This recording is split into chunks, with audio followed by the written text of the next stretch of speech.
I know what you're thinking, why the heck is this video so long? And it's because I'm drawing this horse all in real time and walking you through every single pencil stroke so that you can follow along with me and create this drawing for yourself. And as far as I'm aware, this is the most in-depth horse drawing tutorial on the entire internet, and those who actually get all the way till the end will know everything that I know about drawing horses after spending hundreds of hours drawing them. Now, in the description, you'll find the reference photo that I'm using for this, as well as all the materials, and I do want to point out that this tutorial is broken up into chapters to make it a lot more manageable. So with that said, let's dive straight into the tutorial. Right, so welcome to the first part in this horse drawing tutorial, and as the title of this kind of module suggests, we are drawing the grid onto our piece of paper in this video. And if you're wondering, the piece of paper that I'm using is called Strathmore Bristol board, and I've cut it down from a big A2 piece of paper to an A5 piece of paper. So this is 14.8 centimeters by 21 centimeters. And yeah, that's pretty much all I wanted to talk about. So let's dive straight into adding the grid. So what I'm doing is I'm adding a grid where each of the boxes is 1.2 centimeters by 1.2 centimeters, so that the box that we're going to eventually have in the middle is going to be 13.2 centimeters by 18 centimeters, because obviously on our reference photo we have an 11 box by 15 box grid. So I've just multiplied both of those numbers by 1.2 to give me those measurements. And I hope throwing all these numbers out there isn't too confusing, because I'm going to walk you through it now. So in order to make sure that this box is in the center of the page, what I've done is I've taken the entire width away from the width of our box, which gives us, so we've got the 14.8 minus the 13.2, which is 1.6, and then that's basically the space that this box in the middle, in terms of the width, will not occupy. So what I've done is I want to try and have this, or I'm going to have this space evenly distributed on either side. So I'm going to divide that 1.6 by 2 to give me 0.8 that we need to take away on either side. So I'm going to line my ruler up, so there's 0, and it's going to be 0.8, just marking a little point there, then moving my ruler down, and then marking 0.8 over here too. Then what I'm going to do, go over to the other side, line my ruler up to the 0.8 centimeter position, come down a bit, and then mark the 0.8 centimeter point, just like that. And just like always, we can then join the points up. So that's coming down here, come across. I want to point out that yes, I'm using a weird ruler that has this roller thing, but any ruler will do. And that's just coming down like so.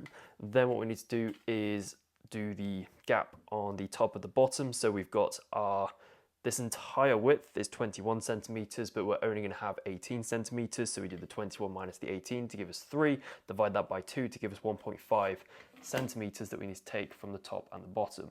So coming to the top, we have 1.5, and we're going to come across, and we're going to come in 1.5, then we do the same thing to the bottom.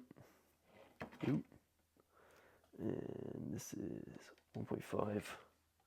Come across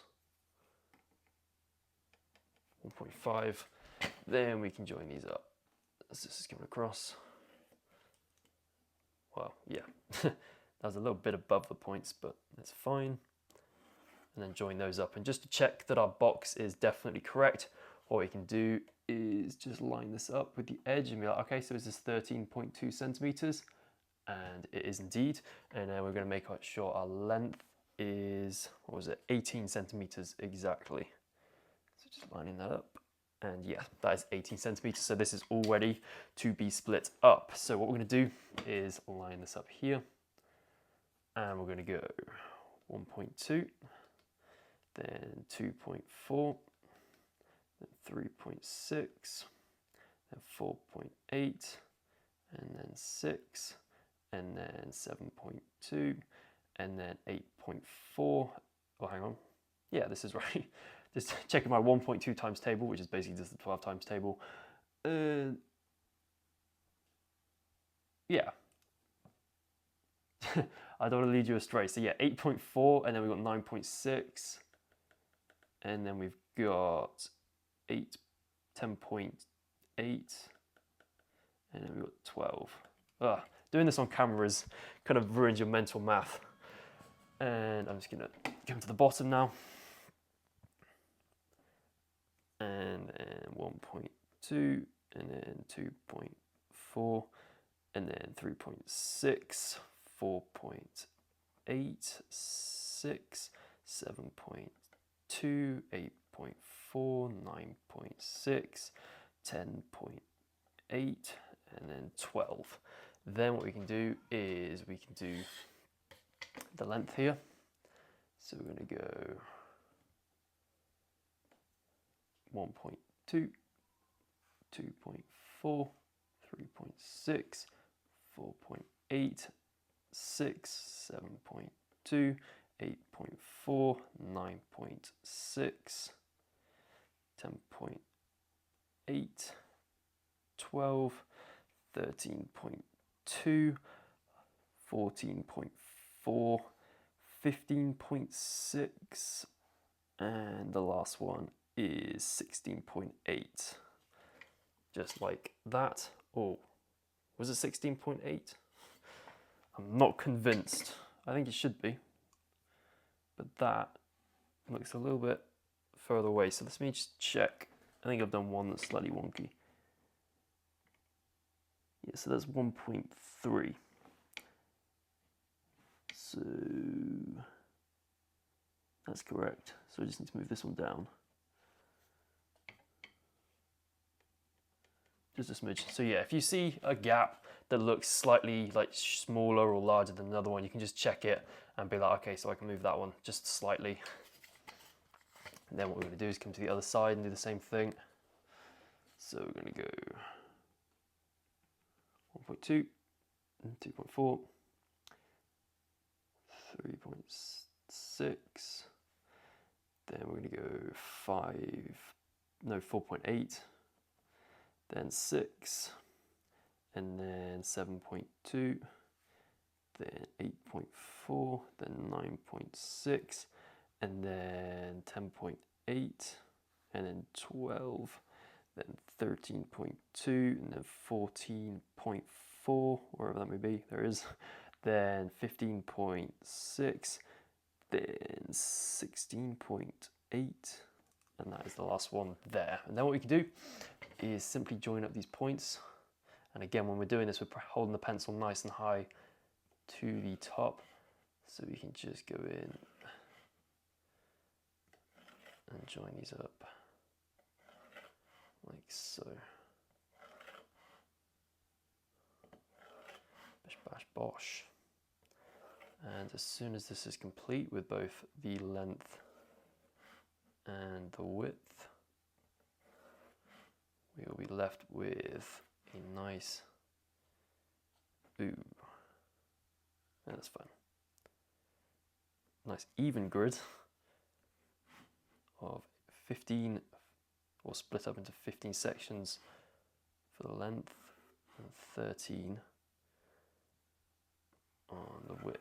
And yeah, what I was doing there was I was just making sure that, because I've got my spinny thing, just make sure they're definitely in line, because if they're a little bit wonky, then it doesn't matter if they're slightly wonky, because whatever, but if they're massively wonky, then that's going to be an issue. I completely missed that point. I want a plonker coming across. Across, or down in this case, not across.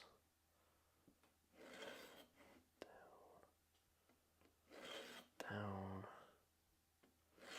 Down. Down. Down. Down again. Then down. And the last line. And bosh, there is the grid that we're going to be using for this horse drawing tutorial. So yeah, I'll see you in the sketching video next.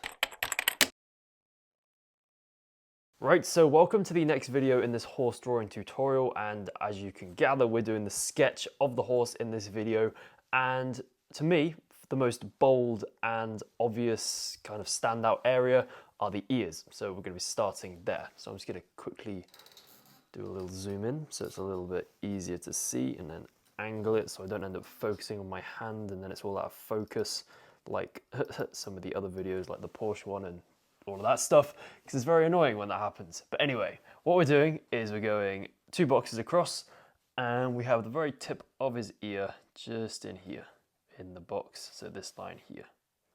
So just a little curve, just like that.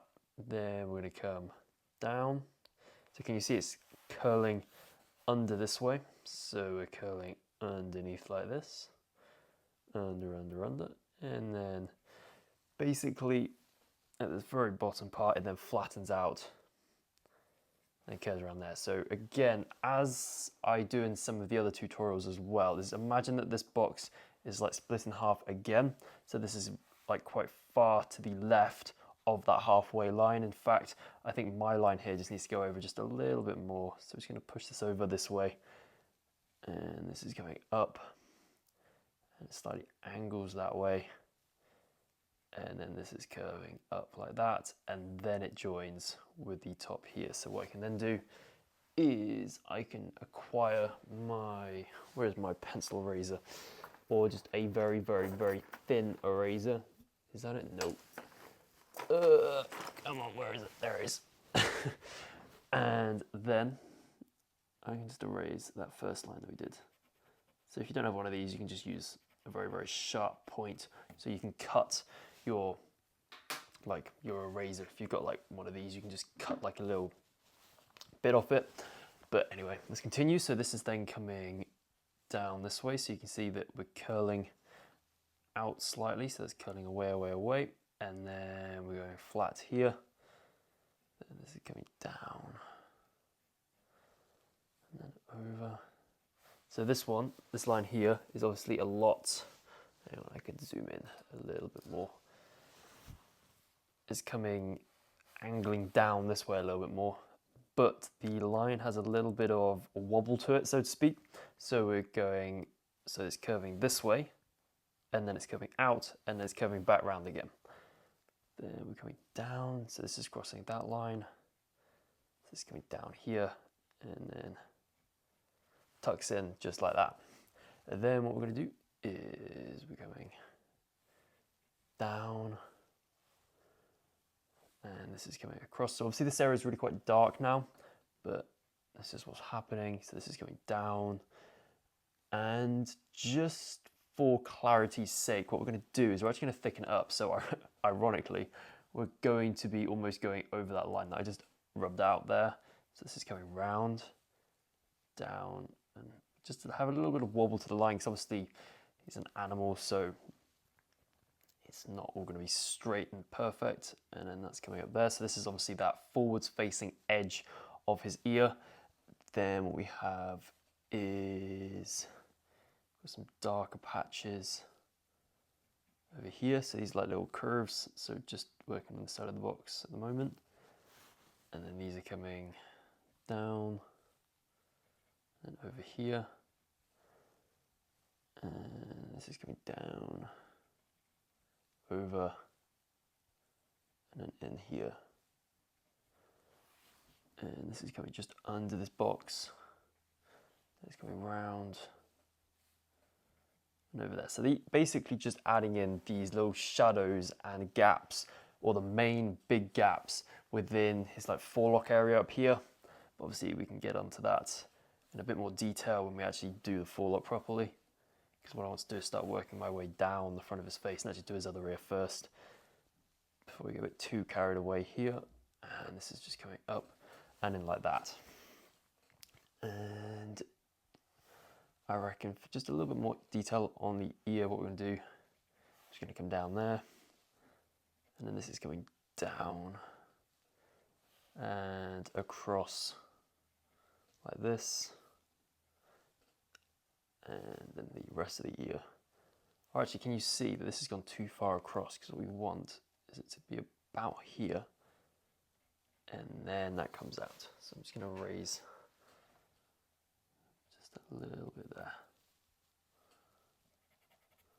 It's just coming across like so. And actually it needs to come just a little bit further down too.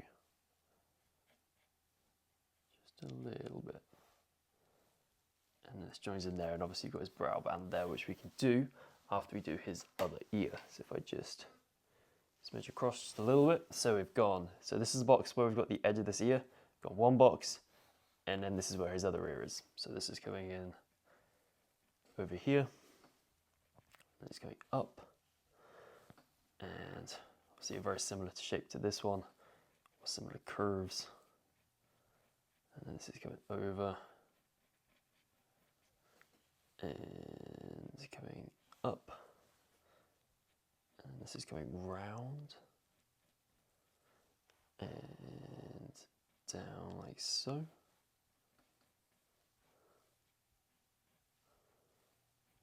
And over, and then round, and up here, and then this is going underneath, and then up and round. So luckily this ear has quite a bold shape to it, because obviously you've got this very, very dark forwards facing section, and then we've got the lighter part of the forelock wrapping around it that's really helping to define the shape. So what we can then do is just come in up to the top and start to indicate kind of like the side of the ear, or the forwards facing, well, it's all forwards facing portions, but like the main shadows, just so we can do the marker base next. Just a little bit easier to tell where everything needs to go. So this is coming round, round in here. This is coming up there too. Just coming over, up, and like that. So that's obviously not like the actual shape of the inside of his ear. It's just basically where the main shadows are, because what we have is, I feel as though we actually need to bring this over slightly. So the edge of the ear, I'm actually going to bring it over so we've got room for a little shadow. I'm just going to rub this out. So you just want a little bit more room for another shadow that I'm going to add in a second. I appreciate this probably not the best angle. It's going down. So down, down, down. And then it's wrapping back around on itself. And coming in there. It's going around there. And we can just add this shadow. Wrapping around up like that.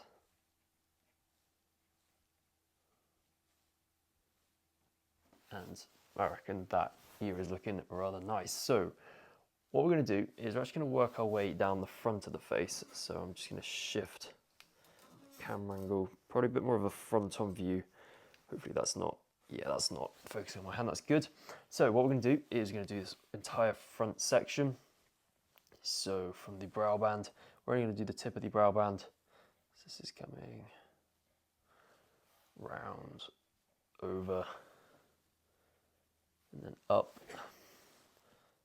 It's going over like this, and obviously can you see how the brow band, what's happening is it kind of comes round and then it goes, it almost becomes like a little valley in the middle. So we're going up,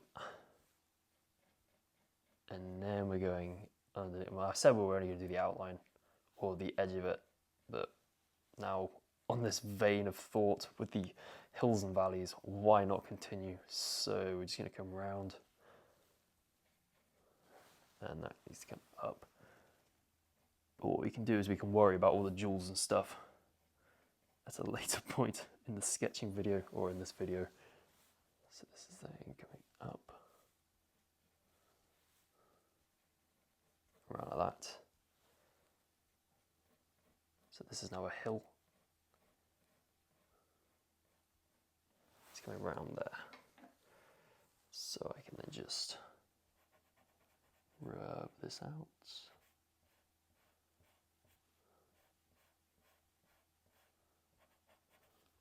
Like so.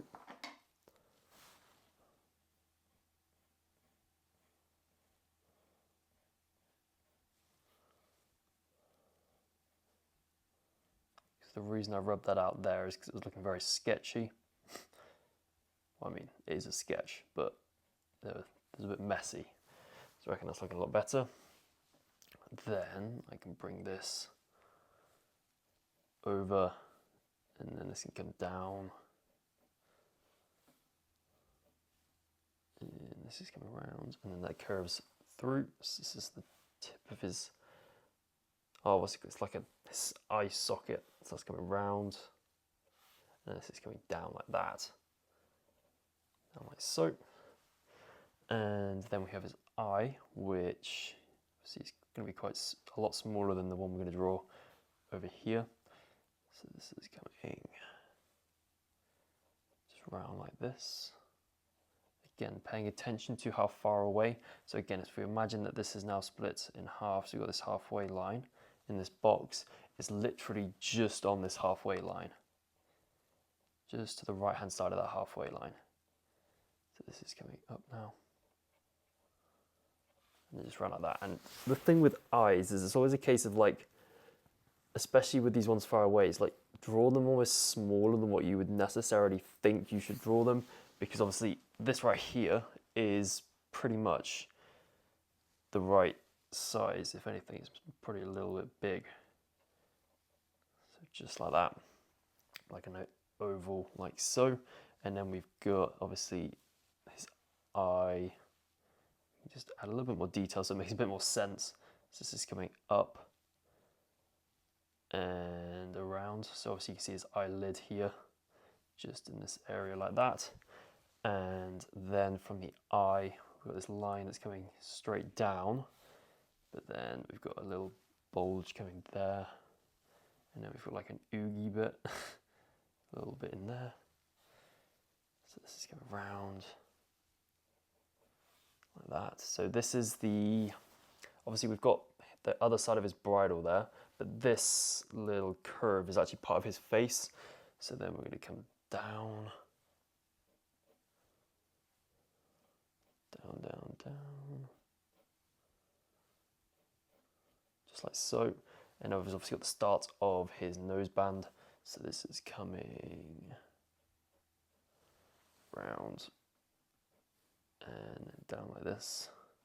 And then because we're on this side, what we can do is we can add in a little bit of the bridle. And again, this is quite a similar story to with the eye. You almost want this bridle to be closer to his, or especially this part here, to his face than what you necessarily think. So this is coming over, and then this is just coming down a little bit, and then this is coming across there. Then what we can do is do a little rectangle for the stoppers. This is coming there, and then we've got another little one over here. And at the moment these are just rectangles, but obviously in the shading stage we can make them a little bit more refined and show that you can see the bottom of them slightly, but we're just going to keep them as rectangles in the sketch. And then we've got some more leather work coming down here, and obviously the leather work is going to be the toughest part, especially this part down here, because obviously you can see so much of it and there is so much to it. But on this side, can you see that you've got a rectangle coming off this little rectangle or square there, and then in the middle of that rectangle we've got another line that's just helping to show that there is two kind of sections of leather flat on top of one another. Then what we have is this is just curling up slightly, then this is coming over. Right, this is like a fancy rectangle, a little bit like that. Then we can do some more leather work in like that. And this is coming round, so just finishing off his noseband. And yeah, I reckon that's the correct distance. So just kind of note the distance between the edge of his noseband. So there, that's where it finishes, and the edge of this grid line, or the grid line, not the edge of it. And can you see as well on the noseband, because you've obviously got the leather part and then you've got like a bit of a squishier part that's actually connected with his nose or resting on his nose, we've got like a double up. So what we're going to do is this is coming up here, round, down, but then we've got another part that is almost touching this bottom line, so it's just coming off here, and then what it's doing is it's coming up and then following the line that we've just done there, so it's parallel with it, and that's coming all the way across like so. Again, just gauging the distance between this line and that bottom grid line. And then this is coming across. And again, just like the brow band, it's almost like the opposite. So we've got this curve now, and then it's like a hill. So this curve there. I reckon I may have gone a little bit too high there actually, because can you see that this, if I was to move this down, can you see that almost the triangular shape that this has formed is a little bit too steep compared to the reference photo. So what I can do is if I just bring this up, or down I should say, and then this is coming over here, and then I can just flatten this out. So it's just like that. Awesome. So what I can do then is just erase that. Then I can come across here. So this is now that, or separating that squidgy bit under the nose band from that harder leather part on top. So this is coming down, and then what's happening is we've got a little flick up. So it kind of flicks up and it almost flattens out. It's almost parallel with that grid line at the bottom. In fact, I think it needs to be a little bit more parallel on mine. And then it's kicking down just above the point where these grid lines meet. So just about there. And then this is coming down. And around like so. Just like that. Then what we have is the other parts of the top part of the nose band. So this is just coming around here, up and up and up. And can you see it doesn't quite hit this point here, and it then just continues, it touches it. It curves up and up and up and up, and then at the very top where it flattens out, just comes in line with it for a bit. Just a little bit, and then it comes off like that.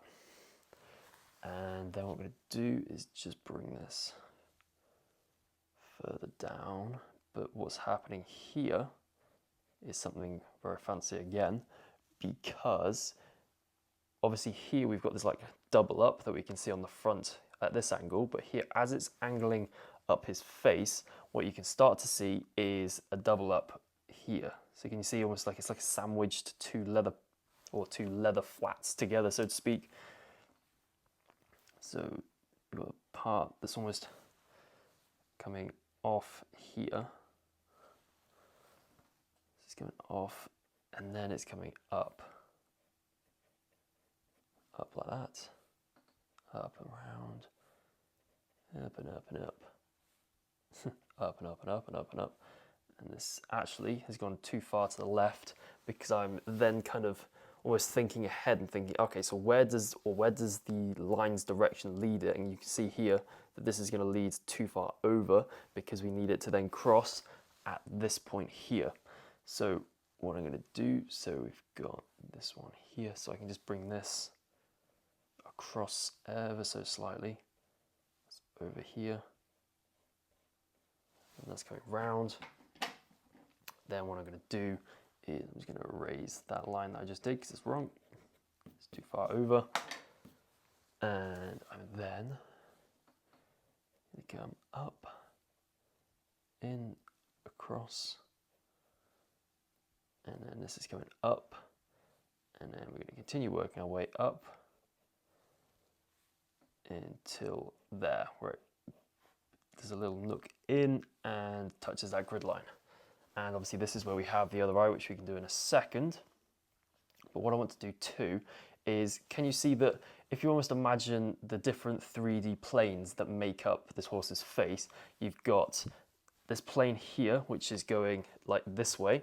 Then we have his like almost forehead, which is the front facing plane. And then on this side, you've got obviously the other side of his face, which is facing this way. So we need to add in some lines just to help differentiate those different like planes or faces of his face.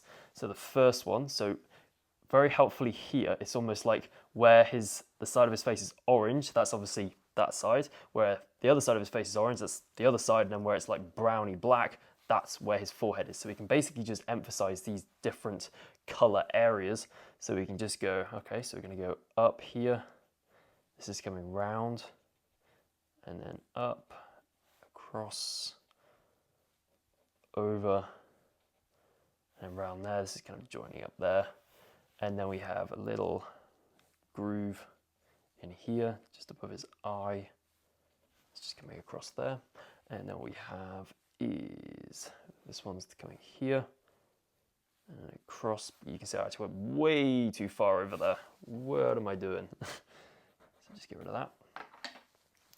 So this is coming across, over, here, up, across like that, up here, up, and then this has basically formed the different planes of his face, like so. Then what I want to do is just continue my way down to his nose or his muzzle. So what we can do is, coming from this corner here, we're going to go down. Actually, no, what we want to do is we just want to bring this way, because obviously we want to remember that his face ends here and obviously needs to continue. You can't just like stop there and then start here, because it's just, that wouldn't make sense. So we need to obviously have this line. Imagine that his face is continuing here. It's coming round.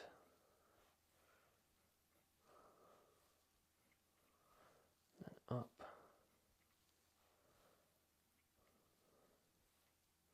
Round and over. Again, just making this a little bit bulgier. And then this is coming round. Because obviously he's kind of in an action pose here. He's got his nostrils flared. So then we can come down here. So can you see that this is just coming across at the point where these grid lines are crossing? So then we can just work this across, and then you've got this little lip. But actually, his lip's going to be a bit fat if I start it up there, so I just need to bring this part of his nostrils down. So I'm just going to raise that. So this needs to come down and down just a little bit further. And then this is coming down here, and then it starts to curl around. And then underneath, and up like that.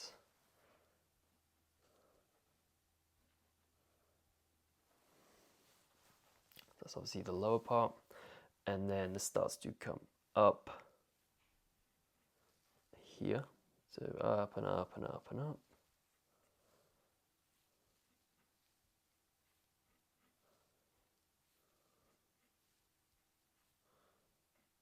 And it's just like that. So this is obviously the top part of his nose, and then what we can do is his lower lip too. So this is coming just off here.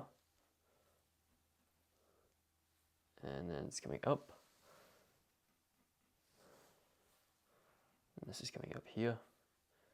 It's joining about there. So up and up and up. And then that just tucks in there. And what we have as well is, I reckon I went a little bit too far across with this line, because obviously that's pushed this one over just a little bit too much. So I'm just going to erase this. So this is coming up here, and across, and up like that, so that we can have this line just a little bit over. Up, across, up here, and that's it. So that isn't like the stopping part of his lower lip, because it looks a little bit weird like that, but what we have is, this is kind of like the part where you've got a really, really dark shadow, and then we have the, I've forgotten the name of it, this other leather part that's coming around here. So it's coming around, and yeah, it's definitely here. Just lost my bearings momentarily. This is coming round. And then up here.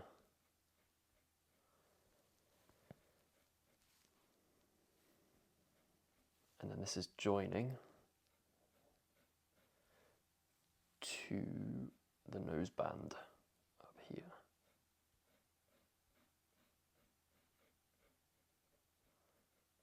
Just like that. And again, just paying attention to the kind of triangular shape that's being formed between this line and the edge of these grid lines. And this thing goes over the top. This is slightly angled down. And this is coming around here, because what we can see is we can see this front facing edge. So they call it a flash nose band? Something along those lines. Or a mouth band. I don't think it's called a mouth band. I don't think I've ever heard of that before. It's just coming around like that. And then up here. So it's pretty much, because it's quite under tension, it's done quite tightly. It's very, very straight. Then this is where it's connecting via a metallic ring that's just going in there. Just like so. And this is coming across. And then obviously that's where it's hiding off. And then we can still see a little bit of it coming down there, but then it joins in. Just like so.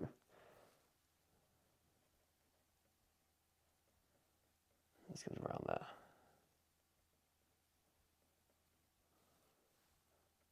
That's just coming in like that. So that's one. And obviously we've got his nose, nostrils I mean, to add in. So these are coming up here, round, and up, like this, round, round, round. This is coming up here. So this is the edge of his nostril. This isn't the darkest part. This is just the edge part. And this kind of joins to there. He's got like muscles in his nose that are flaring them up. Then this is coming down here. Up, across.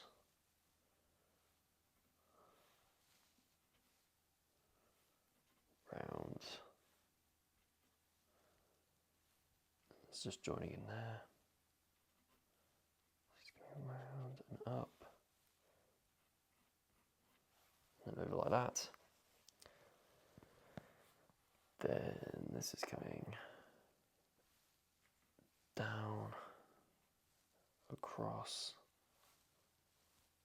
and over. So this is like the darkest part of his nose, and then this is like the side inside part, if that makes sense. So this is going to be really, really dark when we do the marker work, and then this part's going to be reasonably dark, but not as dark as in here. And yeah, I reckon that's one that's looking quite nice. We just add some of the wrinkles on his nose too. This is coming round and over there. Then we can add the other nostril in. So this other nostril side is almost starting just above where this lip and the nostril are joining. So this is coming round, up here, and then this is wrapping around like that. And this is coming down like so. Then this is coming just round like that. Then we have almost like this darker section that's coming down here, round, up, over. This comes across like this. And it's just going to joining into this dark mass up there, but we can worry more about that when we do the marker work in a second. And we can just add some of the tack on the side because it's looking a bit lopsided at the moment.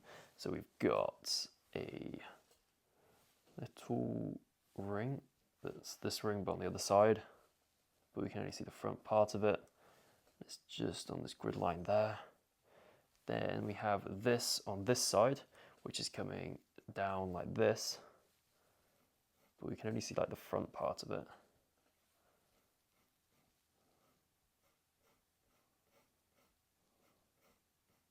Just coming down like that. Just like so, and then we can see some other, I don't know, weird miscellaneous bits of leather work just thrown in there. Then we've got a little buckle that's just kind of coming here, and then you've got that metal that's just coming around there. Then this is coming up and then down. Then we have the rectangle that's just coming in there. So that's quite a messy looking thing, but we can obviously figure that out, sort that out, refine it again when we actually color it in.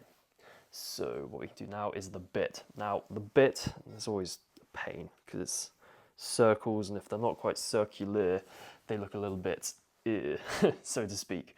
So what we're doing is we're going to come in here, then we're going to come around like that, just form a little curve like so. Then this is going over like that.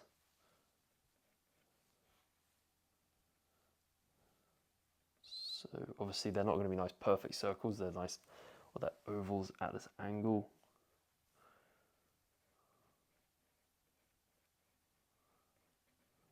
Just going around like that.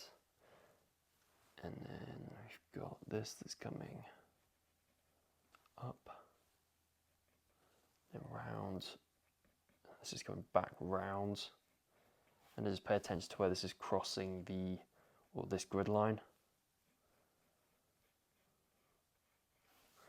Like so. See, this is then coming round.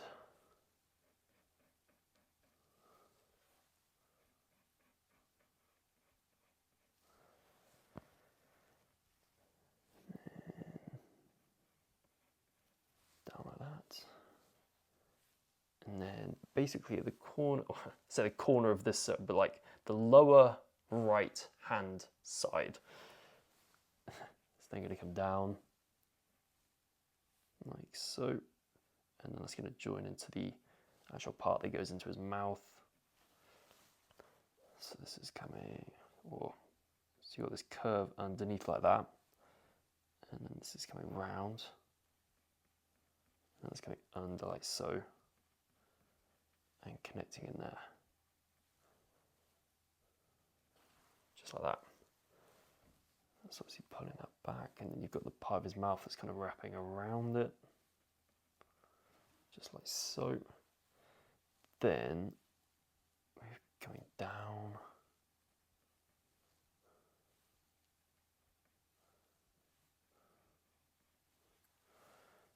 and then this is coming round like so. So this lower ring is actually bigger than that top one. It's coming around. Joining in like that, and obviously we've got the reins attached to this lower one, and they're wrapping around it, so you can see there's a little curve to the line where it's joining to that bit, just like that. This is coming round, just like so, and then across. Ooh no.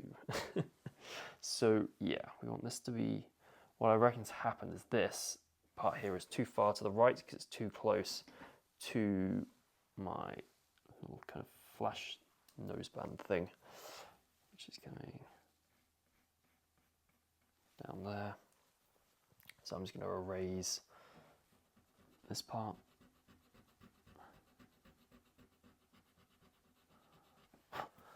Suit, and I'm just going to move it over slightly, ever so slightly. So yeah, minimally slightly. This is coming over,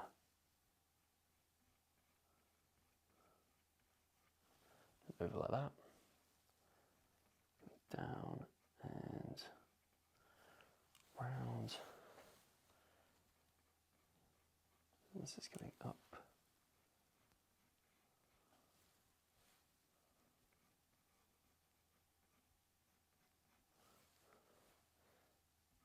Open up like that, and then we're going to come over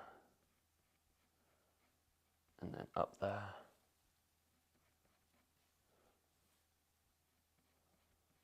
And round. And up like so. And I'm just going to have a little look at this shape, because this thing in here isn't like a perfect circle. It is like some sort of like weird, you know how on some cars you've got the circle part and then you've got like the flat bottom. It's a little bit like that, like the steering wheel. And this is coming round. And this is coming over like that. Just refining that shape just a little bit more. And then just adding in the bridle or the reins again.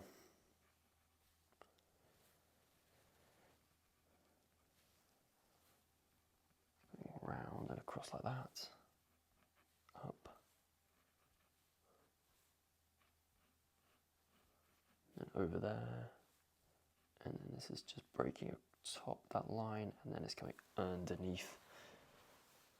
So this should actually be a little bit higher.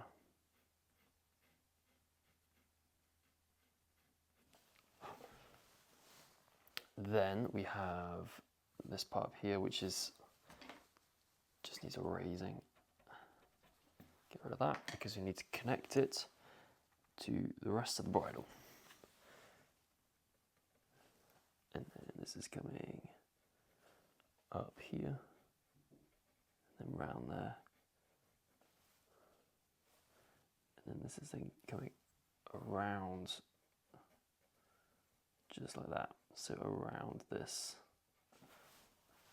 circular part.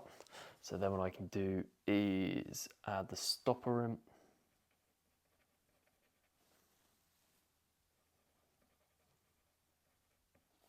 Like so. And then we've got the buckle. This is coming here. And then round, you can obviously see the little bit of it there. And then this is coming across.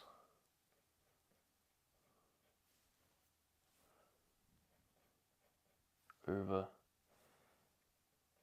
And then that's coming in like that. And then this is coming over.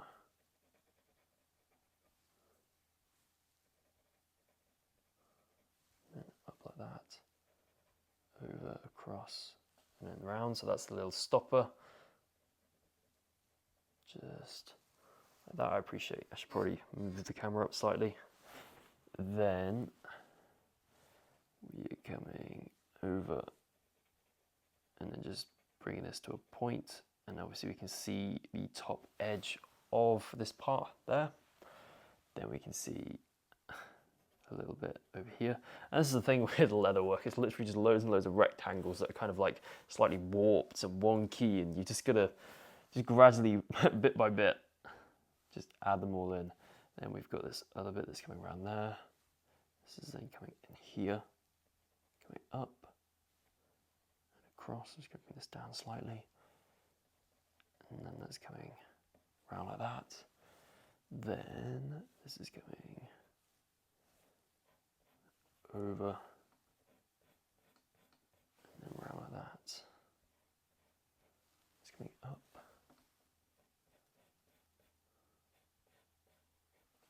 Just like so.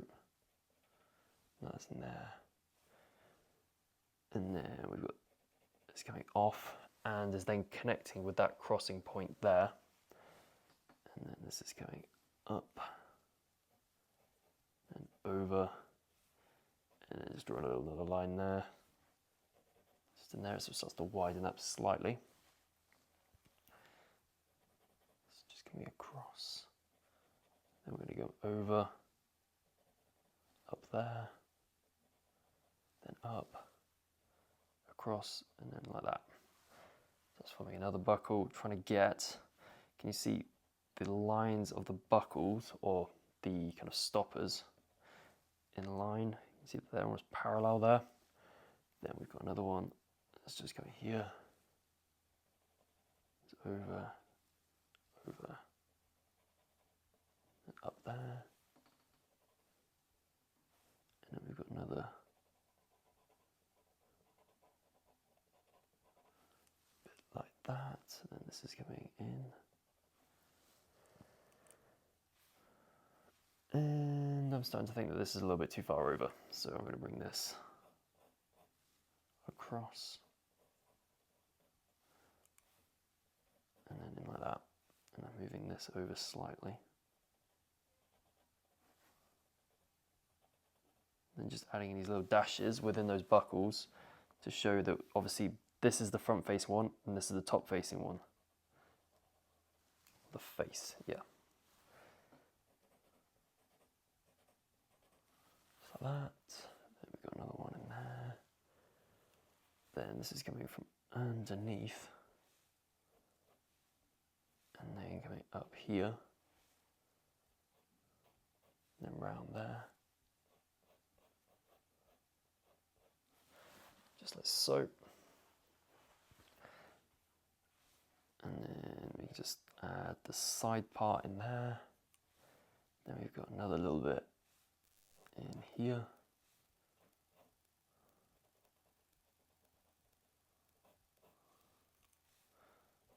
Just connecting in there. So it may look like a bit of a mess, but obviously when we go over the kneadable eraser in a second, that will just get rid of all those sketchy lines. And as I mentioned, like down here, we can just refine everything. As long as you've got nowhere kind of everything roughly needs to be in this sketch, the refinement really does come when it comes to coming in with the colored pencils. Oh my God, my English. What's it doing? So anyway, back to the drawing. So going over here. And then up here.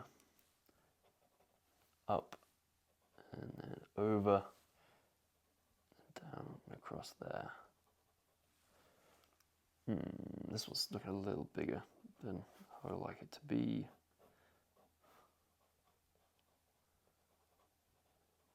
Just sorting that out. Then this is coming. Oh dear. Yep, that's way too big. We got to move that over.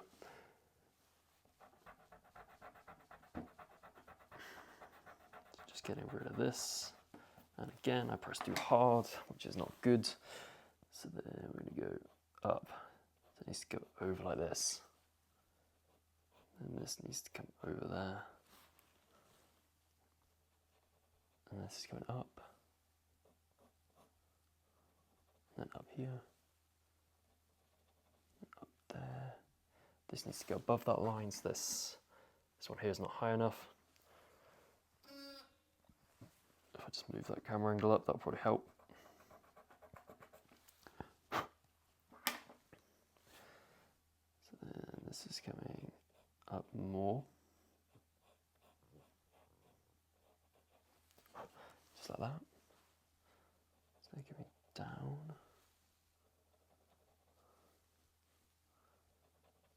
And then up here. And across. Across there as well. And just sorting that out.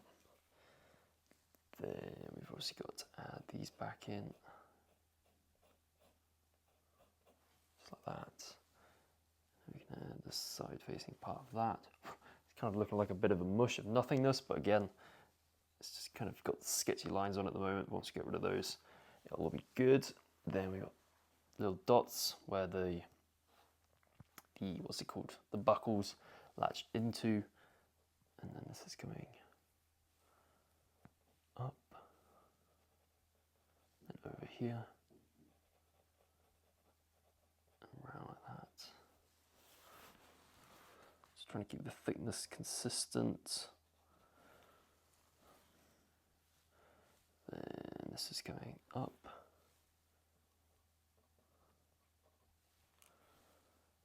And down.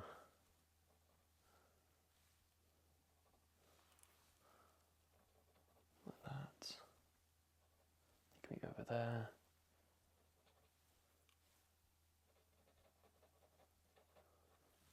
Up here. Then I'm going to go and add a bit more detail to the brow band. So this is the edge of it. This is going round. That's coming in. So we went too far to the left there.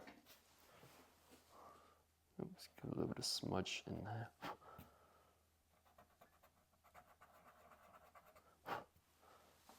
Just like so. I then need to just move that over slightly. This is then coming over, then across, and then we're going up, up and up and up, and then just joining to what we did a little bit earlier. It's coming up, across,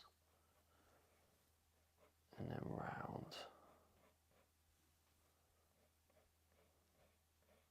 Just like that. And what we then have is, this is just slotting into there, and it's then coming up. Because obviously the underside, you can see a little slither of the underside there. And we can obviously see a slither of the underside there as well. That kind of joins in there. And then we've got a little symbol on here. It's coming in like so.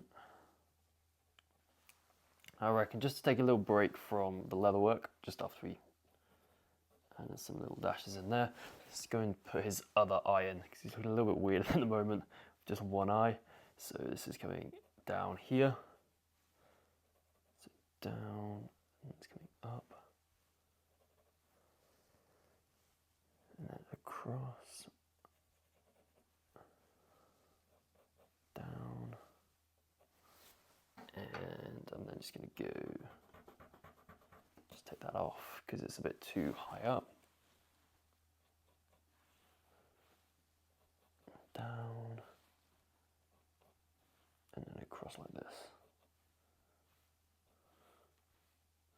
This is coming down, so this is like the lower part of his eye socket. It's coming all the way down there, and then back up like that. Then we're going to have this curve that's coming. So obviously where we've got this kind of line that's going parallel with that grid line, just as it starts to flick up, we're going to bring this line over and up.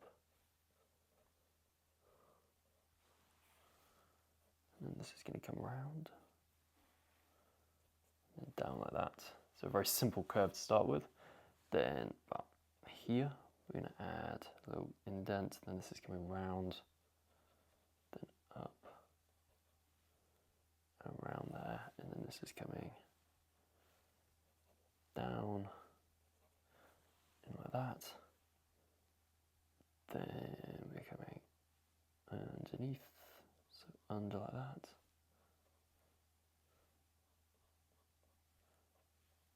Around like so. Then we're going over, and we can just add his eye in now, but obviously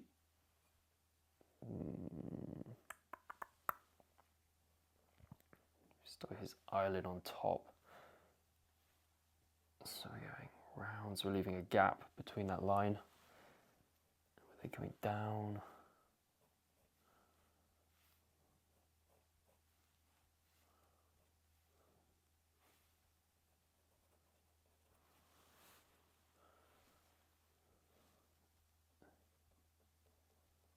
And this is coming underneath. And up like that.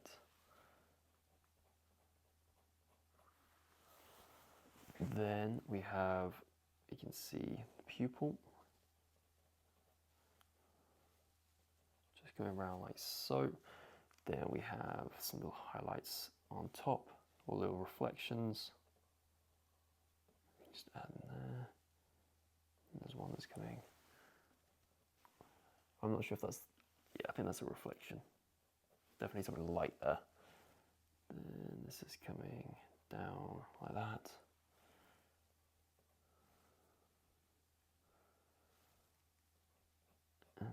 coming in there. And then we've got from the corner of his eye here, kind of coming around, he's got like this little vein coming down there and into there.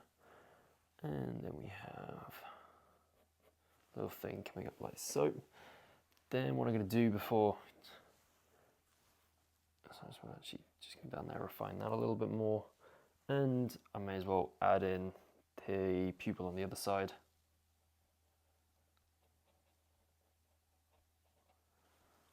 Just like that. I reckon just taking a step back now, I think that looking pretty nice. So what we're going to do is add the sequins or the jewels or whatever these things are on the top here. So we're going to go across. And for the time being, we're just going to be basic and just use circles. So we want, before this grid line, we want 6. And as you can see here, I've got 2, and I don't have enough room to add 6 in. So we're going to go a little bit smaller. So we're going to go 1, 2, 3, 4, 5, 6. Perfect. Then we need in this area here, we need 6. So these ones are going to be slightly bigger. 2, 3, 4, 5, 6. Then in this area here, we need 1, 2, 3, 4, 5.5. So these ones are our biggest ones yet. So 1, 2, 3, 4, 5. I reckon these need to be slightly bigger because that is 6. We want 5.5. And over here, I think I might just bring this one over again slightly. 2, 3, 4, 5.5. Perfect. Then we need all the rest of them, which is 1, 2, 3, 4, 5, 6, 7, 8, 9 in this little space here. So they need to get gradually smaller. 2, 3, 4, 5, 6, 7, 8, 9. Bosh, because obviously as they're wrapping around, they're getting smaller and further away from us. I reckon, I probably should have moved the camera angle up for that. That would have been a genius thing, but I didn't. That was a bit stupid, but obviously you can still see it. So what we're going to do is we're going to come up here, just jot in where his forelock needs to go. So we're going around here. Literally, there's not a lot of elegance to it at the moment. So this is coming around. So just jotting in where the most obvious folds are. So this is coming around there, over, down. So we can just add a little bit in there where we've got those really, really dark shadows, just so we know where they are. Then this is coming around in there. It's kind of forming a little bit in there. It's coming up there. Then we've got a little bit in here. And again, because he's like in an action pose, he's kind of flailing everywhere. And coming down. He's got hair going all up there. So we can just add those darker parts. Like that. And then one on the line there. And this is just kind of coming up there. Just like so, he's got crazy hair. And then what we're going to do is we've got a little bit of the side of the ear. Just showing itself here. It's coming down. And then we can just add this that's coming up. And then around here.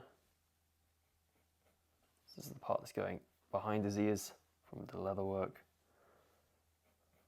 Round and over like that. And this is coming down. We've got some of the details where the brow band is connecting to it. But then we're going to do, this is coming down. Then we've got these bits coming in there. That's coming across there. Just adding this in. And over. And we've got another little stopper here. This is then coming across. And then we've got a little tag thing. It's kind of like saying, stick on your leather work so if it accidentally gets lost. Setting the dots. But yeah, this thing, just adding it in because we can. This is going round, over. It's got a little curviness to it. Around there.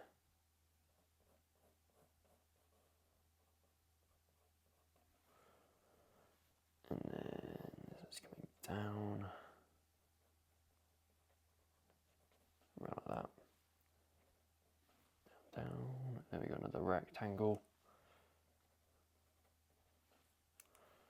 And this is just coming off like that.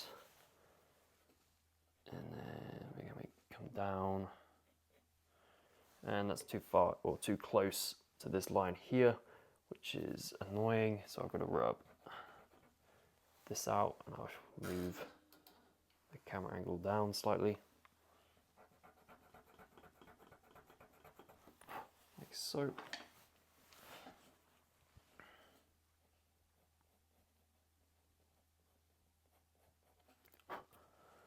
Then we're going to come over,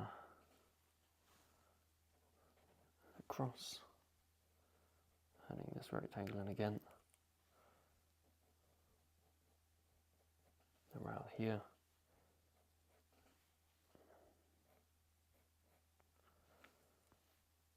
And this is then just adding another little line, and this is then starting to go around his cheek. And in fact, his cheek is literally, like his actual cheek, this isn't like part of the leatherwork, is coming down and then up. Just like that. And this is just tucking right underneath it. So it's starting thick there and then just disappears underneath, just like so. So then this is coming over the top. We can see a little bit in there. And this is coming across like that. And then this is obviously wrapping round. So you can see just a little bit in there like so. And then we've got a stopper. I think the ironic thing here is, yes, it's like drawing a horse, but I think in the sketching phase, we've literally spent more time drawing leather work than we actually have drawing the horse. Crazy.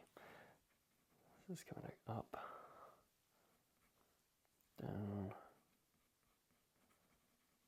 across. So this is the stopper. It's coming over.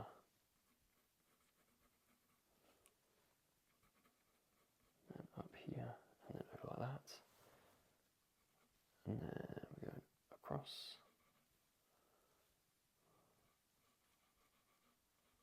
Like so.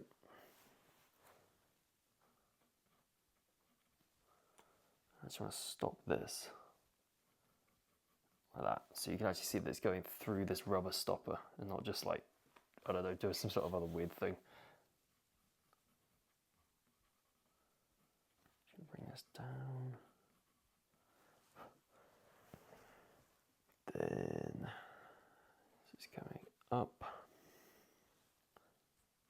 and over here. And I think we're going to jot in where his neck needs to go. If I just zoom this out just a little bit, I reckon, look at that. Look at that zoomed out. Very cool. And then we can come down. So this actually needs to come down here. So these are like different muscles within his neck. Down, down, down. Down, down, down, down, down. Like so. Then we're coming over.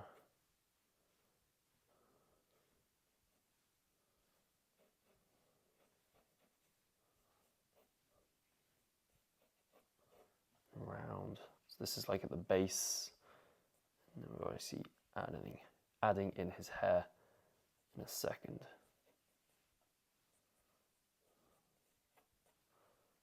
Just coming down like that.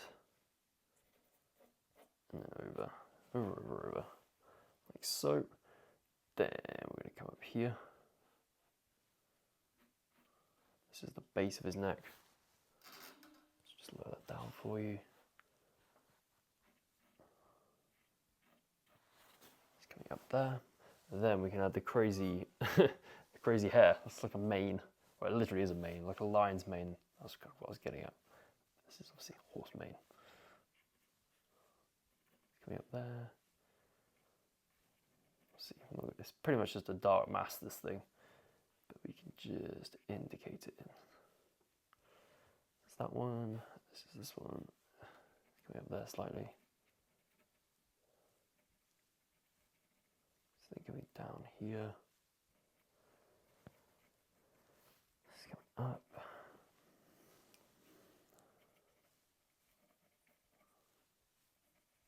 Coming down. So let's bring this up.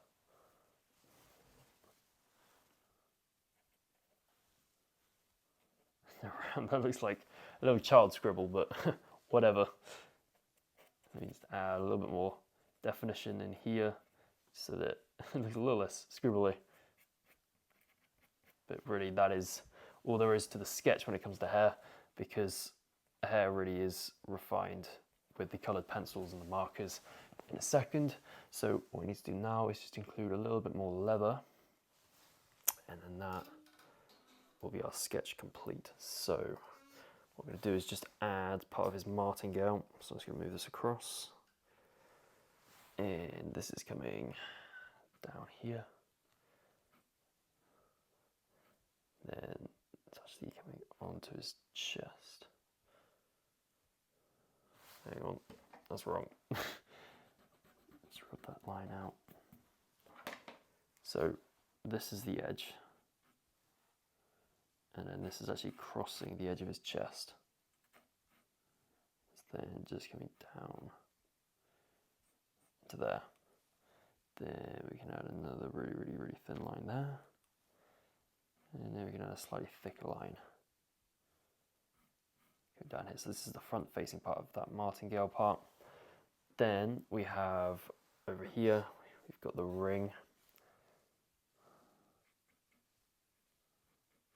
This is coming round.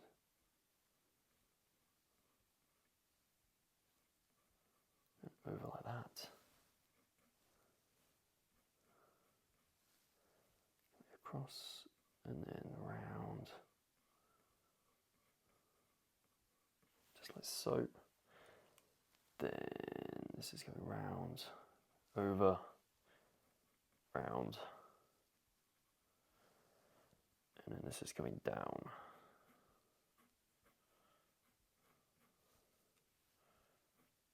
So across.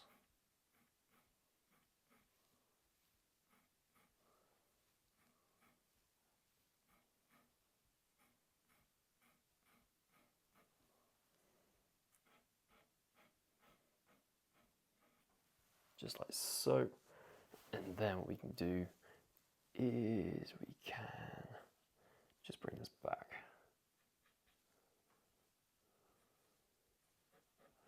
But what we're going to do when we colour it in is we're going to have it so it fades out over here, so it looks like it's not like kind of, you know, those like stuffed bust things. We don't want it to look like that.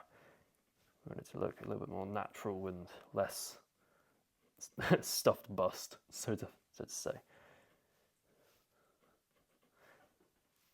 And this is coming up there, and it kind of flattens out here into the kind of rubber part of the rein, which is just coming over there. And I'm going to take a little step back, and I think that that is the sketch for our horse for the tutorial, looking rather accurate and pretty cool.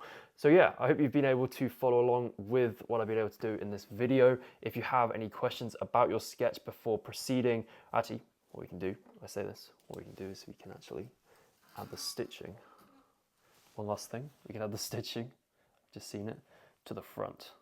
So this is just a line that's following parallel, and then it kind of disappears, and then this is coming around.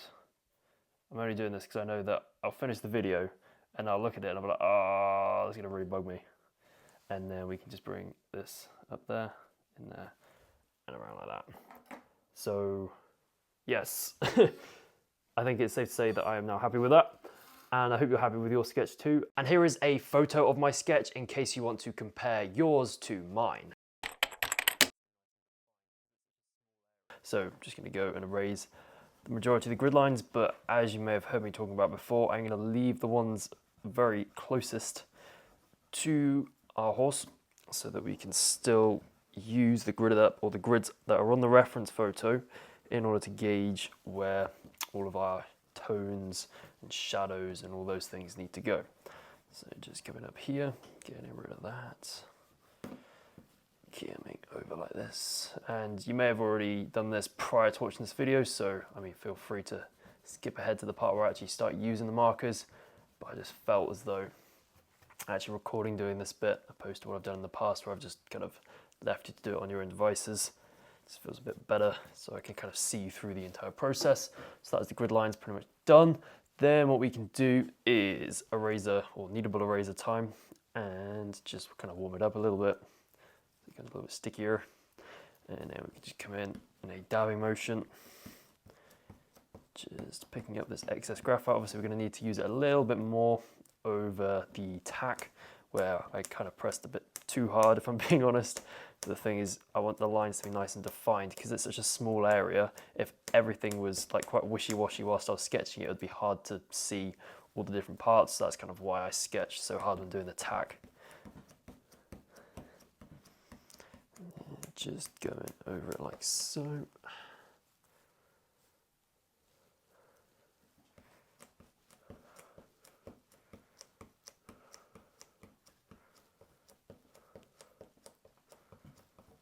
And working our way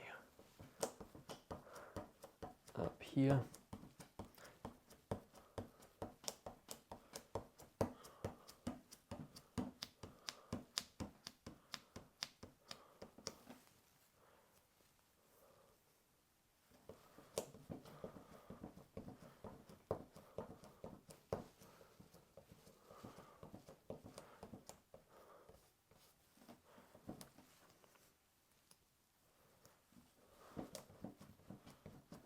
Just dabbing this over here as well.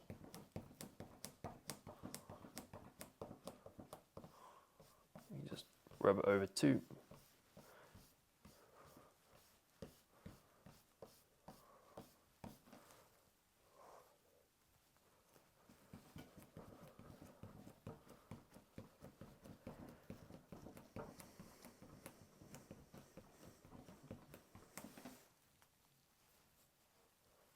And just going over the sequins just a little bit more because they're a little bit too prominent, and then this area here, and then we can just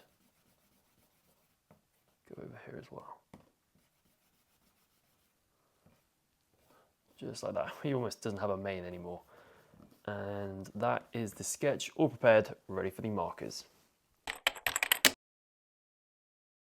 Right, so welcome to this video where we're going to be doing the marker base on the horse, and as you can see I've obviously been over and erased all of the grid lines and then been over it with a kneadable eraser as well to remove that excess graphite.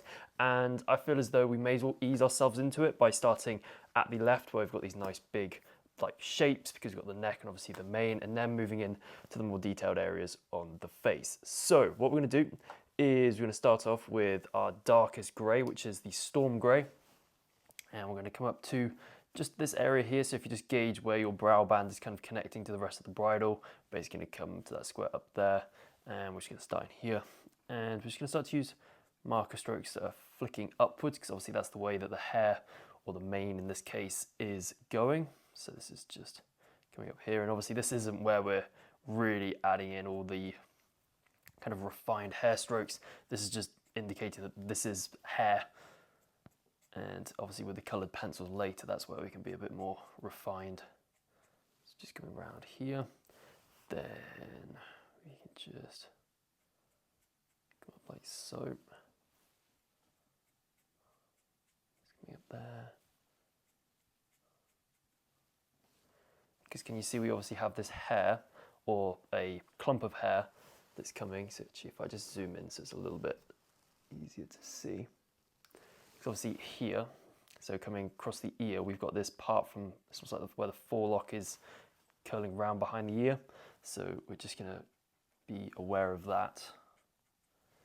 And then this is coming up to about there, and then obviously we can use some lighter pigment in a second. And then we're just going to come up here. And obviously as it gets closer to the ear, it starts to kind of do that same thing. So you've got some other little hairs coming down here too. And then just over the top of the neck, we can just add that really nice dark shadow like so.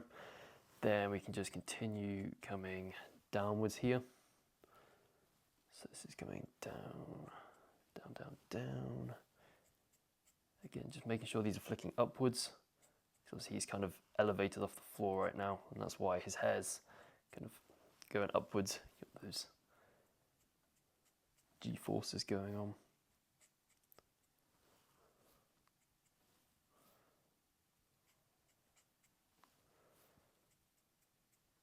Up. So can you see that between some of these strokes I am leaving some gaps so that we can then go and do with the lighter markers, so we do basically get that hair texture basically from the get-go. So this is kind of minimizing the ugly stage that drawings sometimes go through. And if you can, make sure that all your marker strokes are starting downwards and then flicking up, and just pay attention to how quickly I'm doing these strokes. So my marker isn't in contact with the page for very long at all. So this helps to give me these really nice tapered strokes, because let's say I go and leave the marker on for too long. If I just do it in this area, because it doesn't really matter. But if I do this, can you see how chunky and just not hair-like that looks? So by using these really quick strokes, you get like these teardrop shapes, or long teardrop shapes. And then we can just go over here and just go over the bottom, because obviously it's really, really dark there. It's just coming across. And then towards the back. So what we want to do is almost gauge it. So obviously we've got the edge of his face here. We want the distance between the edge of his face and the side of the paper to be equal on this side as well. So obviously you've got like about this on this side. So if we move over, it's about here that we want it to stop. So we can just start to kind of taper it off as it's coming over here, so it's nice and in the center of the page once it's fully colored in. So if we just keep going over here, and then can we see it's almost like a fan. So here the marker strokes were going up in this direction, but then as we're coming down here, they start to kind of tilt, they lean towards the left.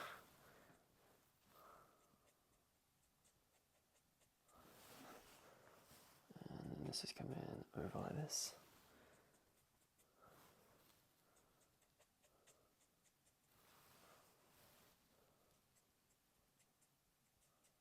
Just like so. And then we can just keep building this up. And at the back, I don't want to use as much of this really, really dark grey. I want to start to just ease off on the back there. And I want to come back in to this front area and start to layer it up a bit, because obviously when we go over this dried marker pigment now with this ice grey, it's going to be darker because obviously it's layering up. So you've got two layers of this really, really dark grey. And obviously it is slightly darker at the front here.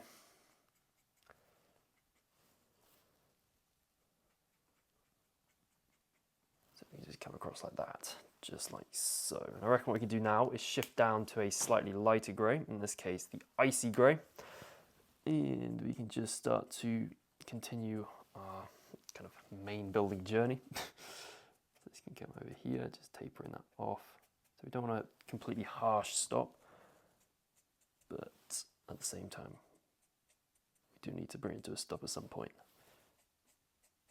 This is coming up, because obviously as we're coming up here, starting to catch some of that light.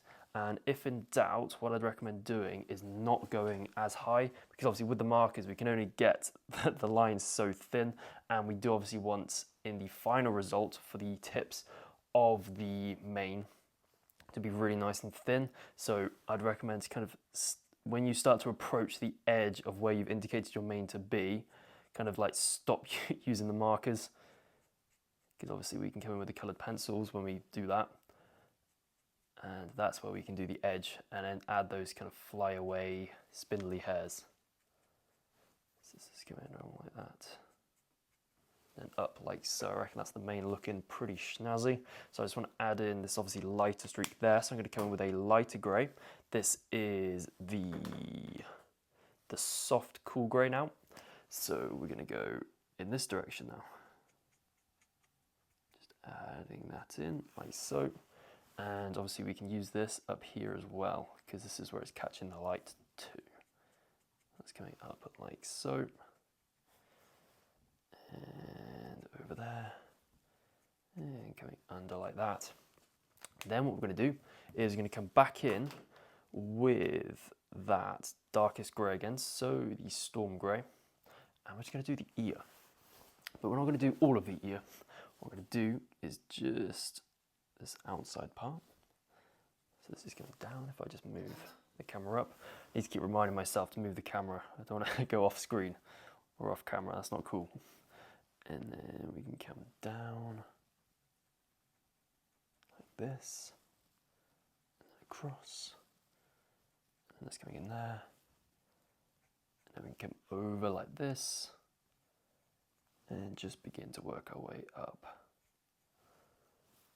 But we're not going to go all the way up actually. We're then just going to come into the middle and start adding in the center part. So it's coming down like that. And then this is coming over. And then down in there. Just like so. And then this is coming all the way across. And then round like that. And we're just going to thicken up this bit.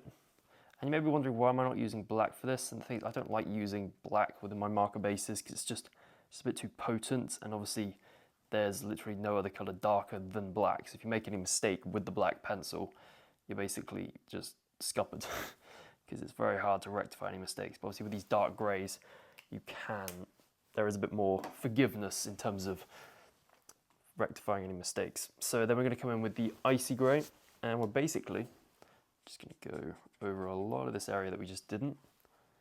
Let's go around like this.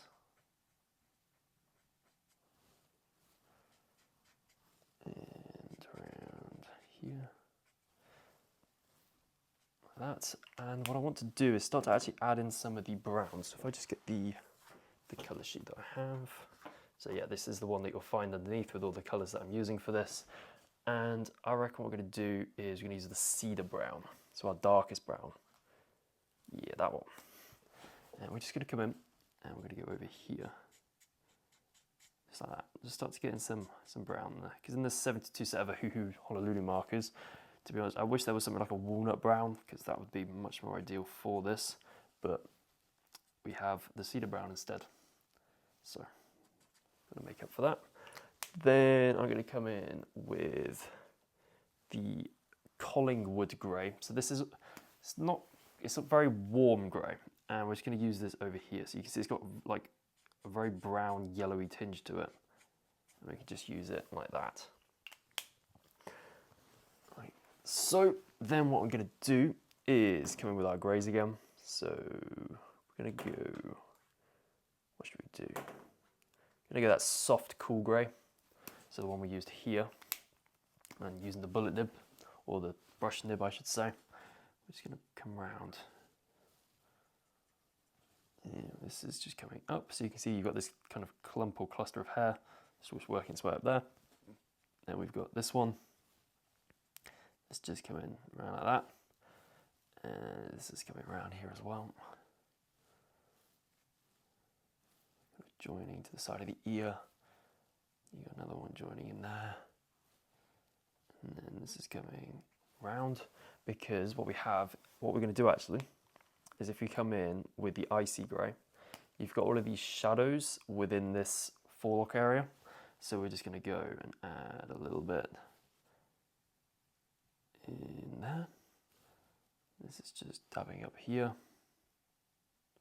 It's going down. And then this is just coming to the top there. Then we're going to go down a little bit, and then this is coming over there, down, and this is coming up there, through, and then that's coming across, and then down there. You can just start to thicken this out. So this is now becoming the side of the ear. And then we can just kind of add this in, and then this is coming round, and up like that. Then if we come down a little bit, so we want to kind of isolate this almost section of hair, and to do this we're just going to add a little bit going down like that, and then we're going to add another little smidge coming down like that. And then we're going to come back in with the soft cool grey, and then this is coming down here. And again, I'm going to try and actually leave this area here so we can almost get like that shine on his forelock already. And you can see using these really, really quick strokes where I'm barely touching the paper. Some of these times that I'm flicking back, I'm not even touching it because it's a case where I'm just trying to touch it so lightly to get these really nice thin strokes that obviously sometimes I do miss the page. And then we can just come down here. That's the end there. And then we can just add another little bit in here. And obviously this is just the base layer, so we're just kind of indicating everything in, so it's not perfect.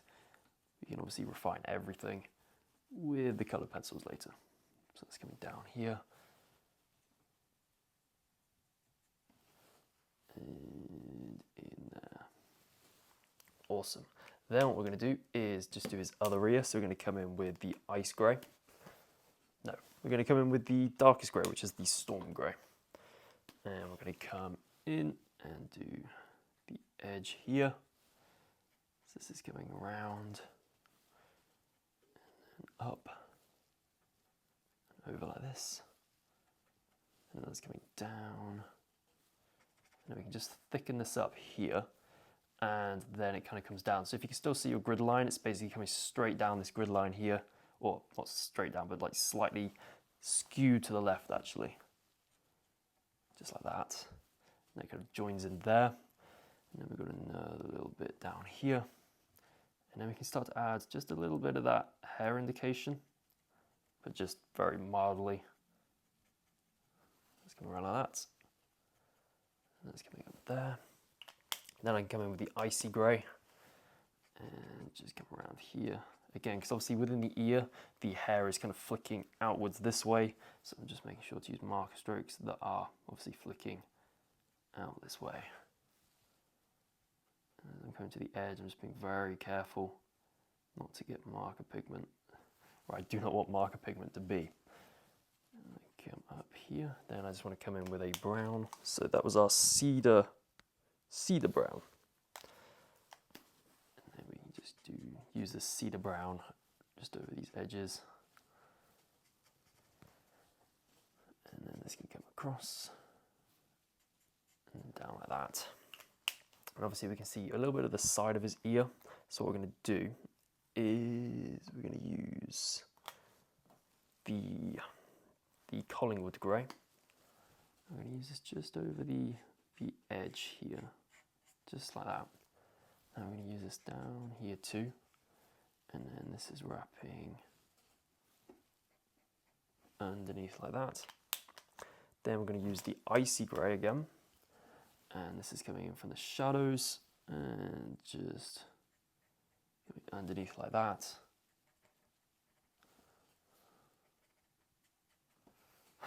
And like so, I reckon that is the ears looking rather snazzy. And actually now we've got this icy grey, what we can do is, can you see just below this ear here, or yeah, the ear here, the marker or the colour or the shade gets a little bit darker. So we're just going to gradually or very gently just add a slightly darker bit there and a couple of slightly darker bits in there, and then we've got this line that's coming across there and a little bit just above the brow band. This is coming down, it's coming around like that, And then we've got some little bits just coming off like so. And come across like that. And then just underneath all of this, actually no, before we change marker, so still with this icy grey, we're going to come around like that. Just do this area in here, where it's kind of being covered up by the ear a little bit. And I feel as though this area here just needs to be a bit darker.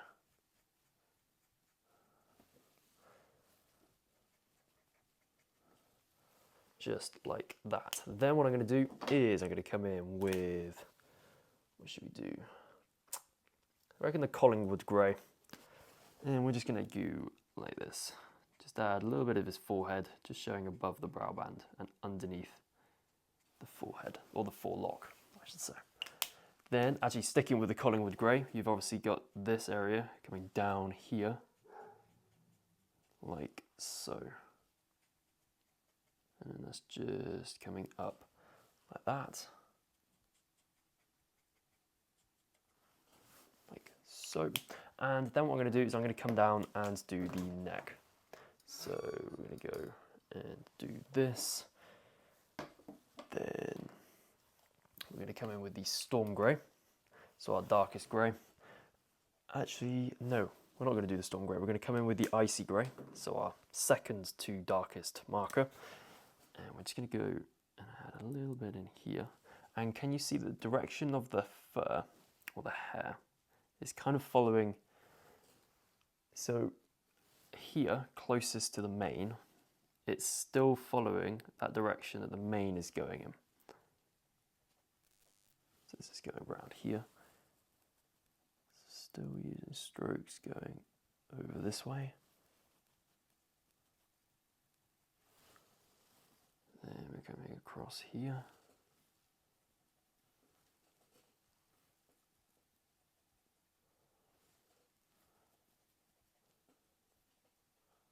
It's going down like that.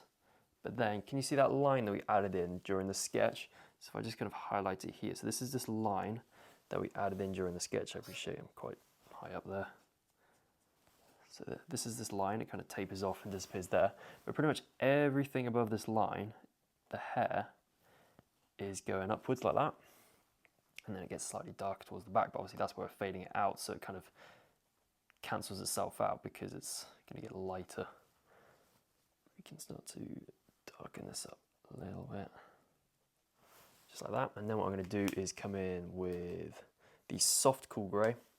And I'm going to fill in all the space between. That's going in there. And over here. And then it kind of opens up as it's coming down. But then what happens is basically below this line now, so if you come in with the icy grey again, it starts to, or the angle of the marker strokes that we're going to be using, are going to start to go kind of downwards. So we're going this way this time. So yeah, they were going up here, but then they start to angle downwards. So you're going down the neck this time. So they kind of start to face directly down, but then as we start to go even lower, what happens is it goes all the way down like that. It angles itself downwards. So then we can work our way up.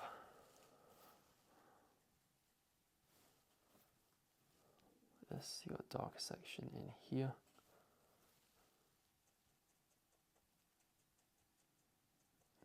Just build this out.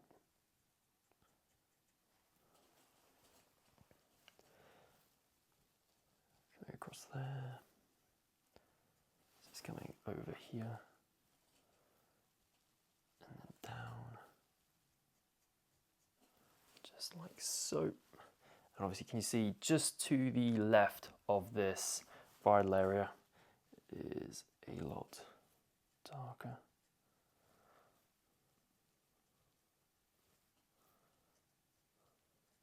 Just bringing this down, you can see it's kind of a painfully slow process. It's not just a case of going doing it, we're just getting all these little areas in. But trust me, when we come in with the coloured pencils, it'll make it so much easier because it's like, oh, that's where the shadow needs to go. We just need to emphasise that. So just coming down here.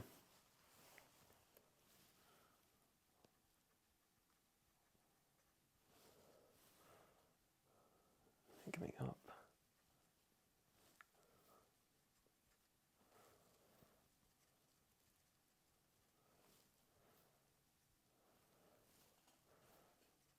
It's coming up here. Then we've got some other little ones. They're coming down there. Just again paying attention to the fact that as we get higher up on this kind of like muscular structure, the angle kind of lifts itself up.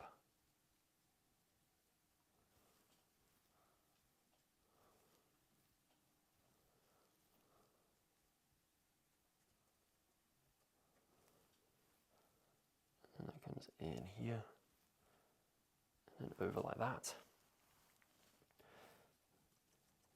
Just bring this down. So obviously as we're going down here, the angle starts to decrease, and using really, really short marker strokes here.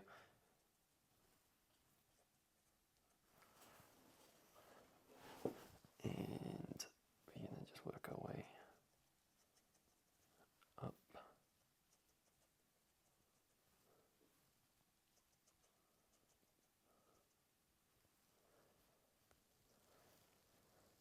And this is just filling in the space. You seem to have a very, very big space of nothingness here. So we're just going to add a little shape in here. It's just coming around like so. Then what we're going to do is come in with the soft cool grey. And we're just going to use this over basically the edges of this. It's coming down. Again, just starting to ease off as we're coming further to the back. So we can get that nice gradient out once we're done.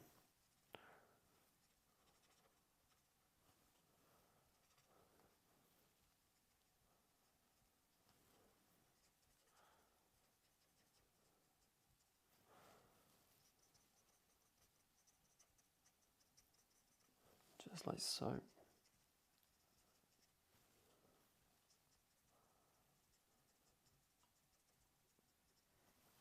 And then this is just coming down like that.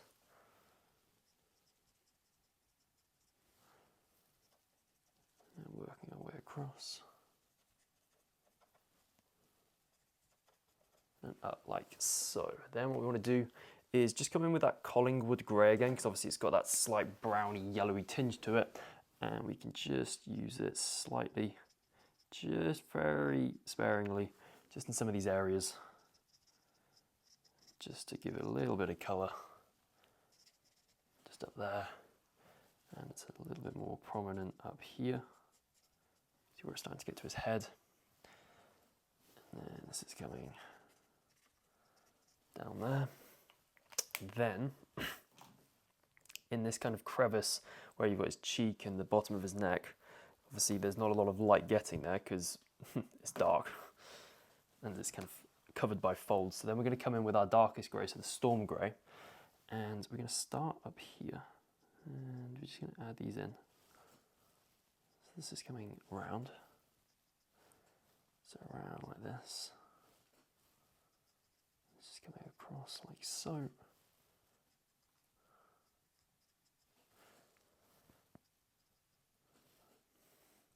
Then down here, so kind of starting where you've got this rubber stopper, this other little shape, and this is coming around here. Just move the camera slightly, and up like that,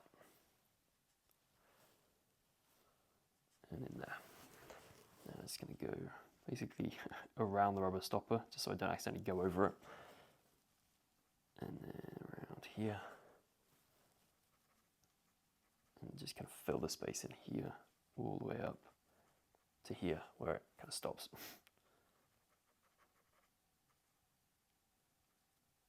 In and over like that. Then, there's a little gap. Can you see that light kind of ring between this lower part where you've got his neck and then where you've got his cheek? So this is coming in here. So this is the start of his cheek. This is the lower part. Actually, it needs to come a little bit lower and then join in there. And then this is just coming round and up like this.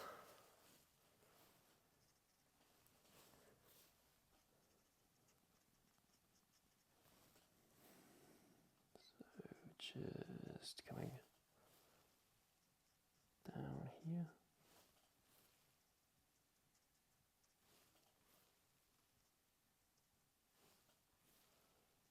And round and up there. And what we can then do is just shift back over to the icy grey, so a slightly lighter of the greys, and then fill the space in here. This is coming up. Then we can come in with the soft cool grey.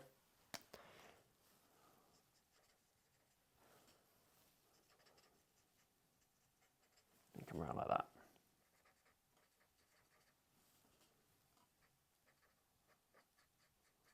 Just like so. This is coming over, and then we can just bring this up between the tack. And then we can fill, actually no, we want the icy grey just in this area down here.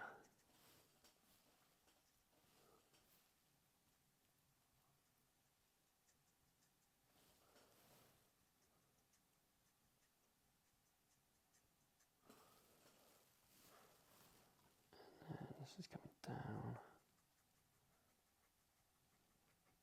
just indicating it's in texture. Then come in with the soft cool grey and just fill in the space in there. Then we can just finish this off down here. Coming across like that.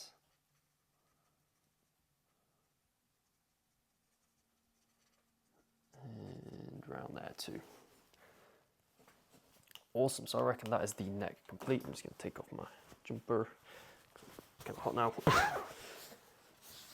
And then we can start work on his face. Or should we do his tack? Decisions. Now I reckon we're going to do his face.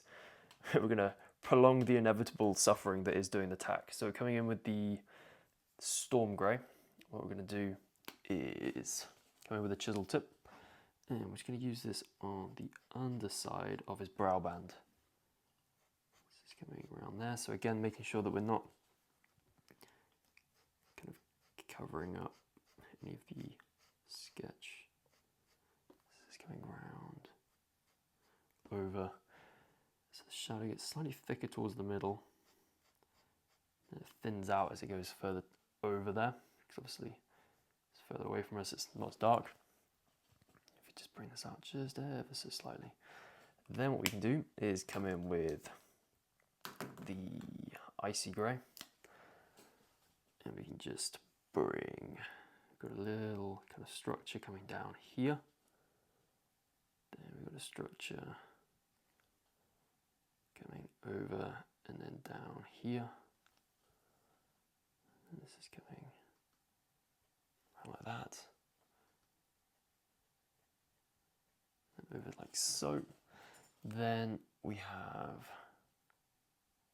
this little darker section. So if you can still see your grid, you've got like half a box under your brow band, and then you've got the other box here, and this is where the shadow is going in.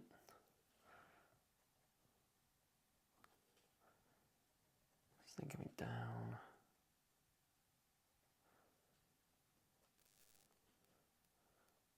And we can come around like that. Just got a little swirl on his face now. Just like so. Then what I'm going to do is come to a slightly lighter grey, so the soft cool grey.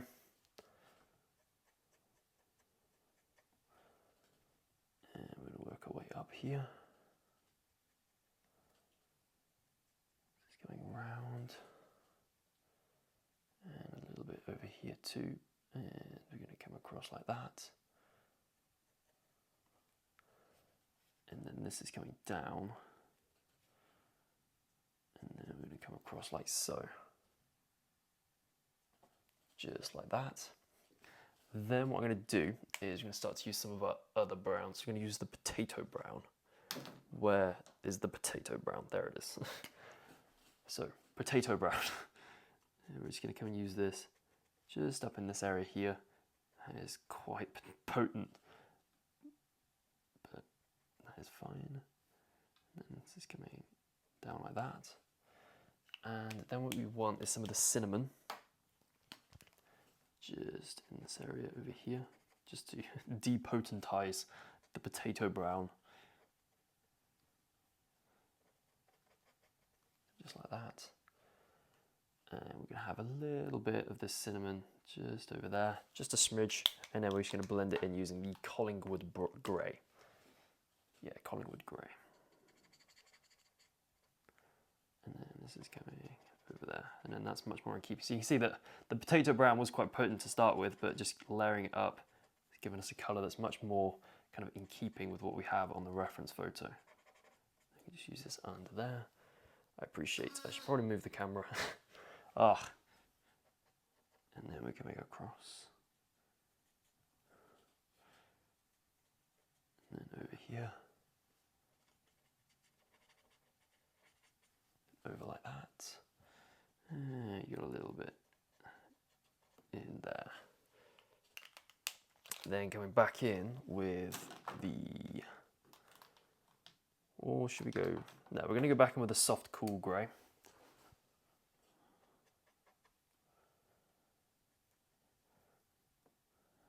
This is going over.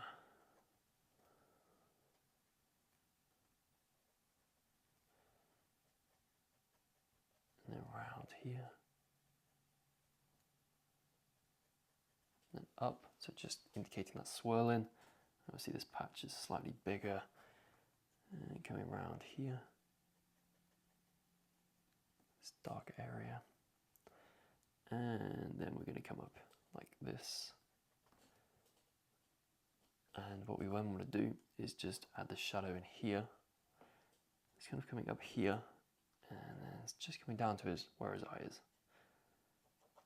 Like that. Then we've got another bit that's just coming round like so. Awesome. Then what I'm going to do is I'm going to come in with the porcelain. So this is a nice light grey. And we're just going to fill in a lot of this area. So just going round, down here. And then coming around like so. And just working our way across. Because the majority of this area is quite light.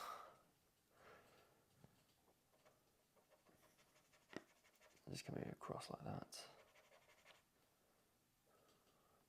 And I reckon if we just kind of fill in this space coming down. So obviously directly in the middle, the hair strokes are going down, so that's why I'm using mark strokes there. And obviously on the other side of this line, they're going to start to come out this way. This is going across like that.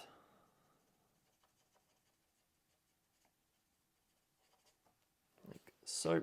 Then what I want to do is come in with the soft cool grey now. And just add a little bit more tonal variation to this area. So we're going to go bish bash bosh, just add a couple of little strands in there, and then we've got a much thicker shadow that's just coming here, thickens up there, and then works its way down like so. There we have this coming in there.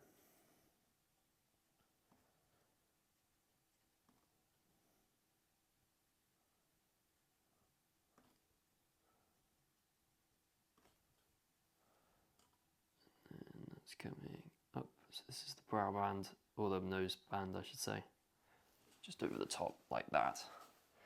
Then we have, just add a couple more little strands here and there, coming across like that, and a couple more coming across here, where it's kind of meeting that brown hair.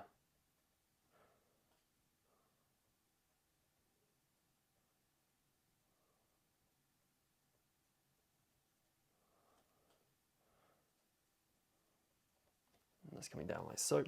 Then we can add the kind of like orangey highlighty bits. So we're going to come in with the cinnamon. And then we're going to come up here, get some cinnamon in there. So this is going to be our shadow. I think the potato brown might be a little bit too dark. So then we're going to come underneath. And one thing with the marker bases when I'm drawing animals is I don't actually do the eye, because obviously the tip of a marker, yeah, may look pointy, but because it's soft, it's not as accurate as coloured pencils, and because it's such a small important area, I like to kind of just keep away from the actual eyeball. I can do the structures around it, but that's just the way that I do this. And then this is coming across there. And it's worth pointing out as well that if you're thinking, this is looking a bit too potent in terms of the orangeness of this, it will look a little bit lighter once it's kind of like fully dried. You can kind of see that with like the mane and neck. Some of those dark areas are now a little bit lighter than they were earlier. So what I'm doing here is I'm basically just doing those darkest shadows under his, like the veins coming away from his eye. Well, they might be arteries, I'm not sure. Some kind of blood vessel. This is going down, around like this.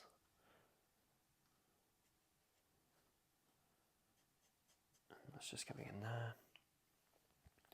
Then I'm going to come in with the, the soft cool grey. And I'm going to use this to do this shadow down here.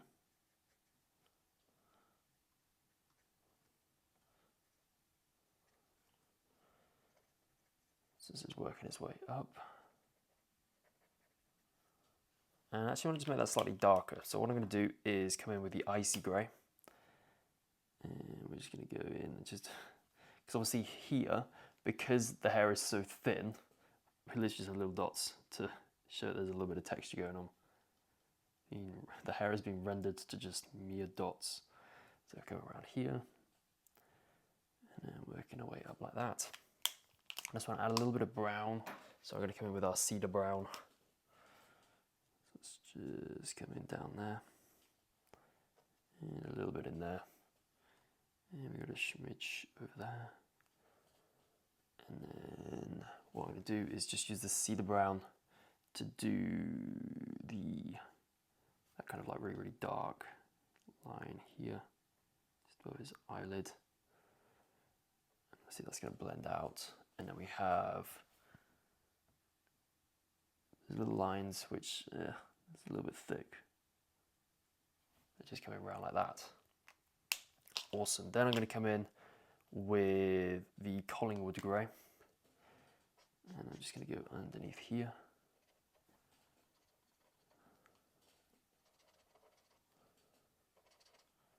That's coming across and up like that.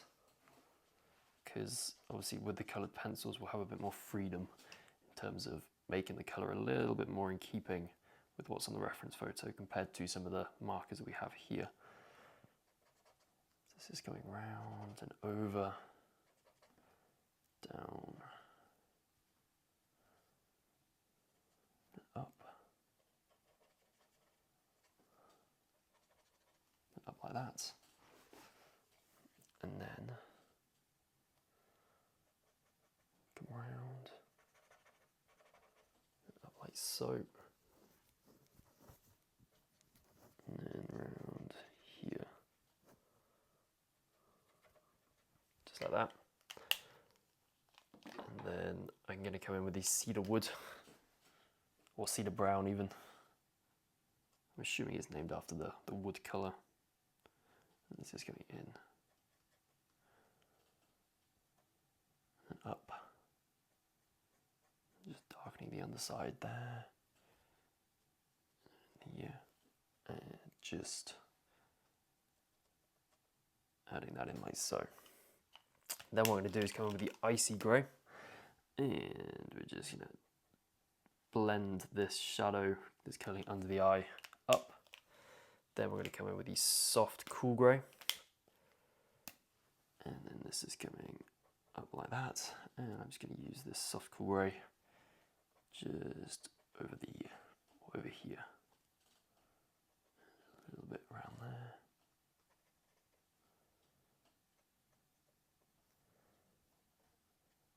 And then this is just coming over the eye well, not over the eye, but just on the edge of the eye, around like that. And then I want to use the icy grey just to do this outline here. So this is going across and in like that, and then coming down, and then underneath like so. And then we can just leave the eye for a bit later with the coloured pencils. So then coming in with the Collingwood grey again, and I just want to use it over there. And in like that. This is coming down there.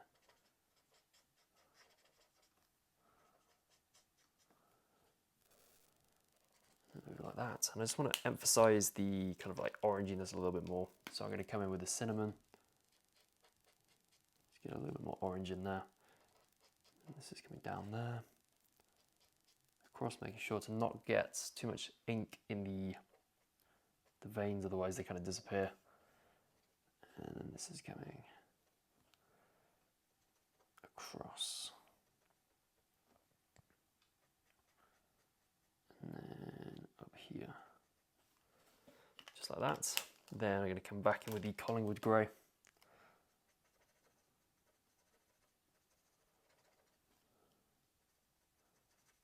And just using that like so. And then this is coming across here. And up there. Like that. And then I want to use one of the greys, maybe the porcelain, just to kind of like blend this area here. Just going around there. Then I'm going to use the cinnamon just in here.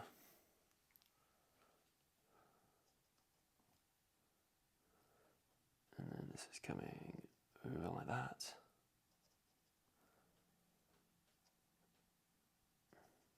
And in there. And then just using some little dabbles up here. Just like that. Then I'm going to use what should we do? We'll use the cedar brown. Actually, that's a little bit too dark. We're going to go in with the soft cool grey. I'm going to use this just to darken up this shadow here. And that's coming in there. And then round here. And this is coming in there. Then we're going to use the Collingwood grey. Just to do this area here.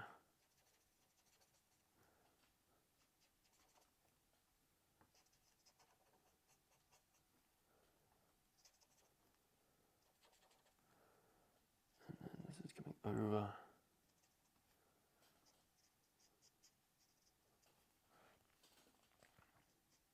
And then up like so. And again, just leaving that other eye. And then what I want to do is just use the soft cool grey just to do the kind of leather part of the brow band before we move on. So just coming in, this is just going to go on the underside of the jewels. Just going around like that. And then over like so, because obviously the jewels are so kind of small that we're going to have to wait to do them with the coloured pencils, and we can just do the part that's going around the back of his head. Like that. Can you see how it's kind of got that sharp tip to it? Then what we're going to do is we're going to come in with the icy grey and with the chisel tip. And can you see, obviously on the bottom of the brow band on here, we've got that dark underside. So we can just do that. Just going to cut across, then come underneath. I can come in there. Then we can just darken this up like that. And then I can use the porcelain over a lot of that. And if I'm being honest, I reckon for the majority of the tack, if you just dash over it with the porcelain, because just like with the eye, these are so, there's so much going on in these areas the markers are just a bit too thick to do it. So just getting in a nice little coverage of that porcelain will just mean that we can add it all in with the coloured pencils. Be a problem for another day or the next video. Then just up here, I want to use some soft cool grey in order to go around here and then just bring this up to the edge of the tack, just like that. Just refining the shape of the tack just a little bit more. And there's a little bit more in there as well. Actually, we can add some slightly darker bits. So if we just use the icy grey and the chisel tip of it, we can just show where, obviously, that you've got those dark edges, which is so here, dark edge of the tack there, then you got the dark edge there, then you got another dark edge there, and then you got the buckle there, or not the buckle, the stopper, another stopper just there. This is coming around like that. And as you can see, obviously these lines are pretty thick. This is going in there. And there's a double up there. And then we've got this buckle. Let's just go around here and in. And then up there.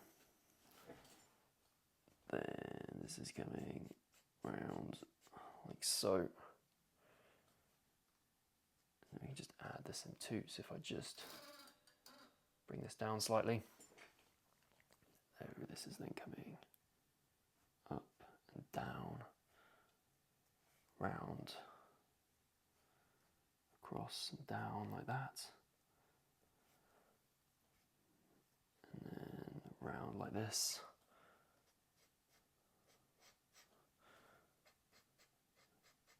And then this is just tucking below his cheek like so. Because obviously we've got this weird tag going on. This is kind of wrapping around like that. So just roughly indicating the synth. It's looking a bit scruffy right now. But three little things. And we've got another one there. Bish, bash, bosh.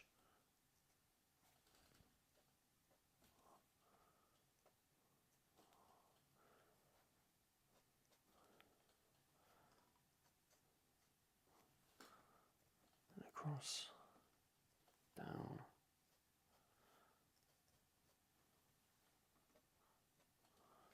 Like that. Then we've got this other thing like that. Another buckle. And this is coming round like that. Bish bash bosh. And then we've got this a lot darker coming around there. It's rounding up like so. It's coming around there. It's coming up. And then what we have is we're going to come in with the, where is it, the much darker grey. So this is now the storm grey. And then this is coming up, like so, round, then we come down, you got this flash Nobus band thing. So now, can you see you've got a little bit of variation to this shadow? So it's slightly thicker in some places. This is coming across and then in like that. We come over, across, and then down. Then we can come up. And this is coming over there. So this is this other line. You got that, how I referred to when doing the sketch, you got that harder part of the leather on the top. And that's just going down and kind of merging in there. That's coming around there. Then this is coming up.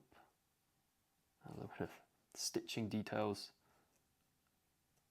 It's kind of questionable stitching details. And then we just bring this round, just like that. Then we're going to come in with the soft cool grey. Just add a shadow in there, a little shadow there, and a little shadow there. Then we're going to come in with a blue, so cloud blue. And we're going to use this just in here to show a reflection from the sky. Just like that. And we can just use this a little bit over the rest of the tack, because obviously that's going to have a slight bluishness to it too. Then we're going to use the soft cool grey again. Just go round and down like that.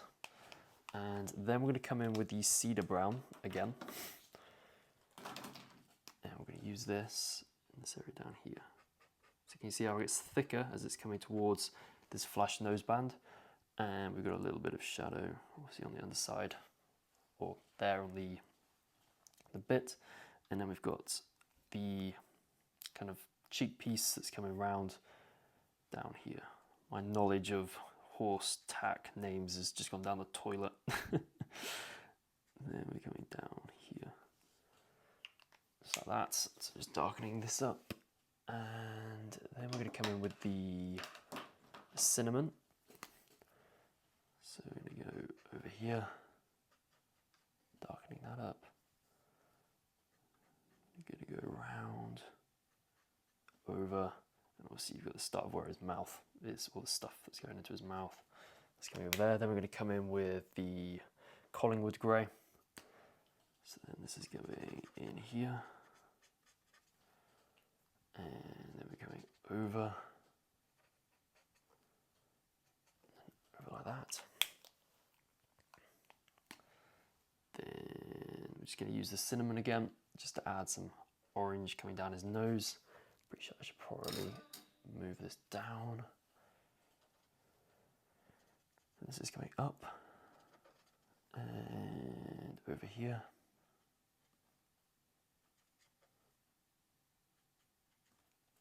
And across like that. Then we've got a little bit coming down the center. And then what I want to do is just use the, where is it?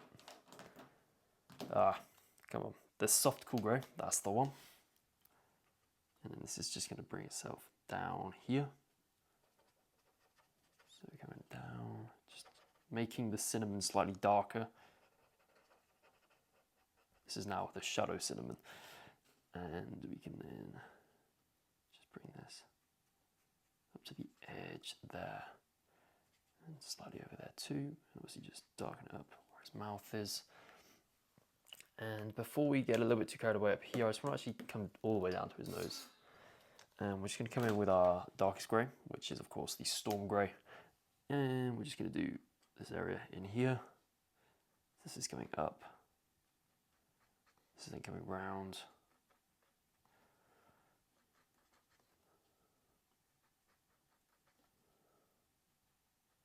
And down. And over like that. And then we've got a little bit of darkness in here too. Then we've got this that's coming up, so kind of where, obviously because his nostrils are flared, the kind of the squidgy bit between his nose is kind of getting compressed, so it's formed all these wrinkles. It's coming up there, and up there too, and I can just kind of join these up.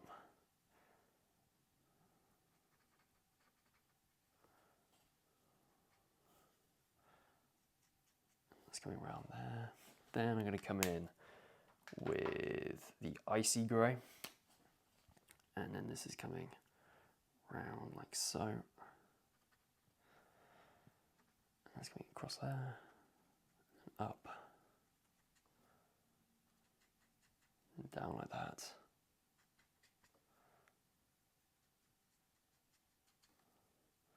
And then I can start to blend the edges of this really, really dark shadow for the nose, just with this icy grey. It's just coming around like that. Then what I can do is use the soft cool grey. And I can just bring it out like that. can also just add that little bit in there and bring this round like that.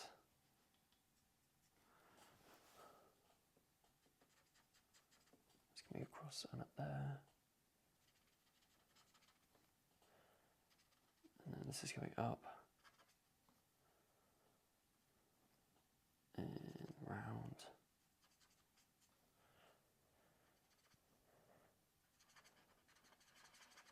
And then just kind of blending all this area down here. And then we're going to come over and just bring this around here.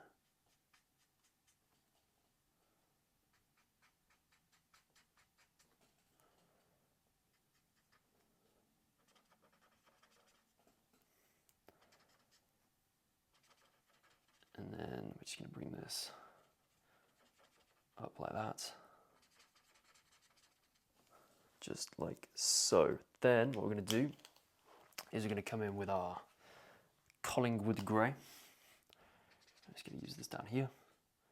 And we're going to use this up there. So again, just darkening up that middle bit. And this is just coming over like that. We just want a little bit of cinnamon in this area here. So where is our cinnamon? There it is. And we can then just add that in here. It's coming down and over like that. And then we can come in with the cinnamon again in the middle just to darken up that center part, because obviously you've got to hit the muscles on his nose are kind of curling around like that. So that's the kind of center part of them. Then we're coming in with the Collingwood grey again. And just bringing this round. And then this is just coming straight down here and over like that. Then I'm going to come in with the porcelain, and I'm going to use this just over here, just in there, then coming down, and then going all the way over. Basically just going over all of this area down here. And now what we can do is use the icy grey with the chisel tip of the icy grey and just go, okay, so this is where the top part of his lip ends, and then we just add a little bit of kind of variation to the line, because obviously it's not going to be perfectly straight. And then where his lower lip starts, we're going to make his lower lip darker at the bottom here. This is coming around there, that's coming up there. This is just adding some little wrinkles in there too.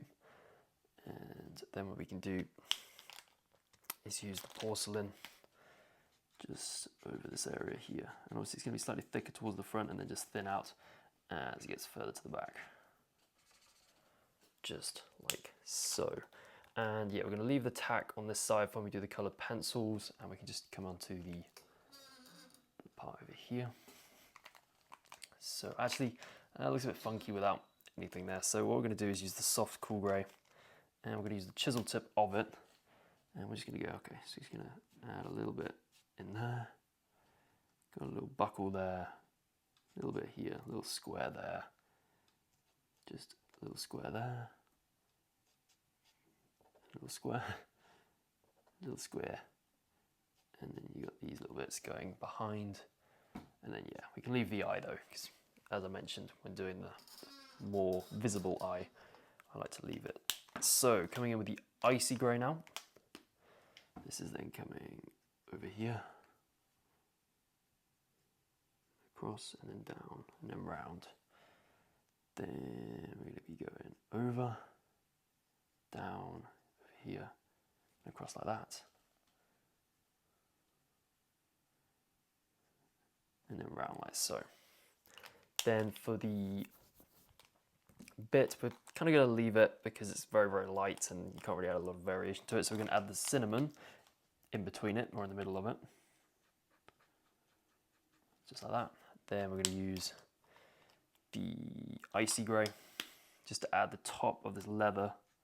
It's coming around there, but trying not to get any pigment into there or into the bit. Then using the Collingwood grey, we can just do the kind of copper, or I think it's grass. Oh, I don't know anymore. Just like that, his bit. Then, what we can do is use the storm grey. So we just come down here, we can do this lower section. So with this storm grey, we can start here. So this is the edge. And then we can just start to add this in. So under the rubber bit, over underneath like so.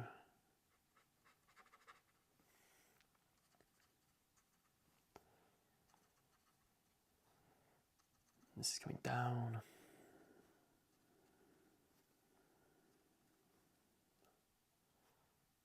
So down, down, down. This should actually start to come down here as well. Just whenever we're doing this, we're trying to get some make it look a little bit more random, because can you see you've almost got these little steps, like layers of the shadows. So just trying to add these in will obviously help make it look a lot more realistic.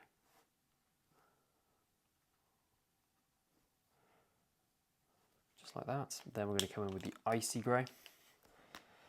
And we're going to go up here.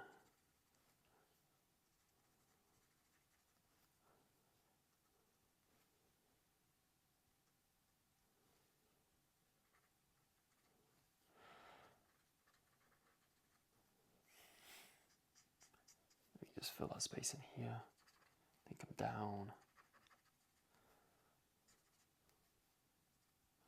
And that's coming across there. So then we can come in with the Collingwood grey. And then we can do this for front facing section, because obviously some light is starting to wrap around. Because obviously it's the day, so yeah, we have the main light sources coming from above, which is the sun, but obviously the sun is then reflecting off all the other surfaces and kind of wrapping around all the different surfaces. Then I can come in with the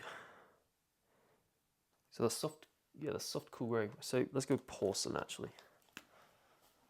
Just coming in down here, just adding that in. Then we want to do the front of this leather, which we're going to do with the soft cool grey, and we're just going to go straight down. Bish bash bosh.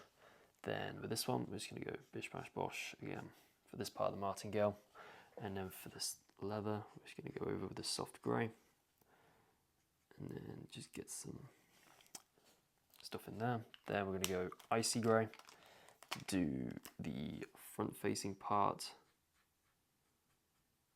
Just coming around there. Then we can use the porcelain just to go over that stopper, and then obviously it's a little bit brighter on this side. So we can just use that to do this. Then we can come in with the soft cool grey and go around there and just come in like that. And then come in with the icy grey again using the chisel tip. I want to just define up there a little bit more. That's just coming down like that. And we can do the other side too. And then we just want to make that over there, and then do the underside of the reins. So it's just coming around like that. Then we can come across using the icy grey actually. So a good old icy grey. And then just again layering these steps up. But what I want to do is have it so it's almost like you get a nice curveness to the finish. So we're just going to kind of go up here and then just stop it round about kind of there. So it actually comes up here, got a shadow from the reins here, just like this to it there.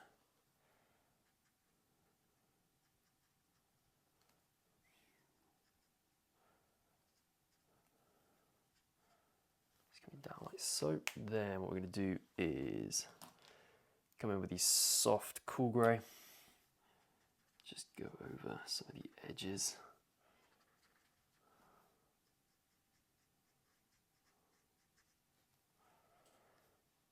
and then come in with the Collingwood grey,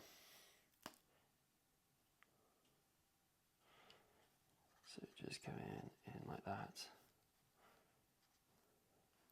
Then we're just going to come down, join the bottom of his neck with the bridle, and then come in with the soft cool grey. Just coming down like that.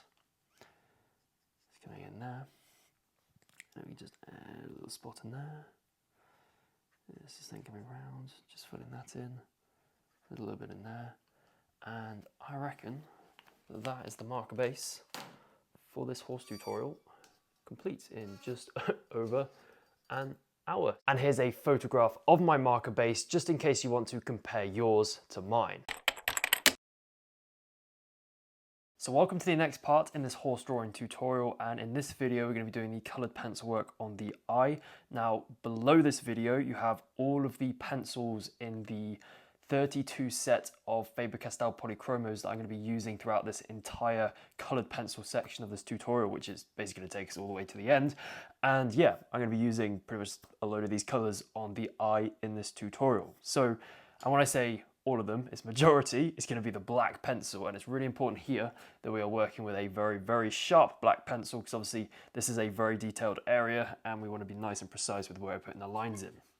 So we're going to kick things off with the black pencil, and I'm just going to make sure that this isn't focusing on my hand, because I've had a tendency in the past where it keeps focusing on my hand and it really annoys me every time I watch the recording back, and it's like, it's all blurry and fuzzy. So hopefully that's going to be all right.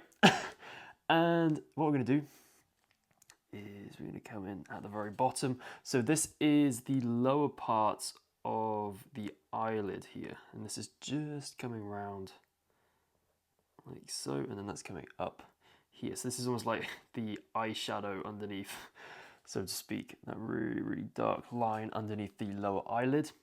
And then we're going to come up slightly, and this is obviously helping to section off this lower eyelid from the actual main eyeball. So then this is coming up here. So can you see it's thicker here, and then it starts to thin out as we come up here, where it joins into the corner like that, and then it comes round. So we're just doing the outline to start with, and then up like this. And then we're just going to stop with the black pencil there, and then we're going to continue it up here. So it's coming down like that. So it's not joining with that one, which I was just about to do mistakenly. And then it's coming over like that. Over. And it's then coming round like so. And then this is coming round. And then the eyeballs kind of joining in here. This line gets a little bit thicker in there. Then what we're going to do is we're going to come with the black pencil and just go over this part that we've got with the brown. It's going straight across. And then that's coming down like that. And then what we're going to do is, can you see in the corner of his eye? It is a lot darker, so we're just going to darken up the corner of his eye. Just like that, starting to curl it round the eye. And then we're going to come up like that. And then this is going to come round like so. And then we can just thicken up the shadow at the top. It's coming round. And then down there. And then down like that. And then what we want to do is, obviously you've got the pupil in the kind of center. I say the center is kind of shifted a little bit to the left. So we're just going to start by adding this in. Hopefully you can still see where you've kind of jotted it in from the sketch and you didn't rub too much of it out in using that kneadable eraser. So just going to come down, and that's coming across. So the main shadow, or the darkest part, is isolated here, and then as we get further forwards we're just going to lighten up the amount of pressure that we're using, just like that. So you've got a little bit of variation there. Now obviously on the top we have loads and loads of highlights going on. So what we're going to do is we're just going to look at them like the main ones. We don't want to get like overly caught up. So we've got this little line that's coming down like that, and then it kind of forms a point here, and then it comes across like that. Then what we have is it's coming up there, and then this is coming down like that, and down like that. So this is almost like a reflection of a tree in his eye. So obviously trees are quite random, so we're kind of adding lots of random shapes here. And then we've got another one that's just coming down like that. And then this is coming down there. And that's coming just down there slightly. And then what we want to do is come around there. So you can see this really dark outline here. So it's coming around here. Just around the back of the eye. And that's coming around up there. And then joining in like so. And I reckon we're just going to thicken up this shadow just a little bit. And this shadow here too. So make it a little bit thicker at the back. And then we can actually come in with some different colours. So just going to add a bit more of a shadow on the underside there. And a little bit in there too, like so. Then what we're going to do is we're going to come in with a brown. We're going to come in with the walnut brown. So this is just a little bit lighter than the black. So we're going to use this over the edges of the pupil here, just ever so slightly, just kind of caressing the page with this walnut brown. And then this is coming over here and then just working its way up. And obviously in these darker areas, we do have to press quite hard because we don't have a marker base in order to get a nice solid finish that will match the kind of solidness of finish of everything around it. We do need to press just a little bit harder than we would otherwise because we do not have that nice foundation that's already filled up the paper grains. So obviously you don't want our eye to look all grainy. And then we're going to come up there, just kind of join this to the side. And then that's coming up here, and up there, and then just adding in some other little reflections again. Then we're going to shift down to a slightly lighter brown, in this case the raw umber, and we're just going to use this just in this space here. And you can see there, just adding that bit of colour, it just all of a sudden it's like, ah, look, life. There's life within this eye. And then we can just add a little bit up at the top there. And then we're going to come in with the magenta, and you may have, like, when you saw the color selection for this piece, you're like, where the hell is this kind of ready color going? And the thing is it's not like raw magenta that we're using, we're just mixing it with other colors. So we're just going to use it here just to get that really slight tinge, almost like that red, just helping to kind of ready the brown, if that makes sense. And then this is just coming under there. But can you see, it's almost like we have the pupil in the middle, and then we've got this really dark shadow going around the outside, but then we've got this light ring, and it's important that we maintain this light ring, because obviously that's where kind of like the main, or the part of the eye that's occupying the most surface area of the eye, if that makes sense. So you've got the pupil, and then you've got this dark shadow, and then you've got this light ring in the middle, and we want to kind of maintain that light ring. So just sticking a little bit of magenta in there, it's very subtle. And then we're going to come in with the dark indigo, so just whacking in a load of colours in here. It's just adding in a little bit in there that's just going into that light ring. And then this is coming up. And then this is coming around and down there. And then I just want to just biggin up or make the pupil just a little bit bigger, just so it doesn't get lost. Using this dark indigo. It's coming in like that. And then I'm just going to use this dark indigo just to go over some of those black lines that we have in the highlights there. So this is coming around like that. Then what I'm going to do is I'm going to come in with the ivory. So this is that really, really light yellow. And I'm just going to come along here, just over this side, like that. And then I'm just going to bring this over slightly, but easing off the amount of pressure that I'm adding as I'm just coming over to the side there. Awesome. So then what we're going to do is we're going to come back in with the black, because obviously we've been in with these lighter colors, it's lightened up those black shadows. So then we're just going to come into this corner here and just darken this up. So this is coming around like that. coming down there. And then we can just come around here. And just darken this up. Just like so. And then just over here as well. Just start to bring this round. And bring this up. And then down there. Then what we're going to do is we're going to use the light ultramarine. I'm just going to give this a gentle dusting within this highlight area. Just in there like so. Then we're going to come in with the white pencil. I'm going to use this just within those highlights. Just to make it a little bit brighter and obviously just blend some of the bits that we've got in there as well as that light ultramarine we just added in. So then this is just coming down here too. It's coming up. And just to add a little bit more tonal variation to that highlight, we're going to come in with the warm grey 5 now. And we're just going to add a little smidge in there. And a little line in there. And then we can just use this over kind of like the right hand portion of that bit, like so. Then what we're going to do is we're going to come back in with the black pencil and we're just going to go around here into the corner of the eye and up here, just like so. And then this is just coming under the highlight like that.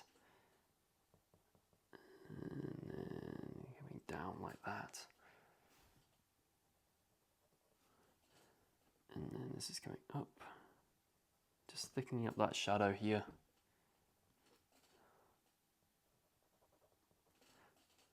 Just joining this in there to that side. Awesome, now we can just thicken up this little bit in there. That's coming across like so. Then we can just go over that. And what I want to do now is just come in with the warm grey 5 and just start to blend out some of this area around the eye. So you've got this light gap, but then it joins to the eye here. So this is like the end of his eyelid. So it's just coming in over here. And coming down. Just like that. And over like so. Then it's coming across. And down.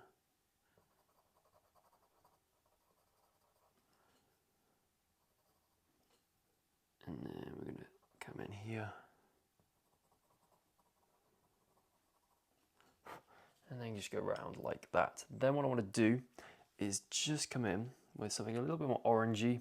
So the burnt ochre. And we're just going to add a little bit of this burnt ochre in here. And we're going to bring this across into there as well. Just like that. Then we're going to come back in with the black pencil. And we're going to come up there and then just round the top. And we just want to come across there. And then we just want to darken up some of these kind of like tree branches that are reflecting in the eye. Just like that.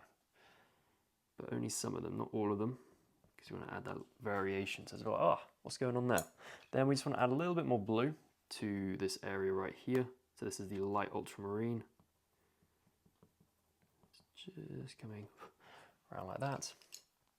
And then we want to come in with the warm grey 2. And we're just going to bring this round. And just use it to slightly lighten up this right hand side of that lighter ring that's in between the dark shadow at the bottom and his pupil. Just like so. Then what we're going to do is we're going to come back in with the black pencil and we're going to continue to just darken this up. So just adding in little bits, these tiny little kind of imperfections, little dots, just to make it look that little bit more realistic. And then this is coming down like that. And then we can start to add a couple of wrinkles within his eyelid. Just coming around like that. And then we can really darken that up. can come around like so. And then this can come up here. And up like this. And this can come down there like that. Then we're going to go over here. Then come across like that. I'm going to come in with the warm grey 5 now, so the slightly darker of the greys. And then just add in some little smidges here. And then this is coming down. It's crazy what kind of tones we can get with just these 2 greys, especially when they're on the marker base, because obviously they're going to look slightly different depending on what colour of the base layer that they're on. And then we can just use it up here. And to bring this round. Honestly, these are a little bit too thick that we did in the base layer. So I'm going to come in with the white now and just go over them. The white is basically the marker base eraser. So just thinning those little dashes out. And then we're going to come in with the burnt ochre because I want just a little smidge of orange in there. It's just coming down like that. And then just on this side of the eye.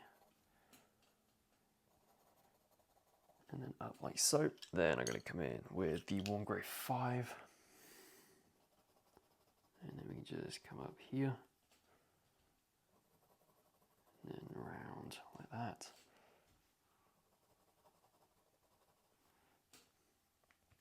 And then this can come down here. So just adding these little shadows. This is kind of the first layer, just obviously emphasizing these shadows, and then we can be a bit more specific with the colors or the color selection in a second. Then we've got kind of like this bag under his eye. So it's coming down there. Then we have, I'm actually going to come in with the black pencil because I just want to be a little bit more like, what's it called? Decisive with where I'm adding in these shadows. So then this is coming around there. It's got these little wrinkles and bumps, just like so. Then I'm going to come in with the warm grey 5 again. This is coming down like that. Then we can just go around that little vein there. And I'm then going to come in with the warm grey 2. And I'm just going to use this over this area slightly, like that. And all up in here. This is just a little bit too light at the moment. So this is going round and round like that. And I'm going to come in with the white pencil.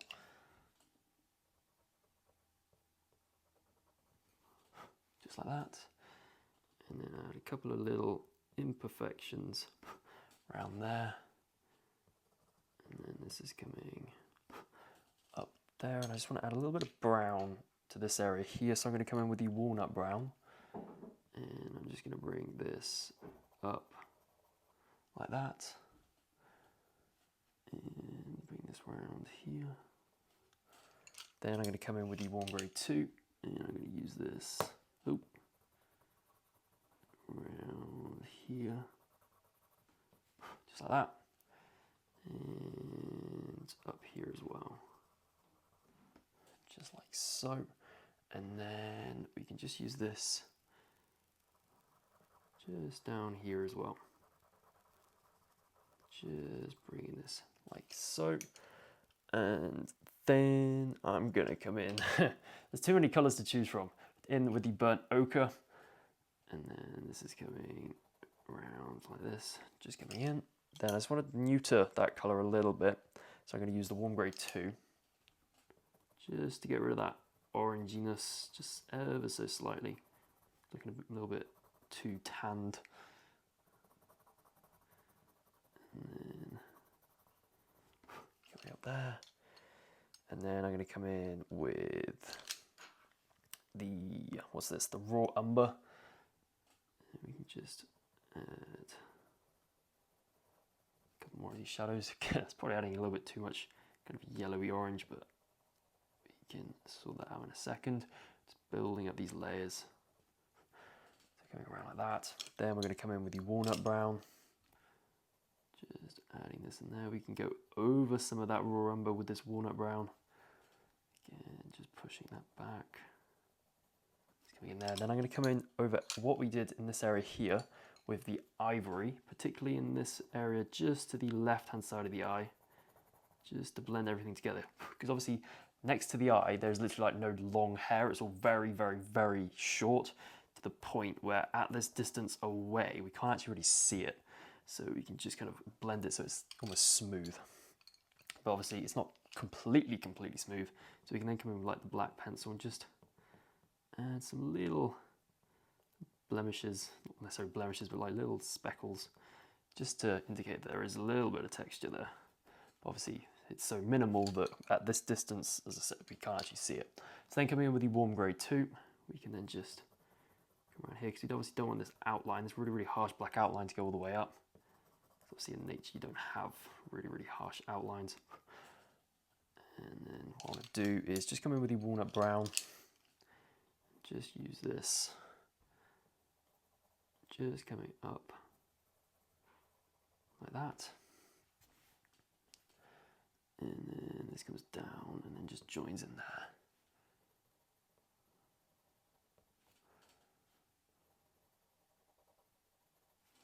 And over like so. Then we can just darken this up slightly. Then I want to come in with the ivory.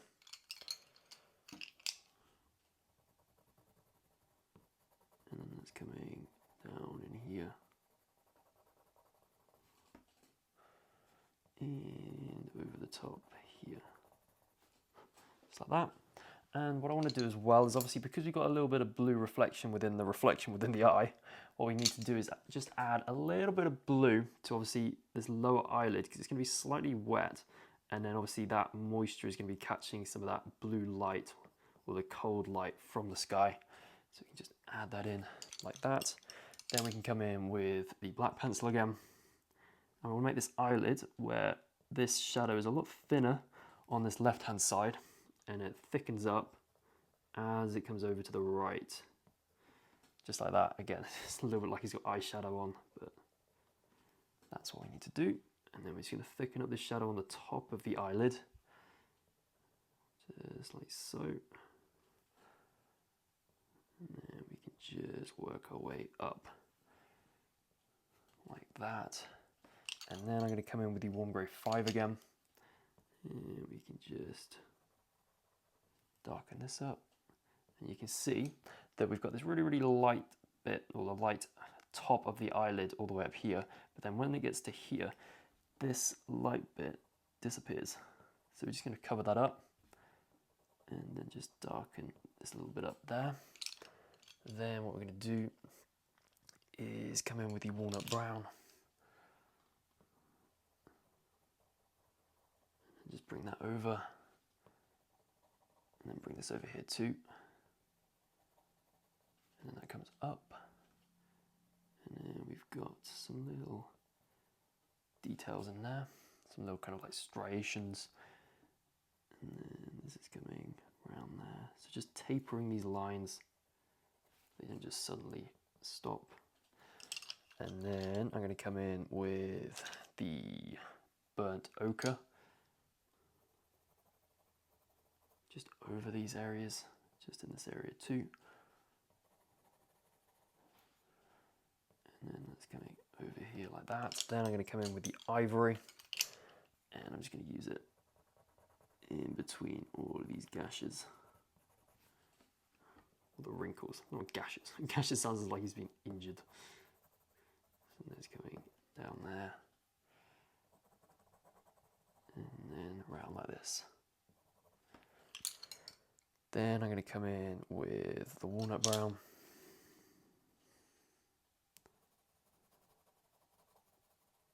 And then come over like this. And I'm just going to darken this up. It's kind of like thinking to myself, like, how far away from the eye do I want to get before it no longer becomes the eye tutorial? So I've got a feeling this probably won't take much longer to do the eye. So just coming around. Then I'm going to add shadow over here. We've got another shadow coming up like this, and then in like that. And then this is coming down. And then that's coming over like so. Just like that. Then I'm going to come in with the warm grey 2. And this is coming around there.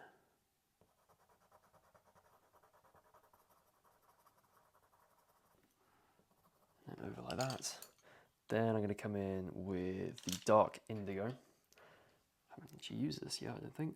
And I'm just going to add some shadows. This is like the second best pencil compared to, or in comparison to black. This is like, I use this a lot on a lot of my drawings, pretty much anything. So then coming in here, the dark indigo. It's basically the black, but with a slight blue tinge to it, so you don't end up like desaturating all the color when you use it. And then we can just use this in his pupil, like that, and then a little bit within that highlight, especially at the top, just to darken it up. Then I can use it going around. And I do want to point out that the reason we're starting at the eye and not the leftmost point is because obviously the eye is literally the most important part. So it's really important that we get it right. And obviously he now has soul throughout the entire thing, because otherwise if you don't add the eye in, it feels a little bit soulless and weird whilst we're doing everything else. But then I'm going to come in with the white, but at least now it's like, oh look, there is just some character. It isn't just this weird eyeless thing. So just going over these highlights, making sure they're nice and highlighty. And then I'm just going to go over the top part of this pupil, and that's coming up and around like that. And then we're coming around and over. And then we're coming up there. And then we can just push this over like that. And I just want to add a couple of lighter parts just around there, and down there, and in there as well. And that's coming up. Then I'm going to come in with the warm grey 5 again. And we can just start to push this down. Around here, and then up, and then down like that. And then what we're going to do is we're actually going to come in with the Venetian red, and we're going to use a little bit of this Venetian red just around here, and also just up here as well, or down here I should say, and a little bit down here too. Just like that. And we want to use this up here. Because the thing is, yeah, you may see, I was like, he's got an orange and grey face, but there's so many other different colours that we need to use in order to get this exact colour. So then this got this red, and then this is coming just down here, like so. And then I just want to desaturate that a little bit with the warm grey 2. Just coming over like that, and then that's coming up, and then I want to come in with the ivory just in this area here, just like that. And I reckon that is pretty much the eye area done. So yeah, I hope you've enjoyed this part of the tutorial. This is probably my favorite part of drawing any kind of animal, because obviously this is where this soul is contained, as I've mentioned earlier on in this video. And here is a photo of my eye, so if you'd like, you can compare it to yours. Welcome back to the next video in this horse drawing tutorial, and we're going to follow on from what we did in the previous video and basically just do a lot more of the structures surrounding the eye and moving over towards the kind of front of his face. So what we're going to do is going to kick off with the walnut brown, and we're just going to do this little area up here. So you can see that we're just going to bring off these kind of almost like indentations and different layers within his muscular structure of his face. So then we can come up here, and then we can come up like that. So just kind of extending what we had already from the marker base. We can just darken up this corner in here. You can see just where we've got that buckle of the bridle, it's casting a bit more of a shadow here. And then we can come around like that. And then just up like that. And then we can start to add a little bit more texture just around here. Again, because we're now getting a little bit further away from the eye, we are starting to get some slight hair textures. We can start to see them ever so slightly, just coming up here, just like that. That's coming across, and I'm just going to quickly shift over to the black pencil, because obviously on the underside of his brow band we have a very, very dark shadow, or it's not necessarily like a shadow cast from the brow band onto his head, it's like the under facing part, because obviously it's not just a completely flat brow band, it does have a little bit of thickness to it. So this is the kind of the underside facing part that we're adding in here. And now I think about it, this should probably be a little bit higher up. So this is coming around there. And just going around there. So again, making sure we're using a nice sharp black pencil for this. So this is coming round there. And we're coming over, but I don't want to go too far across because obviously we don't want to get carried away too far over. We want to kind of work our way across by completing one bit at a time. So then what I'm going to do is come in with the warm grey 5. Then we're just going to come in here and just bring this over like that. And then that's coming up here. And then we can just obviously fill in this little white border that we have there. Because obviously we don't want that white border underneath the brow band. And then this can just come across like so.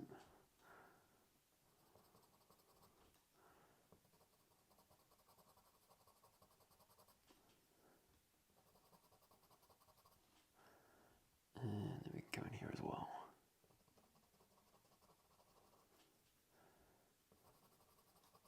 And that's going up. And there, so just using this warm grey 5 just to blend that walnut brown to those slightly lighter areas.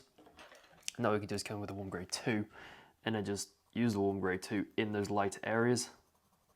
It's just going up here, up and up and up. Just going over where I put that wrong line in, so then I'm coming in with the white. So just coming over like that. Oof. So coming up there, and then we're going to go up like this,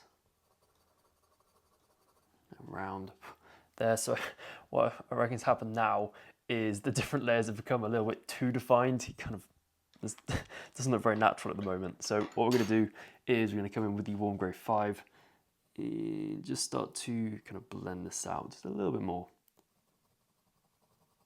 It's coming over here. And then coming up, and then just kind of linking some like shadows between these different layers, so it doesn't just look like he's got these kind of sloping hills. That does look a little bit strange. Then we're going to come in with the black and just use this on the right hand side of the buckle just to darken up that shadow a smidge more. And then we're coming over here. And then this is going over, and then under there, and then I'm going to come in with the, I reckon we should actually add a little bit of that lighter brown. So we're going to come in with the raw umber now, and we're just going to come up there. I say lighter brown, that's quite potent, almost orange, but we can dull it down in a second. So just getting this in there here.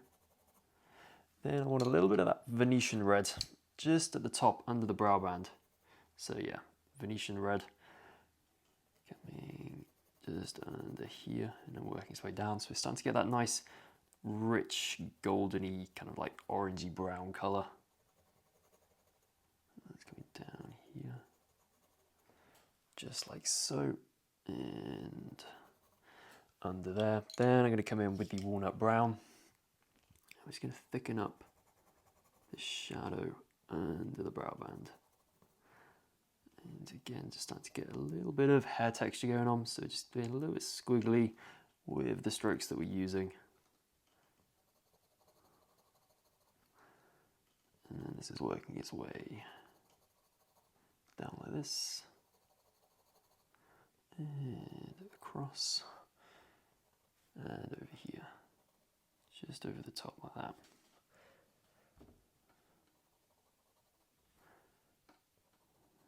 Over and up, again using lots of, is it prepositions or, yeah, prepositions, that's kind of the correct English term for describing where things are in comparison to other things. Or at least, I think it is. You might be sat there thinking, what's Tom on about? He's making stuff up. He's going crazy. And there we're going up here, and then coming around like that. So just, as you can see, it's a case of just using lots and lots of layers.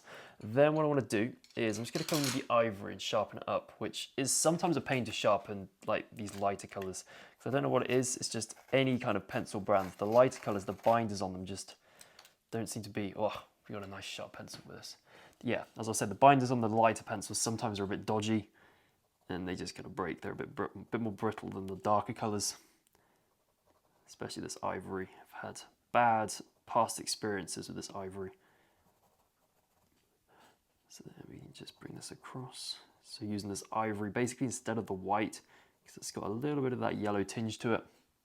So we're not going to overly desaturate all the colours. Because I do want to try and keep a lot of this rich orange that we've got down already.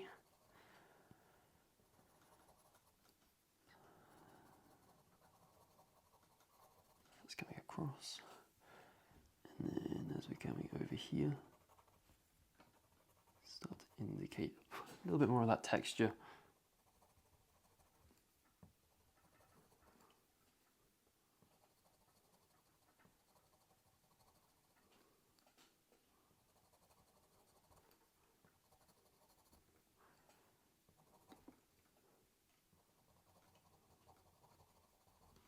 Just like that.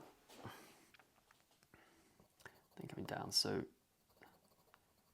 just starting to add, as I just said, that texture in.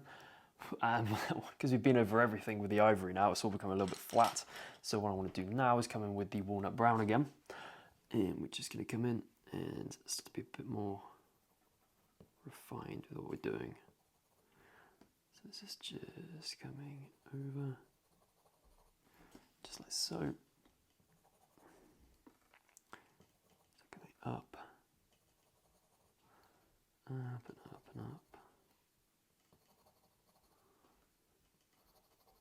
And then that's just coming in there. This is coming round. And then in like that. And then this is coming across. So just darkening this up.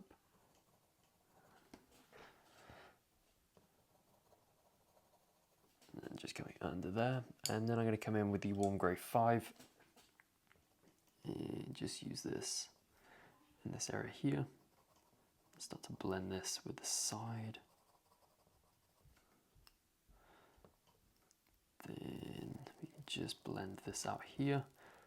So this is coming across there. Just slowly but surely, just getting all the tones in the right place and starting to establish some of those textures. And by now you can probably imagine that this is probably going to take a long time to do this entire thing. And the answer is yes. I have no idea as of recording this how long this video is or the entire tutorial is. You probably do because it's probably finished by the time you're watching this. So yeah, you're more aware of the time commitment that this takes than I am right now, which is pretty weird to think. So then we're going to come up here. And then round like that. And then just using this ivory. I think I've just forgot to mention that this is the ivory. Hopefully you can kind of pick that up as it's the light. So then this is coming round. I just want to add a little bit more into this kind of like eyebrow, so to speak. And we're going to use the raw umber. just going to add a little smidge more of that in here and up there. And then this is coming up like that.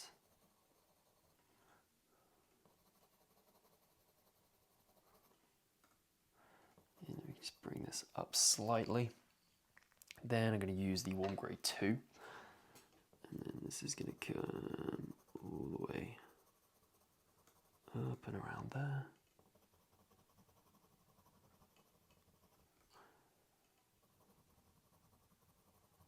And then coming around. Just like that. Then we're going to come round like so, just bringing the hair strokes round. And then what I'm going to do is come in with the raw umber. Again, I'm just going to sharpen up quickly.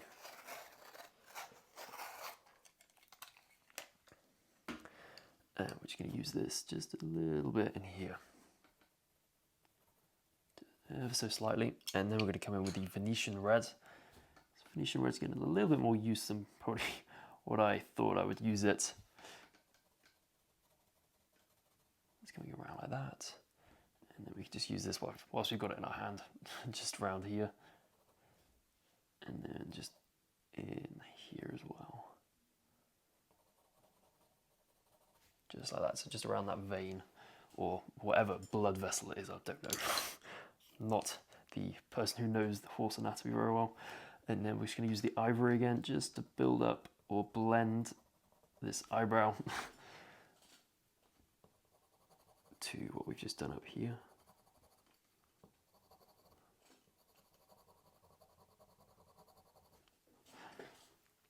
Then I'm going to come in with the walnut brown again. And we can just continue to build this up. It's slightly darker here.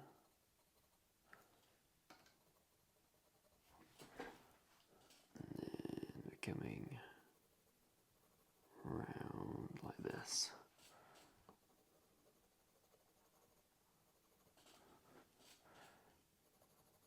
So this is coming up.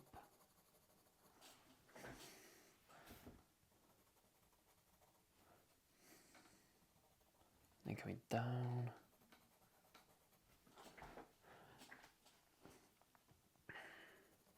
Just building the shadow out at the top. It's like a case in these final layers where you're basically just putting like pigment onto the page and it seems like it's doing absolutely nothing, but it's just doing that really just slight change. And it's these slight changes that just are the difference between an artwork that's like okay and an artwork that's like, oh my gosh, that looks really cool. It's just these teeny tiny details. Just that extra effort that you put in just makes it just that much better. Then we're going to come back in with the black pencil, and I just want to thicken this shadow up at the back here. And then bring this down there. And just because we can, I'm going to go around that buckle, just so we don't lose it. Like so. Then what I'm going to do is start to work my way down here. So if I just shift the camera slightly, and then I'm going to come in with the black pencil that I just put down. What a numpty. And then we're going to darken this bit up here. This is a lot darker. Then we can just go around this face of the buckle here, and then got a line there and a line there. These running parallel. And then this is the one that's literally next to his face. So I'm just going to focus on this one for the time being. We can add a little bit of kind of bumpiness to it, because you can see on the reference photo this isn't perfectly straight. And then we can just bring this all the way down, because why not? There's a little lump there. And then it flattens out into here, and then kind of eases off. So what we're going to do is then come in with the walnut brown, and we're going to use this a little bit in here, and this is then going to come up in here and over here too. Then we're going to come in and we're going to go under and then up. So can you see kind of like the sort of weird shapes on the reference photo that I'm just trying to add in here? So we've got one that's just coming around here. And then it's getting slightly darker as obviously we get into the bridle, because that bridle is going to be casting a slight shadow onto it. So then this can come down like so, and then we can come up and then round.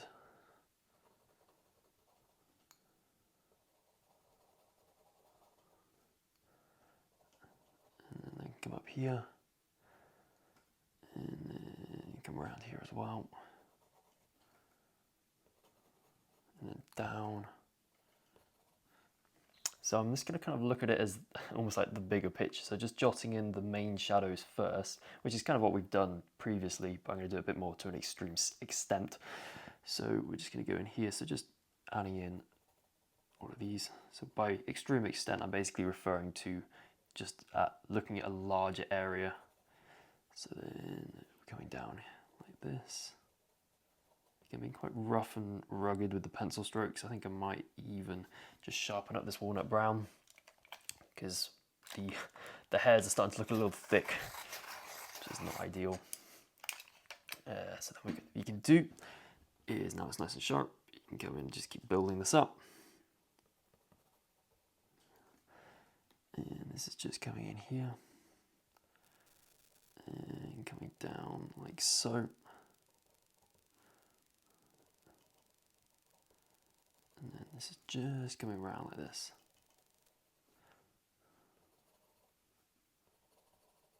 And then over here.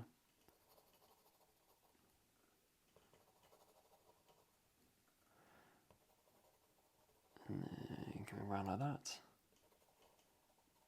And then again, just building that out like that.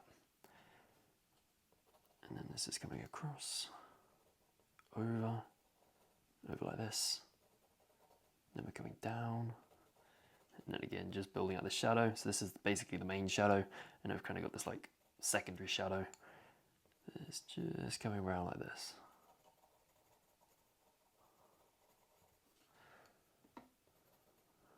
And around like that. And obviously that we've just used the walnut brown in this area, so what we're going to do now is come in with the raw umber. It's nice and sharp, because I think we sharpened it before up here for some reason. And we're just going to come down and just kind of use this over the edges of the areas that we just did with the walnut brown. So just down here and in like that, and a little bit up here. But obviously this has got a slight, like a bit more of a yellowy tinge to it opposed to an orange. So it's a bit more useful in this part here, where it is a little bit more kind of like warmy yellow. It's like that, what was it, the Colling House grey or something. I think that's completely wrong, but I hope you remember that from doing the marker base. And then what we're going to do, we're going to come in with the burnt ochre, which is obviously a little bit more orange, and then we're going to use this in here, just like that. Get a bit more of that orangey going, and coming through like that. And up like this too.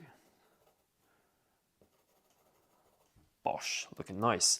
Then what we're going to do, I'm going to come in with the warm grey 5, and I'm going to use this in this area right here. And then this is coming up and round like that. And then we can just start to blend this out. Again, it's looking a little bit too smooth, so I'm just going to start to add some kind of jagged lines in order to indicate some hair textures. And obviously here the hair is flowing this way on the face, so just like on the cheek is a little bit easier to see where the hair's going. I know the image is slightly blurry when you zoom into it, but the cheek hairs are coming down this way, and we kind of did that when we did the marker base, so this is pretty much just following that same direction. It's going to be crossing up like that.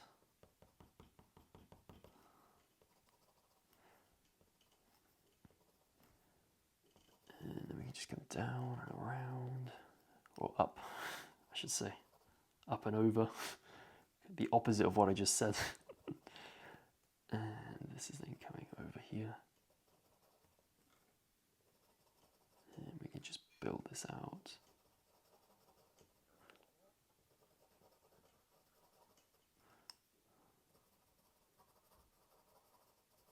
Just like that.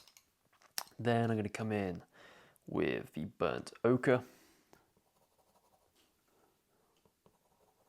And this is going up. And we can just use this a little bit more in there. And as we're coming down like this, and a little bit in here too.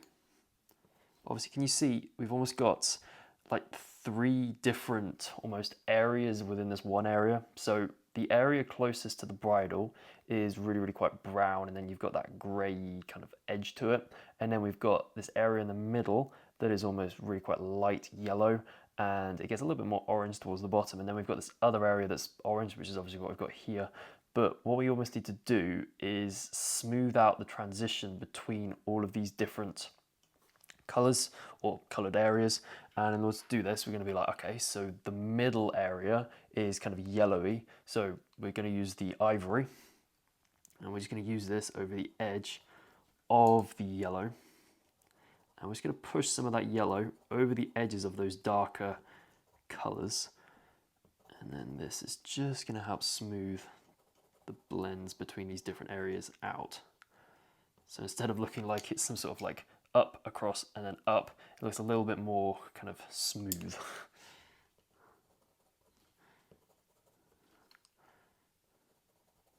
We can just work our way up now.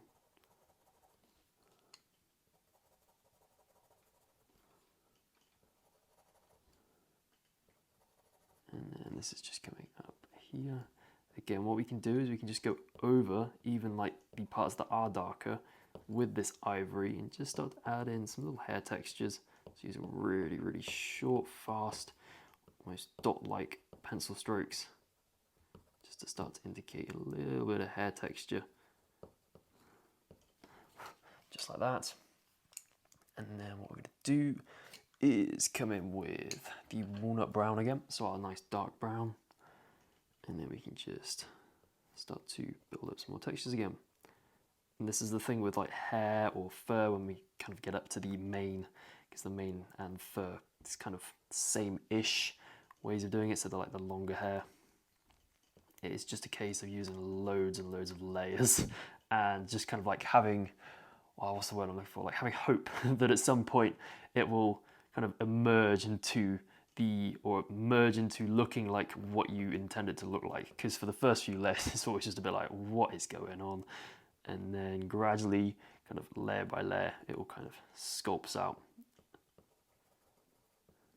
And I know you may be laughing at the screen right now thinking, oh, mine looks terrible right now, and this guy's being like, it'll eventually get there. And it's like, yes, it will eventually get there.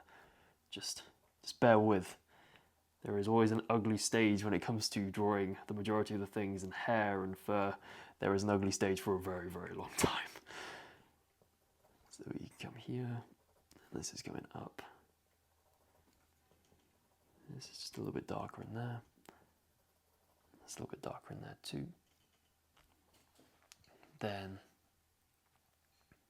because what we have is it almost looks like you've got some sort of really sharp edge there, and I don't necessarily want that, so what I'm going to do is come in with the Venetian red. And I'm just going to push this Venetian red over that edge slightly, just to smooth that out. And then I'm going to come in with the warm grey 5, and I'm just going to push a little bit of pigment into this area here. Just like so. This is going over and just blending that out just a little bit more. And then we can add some more stuff in here.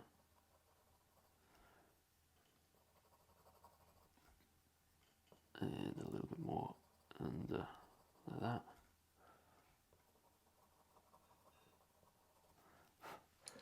Look at this. Gradually, slowly but surely, we're kind of sculpting hair, be it very short hair. Then coming across, and then just just up there, and obviously I want to make this just a little bit more grey. So we can just go up like this. And then we can come down. And then this can come over like that.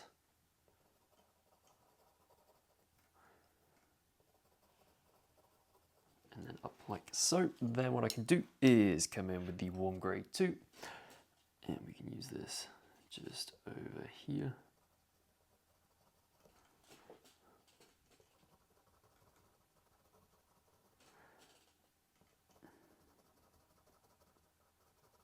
And over like that. Then we can just down.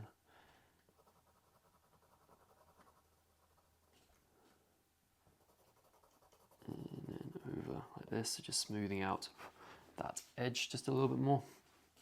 Then we can use, I reckon we just need a little bit more of that Venetian red in this area here. So Venetian red, and we can just add this in, just giving a bit more of like a rich colour.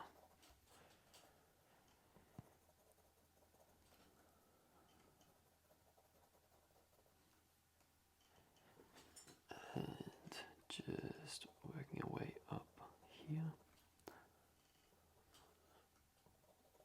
And then coming down.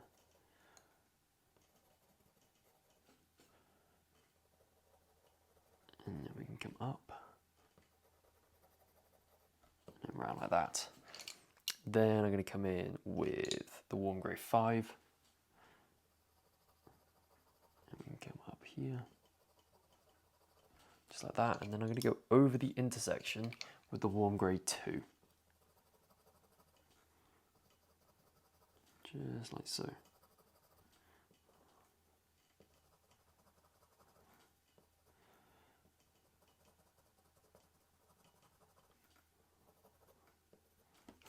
Just going over.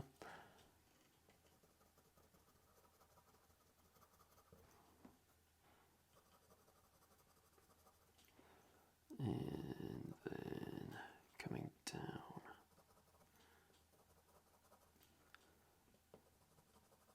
And over like that. So basically using that warm grey 2 in order to blend everything together. Then what I'm going to do is come back in with the Ivory.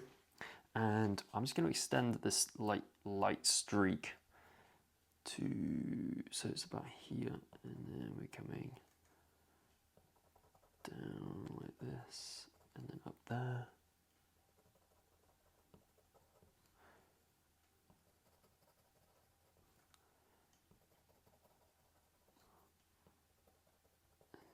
And this is coming up here.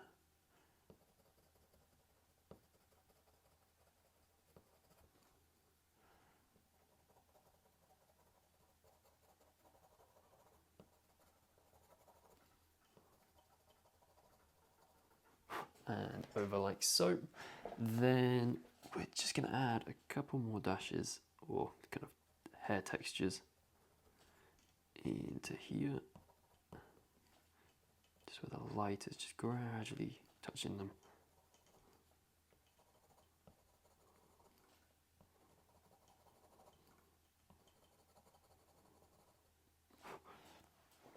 Just like that. And then we're going to come in with the raw umber and just add a little bit more kind of colour, because obviously we've desaturated everything with that warm grey 2. So then this is coming down there and just in there slightly, and then we can come in with the burnt ochre just to kind of orangeness this up.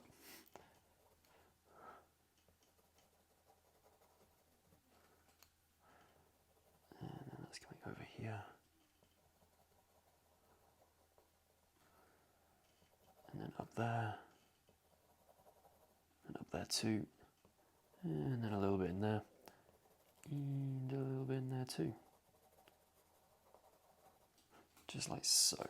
Then we have a little bit more in here, and a little bit more coming around there. And then what I want to do is come in with the warm grey 2, and we're just going to go up here. Just bring this up like that. And then this is coming around like that.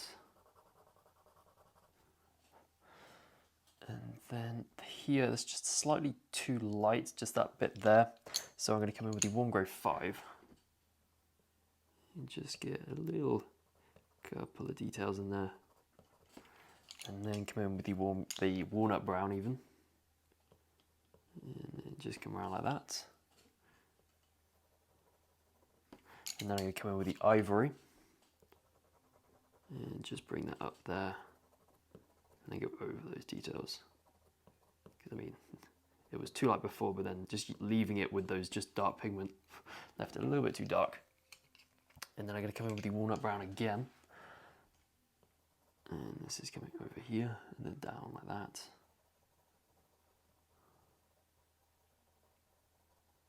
Just adding these textures just gradually in.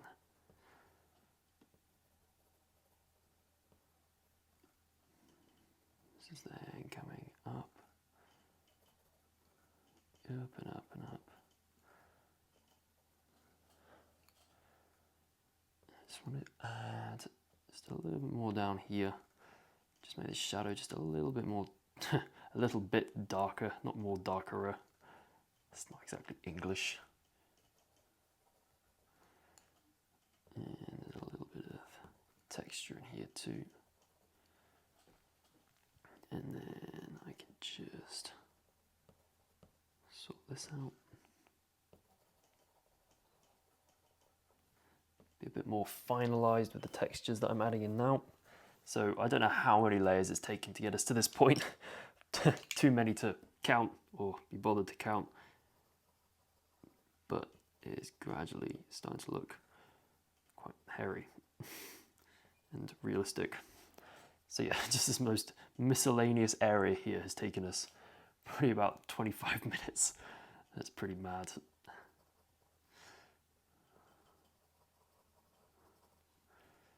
So just bring this over, just like that. Awesome, so I think that's looking quite nice down there. And then we can just start to work this up here. Just ascend the camera angle. Then what I want to do is, obviously we've got almost like a defining stop when it becomes brown and orange, and then it goes quite like very, very grey for the front of his face. So what I'm going to do is I'm just going to use the warm grey 5, so the darker of the greys, just to kind of mark where this change happens. So this is coming across and then up here. And then again, just paying or giving note to the direction change that the angle of the pencil is experiencing as we're getting further down the face. So coming down here, so can you see up here, it's kind of going straight across, and then as we're getting by the eye, it starts to kind of lower itself down. And then as we go down the face, this is pretty much just following the same direction that we did when we were doing the marker base. So again, as we're getting down, the angle is going down. And even if you didn't do this in the marker base, you can just correct it with the colored pencils now.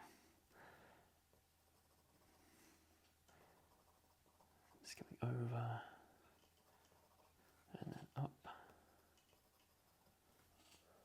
and in here.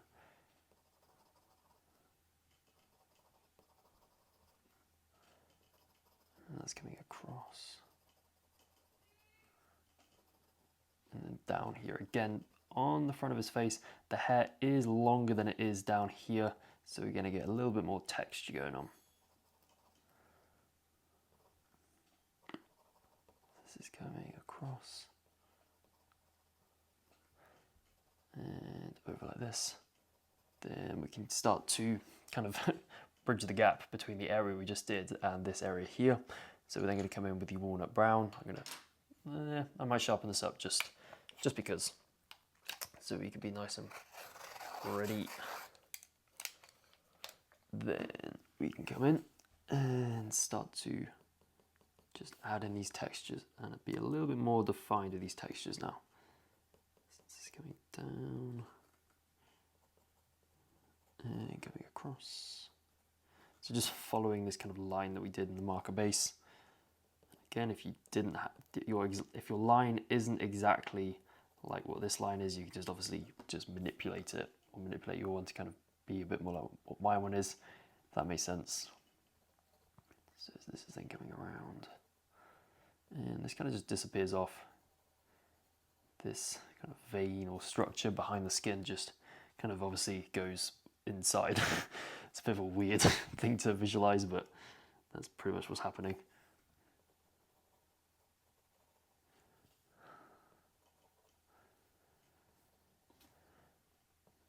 And then this is coming up.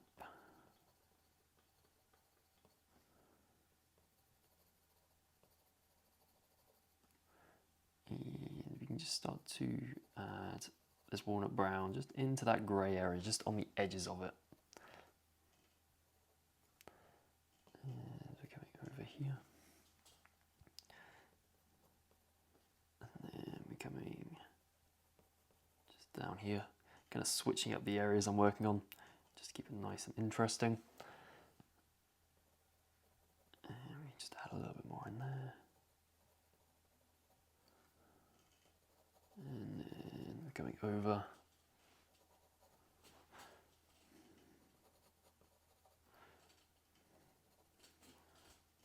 And this is then coming up.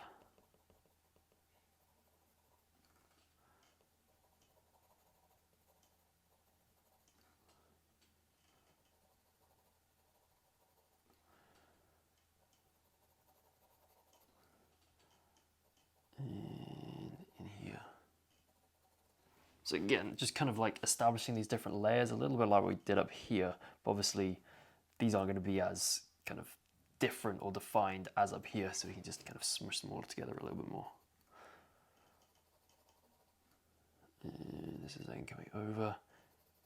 Again, paying attention to the angle that the hair's going in, so as it's coming up the face, obviously the angle starts to kind of come up. So imagine it's almost like in the center of his face is like the center of a clock's hands. So as it's, if I just move the sheet, so imagine that you've got the center is here of the pencil, and the way that the pencil's pointing, I know you can't see it there, but the way that the pencil's pointing is kind of the direction that the hair's pointing in, if that kind of helps with that analogy.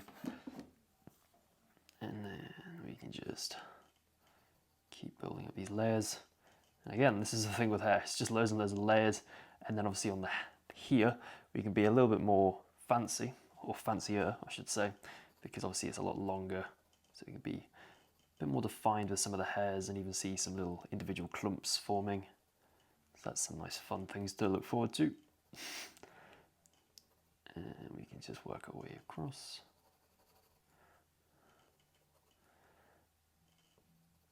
And over here, and we can just kind of work back into the section that we've kind of finished, even though pretty much whenever I say, oh, this section's finished, I always end up coming back to it after I've done another section, because it's like, oh, why did I do it like that? I can do it better. Because you almost like, as you're going along doing another section, you must figure out that one colour is blended with another colour to make a colour that's more like what you wanted when you were working on this section. So you then go back and then you're like, ah, so I can apply what I've just learned in terms of the way these colours blended and apply that to that. So it's just kind of like an ongoing learning process where just the more drawings you do, these tiny little things that you just find out. And then over time it's just like, ah, I kind of know what I'm doing now. And then you can come round and up here.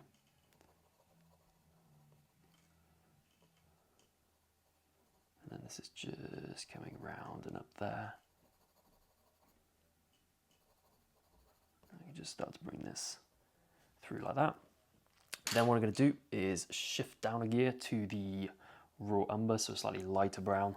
Oh, it's a bit more of like a yellowy colour, isn't it?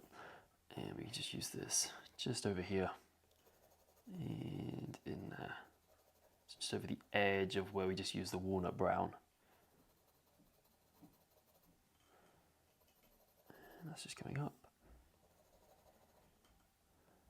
And up here. It's just coming down, and obviously here, where this kind of like orangey, yellowy brown kind of matte or joins or merges with that grey front, we have a little bit of our good old friend the Venetian red just poking its head out. So we can just add this in here.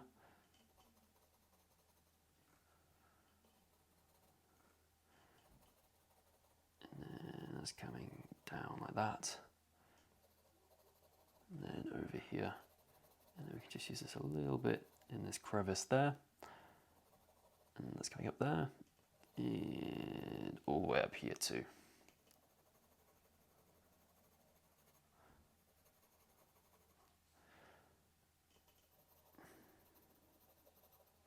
So just coming across like that. Then what we can do is just use the warm grade 2, and yeah, I reckon it's actually quite sharp, because obviously what's happened is I've kind of used it on this side, so that other side is relatively sharp. That's just kind of like a little trick to save your really expensive Faber-Castell polychromos. As one side wears down, because it's obviously a point or a cone, it's going to leave the other side nice and sharp. So you can just rotate the pencil as you do so, or as you're using it. And then it kind of saves you from having to sharpen it like every 5 seconds. So then coming across.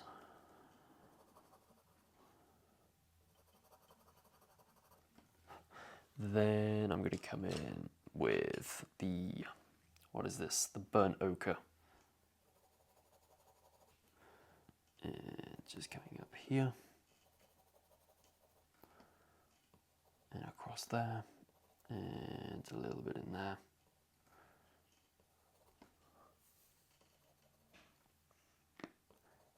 And just bring this across, and then over there. And under here too.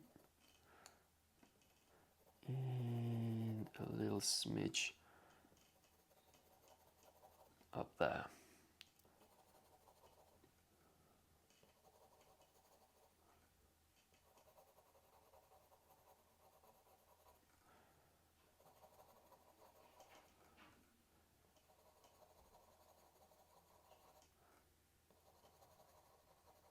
And then just working our way up there.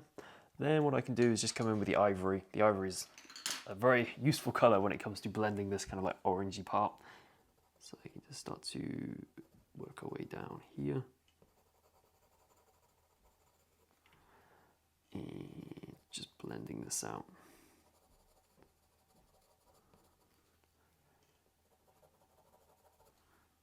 So this is kind of almost, it's like sealing that first layer. So it's just blending it together a little bit more, but it's obviously kind of making it less defined. So then we can come in the second layer and then make it refined again. But obviously because we've got all this pigment down, that second layer is going to go down much smoother than this first one. And this kind of layering effect combined with the base layer that we've got for the markers just gives you that really nice solid and punchy look, which is obviously what we want when it comes to trying to make drawings that look quite similar to like photographs and just really pop off the page. So then coming in with a walnut brown now, and then we can come across, just adding in these textures. So this is coming down. And then coming up.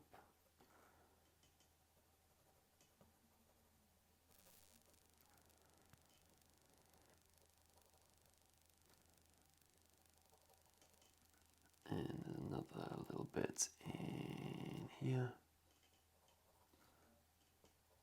And we can just darken up the underside of this kind of like veiny artery thing.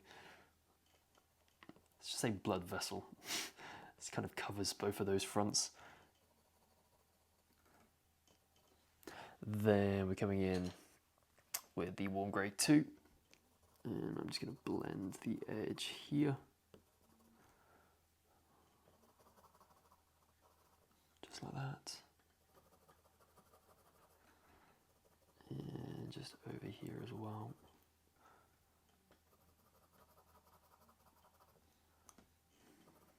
And I want to add just a little bit more. Actually, what we're going to do is we're going to do something crazy. We're going to use the dark chrome yellow. I don't think we've used that yet. And I just want to make this just a little bit more yellow. So just gently using this. We don't want it to be too yellow. Because this is like a dark chrome yellow, it still has a little hint of that. Almost orange to it. So it's not like fluorescent yellow. But we can just add that in like that. And then I'm going to come in with the raw umber again. And I'm just going to use this coming up like that.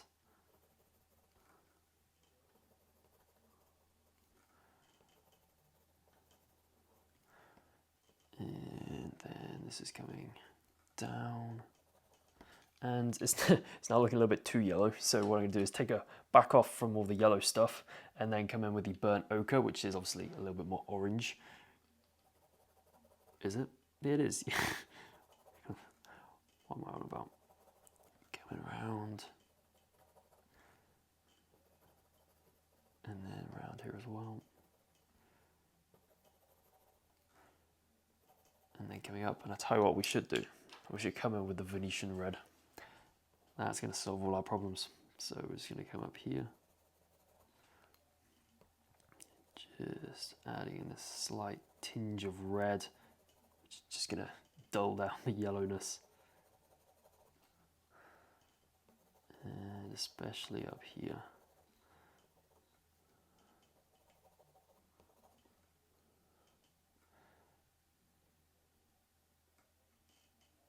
And then we can come across here.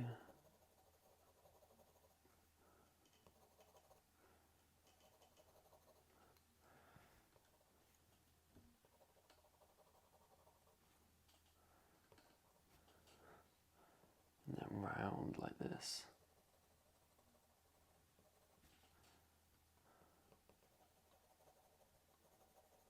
Just like so. Then I can come in with the ivory.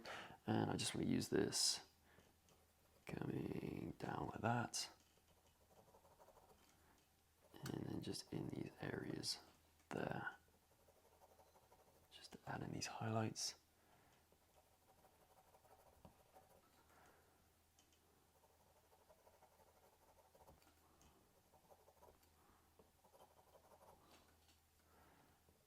And obviously just some of those like highlighty hairs as well that are just slightly catching the light. And then I'm going to use literal orange, literally the dark cadmium orange, just to get a bit more of an orangey tinge. So obviously because we've got so much pigment down now, we're not going to have a full like fluorescent orange that this kind of is. It's just going to gently blend with all that we've got down and just create a really nice orange that we're after.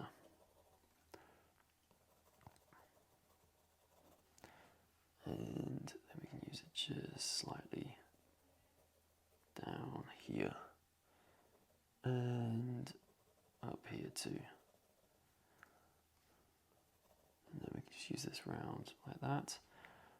And I reckon that that is 50 minutes of doing structures around the eye. So I don't want this video to be too long because I appreciate the sketching video and the marker video were like over an hour long, which is a little bit longer than I'd like them to be. So yeah, I hope you've enjoyed this video. And like always, here is a photo of my drawing after this chapter, just in case you want to compare. Right, so welcome back to the next part of this horse drawing tutorial, and in this video we're going to be working our way further across the face. So what we're going to do is come in first with the black pencil, and we're just going to emphasize this shadow down here. Again, just following the direction that the hair is going in. So coming down this way.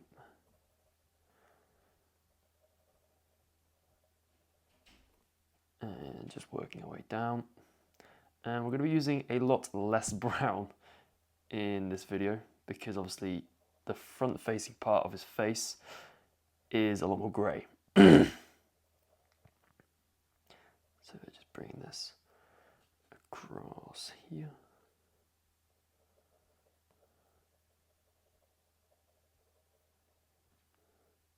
And I'm just going to use this in here.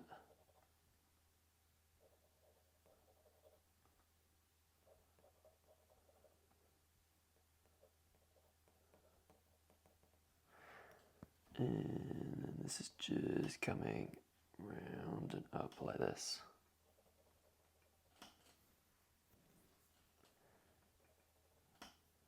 And up here. Just like that. So just connecting this shadow to kind of the part we did in the last video. And I'm just going to darken this up. And then we can just bring this round. So just doing that shadow on the underside of the brow band. Just like so. And just darkening that up. Just like that. And I reckon, in terms of black pencil, we can just use it just to add in some little speckles here and there, just those kind of random little darker bits. But what I'm then going to do is I'm going to come in with the dark indigo, and I'm going to be using this just coming up here and basically just going over the edge of this dark section of the black pencil. It's coming over there and up like this. And then it starts to point down his nose as we're coming down here.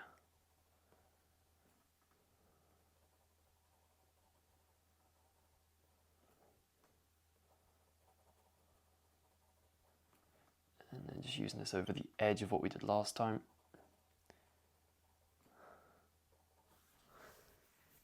And up here too.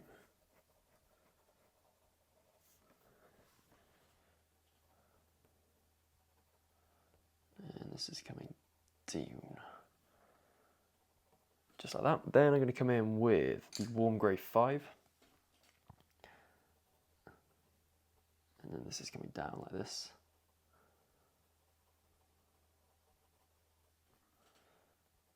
And over like that.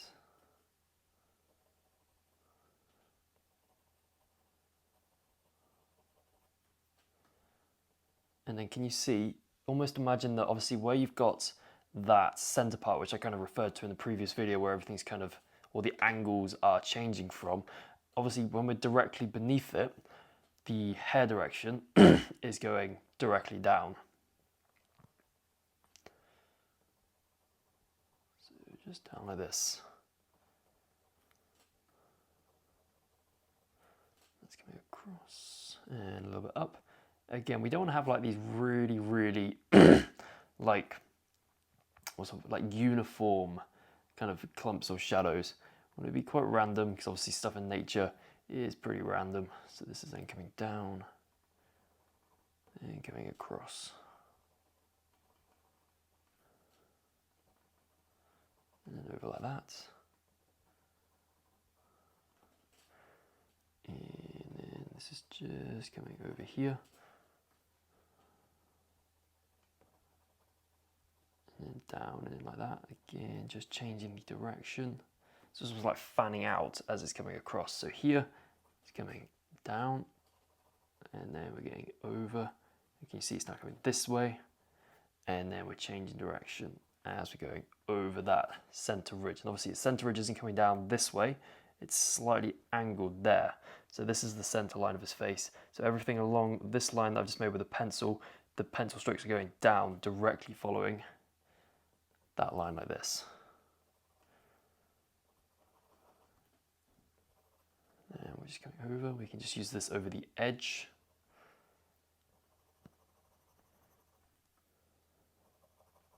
Coming across. Over here.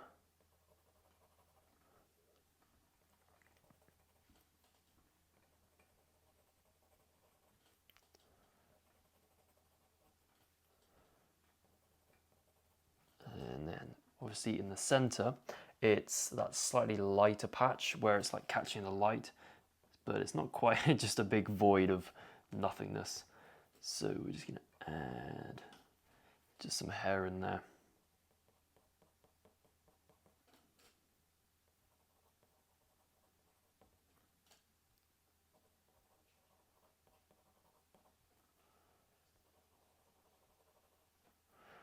And then coming down.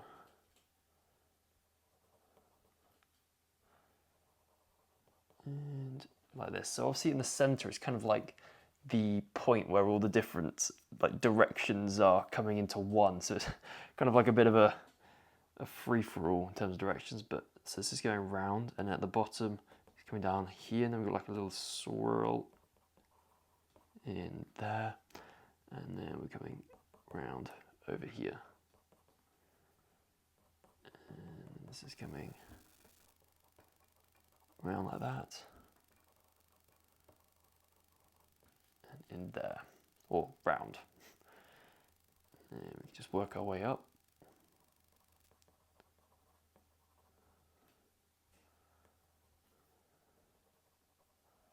So up like this. And over.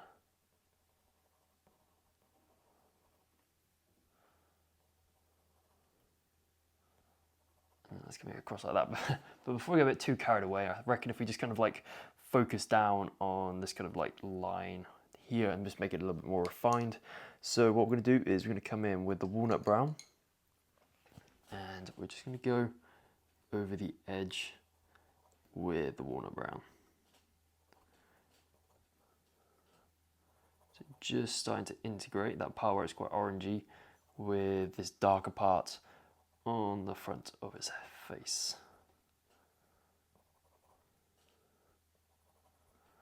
Going across there, some little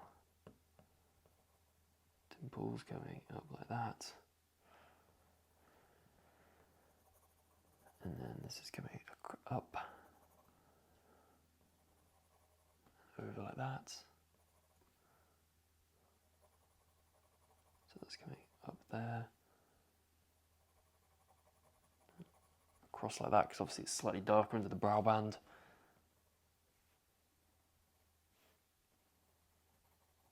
And then this is just going round and up. And we can just go over this in section just a little bit more. And then that's coming up.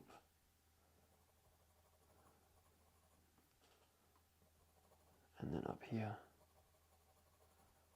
Around there, because this bit here, it still needs a little bit of work. So what we're going to do is we're then going to come in with, should we go, the raw umber. And we're just going to use this in this area here. Just getting that raw umber in.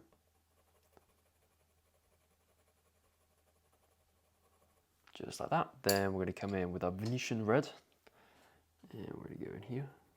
Just going to blend a little bit with that raw umber. Just like that. Then we're going to come in with the ivory.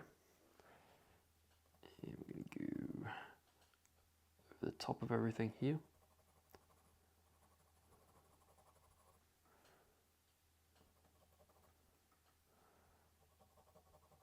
So this is coming up.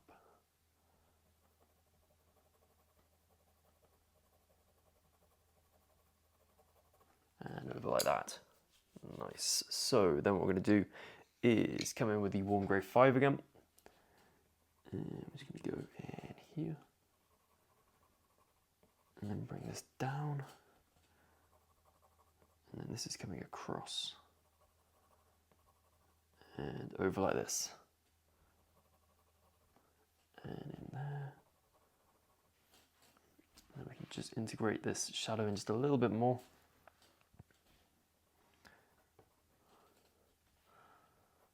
This is coming down. And then round.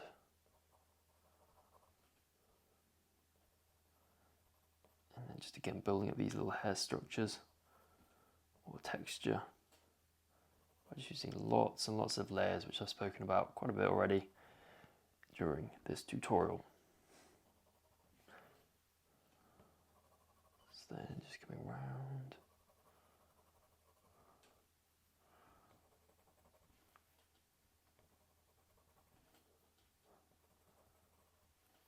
And up there. Obviously, you can see how short the pencil strokes I'm using are. because even though we're at like a longer hair part of his face opposed to like around the eye, the hair strokes are still very, very short.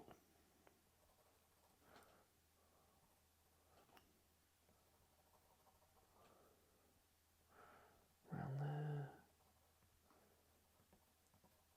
And then this is going down like that.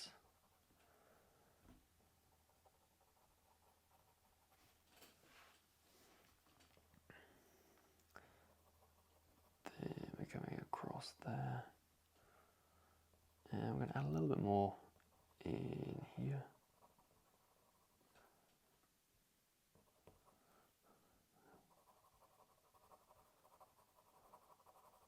And up like that. And we just want to darken up, almost like thicken up this shadow that's on this side of like the grey part. So this is still using the warm grey. You just have to burnish the paper just a little bit more.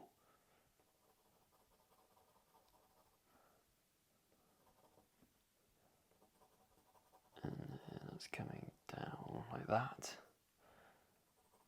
And then this is working its way across. And over here. And then over there.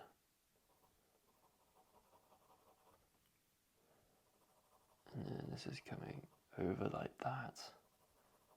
Just over the edges.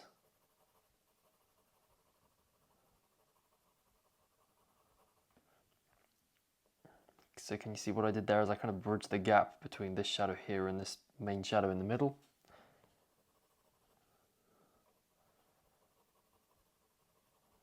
I can then just come over.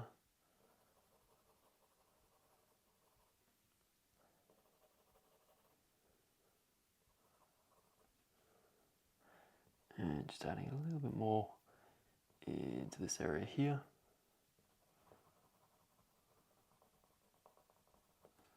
Just like that. And then we can just bring this round.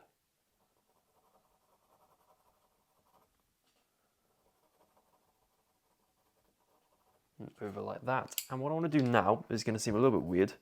And it's actually using the light ultramarine to just very gently dust in a little bit of this blue.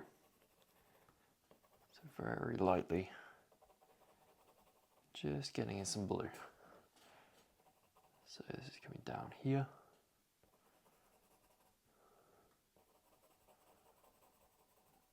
And then coming up.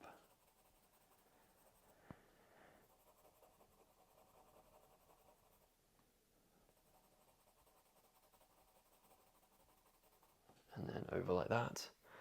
Then we can come in with, we're going to go the warm grey too. And what I'm going to do is just use this over the edge just to start making the transition between this orangey brown down here and this darkery grey kind of black section just a little bit smoother. This is coming up there and over like so. And this is coming across.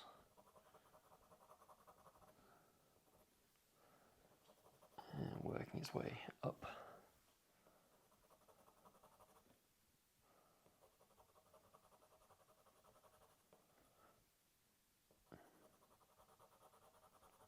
And then up like that, and then a little bit more in here.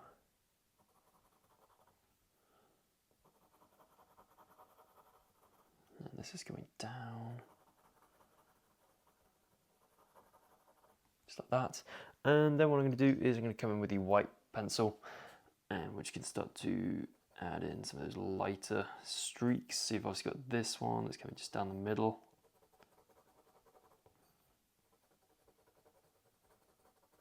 So just working our way down.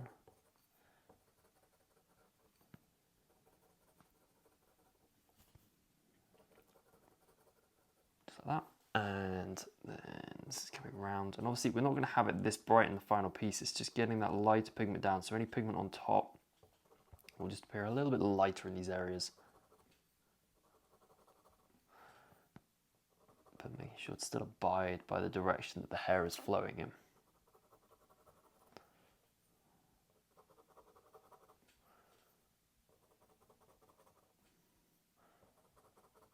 So coming down.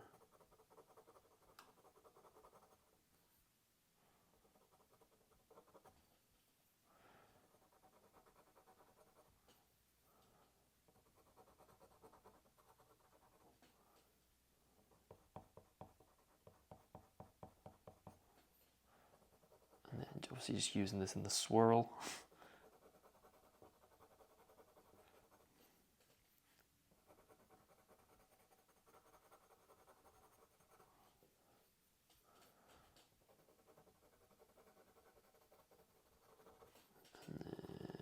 We're just going to go over that way. So what I'm going to do now is come in with the Warm Grey 5, and I'm going to use this. I just need to sharpen it up actually.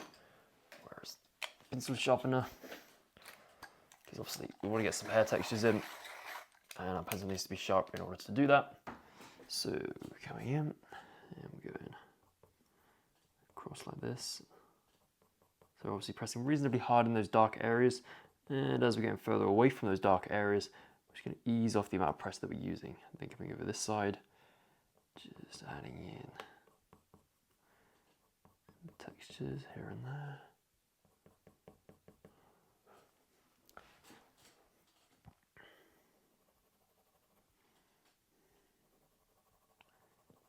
Then this is coming up and in like so. Then we're going to go over there, and then this is coming down.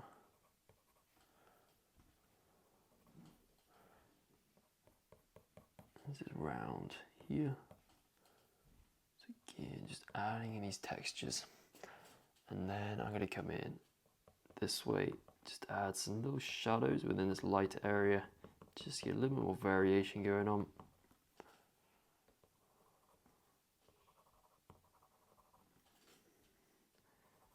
Then this is coming down.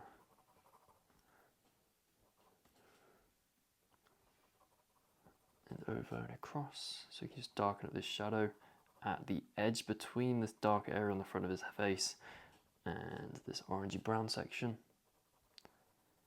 And then this comes up, and this comes down. We're just going to go in like so. Then we come down. I just want to get the Warm Grey 2 quickly, so the lighter of our greys. And then we're going to come in here. I just want to sharpen this up too.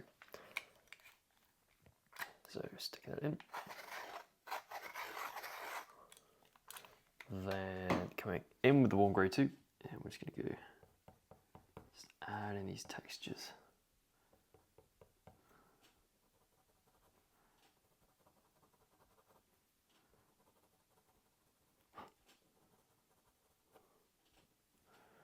And then this is coming up, so just sticking with this Warm Grey 2.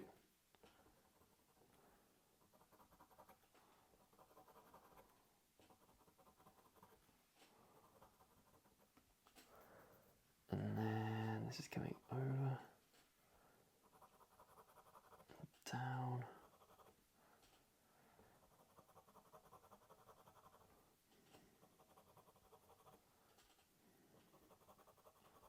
This is coming across.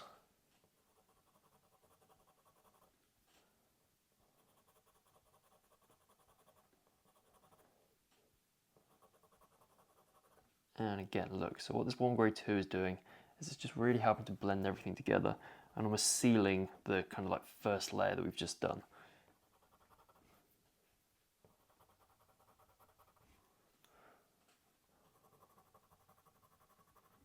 So just working our way up.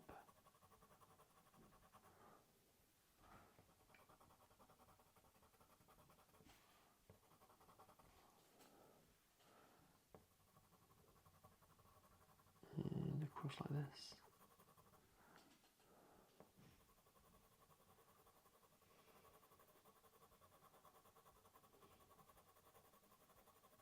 Just like that. And a little bit more over here.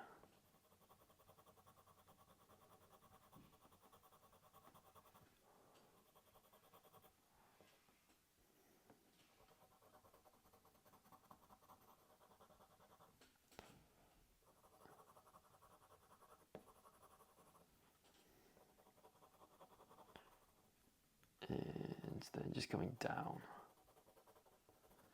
Just like that. Then what we need to do is add some more shadows in. So I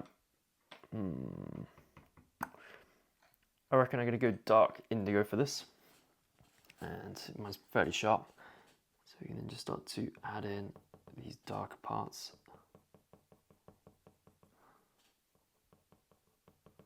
Just like this. And then we can come across.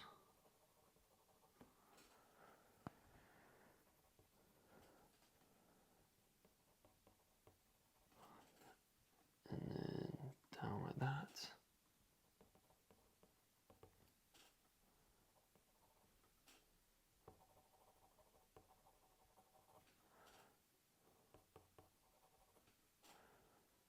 And then this is just coming round. Then we're coming up and down.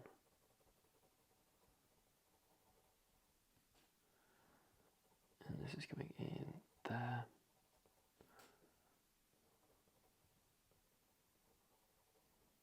So again, just starting to define a couple of those hairs like that. Then we're going to come in with the warm grey 5. This is coming up and in like this.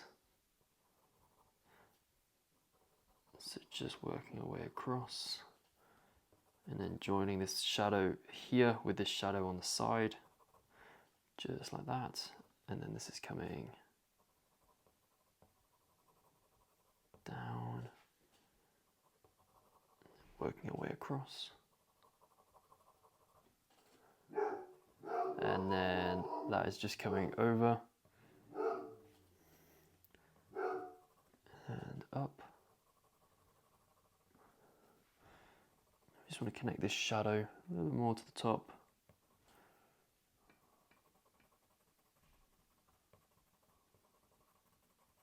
Just like that.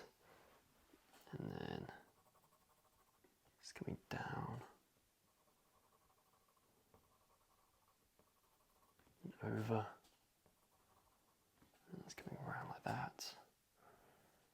And we just want a little bit more coming around here.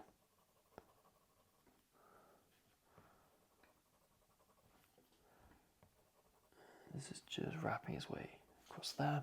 And then what I want is just a little bit more, just pigment down. So what can we do? I'm going to use the walnut brown. And I'm just going to go, make it just a little bit darker. It's looking a little bit too light at the moment. So this is then coming around. And then we're coming up here. And then it's coming across. Just darken up this shadow. It's going up. And then this is just coming down here. So using this over these shadows across.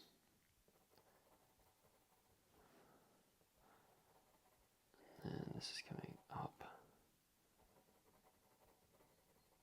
and down there.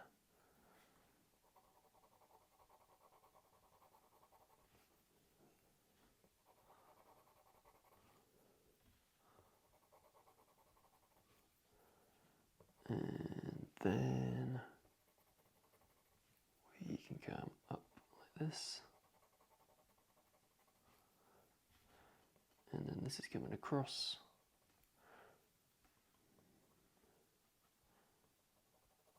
And then that's coming over.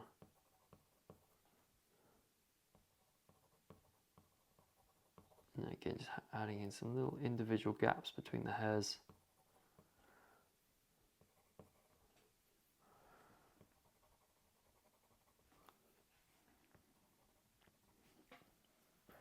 Then this is coming down. Just adding in a little bit more texture.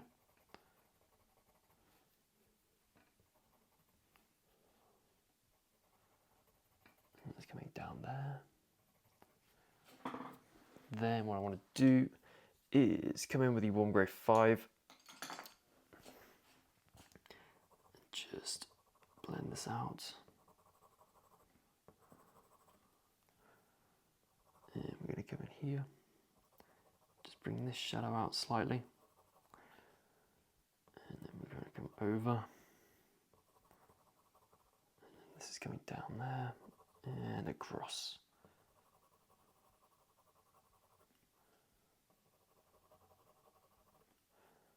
And up like that. Then I'm going to come in with the warm grey 2.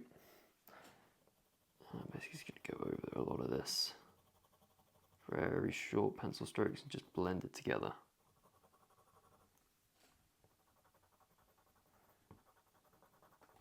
Let's come around like that. Just use this warm grey 2 over this intersection. Start blending everything together just a little bit more. And slowly but surely the page is starting to look a little bit more burnished and it's not looking so grainy anymore. And just in this bit here, I just want to use the Ivory. Just because we want a little bit more yellow and want it to be a little bit lighter. So you've got this lighter streak coming up here.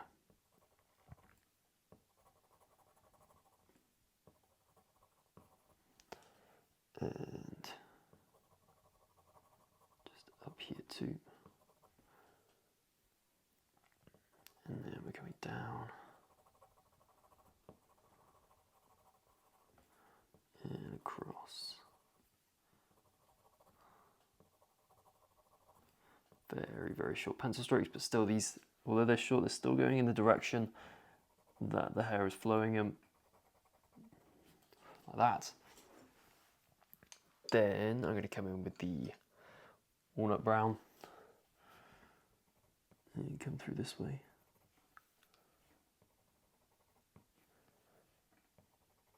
And then work my way down. And then come in with, I'm just going to go with the black. We're going to go nice and dark. Just build out this shadow.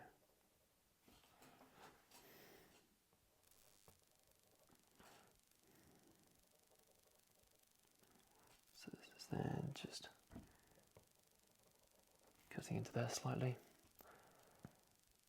And coming up like this.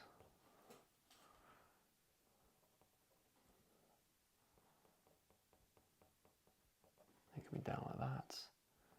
And then I'm going to come in with the warm grey 5 and just add some slightly lighter, darker or gaps between the different hairs.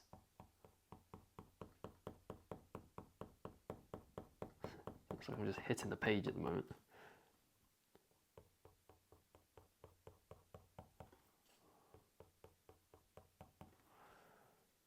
Let's just come in across.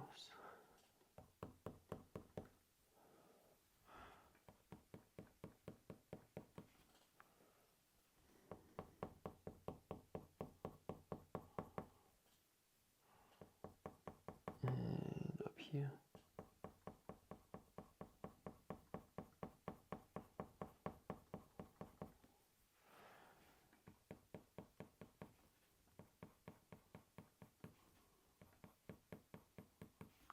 Like so. Then we're coming in with the warm grey 2 again. This is such a slow process. Probably there like, oh my god. But yeah, this is just how it is. There we can come across.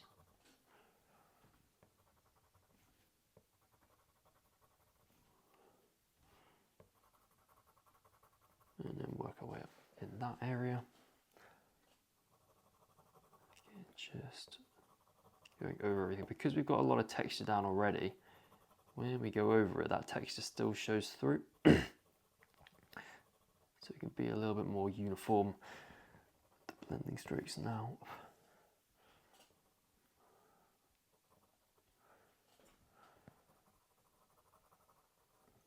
And this is then coming up like that.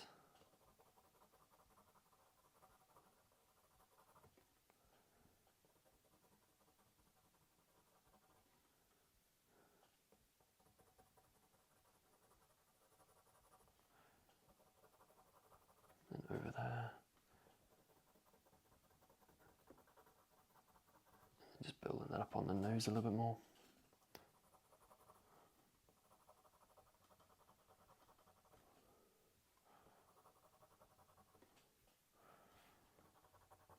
And just going into a little spiral again.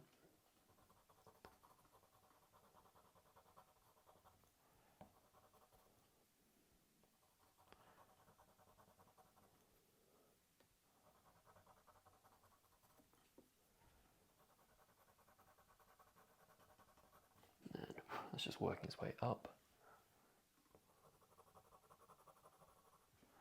And then what I'm going to do is come in with the white pencil again and just pick out some of those slightly lighter hairs.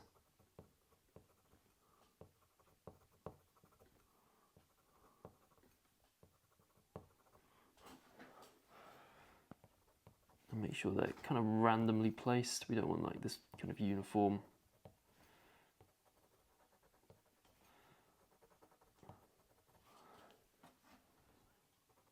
This is coming down.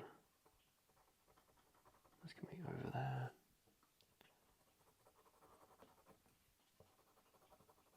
Just blending that out just a little bit more. Then we can start to come down here.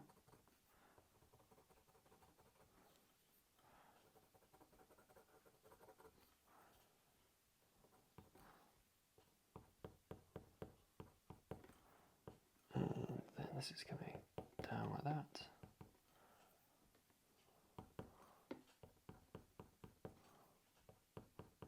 And in there. So you can see that by literally just doing loads and loads of layers of the pencils, we're gradually starting to make it look as though there's kind of lots of layers with the hair. So now a little bit more orange in there. So I'm just going to come in with the burnt ochre. Just get a little bit more that fieriness into this area and just streaking through into this part here. Then I'm going to come in with the warm grey 5 and I'm just going to sharpen this up and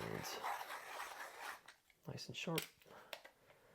Then what I'm going to do is just come across in here.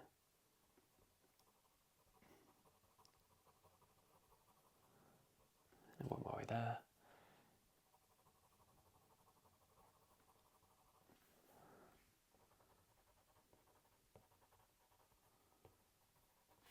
And that's coming across like that.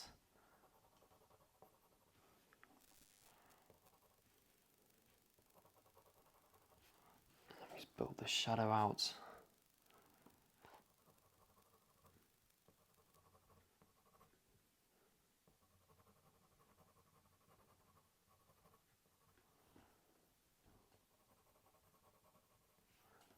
And then this is coming down like that. And just over there. And then we want just a little bit more up like this.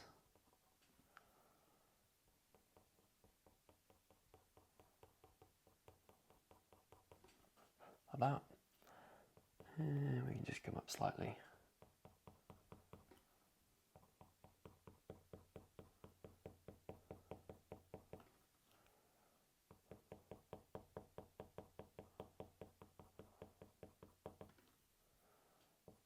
Just join these two shadows together just at this point here.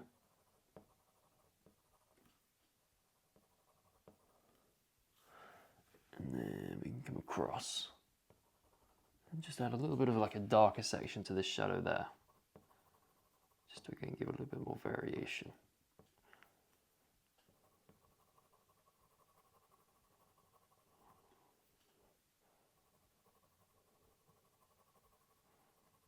So that can just come across like that.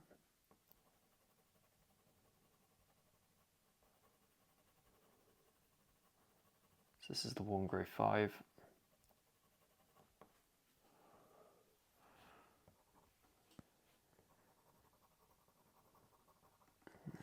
across there.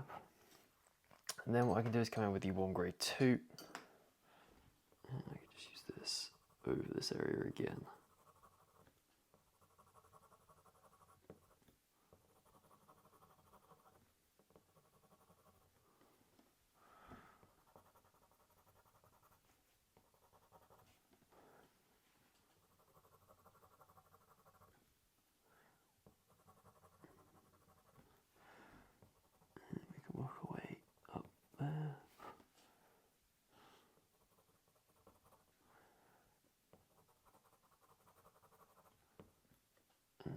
Come down.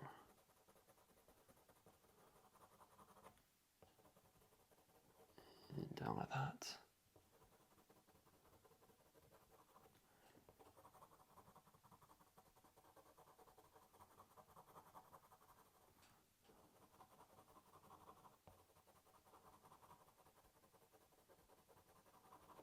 And just continuing to blend that out.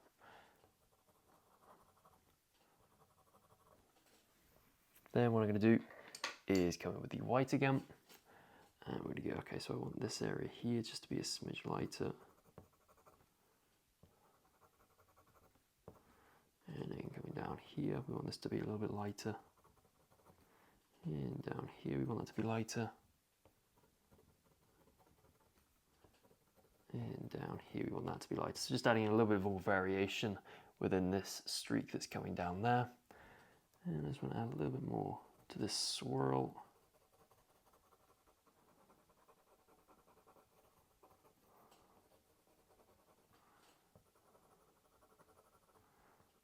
And then just kind of join that up just a little bit. Just a little bit over here too. And I reckon that that is the left-hand side, in this case, of the front of his face, looking pretty good and almost complete. So I think this is a pretty decent, natural place to stop. And yeah, hope you enjoyed this video, and I shall see you in the next one. And here's a photo of my drawing at the end of chapter 7. So welcome back to the next part in this horse drawing tutorial, and just like in the previous video, what we're going to do in this video is just continue working our way to the right of the face. So we're going to kick things off basically in the exact same way as the previous video with the black pencil, and we're just going to come up here. And again, obviously all of these hairs are now going in this direction because they've passed this line, that center line, so they're going in the opposite direction down the right part of his face. So just adding in these kind of like darkest gaps between the hair. It's going up like that.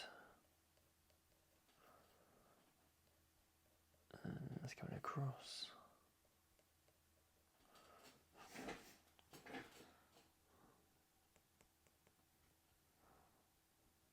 And that's up there.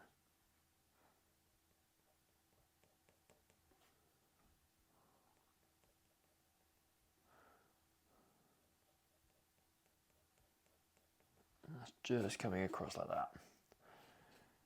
Then we're going over here. And just working our way up there too.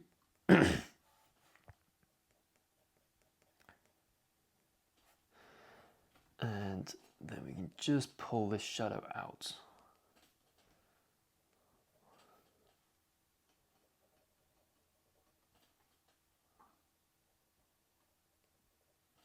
And again, we just want this swirl just to be a little bit more defined.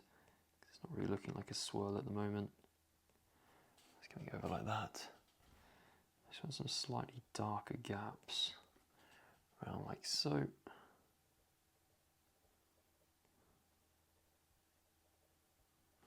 That's just coming across there.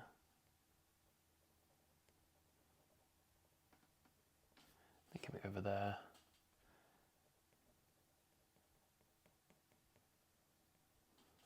And then up like that. Then we're just coming up there.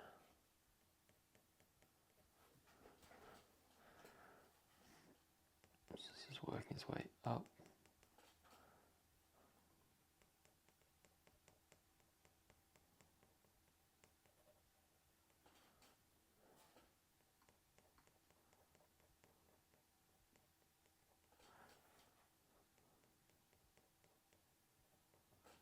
Just filling in a couple more shadows in that center swirl.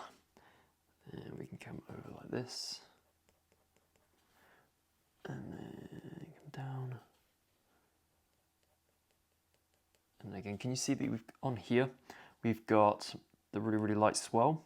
Then we have an area that's relatively dark shadow. Then we have another little gap. And then we have almost like a continuation of this shadow, but that gap is just separating those two shadows here. So it's just going down like this.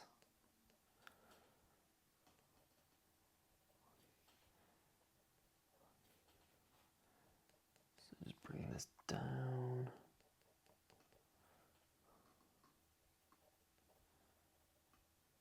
This is still just with the black pencil, just defining these darkest shadows.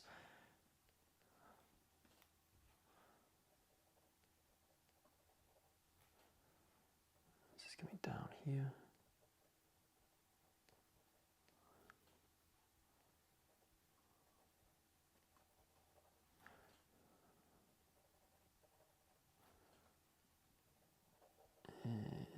A little bit up there too, so you can just kind of look at the reference photo and just try to gauge the distance between this kind of dark streak there and this dark streak that we're just adding in now.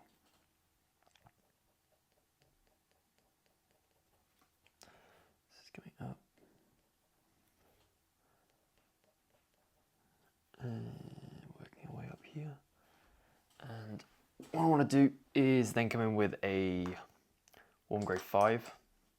I'm just going to use this over the edges of those shadowed areas that we've just done with the black.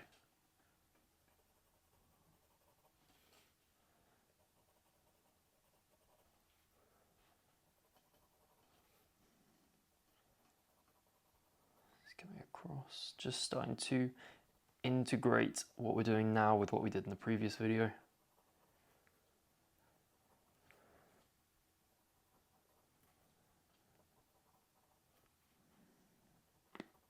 This is coming down and across like that, and then we can work our way up.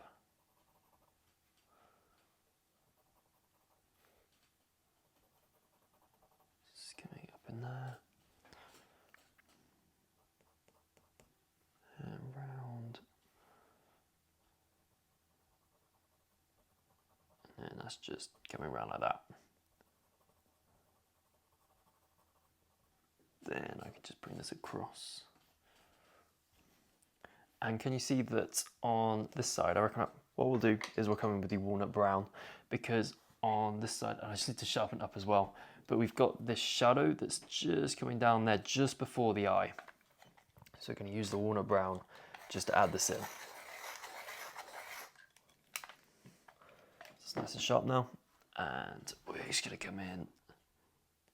And we're going to come down here. So just kind of like pay attention to the way that I'm shifting the angle of my, like the wrist is in contact here to down here, so that I can get these angles correct. So this is coming down and across like this.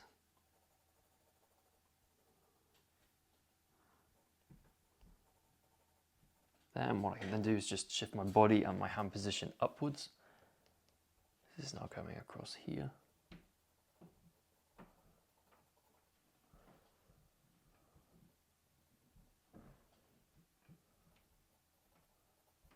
Coming across there and working our way up here.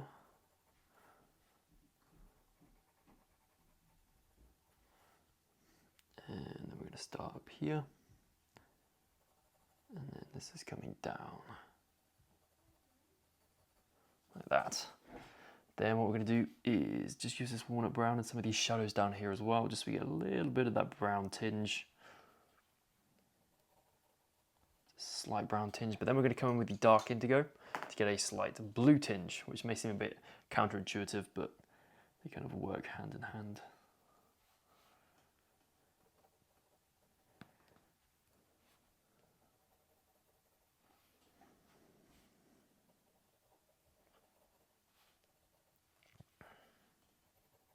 Coming down like that.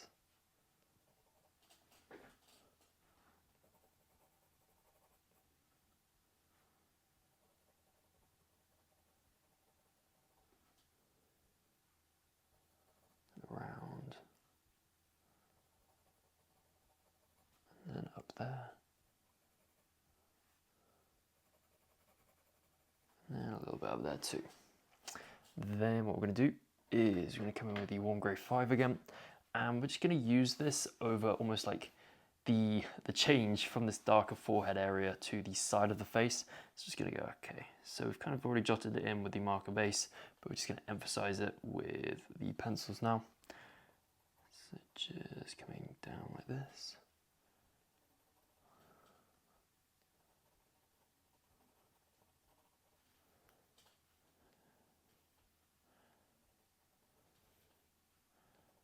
This is coming up there. And this is joining in with a shadow that's coming across from the eye up there. Then we're going to go over in here, and then this is coming down, and then just adding in these kind of, can you see on the reference photo how this coming down here is lighter? So we're going to make it lighter, but we're still going to use this warm grey 5 in order to just jot in some slightly darker gaps between all the different hairs. So obviously we still want some texture going on even in the lighter areas.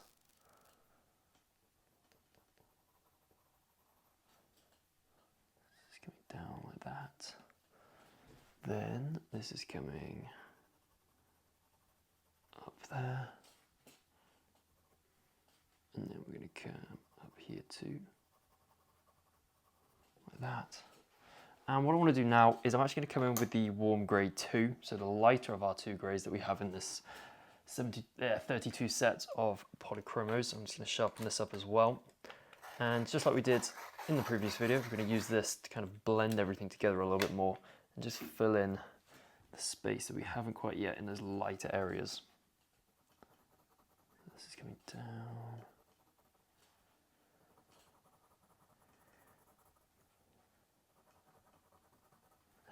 Across.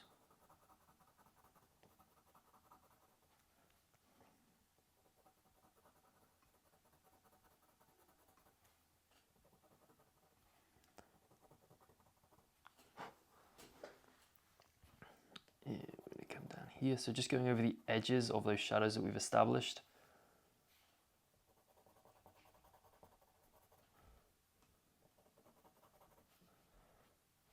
And then this is coming down there. And across like this. And then again, just blending this swirl out on this side. I reckon we can go and just add some little things in there. And just go in the gap here.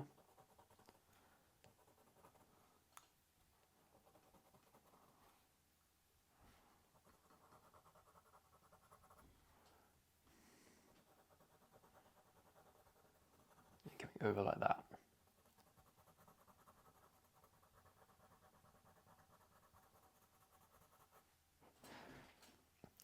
This is coming across.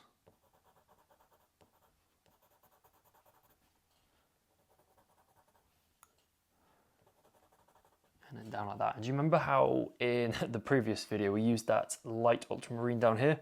Well, we're about to do the exact same thing. So light ultramarine, and we're just going to do, again, a little kind of gently going over everything, still in the direction that the hair is flowing in, just to get that slight blue tinge. And then this is coming up. Oop and up and up. And then around here. Just like so. Because obviously you need to remember this was obviously taken outside, and you've also got the sky which is blue, so some of that blue from the sky is literally reflecting in this dark surface here. And this is something that is going to be even more prominent when we come to do the tack a bit later, or the bridle tack, whatever, same thing. So what I want to do now is further emphasize the blue with the dark indigo, and we're going to come in, just add some more little hair details, and then that's joining in there. Then we're coming up. And there's a little smidge in here.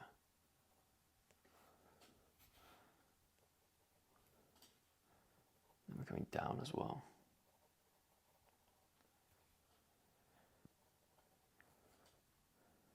And in here too. Again, trying to use these short pencil strokes. I think there they were getting a little bit too long.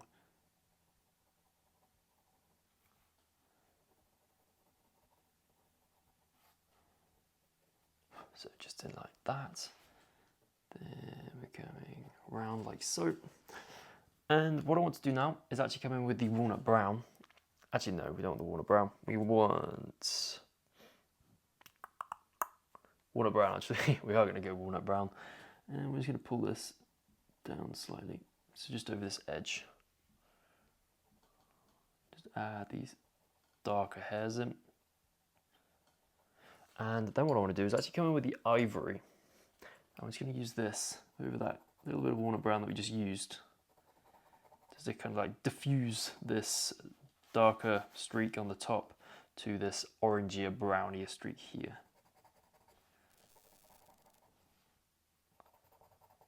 Just like so. Then we're going to come in with the warm grey 5. And we're going to start to come up here. And we're just going to continue to add in some little textures within the light areas. Because yes, they're light, but we're still going to have those gaps between the hairs, which are still going to be reasonably dark. So we still need to add them in. Just darkening this up.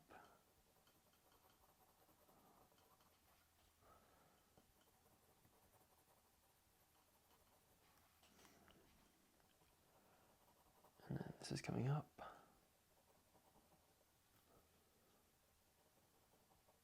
And there.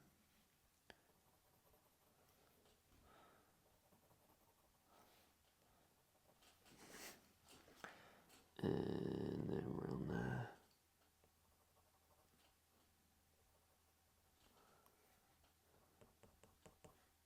Just going around like that.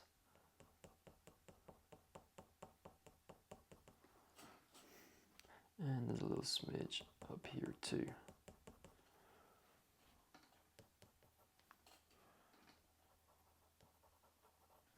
So kind of joining this shadow that's going around the swirl with this shadow that's just coming down that way. And then we have little bits here, and this is just coming down. I'm just going to sharpen up this warm grey 5 again.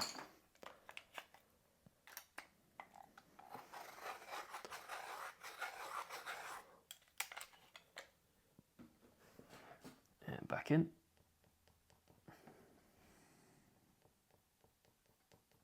Just coming out like that. And I do want to point out that if at any point you feel like your pencils need sharpening, just make sure you sharpen them. Because drawing hair with kind of blunt pencils just isn't a good idea. It starts to become a bit of a mess. It's just coming up there. And I just want to add a little bit more of a shadow on this side. Just darken that up, make it a little bit more defined.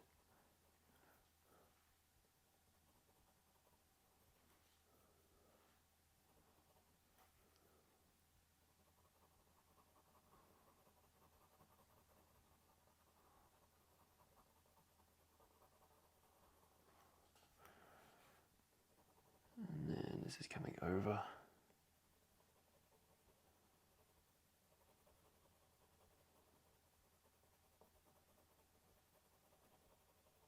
Like that. And then we're going up. And obviously, can you see that on the swirl, it's going to be really, really light coming up there.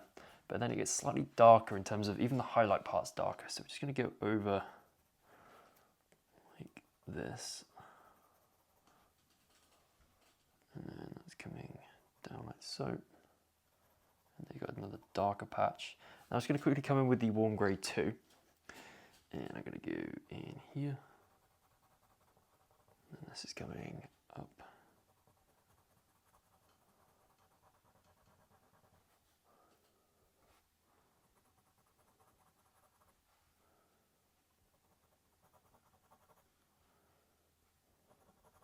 and then around.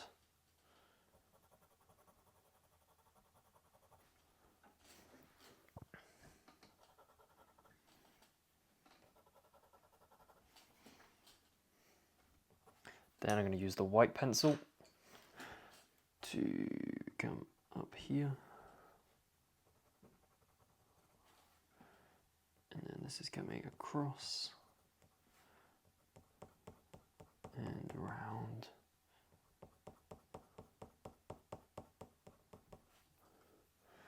And then across like this.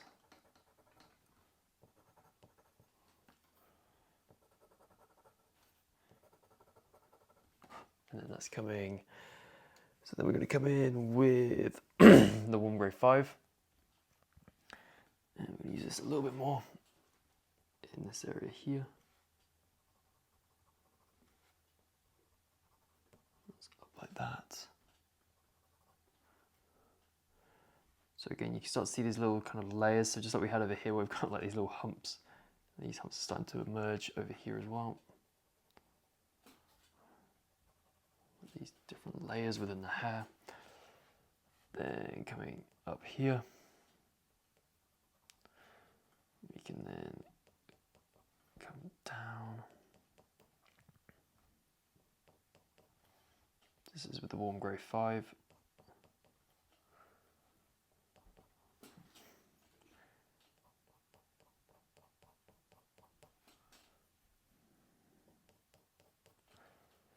And this is just working its way over.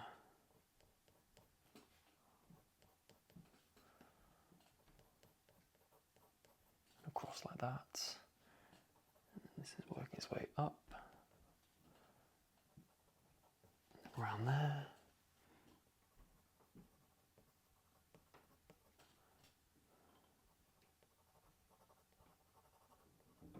And then up like so. Coming up like that, and then this is just coming over and joining to the shadow at the top there. Perfect. Then what we're going to do is come in with the warm grey 2, and we're just going to use this down in this area here, starting in this area, just trying to go all the way up to the edge of the noseband, even though we're probably going to modify where that starts and stops, because obviously the marker base it's gone a little bit and kind of bled everywhere. But that's a problem for a bit later. You can come in and just blend the edges of these shadows.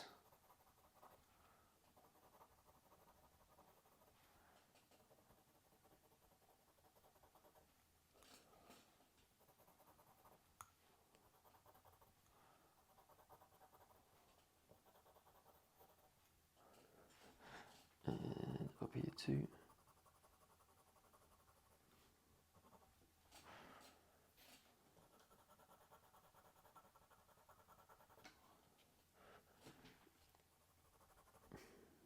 And then you see we've got this little space here that's still kind of missing a lot of pigment. So I might even come in with the warm grey 5. Just put a little bit more pigment into this area.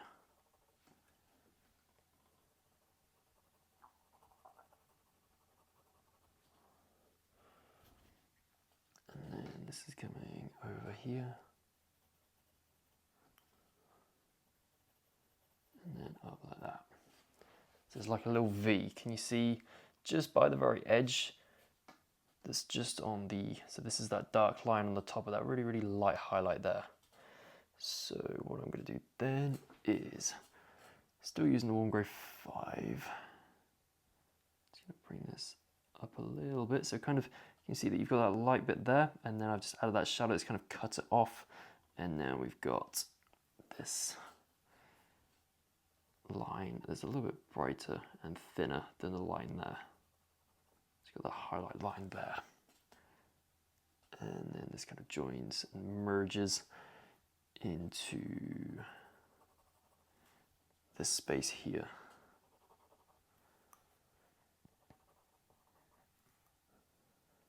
Like so. And then this is coming down, and what we can do is obviously, because this area is a lot more browner, we can then come in, well, yeah, brown here. We can come in with the raw umber, And we're just going to use this in this area here.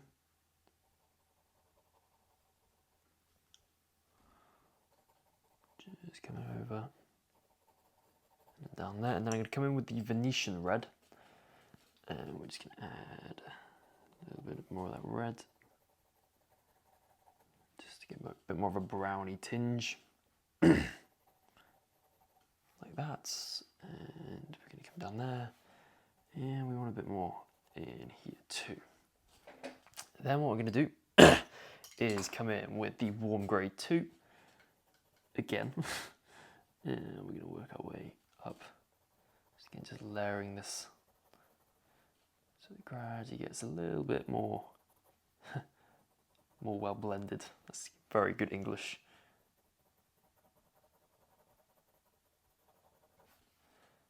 This thing coming up.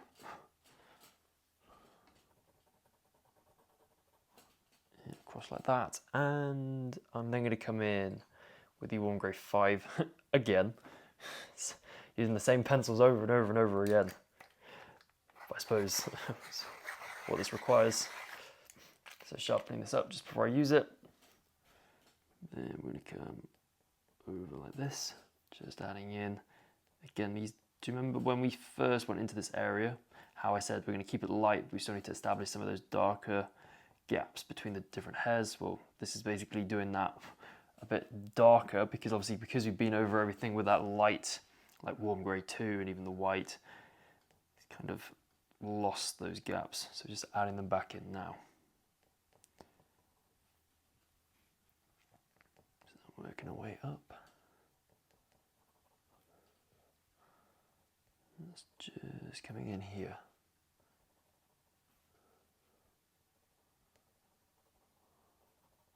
Just like so. Just darken up this shadow that's by the eye. And just do this, just coming round. And we're then going to come over, just add a little bit more details into here. So this is coming down.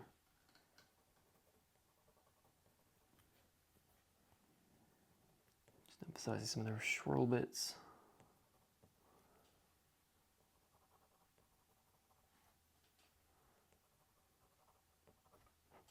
Like that. And then this is coming down here.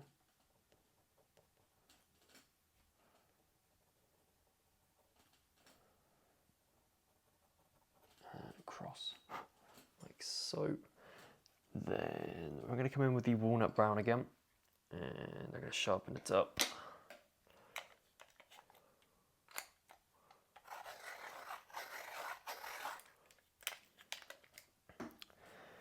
And this is then coming down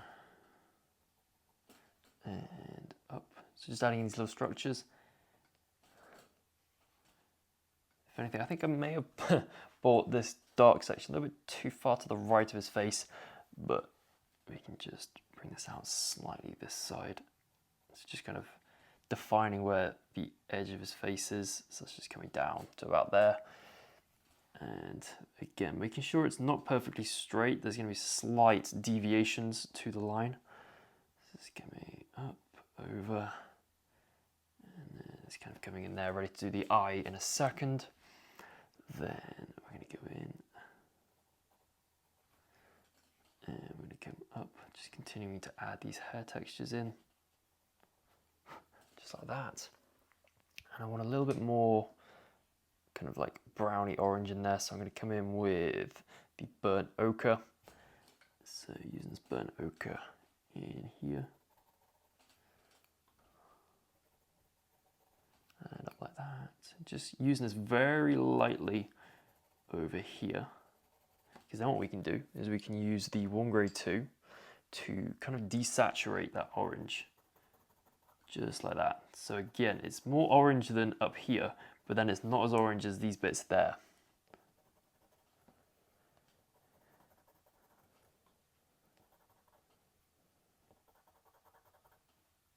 And then this is lodging itself just in there.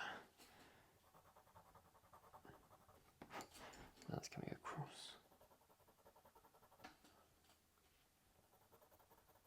over here. Then I'm coming in with the white pencil now, and I'm just going to really establish where this, so you know how here we use the white pencil down there to establish this like kind of like highlight streak. Well, we're then going to go over to the right of this dark streak here, and we're just going to lighten this up, just like that.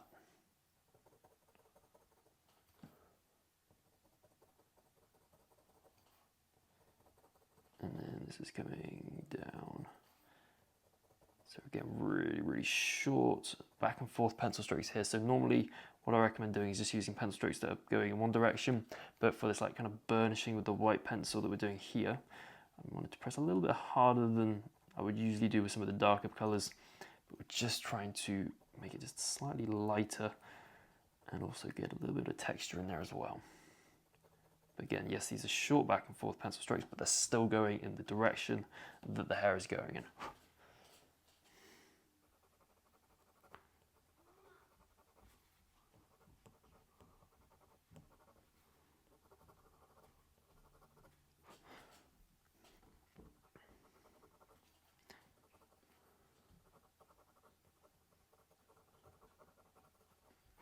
Let's get me across.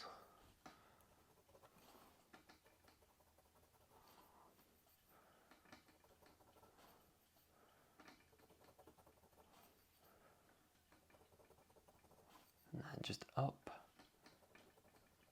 and up and up, and we can just come over there. So this is actually coming down a little bit more over here actually. So this shouldn't, so this highlight, this one here, shouldn't be in line with this one here, but at the moment on mine it is. So what I'm going to do is just get the walnut brown, and I'm just going to push that top edge down a little bit. There we go, just taking it off that line of that one, but obviously I need to just brighten it up a little bit, like as so. And then what I'm going to do is come in with the raw umber. I'm just going to start to add in a little bit of texture, some like browny textures. Coming up there, then I'm going to come in with the walnut brown, because that was looking a little bit like yellow. And I'm just going to use this. So we've got that streak, and then we've got another streak closer to the edge of some hair. And obviously, because this is so far away from us, it's very hard to see a lot of the hair texture here. So the hair's very short, really short pencil strokes. Then we're coming across, and then that's coming down like that. Then we just want to use some Venetian red just in this area here. I think we've already used this prior, but I'm just going to add a little bit more, just like that. And then in here too.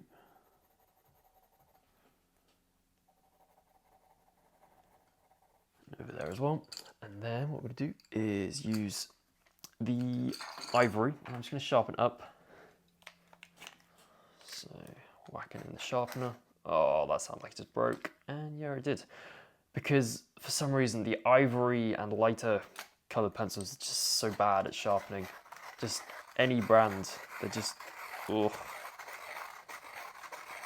Is that better? Aha, look at that. Very pointy.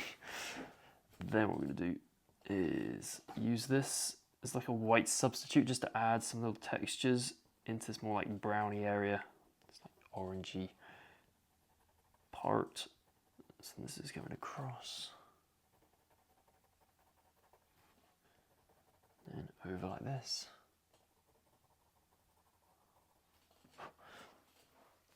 And then again, just making sure that the textures that we're adding in are following the hair direction. So as it's coming up.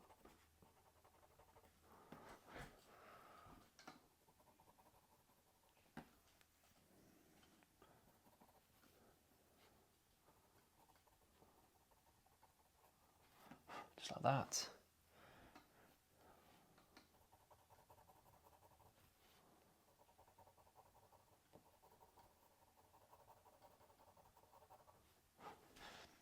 And I just want to define kind of the difference between his forehead and the side just a little bit more.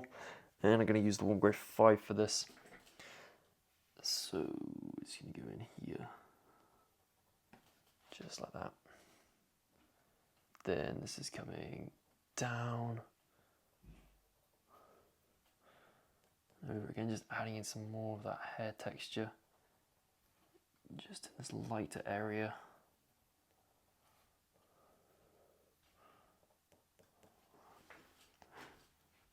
And this is just coming down like that.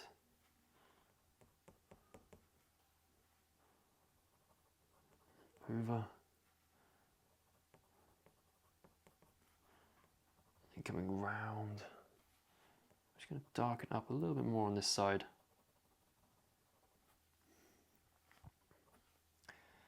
And over here too. And a little bit more in there. And a little bit more in there too.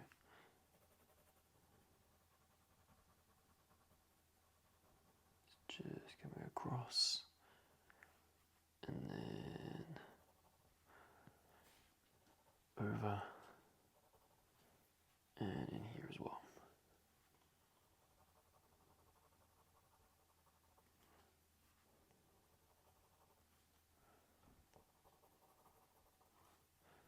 And we can just continue to use this warm grey 5 just to smooth out the blends between some of these different shadows. This is coming down, and then we've got another like darker streak starting from about here, is then going all the way down. Just like so. That's just coming across.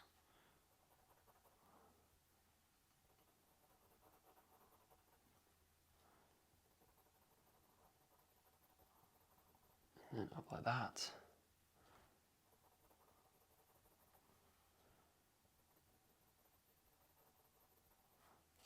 And in there. And then what I'm going to do is come in with a little bit more orange. So I'm actually going to use the cadmium orange, but very sparingly in this area down here. Just like that. Very orange. And a little smidge up here too. Just like that. Awesome. Then what we're going to do is we're going to come in with the warm grey 5. And we're going to come down to this area down here. And we're going to come up. Up and up and up. And in there as well. Then we're coming up here too. And this is just blending. I think what I need to do is actually go over this line here with the ivory, just to lighten it up.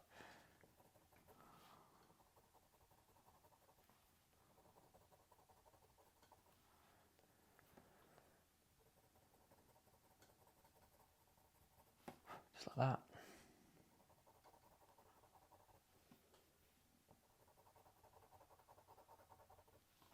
And up there. And this is just working its way up like that. And we just want to add a little bit more yellow into that swirl.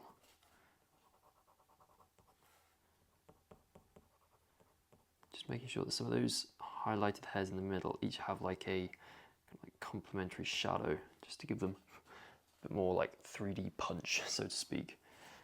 Then what we're going to do is we're going to use this ivory in this area here. And then this is just coming round.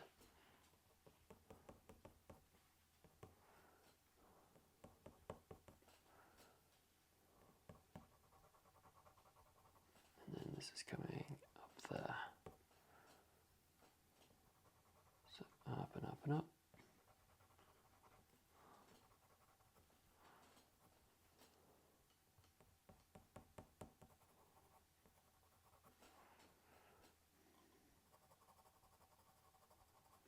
And I'm just going to use this to highlight this one up there.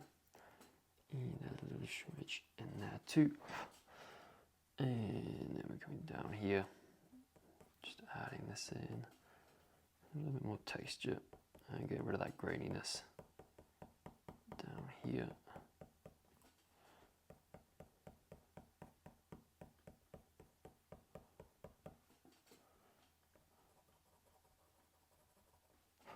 like so. And then over here as well.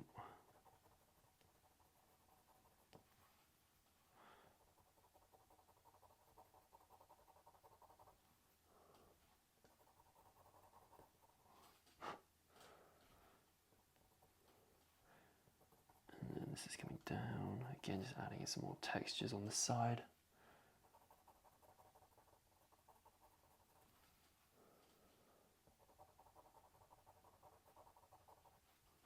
Like that.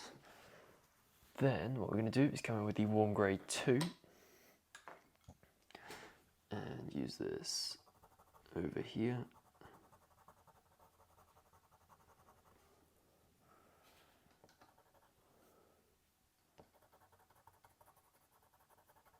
And down like that, and then we're going to come in with the walnut brown. Just add a few more individual hair textures. And this is coming up there. And then coming down. And across like this. And then coming up here. Just thickening this up. Like so. And then you can just add some more details in here. And up there as well. Then I'm going to come in with the warm grey 5, just darken that up. And then go down. So this is coming up like that. And this is coming down there. And then this line that I'm doing now doesn't quite get all the way to the edge. It almost does, but doesn't quite get there. Then I'm just going to get some Venetian red and stick a little bit at the top. Then come in with some raw umber and I'm going to stick a little bit of that at the top as well. And then I'm going to use the ivory to blend a lot of this together.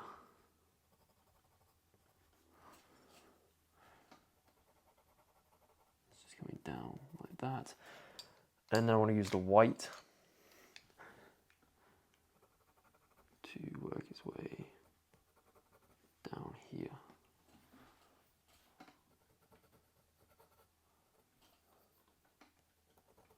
So over there.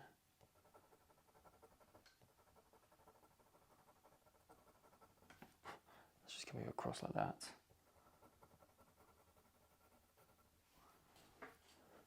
Then I'm going to come in with the warm grey 5.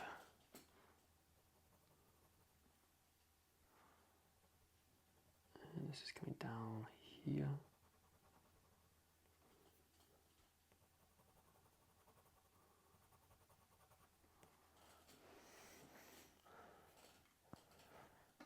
And this is then coming up.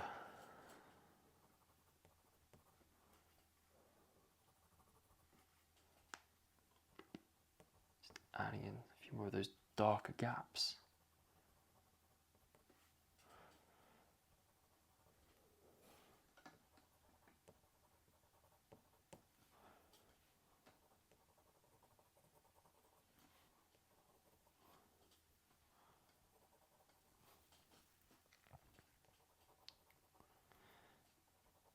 And then coming up like this.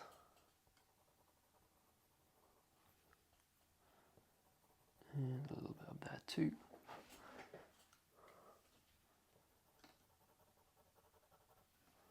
And just blending the edges of this darker shadow.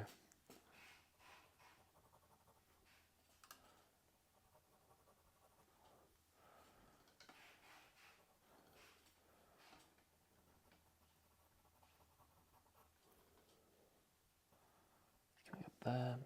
And then I'm going to use the warm grey 2. Blend this a little bit more.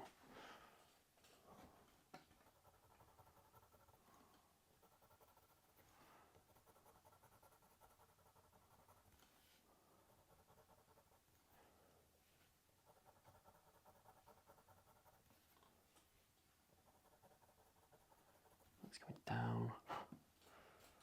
And I'm just going to use this in here as well.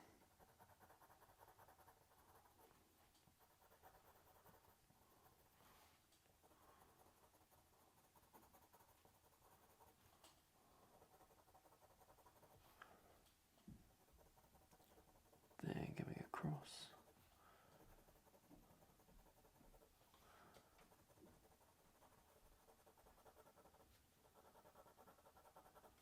And then over like that.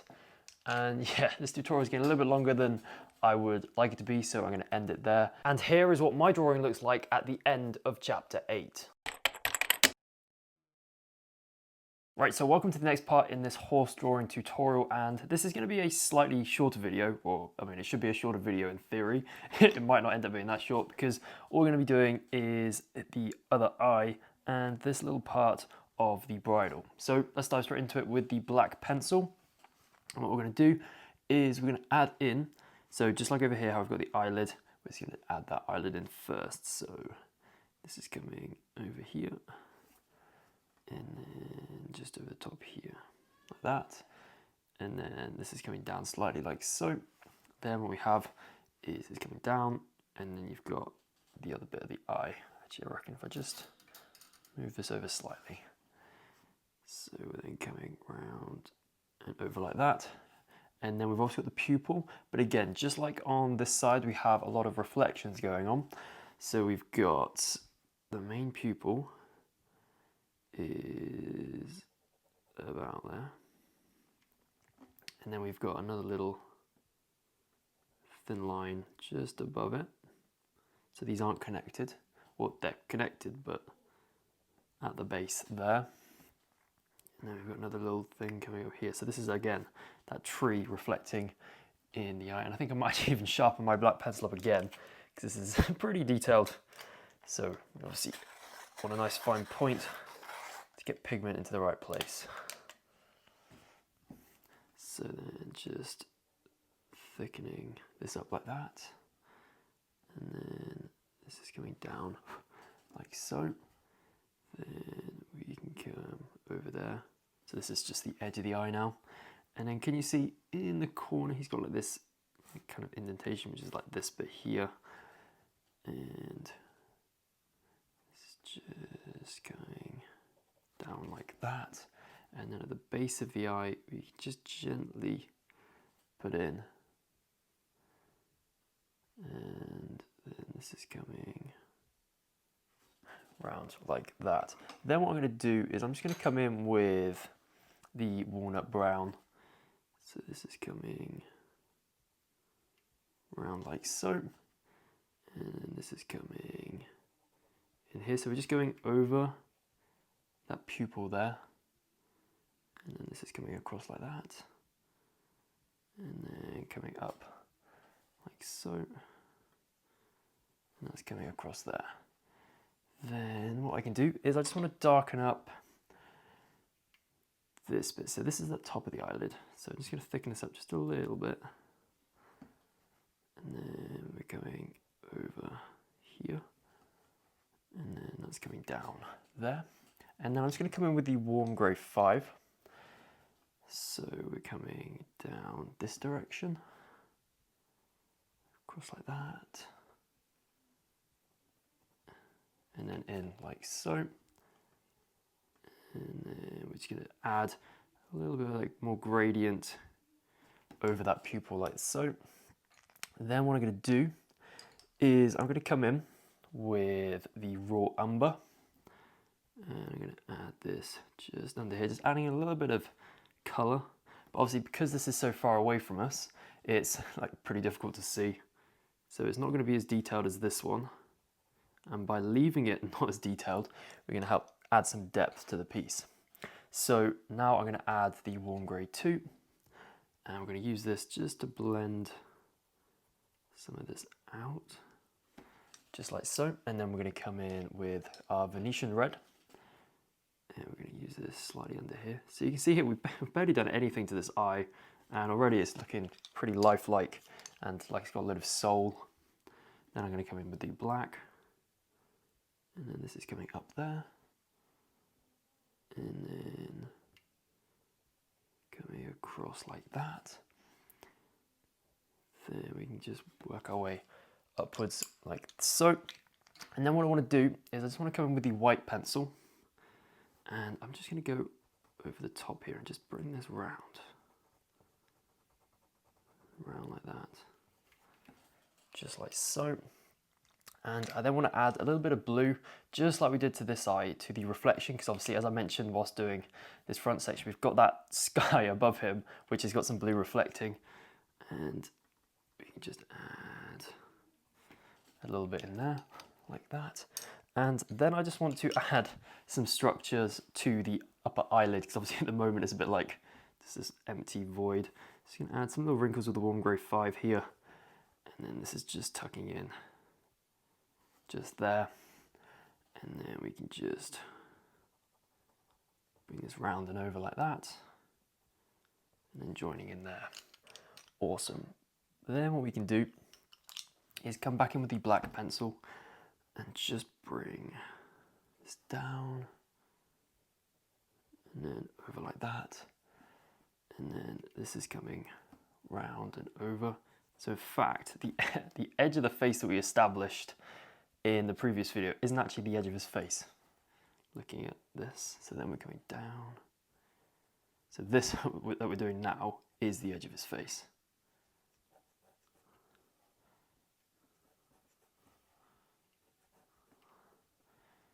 And then that's just coming in like that.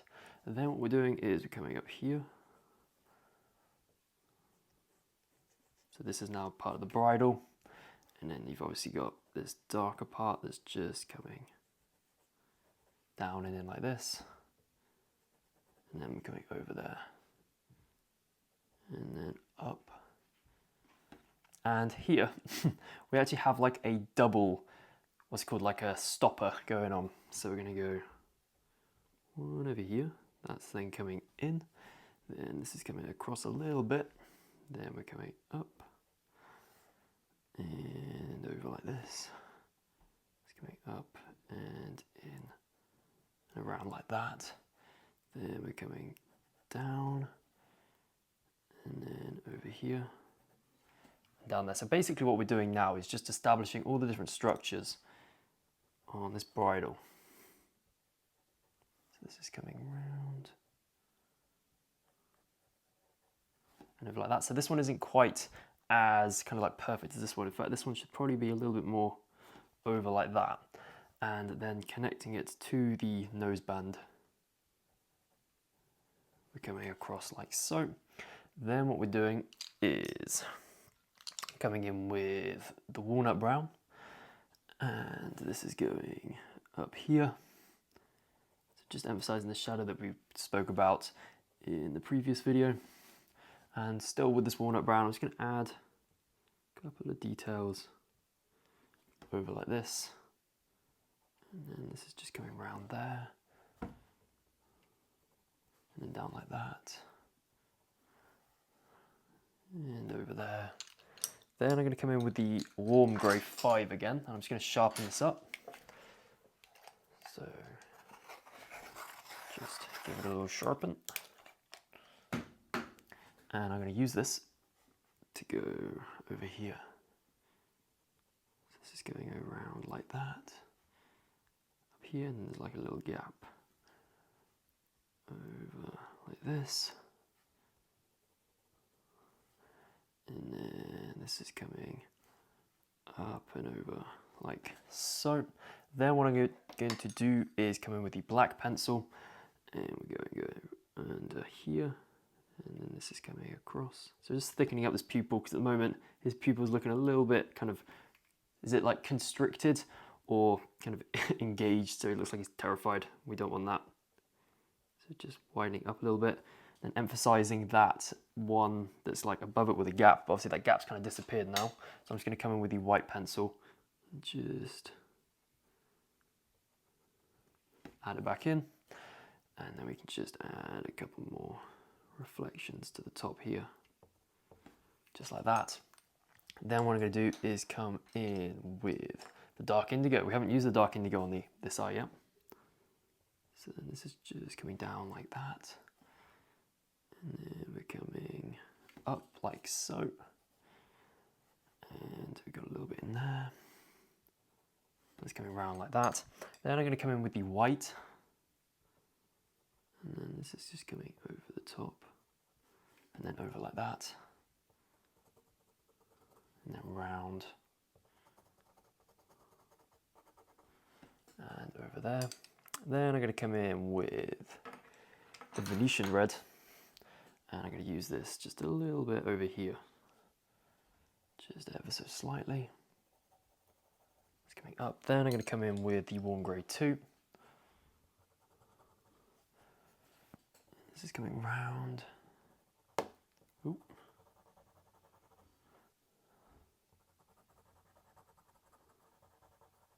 And then up there, just like that. And then that's coming down. And then I'm just going to come in with the black pencil. Just darken this up again. Then I'm going to come in with the white pencil, and I'm just going to go round because this is still the edge of his face, and obviously it's not completely straight. So this is coming down and across like that. And then the bridle, so we're now going to go over some of the bits of the bridle with the white, just to refine it. So we've got this bit here, and this bit there, and then we've got this stopper, and then we've got this stopper too. And then this is coming across and across. And that's coming over there. And over like that. Then what I'm going to do is use the warm grey 5. I'm just going to add a little bit of shadow to the underside of the bridle there.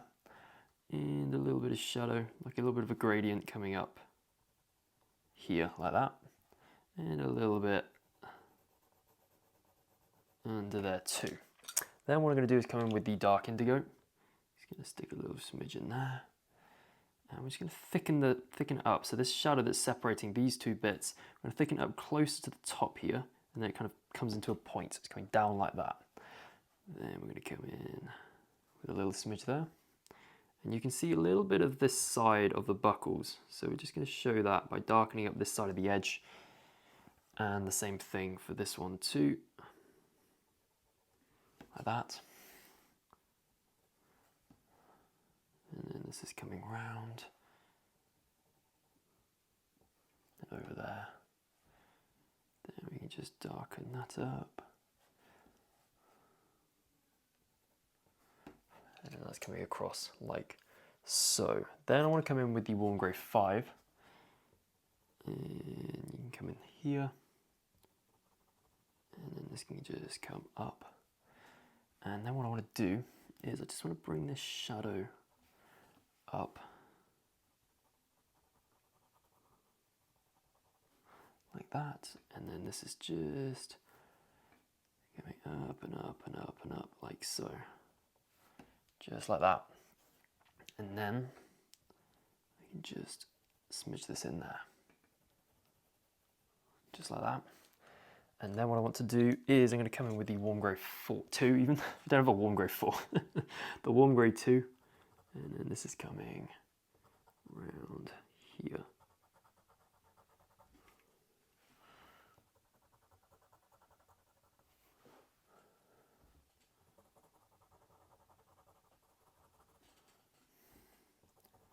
It's going down like that. Then we come up.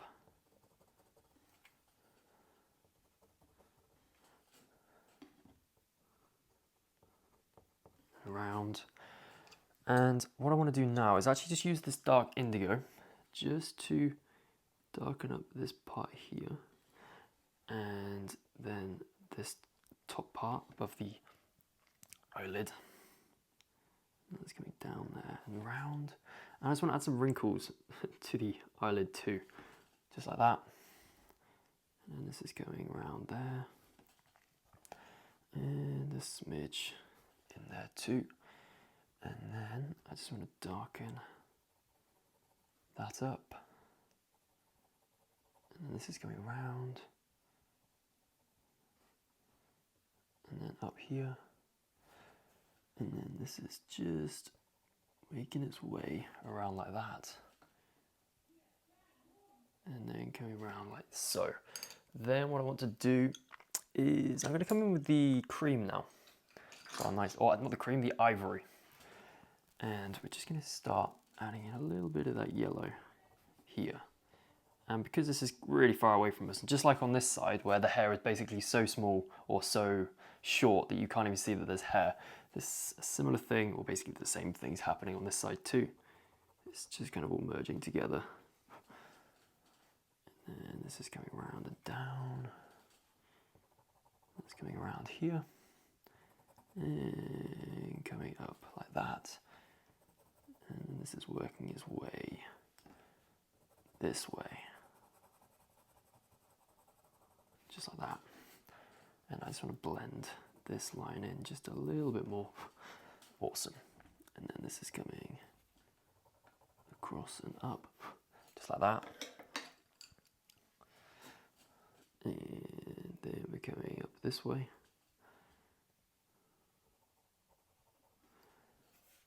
And then this is coming down.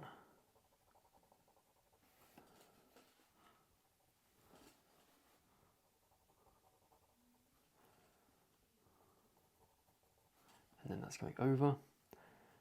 And then this is coming across there.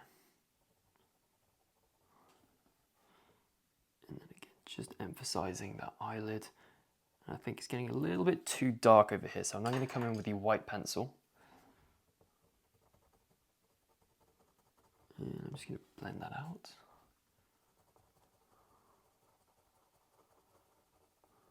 Just like that. And we want just a little bit over here as well. And what I want to do on the bridle on this side is just use a little bit more dark indigo. Actually no, before the dark indigo we're going to come in with the light ultramarine. Just add a little bit more blue. Because obviously because this is grey, it's going to be reflecting kind of that blueness a lot more because it doesn't have any colour to it to start with. So any colour reflecting on it is a lot more potent on this grey.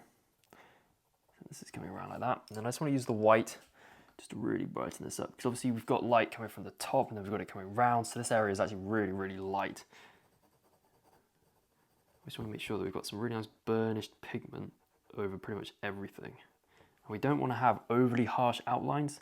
I know we started doing this area by going around with the black and adding in that outline, but can you see by going over that outline with the white, we're kind of like blending it in, we're making it a little bit lighter.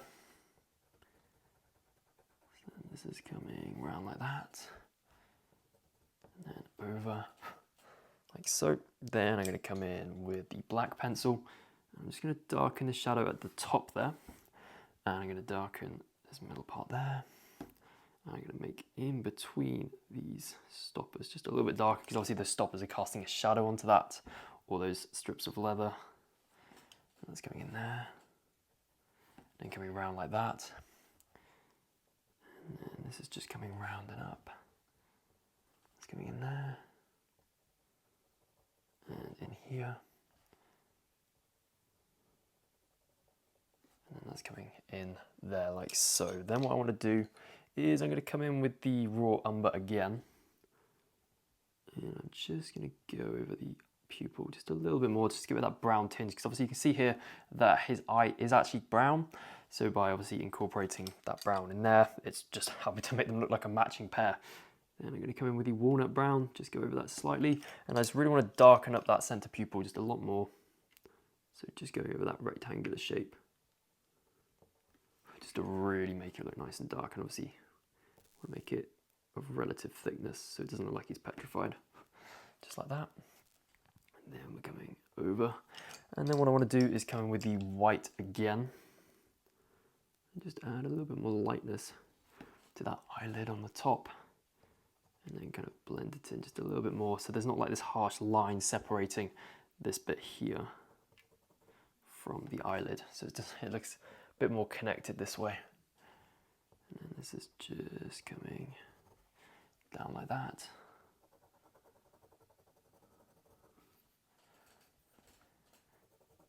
And that's coming round. Up, and then another little bit going round and up there, I just want to come in and add some lighter hairs coming down here. Just to kind of join up where I accidentally put to the edge of the face from last time. Then I'm going to come in with the walnut brown. Just bring some of these speckles over like that. And then I'm going to come in with the burnt ochre. And this is going over here. Just like that. And there's a smidge up here. And then this is coming round and up like so. Just like that. And I reckon this still feels so this can have a little bit more work. So I'm going to come in with the warm grey 5 now. And then just darken that up there. And just add a couple more details coming around there. And then this is just coming around here. And in there. And I reckon it's because the eyelid is almost merging a little bit, because we do want it to be slightly darker over there. Just like that. And I know what's missing. Eyelashes. So I'm just going to add, actually I'm going to really sharpen this up. So sharpen up the black pencil. And we're literally just going to do one stroke with the black pencil. We're just going to go like, oof, one. So that's going to be our darkest eyelash. And then what we're going to do is come in with the warm grey 5. We're going to sharpen this up as well. And we're going to use this to do the remainder of the eyelashes. Because obviously this warm grey 5 is just slightly lighter. This is coming round. And yeah, look, really subtle. That's literally all you want to do. You don't want to overdo it. Otherwise it'll look a little bit weird. Because obviously it's quite far away. They're not going to be like these really solid black lines.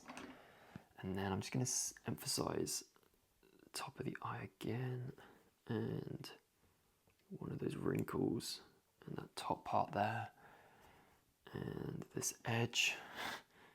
And this bit here with the black. Now that's nice and sharp. And obviously this corner piece. And then I just want to bring this over, so with the walnut brown, this is coming around there.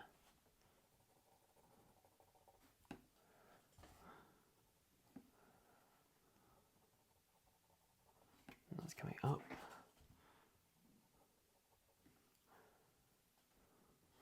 And then around there.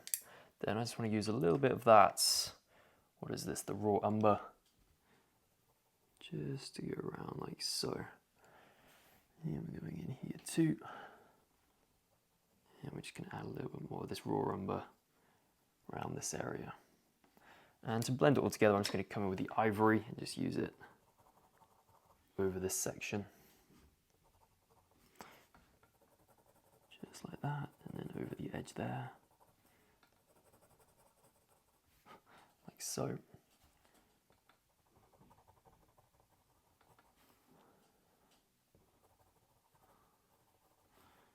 This is coming down.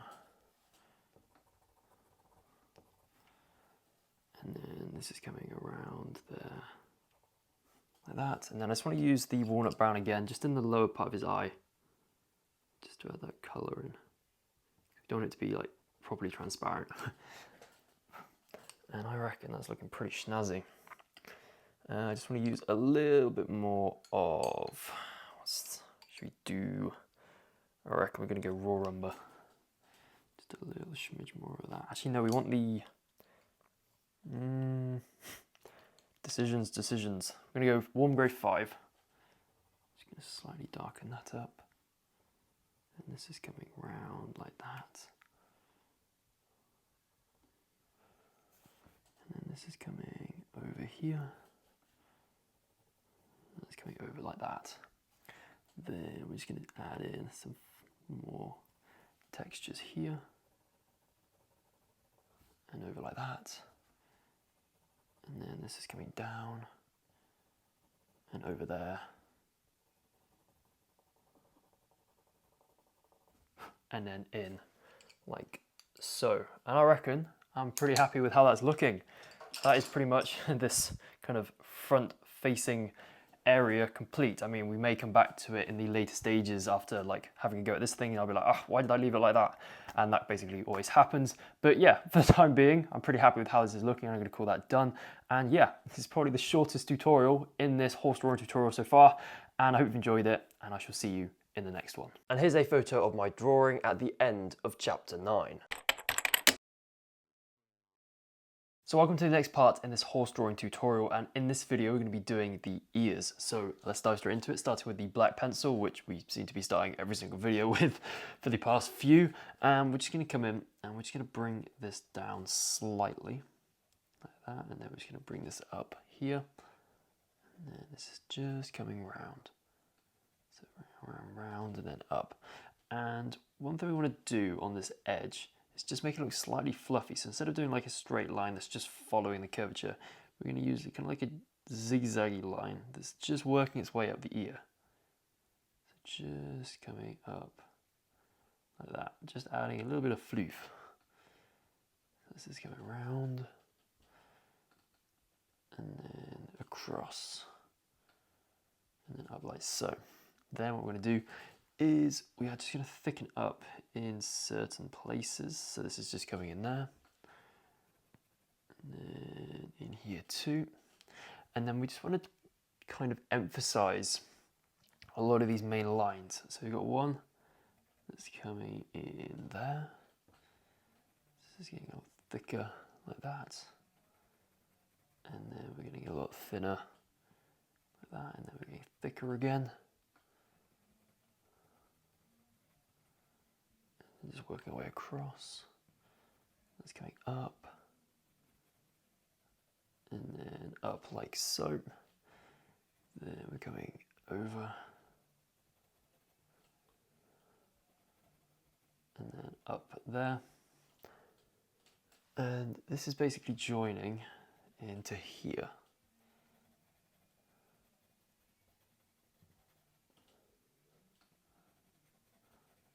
And just coming down there. So again, this is just a case of like refining what we did in the marker base. It's just going, okay, so that marker base wasn't quite in the right space that I necessarily wanted in the final piece. So just moving these shadows around slightly. Just working the pigment down.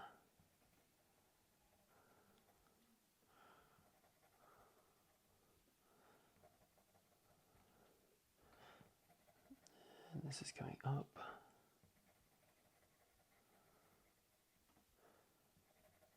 And over here. It's coming up there. And down. And then we've got this one that's coming over there. And a formidable shape. So again, making sure that we don't have like this completely uniformed, just like rectangular shadow in the middle, because that's when it starts to look a bit like artificial. Just make sure to add in all like a little bit of randomness, that's ununiformity. I'm going to break the mold, so to speak. And then this is just working its way up. Up and up and up. Up and up and up and up and up. And then this is just coming across. And then up here.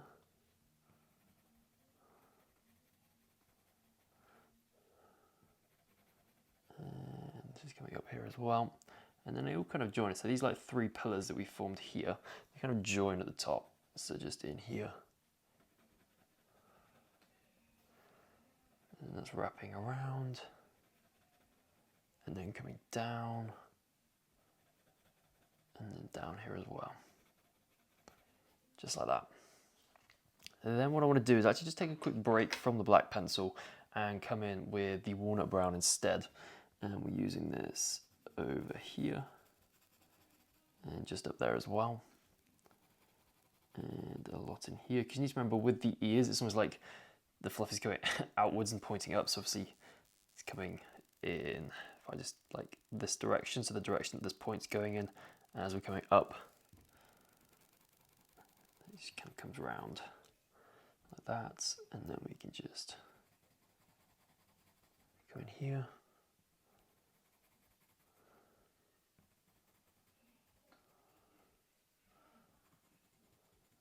And then come up there. over like that. And then we're going to come down, and then through here, and then over like that. Then what we're going to do is come in with the black pencil and start to darken this up. So just joining those two pillars that you can kind of see in there. Then we're coming in, and this is coming in here.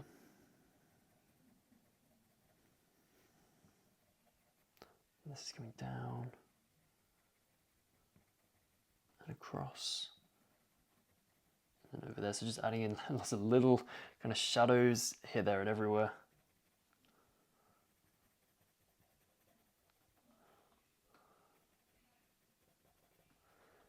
And then just working our way up.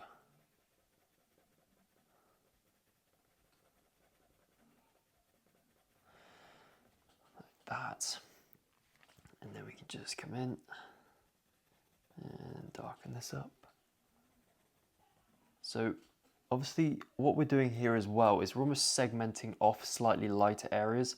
So as we're bringing this black pencil or the black pencil pigment into those areas, what I'm doing is I'm just easing off the pressure as I'm getting into them. So then we get a nice smooth gradient between those really, really dark pillars and these light areas. So it looks less like we've got these like jagged pillars and more like we've got this kind of big solid mass, which the ear basically is. Obviously because it's like the inside of the ear and it's like cupped in real life. There's not a lot of light getting into it, and that's why it is so dark. But obviously the light is slightly catching the outside, which is why you can see that rim there.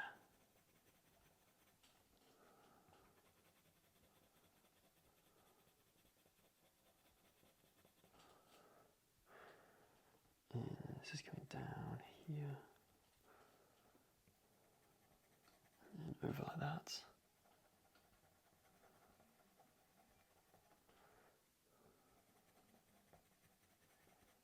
And going across.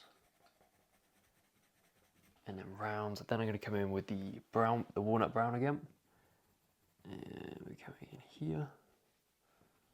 And over there. And a smidge around here. And then working our way up. And that's just filling that space in there. Then coming round. And in there. So basically all we've done in that area is used the black and the walnut brown. So what I'm going to do now is come in with the warm grey 5. And because this area is so dark, this warm grey 5 is probably going to look very light. So yeah, just adding, using the warm grey 5 for the highlights really. So this is coming round. And we can just add this lighter ring there. It's a little bit more coming down there.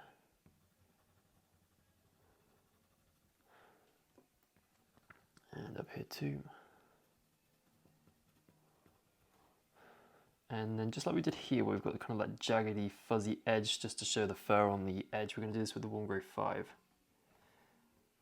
So just coming round like that. Like so. And then just coming up like this. And that's coming down. And then what we want to do is we're going to come in with the warm grey 2 now.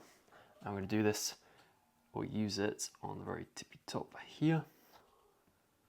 And that's coming across there. And then that's just coming over like that. And then we're going to come round in there and a little bit more like that.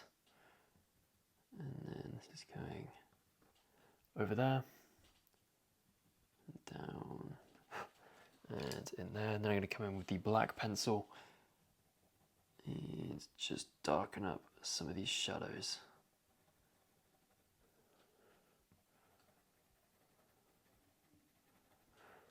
And then this is coming up.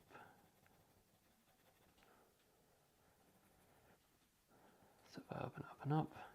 Because can you see how the edge or the rim is slightly lighter at the bottom here than it is at the top? So I'm just going to slightly darken that up. Like that. And then this is coming round like so. And then we can just add a little bit of a detail in there. And like so too.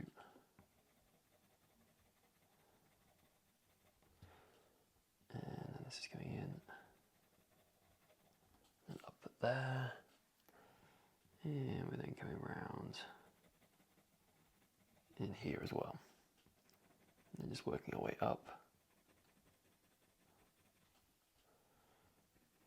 And then through, and then I'm going to come in with the walnut brown.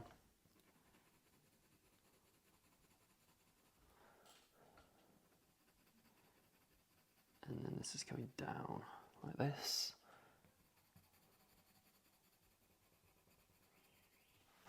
And in like so. And I reckon that is, so this is kind of like a perfect example of like the difference that the colored pencils have in terms of the contrast, because obviously you've got the ear that we've just done with the pencils, and then you've got the ear that is just the marker base. So obviously the pencils are able to go a lot darker than what markers can. So now what I'm going to do is we're going to do the other ear before doing the forelock. So I'm going to come in with the black, and I might actually sharpen it up before we do, just because it's always better to work with a sharp pencil. So just sharpen that up. And then what I'm going to do is I'm going to go over here and then just bring this up. So again, using this little fuzzy zigzaggy line. And on the upwards bit here, we're actually just going to do a straight line, a flat line. And then at the very top, we're going to go and add that fluffy line. And then we're going to come across. And just add a little bit more of that fluff.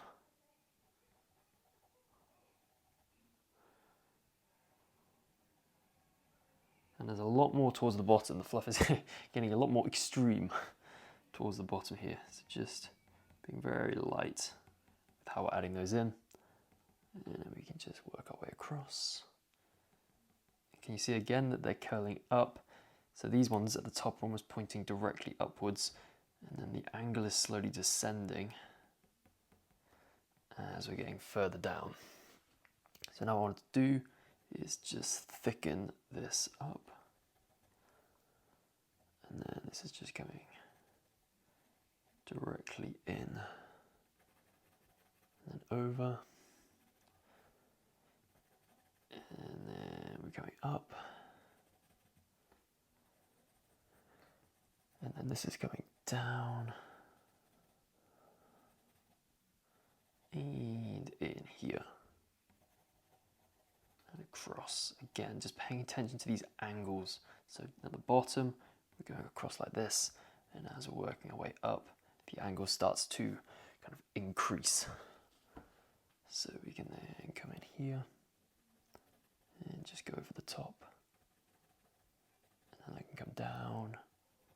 And then you got a little smidgen here too. And then across.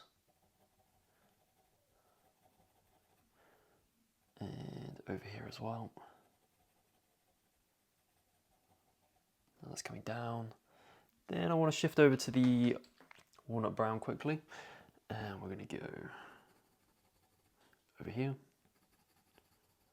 And then across. And down.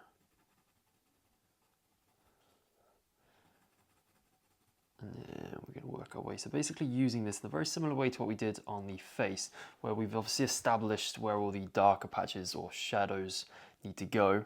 And then we're just going over the edges with the slightly lighter color, in this case the walnut brown. And then we're just bringing this down.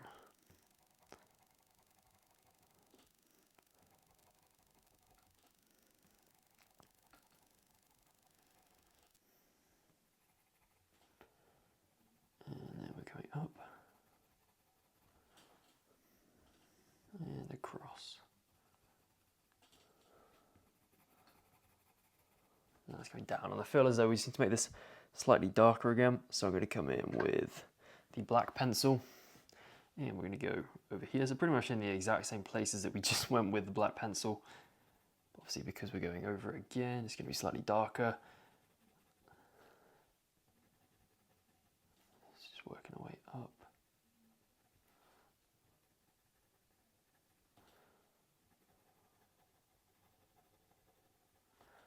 And across.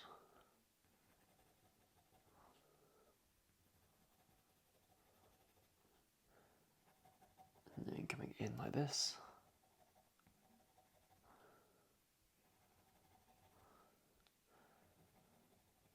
And over like that.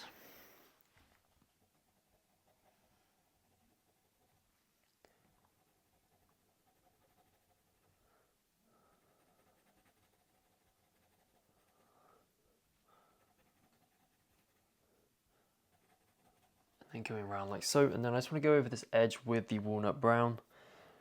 So we're going over here, like that, and working our way down. It's coming up.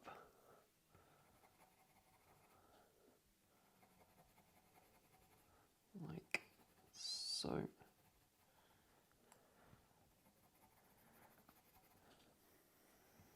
And down, and I just want to go over this area here. Just coming down like that, and over, and then this is just coming down there, so just round the ear. And we've got another one that's just coming in like so. So just these little dark patches. Then I want to come in with the walnut brown.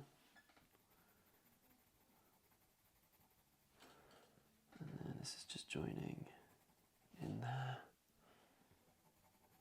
and coming up here, and then just coming down and slightly out there. Then what I'm going to do is I'm going to come in with the warm grey 5, just like a little bit like what we did over here. And just fill in these highlights just a little bit more.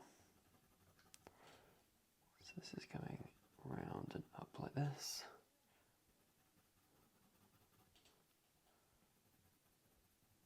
And round and over.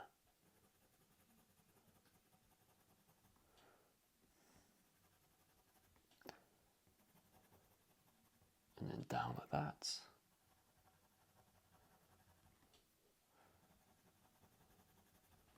And like so. Then I'm going to come back in with the black, and there's a lot of going in with a lighter colour, and then that's lightening it up, and then we need to come back in with the darker colour. But again, you can see that with each layer it's just gradually getting like more and more solid and like what is on the reference photo. So then we can just bring this down and across.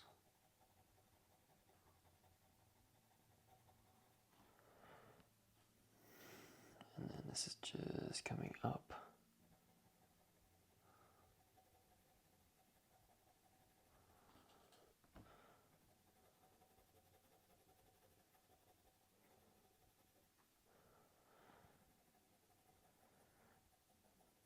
And like so. And then I'm going to come in with the warm grey 2, so the slightly lighter of the greys. And we're just going to come into this area here and just lighten it up.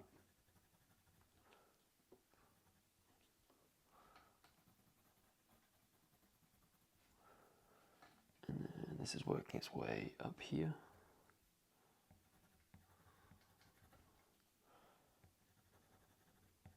Like that. And then a little bit in here too. And this is coming around. And then just using this warm grey 2 just to indicate those lighter kind of fluffy hairs, because obviously here the hair is quite fine, but in the ears it's almost like a little bit thicker. It starts to become a little bit like fur, so you can start to see these little almost like individual clumps starting to form. So you can just add these in.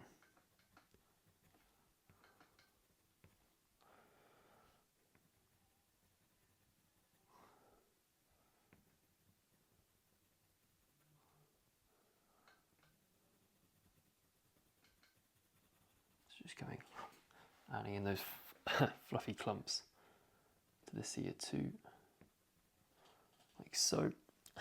And go from this ear to this, or go from this ear to this ear, you can kind of see that this one's a lot more solid than that one. So what I'm going to do is come in with the walnut brown. I'm just going to use this a little bit more over here.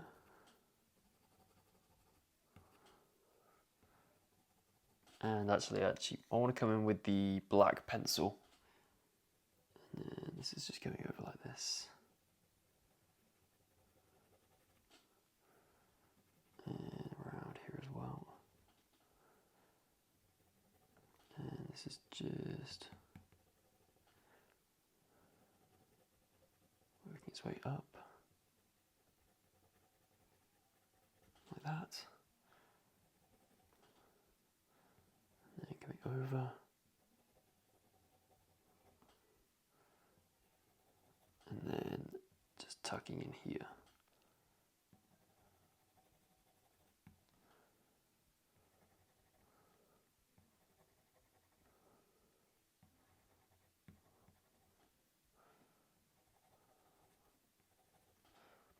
And I'm just going to darken this up as well. Just kind of like an inside lip, 'cause this one's like curling in on the edge, so you've got the lip and then it's kind of like in and then curling around to the shadow. So this is what this dark bit is. Then I'm going to come in with the warm grey 2 again. Just build up this floof over here and on the edges too. And then this is going up.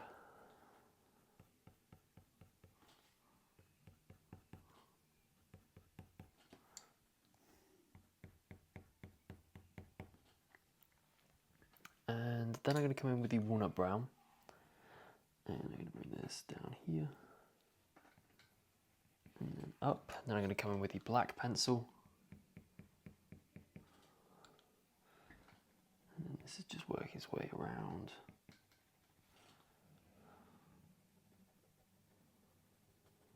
A little bit, just darkening up this kind of highlight thing, 'cause this shouldn't quite be as dark as what it is at the moment. It's coming down, then I'm going to come in with the walnut brown. Then this is going over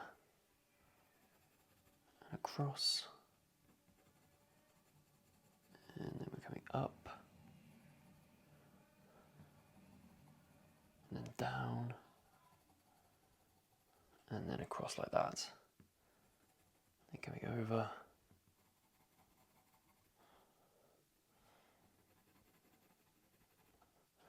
And that's coming across. And then we're coming in with the black pencil again. And then that's coming over. And then underneath here.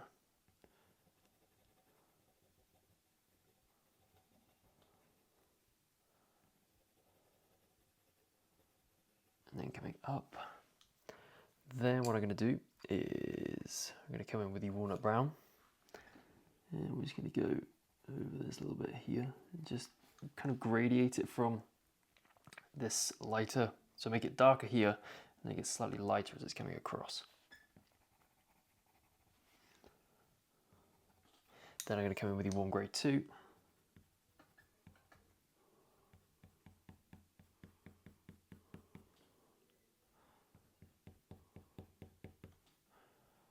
And then this is just working its way up. Just like so, and then we can just add a little bit more slightly lighter hairs, some more prominent hairs I should say, just coming up here.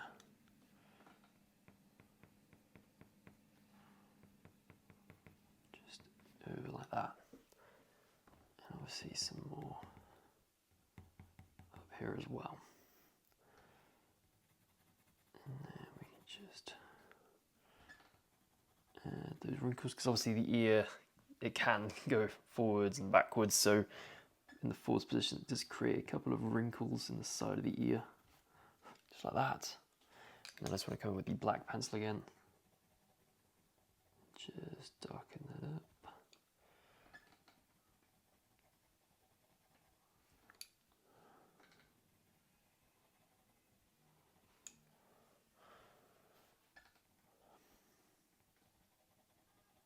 It's going round, then over there,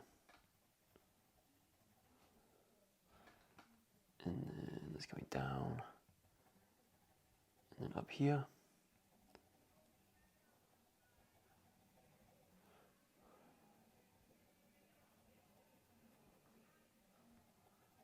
And then this is coming down.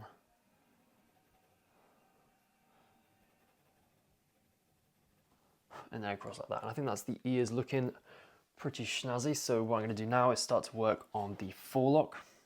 So we're going to kick things off with the black pencil. This seems to be the way that we kick off pretty much everything. Just make sure it's nice and sharp. And then what we're going to do is we're just going to go around and establish all of the darkest kind of shadows. So we've got one here. It's going down and around like that. Then we've got another one that's going in here, and over there, and then we're coming down and across like that, and then we're coming across, round, it's coming over, and then in there, and then this is wrapping round, coming across, so again just emphasising what we've already got down from the marker base. And that's going down here. It's been quite rough in these first layers. And this is coming across there. And then we're going over. And then up here.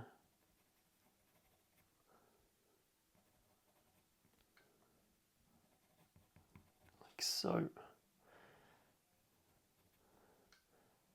then this is coming across. And up there, and then we've got another one that's coming in there, and then we can just start to indicate this in. You may be thinking, what the heck is this? This looks a bit scruffy. You just need to bear with. This is all part of the process. It's coming in like that. And then we've got it, it's getting lighter as it's coming up. And the hair, can you see on the top, it's not like these perfectly straight wavy hairs. They start to become quite like flaily and random. But we can kind of get onto those more refined hairs a little bit later, which can add in all of these dark parts. So can you see we've got 3 shadows in between, so we've got this like main V on the forelock there, so this is the main V on the top of like the parts that are sticking up, and we have 3 dark, almost stanchion-y things. So we've got, oh, I just touched the page. That's not cool. Oh, that's gonna bug me now. Yeah, try not to do that. Don't do that. Don't copy me on that. So what we're gonna do, so we've got 1, then we've got a 3rd one, and then we have a 4th one here. That's coming up there. And then we've got these lines that are coming up, but we want to be doing these more crazy lines with a lighter, so just like we did with the eyelashes, we're going to use a warm grey instead. So this one's just coming up there and wrapping in there, and then this one's coming up like that, and then coming up and connecting in there, and is forming some little things up here, and then pretty much all of this down here is a lot darker than what it is right now, so we can just darken this up.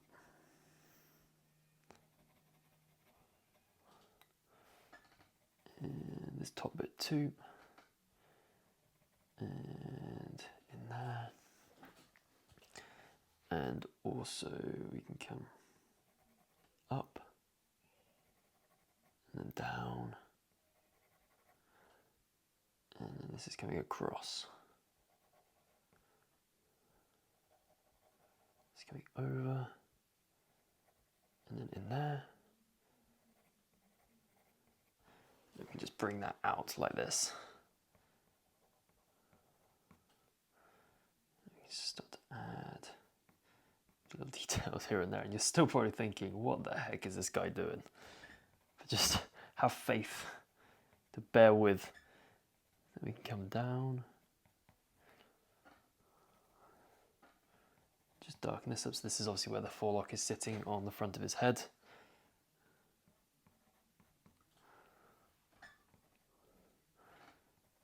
And then that's coming down. And then this is wrapping around like this. And then this is going in here, like so. And this is coming across. And this is just emphasizing into those pillars. And then what I reckon it's time to do is come in with the warm grey 5. We can go slightly lighter now. So warm grey 5 time.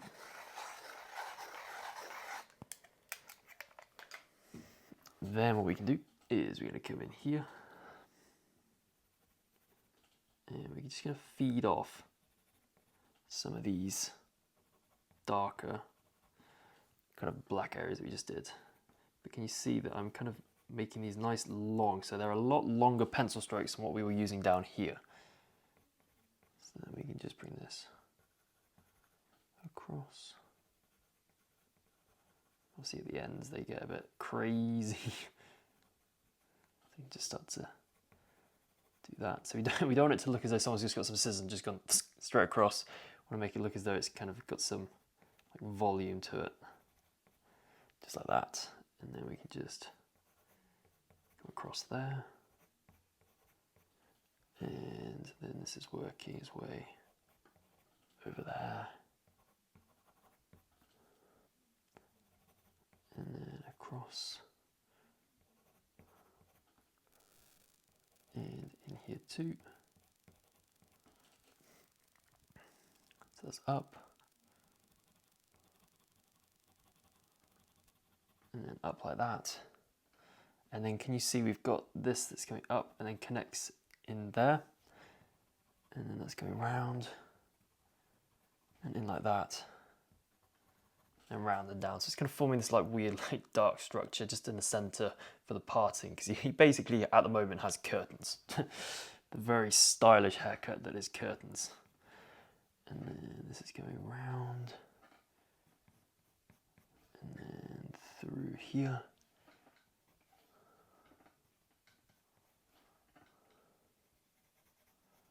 And that's going down.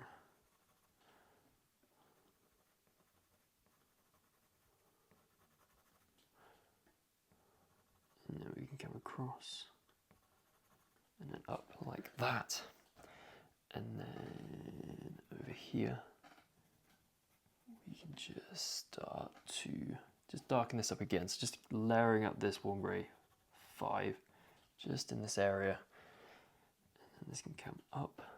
So again, paying attention to all these different directions, because obviously this changing dependent on what the clumps of hair that we're dealing with.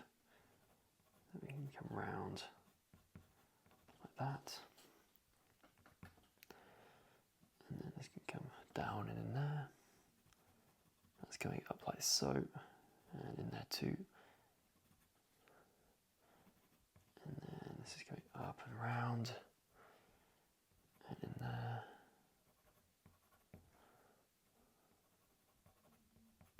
And like so.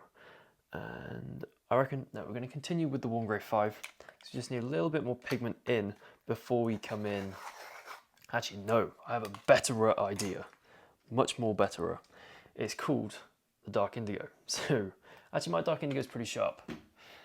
So what we're going to do is we're going to come in and use this just in like the same way that we use the black. But obviously it's a little bit lighter. And can you see? Because it's nice and sharp, I'm starting to indicate some of those clumps in as well. So just adding that in there. There's another little thing in here, slightly darker there. Then we're going down and across.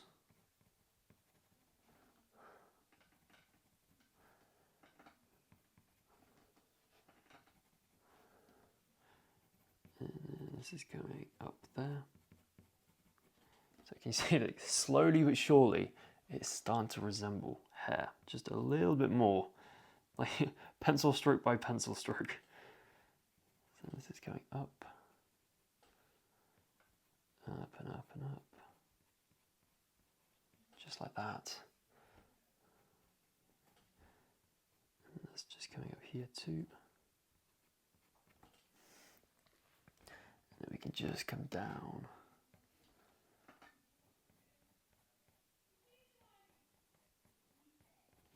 Like that. Just add a few more hairs. And then we're going in here. And then bringing this over. And we just add a little of that blue in there. And to just emphasize blue just a smidge more, we're going to come in with the light ultramarine. And we're just going to go over like that. And then we're coming up there. Just filling that space in there too. In here as well.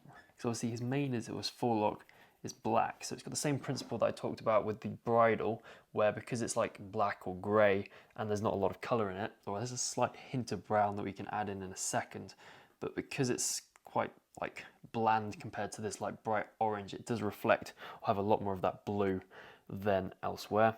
So now what I want to do is come in with the warm grey 2, or actually I reckon we can go a bit more extreme. We're going to come in with the white, but we're going to make sure it's really nice and sharp.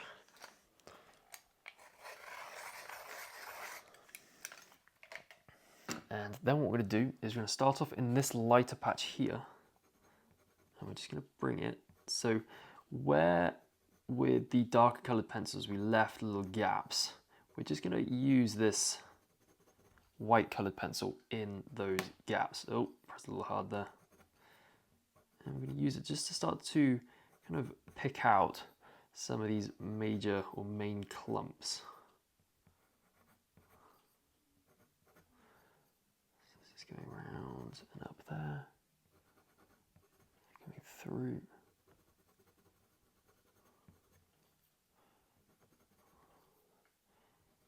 And then this is going up and up like that. And then down, and going across.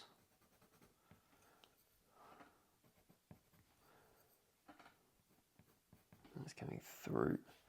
And then this is joining in there. And this is coming down there. And in here too. This is going down. And then across the brow band. So this is basically just sealing what we just did. So it's like that first layer. And then this is going straight down there. So then wrapping down. So going in there. Then up here. Like that. And then this is going up. Like so. And then round. And this has got a lighter gap or bit that's coming round here.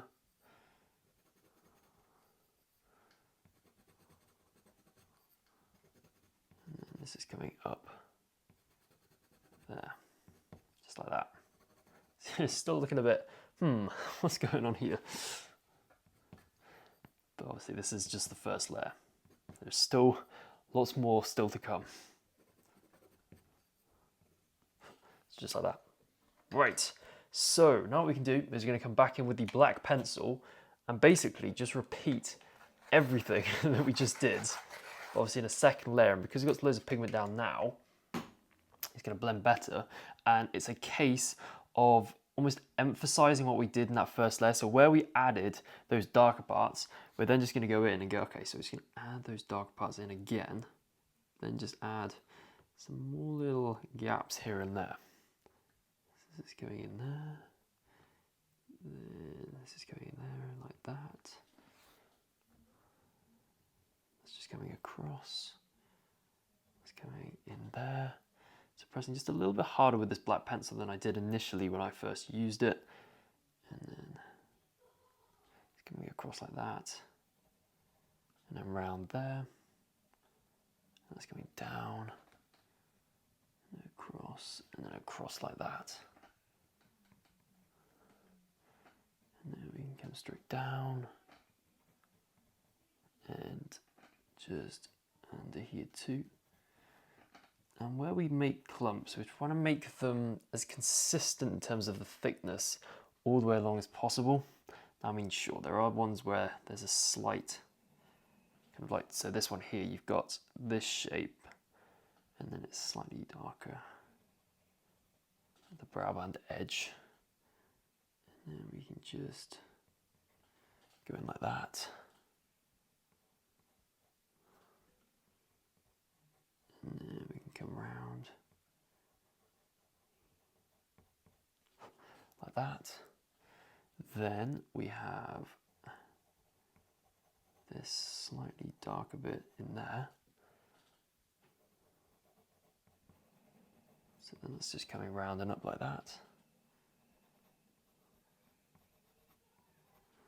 So just like so. And then in here, it's just coming round and up there. So can you see I'm emphasizing those kind of clumps that we established in that first layer and have blended in using that white pencil. We're just pulling them back out again.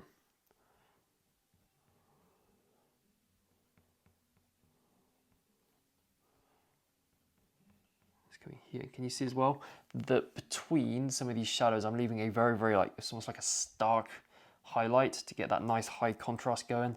So it looks as though the mane is, or the forelock in this case, is nice and shiny. It's worth remembering these pointers as well, because we're going to be using it a bit later to do the mane here. Except the mane's going to be a bit easier because it's like it's all kind of going in one direction opposed to this, where it's all a bit crazy. So this is going down. And then up.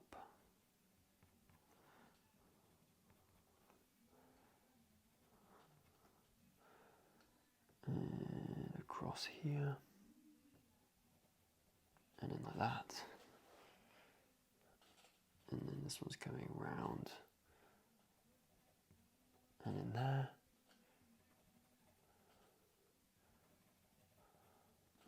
and then this is coming down and in here.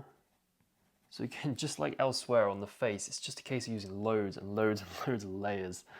And slowly but surely it's getting better. So pretty much for the past, what, about 20 minutes it's been in like an ugly stage. And this is a kind of stage where most people just are like, I've ruined it, I may as well like start again or just give up, and then, maybe drawing's not for me, and then they just never draw again. But the thing is like, pretty much every drawing that you ever do is gonna be an ugly stage. You've got to get over it, just keep pushing through. I mean, the fact that you're still watching this tutorial, you actually made it to, I don't know, what video is this, like number 7 in this horse drawing tutorial? Shows me you're the kind of person who keeps with it, which is cool. So we can just build this out. And then this is coming down there, and over, and then across. Come down. Then what I'm going to do is come in with the warm grey 5, and again I'm just going to use this in those areas that just shouldn't be as bright as what they are at the moment. Just using that over here, and then coming up there, and just darkening that up as well, and then we can come down like that, and then over. And up there, it's going down, and just adding in those flyaway hairs on the top. Let's see if we can add just a couple more. Ideally, we do want to try and erase those grid lines. So where's my eraser pencil? So I want to reasonably, mine's pretty blunt, but that'll do. Just erase those, because obviously we don't want them showing through, and if we're going to cover this area that's not cool. So moral of the story there is don't touch your drawing whilst swiping upwards. Swipe away and inwards like that. It's much safer. So continuing on, we can then just keep building this out like that. That's coming around here.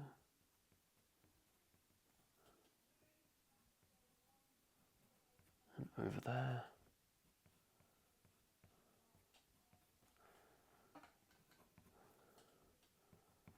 And then just working our way up.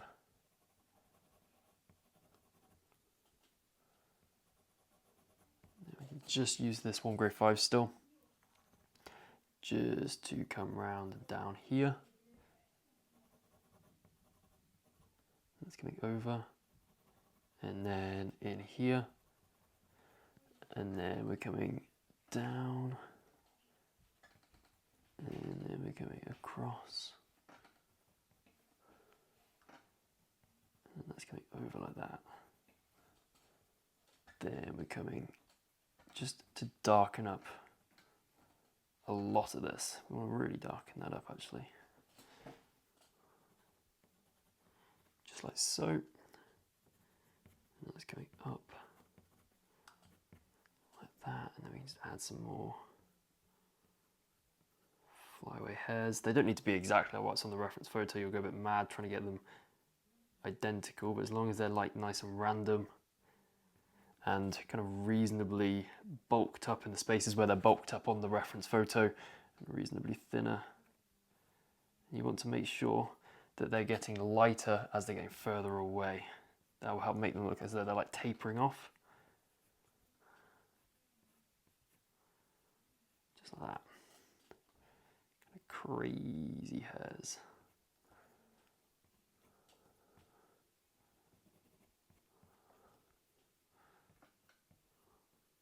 It's coming up there. Just like so.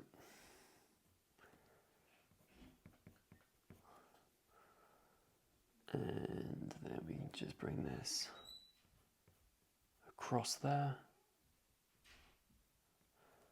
And obviously this is just working its way up a little bit further that way. And I just want to sharpen up this 1 grade 5 actually, just because it's getting a little chunky in terms of these strokes that it's putting down. So then, I also want to vary the pressure. So it looks like certain clumps are like thicker, because obviously the thicker clumps are going to be the darker clumps because there's less light able to get through them. And then this again is just helping to increase this variation.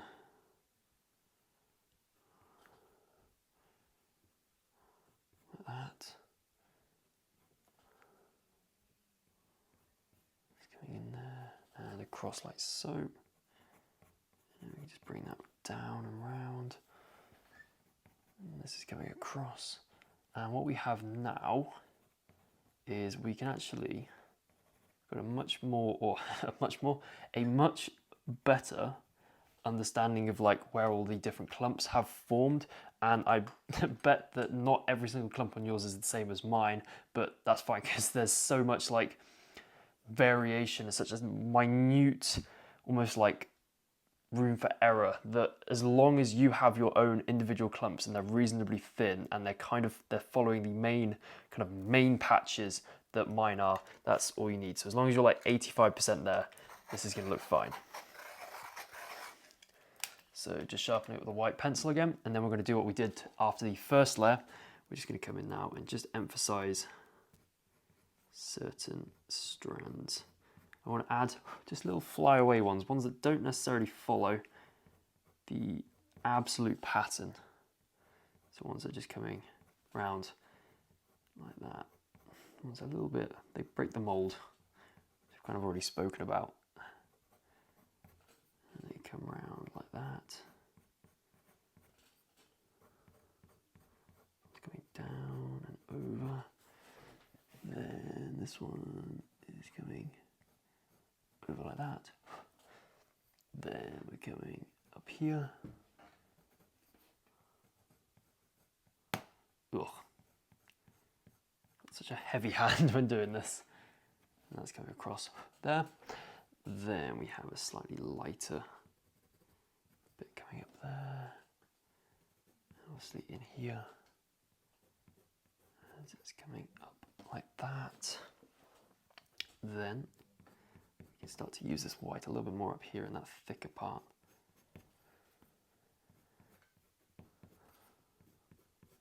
Like so, and then this is coming over like that, and then up there, and then we're going to come up like that. Again, just gradually blending it, so with each layer, it's just getting smoother and smoother. And then we can come around like that. And then what I want to do is I want to come in with the walnut brown quickly, because as I mentioned, it does have a slight tinge of brown, and we haven't actually used any brown pencils on it yet. So just sharpening this up, and then we can come in, and obviously just paying attention to where those dark areas are on the reference photo, and now where we have all these individual clumps. And in order to darken up these areas, I'm literally just darkening up the shadows around the lighter clumps and then easing off the pressure as I'm going over those lighter clumps. And this is really helping to just make it look a lot more 3D. And like you can see the individual kind of like clumps, like you would be able to if it was a photograph or if you're like viewing it in real life. So just darkening up down here.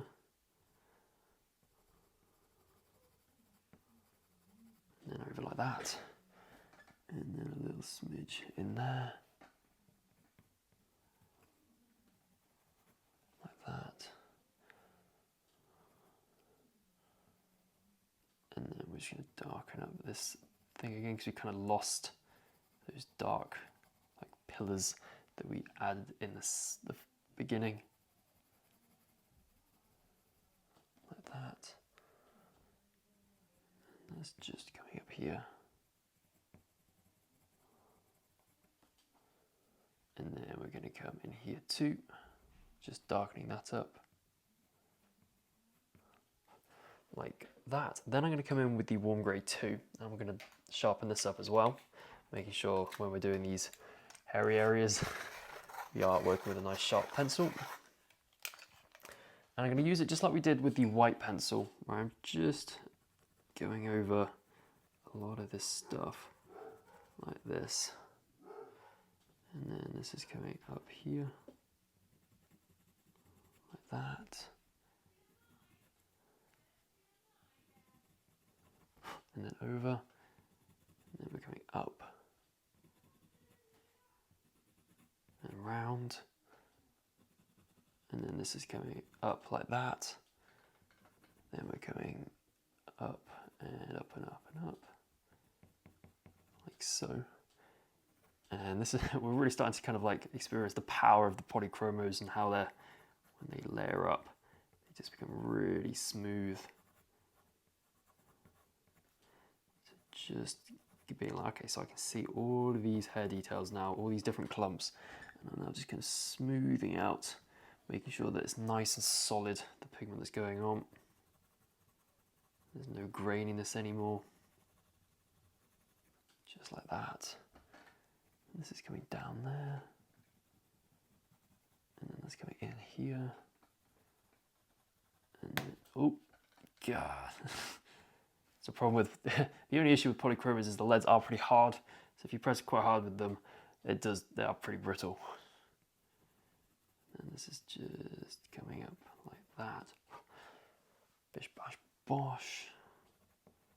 And then that's looking pretty snazzy. We can just keep working that pigment now. So you can see a little bit of the background behind there, so we don't want to completely cover that up.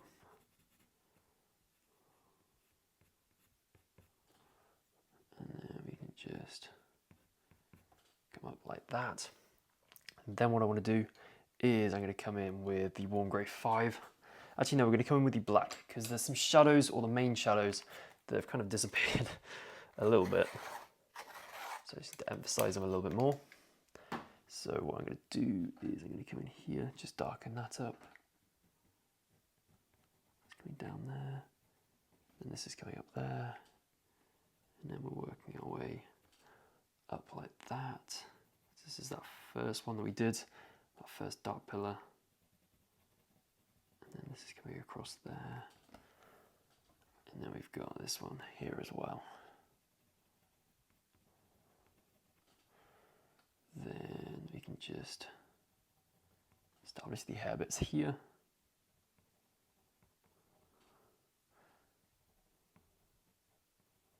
So again, just adding in these little shadows now between all these different longer hair strands. So then going across, and then we can go in here and just darken this up. Just like so.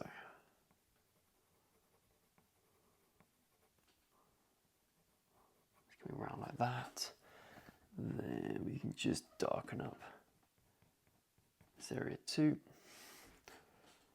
And then we can go up here as well.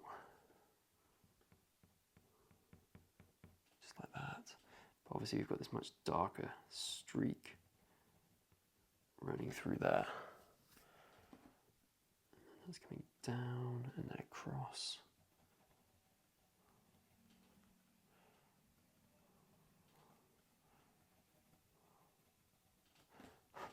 Just like that.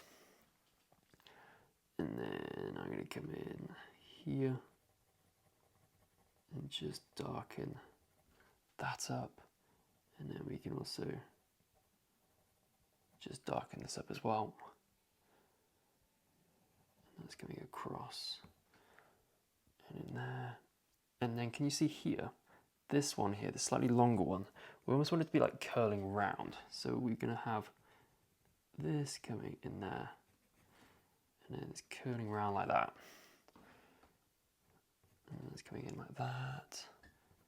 And it's slightly kind of flinging up here. Then we're going in down here, just emphasizing the shadow a bit more.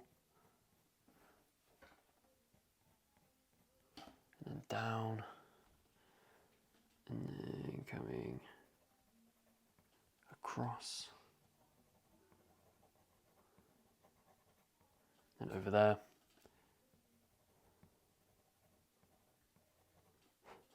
And there, and then we just want to darken it up where it's connecting to the brow band.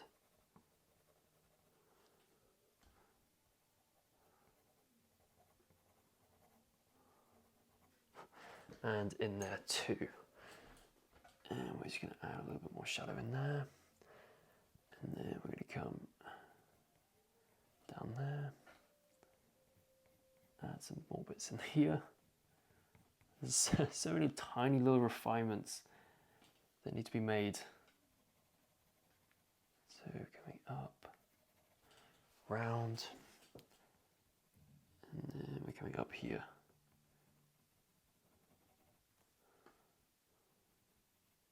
And that's coming up, down, and round like so. Then I'm going to come back in.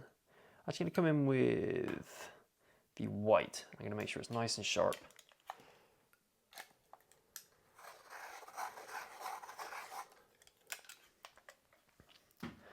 And I'm going over here.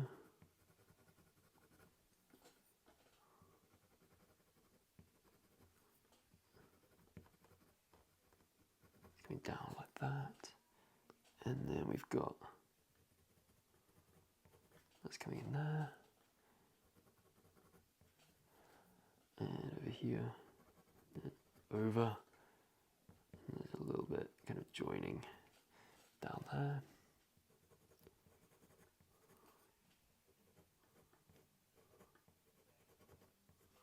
And then over like that. And then this is coming round. And then over there.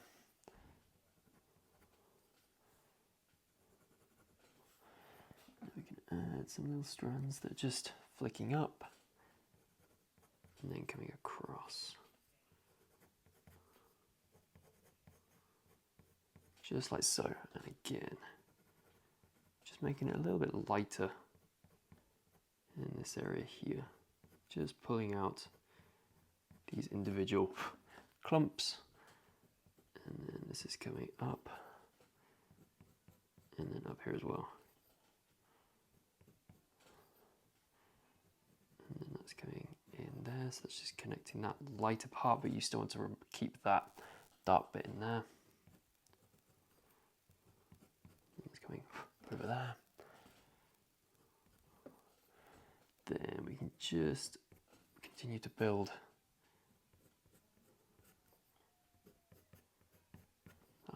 over like so, and then we can just make this clump, so this one right here, lighter, and this is obviously coming down here.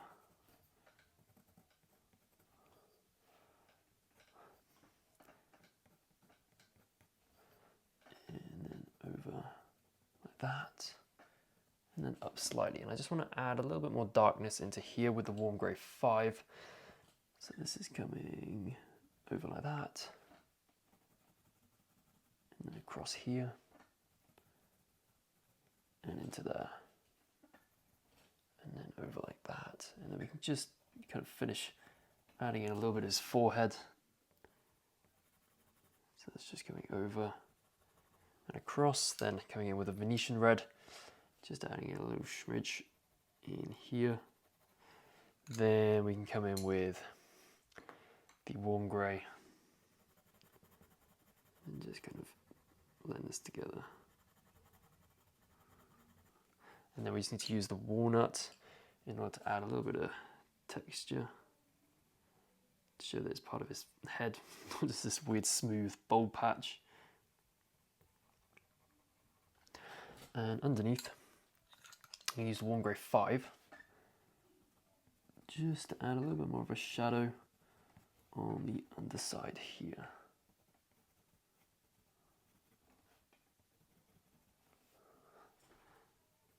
That's coming across, and then this is coming over here as well.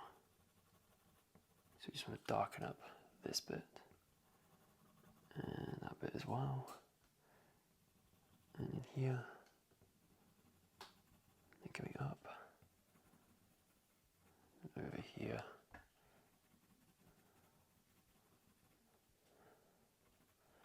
Down, and then over like so, and I reckon just this little bit in here needs a little bit more of a shadow, so coming in with the walnut brown and just darkening that up, and then coming in with the warm grey 5, just coming over like so. I reckon we went from the previous tutorial, actually I was about to say we were we were finished, but just the end here just kind of annoying me. So what we're going to do is come in with the warm grey 2, or the light warm grey, and we're just going to sort the ends out. Make sure it's nice and sharp, and then we can just come in, just coming over. Just like that. And then also on this side too. Kind of fades out. And we can just use this over like that. And a little smidge over like that too. And then we can just add some little flyaway hairs. So actually we're going to come in with the white pencil. So it's looking all a bit uniform at the moment.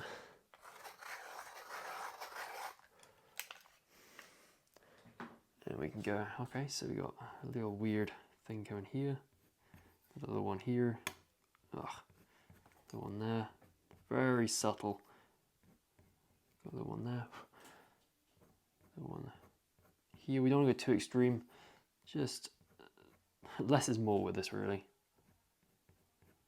like that. And we just want to blend the ends in. And then we got like a couple just coming around like that, and we can just lighten this up here and then bring this up like that. And I reckon that that is the ears and the forelock complete. So yeah, we did genuinely go from the previous tutorial being the shortest tutorial and this one being basically the longest, if you like discount the one we did for the marker base or the sketch.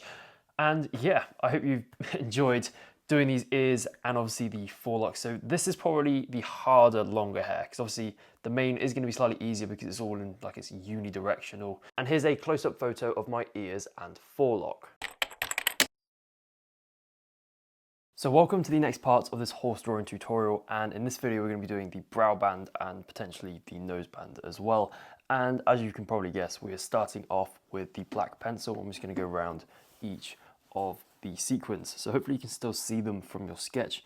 And obviously the ones here are, they're a little bit like kind of like an oval shape because they're on the side here, so they're slightly distorted in this way.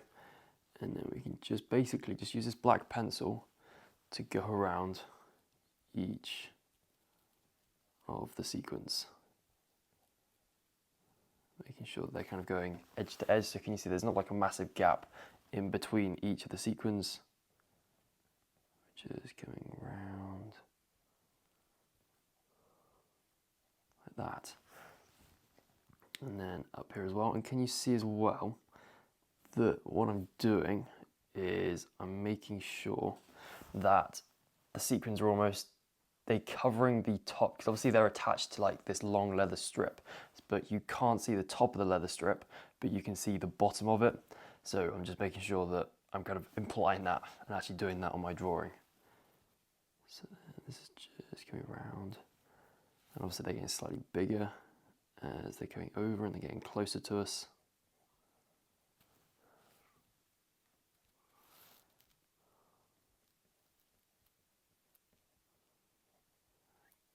Like that.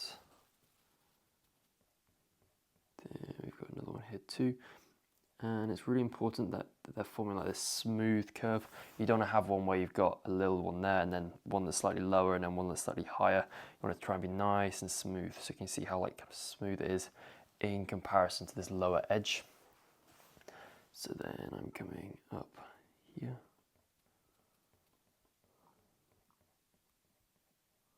Like that, and I just want to sharpen up my pencil again.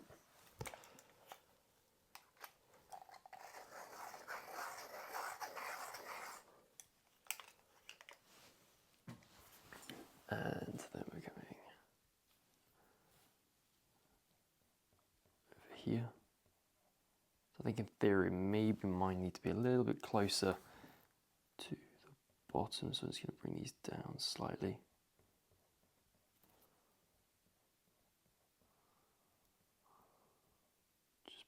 Lowering that bottom part.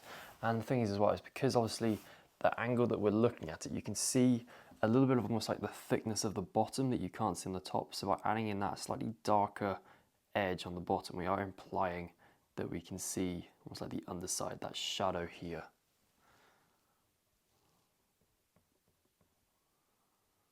Just like that. We can just go up here. And now they're starting to look a bit more like circles opposed to ovals.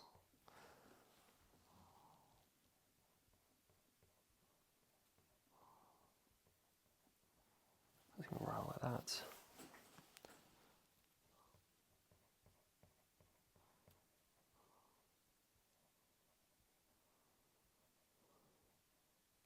Around like so.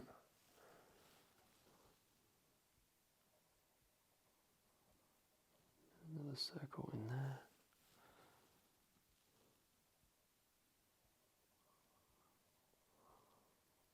Like that. So lots and lots of circles in this video. Then just coming across like that. Another one here.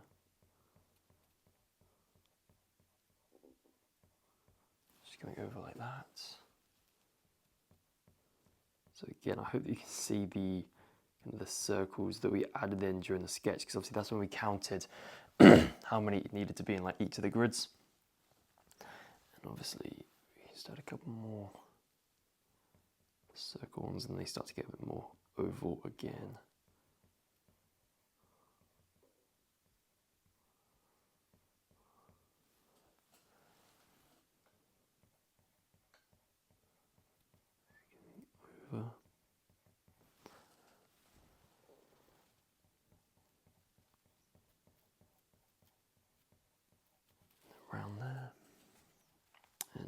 this is where they start to become quite oval and getting smaller quite quickly as they're wrapping around his head.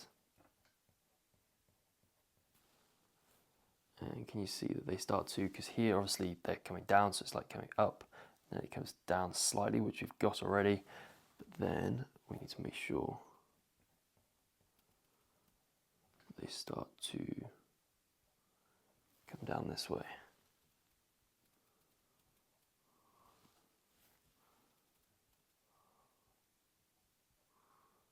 A little one there.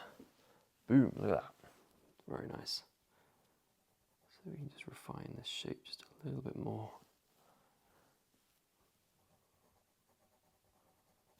And this is coming over like that. Then what we can do is, if I just actually stick with the black pencil, and we're just going to add some shadows here and there.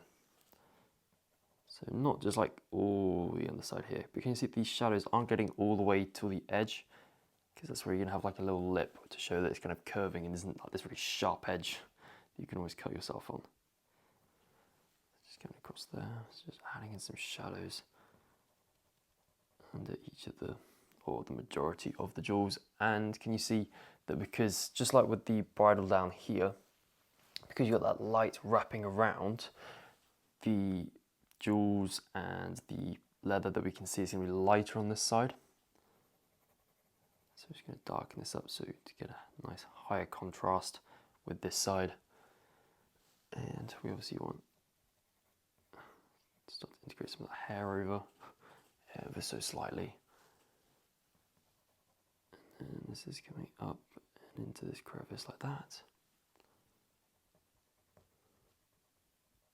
And up and in there. And round like so. Then what I'm going to do is I'm going to come in with the warm grey 5, and I'm going to use this over like that, and then going over, it's going down, just like so. And now what I want to do is use the dark indigo, because just like on the leatherwork down here, we obviously want a little bit of blue tinge, so we're just going to use that in here. And over there as well. And then that's coming up like that. And then across. And we just really darken this up. Just like so. Then what I'm going to do is come in with the white pencil. And we're just going to go over each of the sequins. Just get some light pigment in there, so that when we come and add some details within the pigment, or within the jewels even, the pigment will blend with this white and look a lot smoother than it would had we not been in with the white here. And we can also use it just to soften up some of the edges, because obviously we don't want that really, really dark edge that we did with the black pencil a second ago all the way around. We want it mostly isolated towards the bottom. So I'm just using this white and going over the top edge of a lot of these jewels.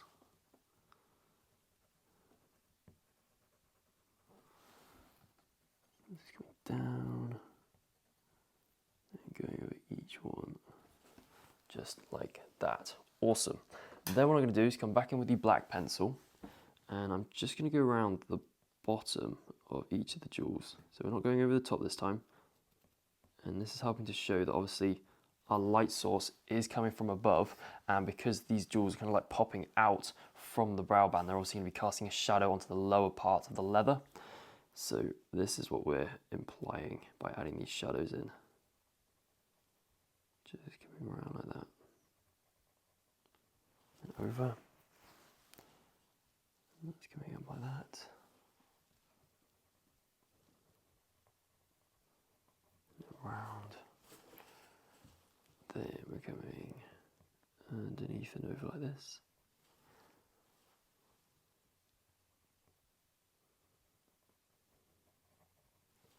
Around like so.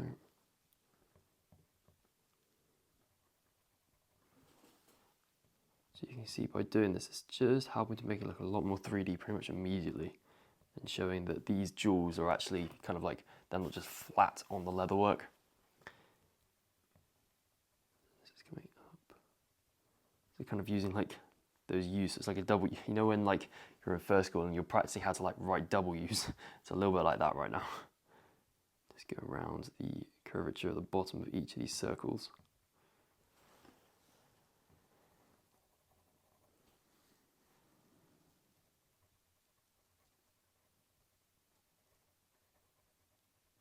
Going under there. And again, just adding a little bit more variation.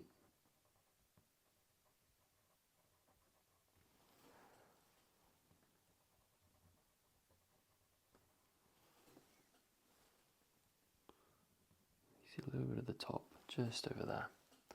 Awesome. Then what we're going to do is come in with the warm grey 2 again. And we're just going to use it on this lower part here, just to start to blend out that leather work. Over, across, and then using this with quite a bit of pressure over there. And then I want to come in with the white pencil quickly. Just use it on that side. And then I want to come back in with the black pencil, and we're just going to add those shadows that are going all the way down that we accidentally just covered up with the warm grey there. So we just want to keep them nice and dark. So just adding them in like real random places. And then this is just coming across there, and over,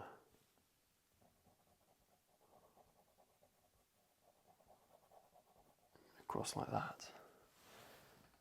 And then this just wraps up behind.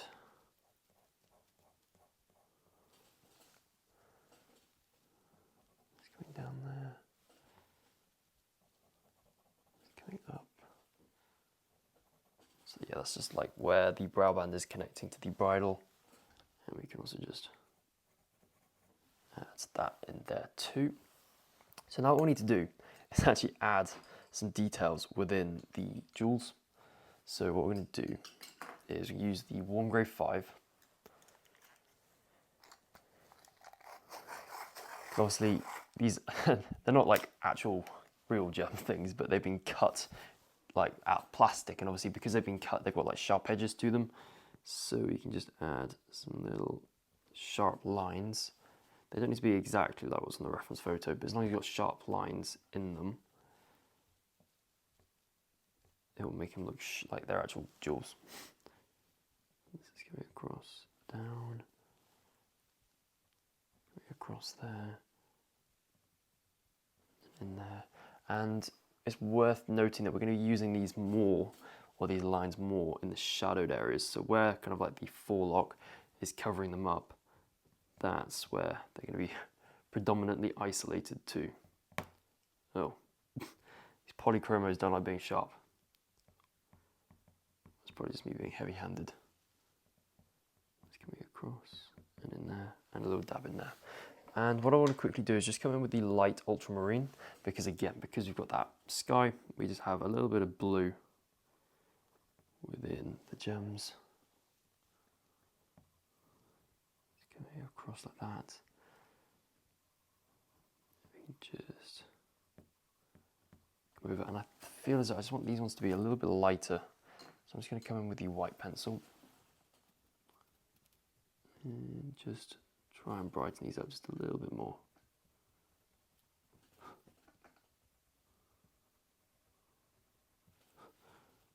Over.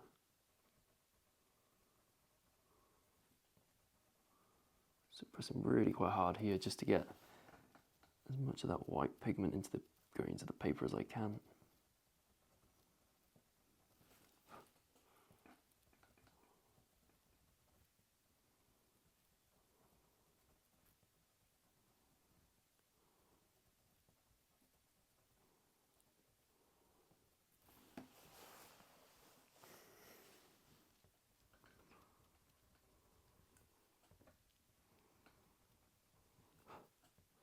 And just going over these ones as well.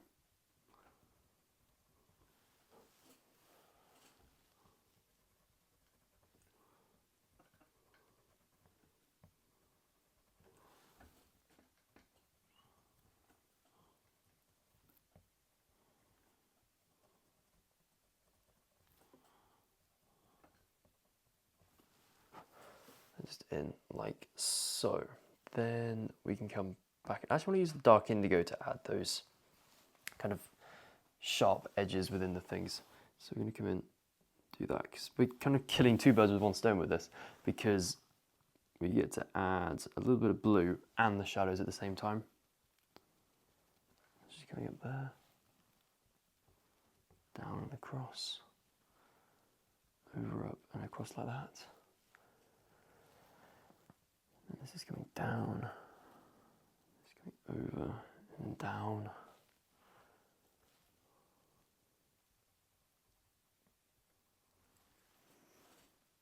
And sort of thicken up this lower part too.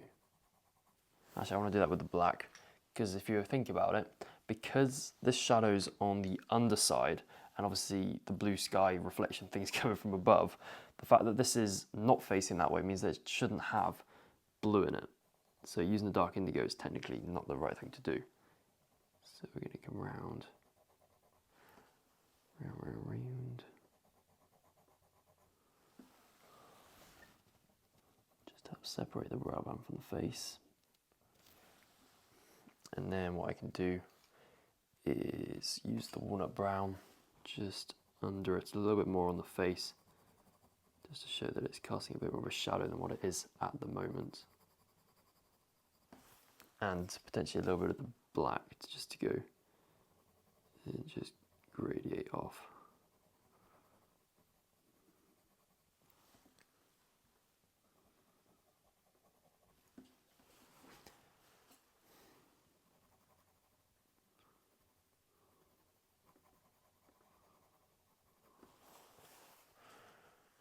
And then we're going to come up here as well.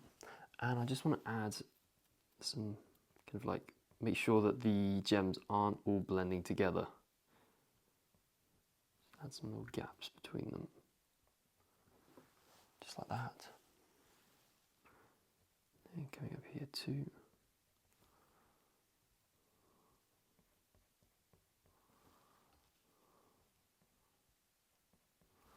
Just ever so slightly. Then I'm going to come back in with the dark indigo and continue adding all of the little kind of cuts within the gems.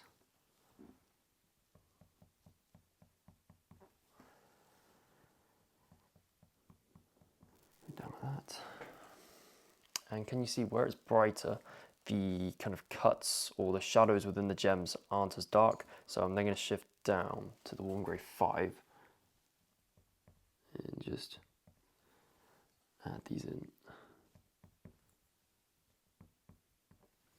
Just like that. And to make them look brighter, or these ones in particular at the front, if we just darken up the shadows around them so that it's more contrasting. And then what we'll end up doing is making them look more white.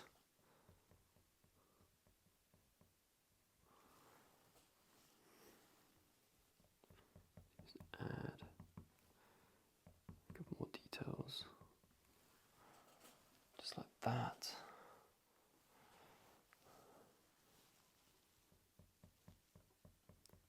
Just coming over there. Coming round and up.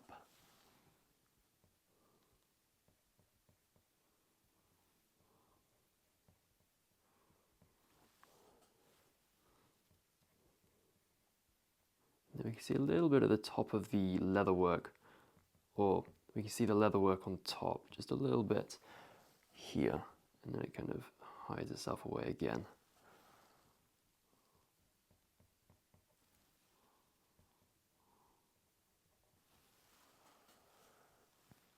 And then this is coming down.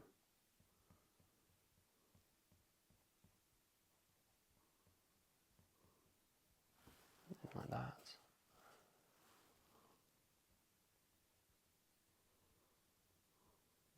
Over there.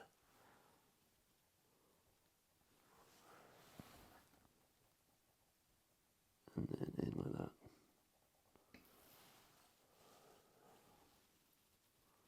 Okay, we want these shadows to be getting lighter as they're coming across, just like so. And I just want to bring the forelock down ever so slightly, just in there.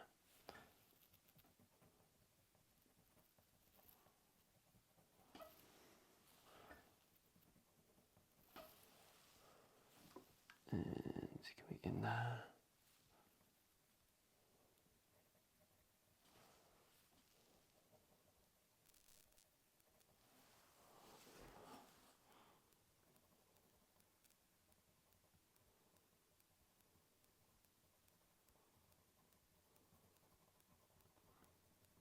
And then across like that.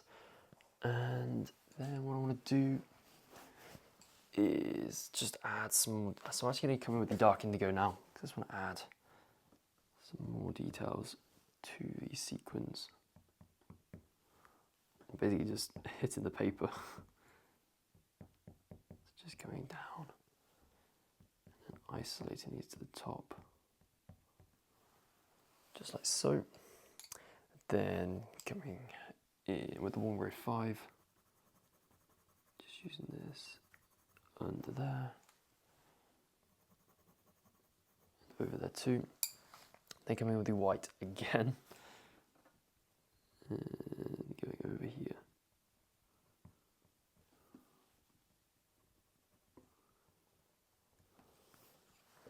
And then coming with the black, and then going over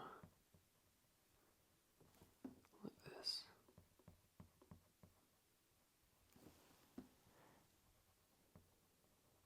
And then across.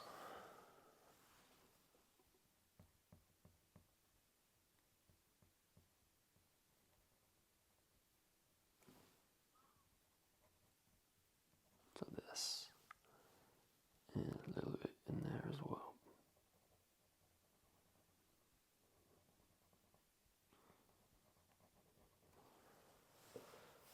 Just like so. And then what I want to do is just use the white pencil in order to add some of the forelock going over the brow band, just to help integrate it together. So I'm just going to sharpen up the white pencil.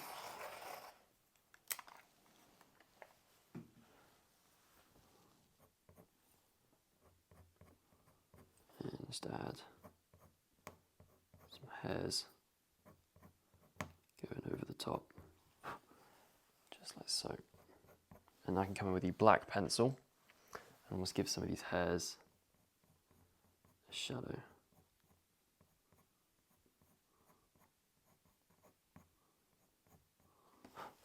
Just like that. And then I just want to use the black actually, just to darken up in here, because it doesn't really make any sense for this to be so light. And also there.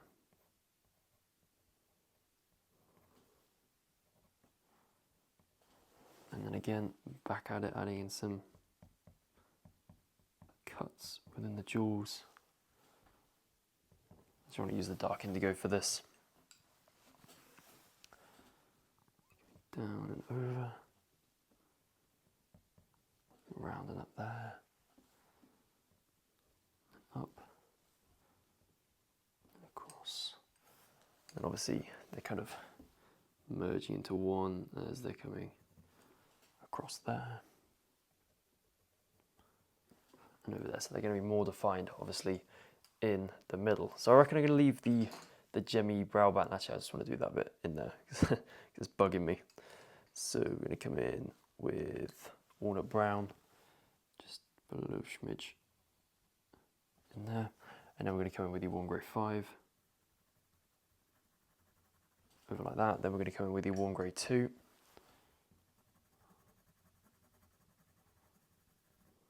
just in like that, and then we're going to come back in with walnut brown, and then we're going to come over like that. Awesome. So yeah, that's enough of the brow band. So we're going to move on to the nose band now. Bish bash bosh. This is going to be easier because it's obviously a lot smoother. It's not covered in annoying gems.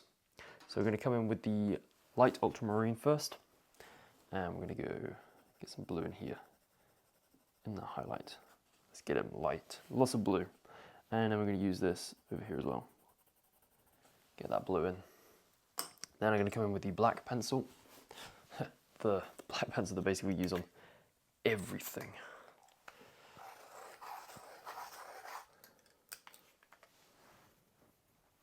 And I can then just darken up this part here, because obviously where you've got all the different kind of structures on his face, where you've got structures that are kind of like bulging out and then curving in, where they're curving in, they're going to be casting a kind of greater shadow when they get to this noseband. So there isn't just like a solid line that's going here. There's slight breaks in it, dependent on where his face is curving. It's going around like that. And obviously on the bottom, it's going to be really, really dark. And we're trying to make this thickness nice and consistent. And then we've got the stitching.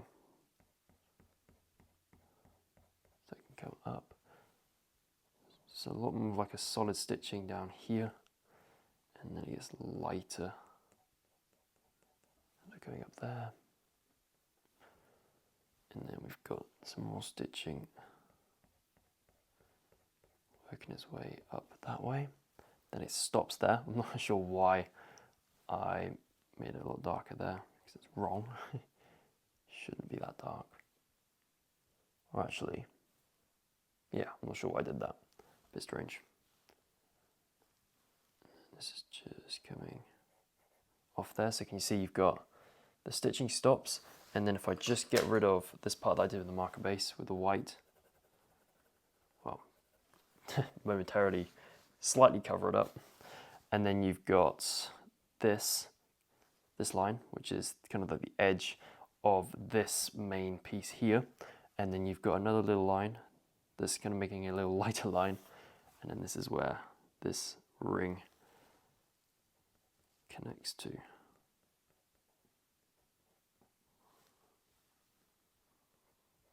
It's going round there, then up,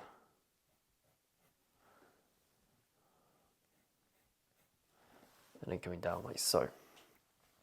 And then we have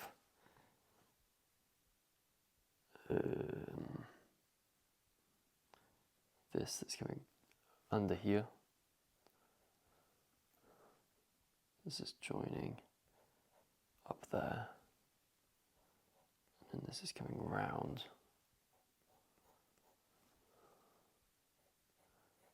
And then across. We've also got the flat part of his face, or the front facing part. And then it's coming down. And it's just joining in there. And then this is obviously this lower part, so we can just thicken this up.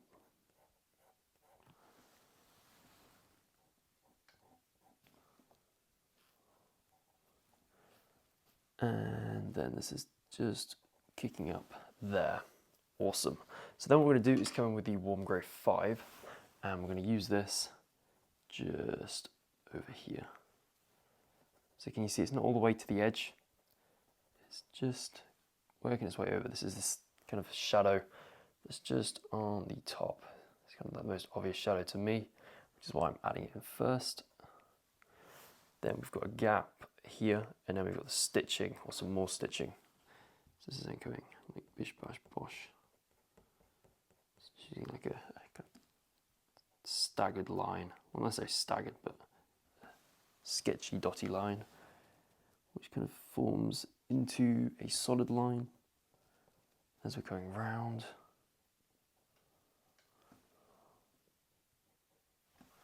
And over there.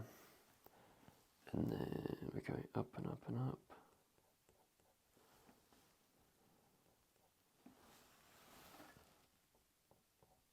And that's coming down like that. Then what I'm going to do is come in with the white pencil, and I'm just going to use it over the top here.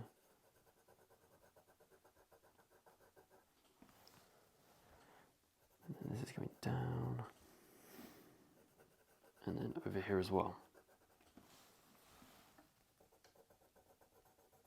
Across, like so. Then I'm going to come in with the dark indigo.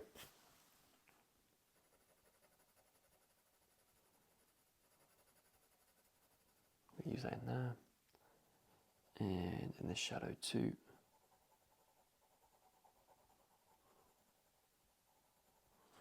And then I'm going to come in with the white pencil. And then this is coming up and around, just on the bottom part of the stitching. Then I'm going to come in with the warm grey 5 again. And I'm going to use this here, because obviously where it's been stitched, it's obviously pushing in slightly on the leather, so it's creating like this little kind of like indentation there. And obviously where you've got that indentation, there's going to be shadows wrapping outwards around it. And that's why I've got this lip here. It's coming across. It's going over.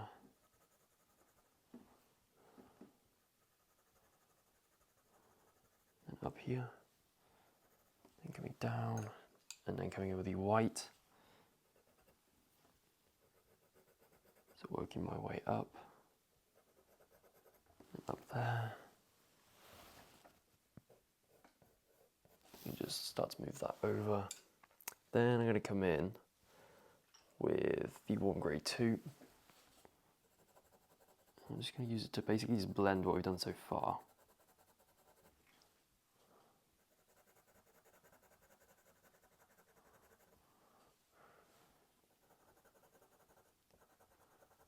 Over there as well. And then I'm going to come in with the dark indigo. And I'm going to use it over here. And the trick with the leather work is to have these sharp contrasts, where you got this really, really dark shadow and then it gets very, very light very, very quickly.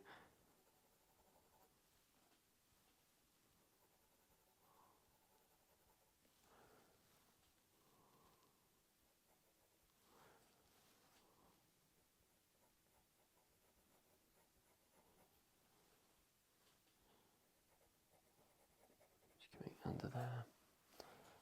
And then we're just going to darken the shadow under here and there. But again, just like I talked about at the top, because it's away from the sky, it should really be done with just the black, so we don't have that blue. And it's going under like so. Then coming around. And then with the stitching, just kind of going along this line and adding in the more obvious stitches, so just little pulses.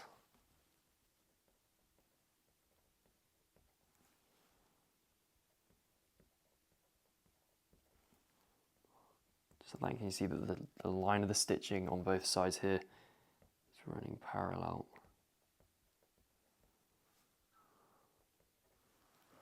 Just like that.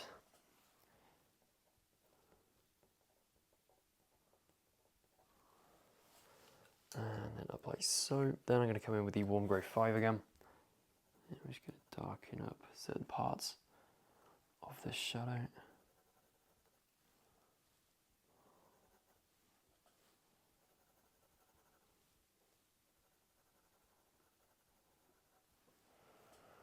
And then this is going up like that. And adding in a little bit more of a shadow in there.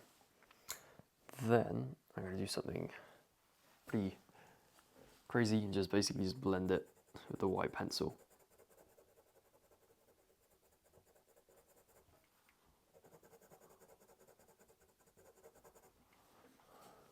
And there's a smidge going this side of the stitching and in here.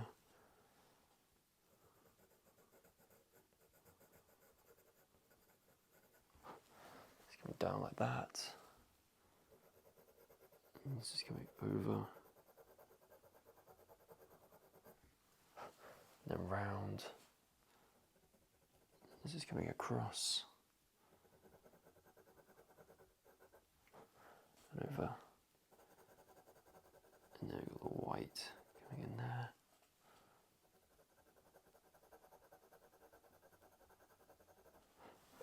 And then obviously because the light is catching at this side's going to be a lot lighter.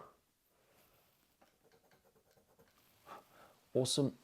Then what we're going to do is we're going to come back in with some dark colours. So starting off with the dark indigo, we're going to come in and start to add a little bit more variation. So we just want to refine the edge just a little bit more. It's looking a little bit weird at the moment. And then we're going to come in here and just darken that up.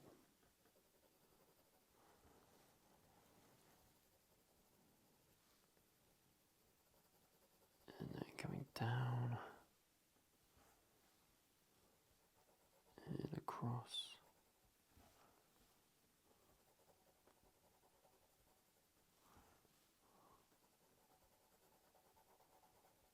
That's coming round and then working its way up. And now it's going to come into this area here.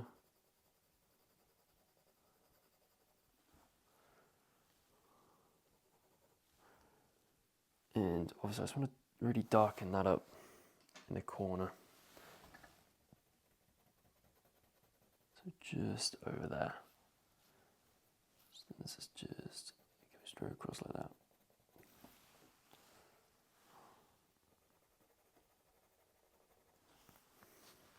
And this is obviously, we're then going to come in with the Ombre 5 and then just blend the edges like that. And then we're going to come in with the Ombre 2. Just come over like that. Then we're going to come back in with the light Ultramarine. Just go over that Ombre 2 just to make it look a little bit cooler. By cooler, I'm basically just referring to the fact it's a bit more blue. And then we can come into this area here, add a bit more blue. And then here, a little less blue than what we added down here. And then over here, a little more blue. Just like that. But then we're going to come in with the Warm Grey 5.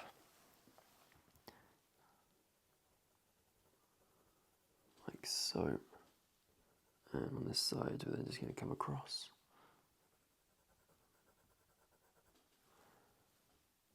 And then we just want to add a lip, because obviously what's happening is you've got the edge, but then it's curling up. And in order to do this, we need to make it so that it kind of like has a gradient from the really, really dark shadow. So if anything, I'm just going to come in with the white. And I'm just use it over here just to soften up that blend a little bit. And then we're going to come in with the black. And then this is the gap. And then we're going to use the Warm Grey 5 on the top of this line just to show that it's curving up like that. And this is coming around. Then I'm going to come back in with the black pencil and just make certain parts of the stitching slightly darker.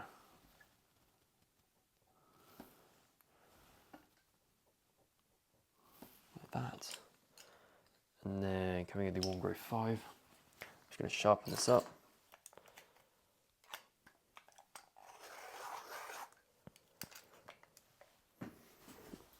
And then we can just go over the stitching like this. And I can just add some more stitching details coming up there.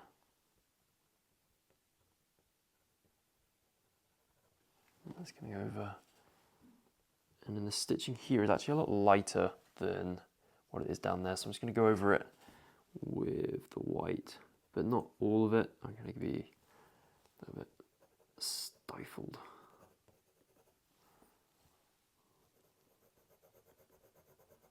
That's coming around.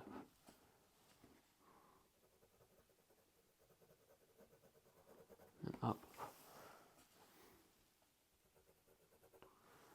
And then over here, so just blending this out.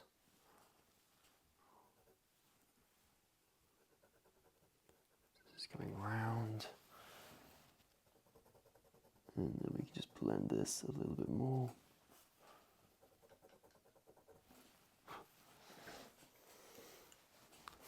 Then what I'm going to do is I'm going to come in with warm grey 5 again.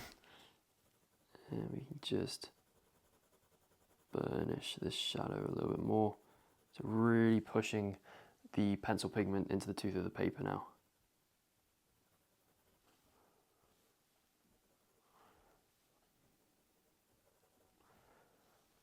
And this is going over here. And then I want to come in with the white. I'm going to really sharpen it up. Like so.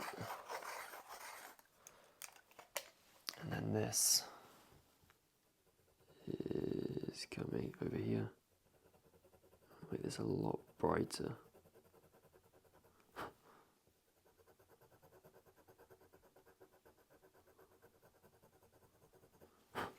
Around like that.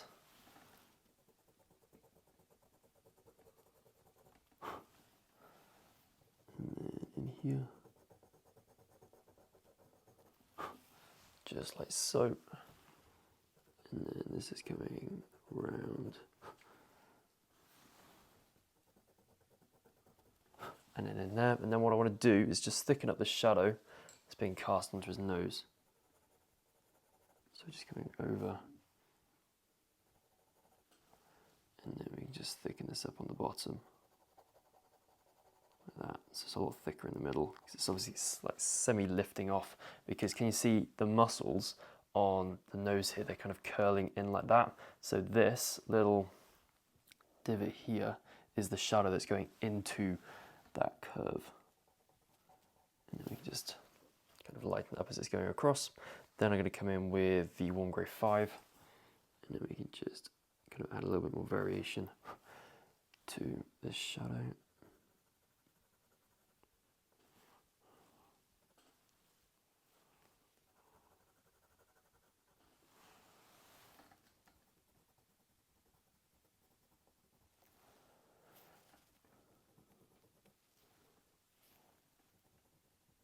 And it's coming up.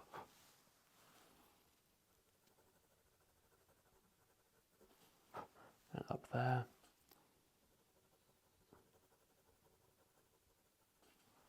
And then I can just add a couple more things coming across.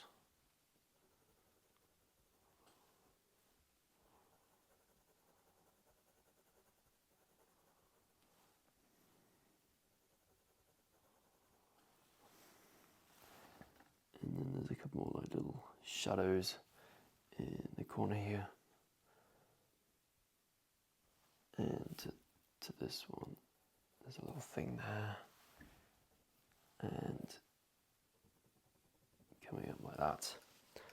Then I'm going to come in with, it's going to have to be the warm grey 2, because we don't have like a light cool grey, which would have been ideal for this. And we're just going to use it just to blend a lot of the graininess that we've got left.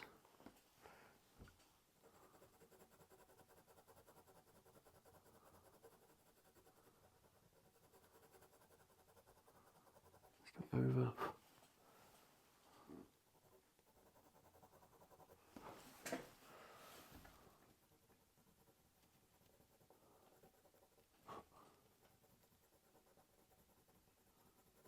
And coming down.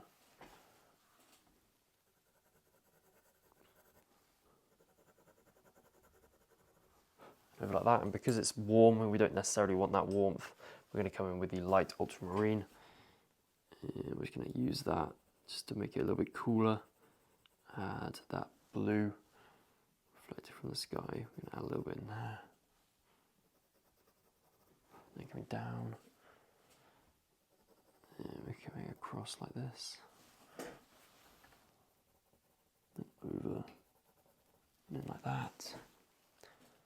And then I just want to crisp up this outline, but we're only going to be using the warm grey 5 just to help separate this nose band from his face. It's coming in there. Let's see, this is getting a little bit less detailed as we're going over. We still have a bit more of a shadow, like that. And this is coming up. And then we're going over here, just adding in a little bit more shadow in there.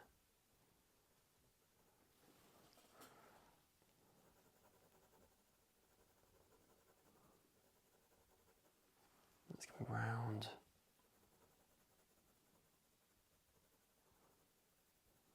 And up.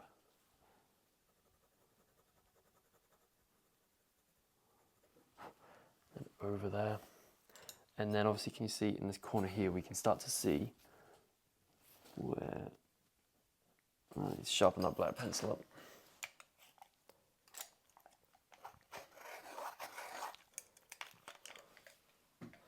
It's starting to split, and you can see, so this is that stitching just carrying on.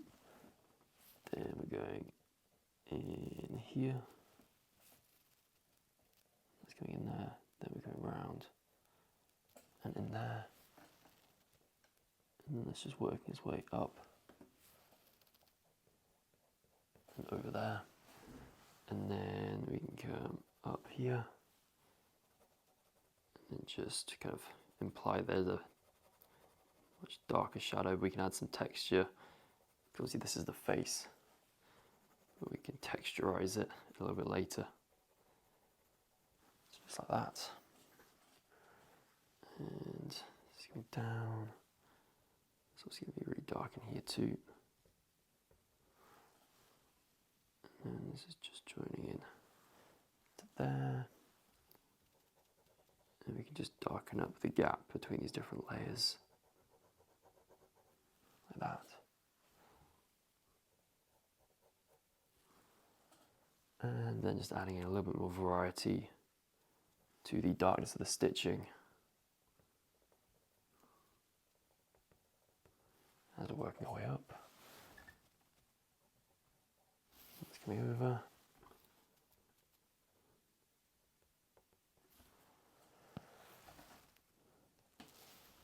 And I reckon if we just add a little bit more in there, and then we can say that that is the brow band and the nose band. So this is the warm grade 2 I'm using here. So yeah. That's the nose band. And the nose band, obviously we still need to do these kind of edges to make it look kind of somewhat complete, but I reckon I'm pretty happy with how that is looking, as well as the, how am I sure about the brow band? I reckon, no, I'm not quite sure about that. We're going to come back in with the white pencil, and we're just going to add a little bit more, just coming in.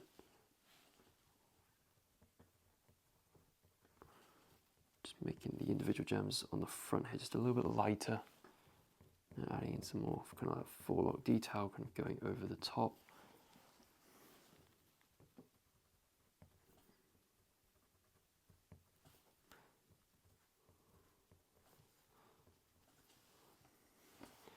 And just adding that trim to the bottom to make it look a little bit shiny.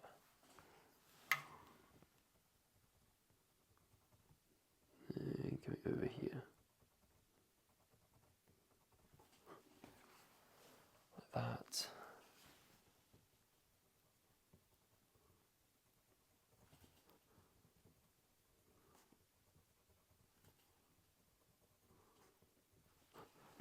And round.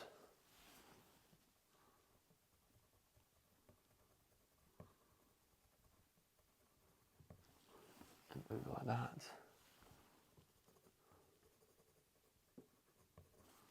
And then over there, and I could get the black get the black pencil quickly.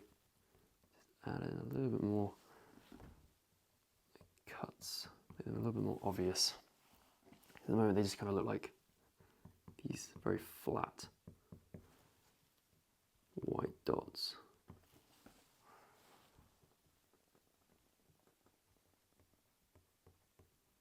Just coming around and up.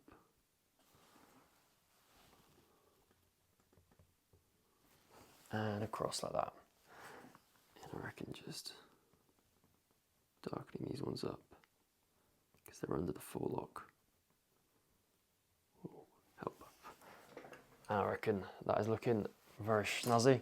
So yeah, I'm going to finish it there. I hope you enjoyed this tutorial, and I shall see you in the next one. And as always, here's a photo of my drawing at the end of this chapter. Right, so welcome to the next part in this horse drawing tutorial, and in this video we're going to be doing the nose. So, surprise, surprise, we're starting things off with the black pencil, and I'm going to come up in the very darkest part of his nostrils first, so just in this part of the marker base, and we're just going to darken this up. So this is coming down, just paying attention to this shape that we've got here, and then can you see on the outline here how it's not like a straight edge? We have like some floof going on. So we're just gonna leave a bit of a rougher edge, and then this is going down, and then round in here, and then that's coming down and across there. And then this is just coming down here. And then we can just fill that in here. That's obviously a lot darker up there. This is coming up like so, and then that's coming up there.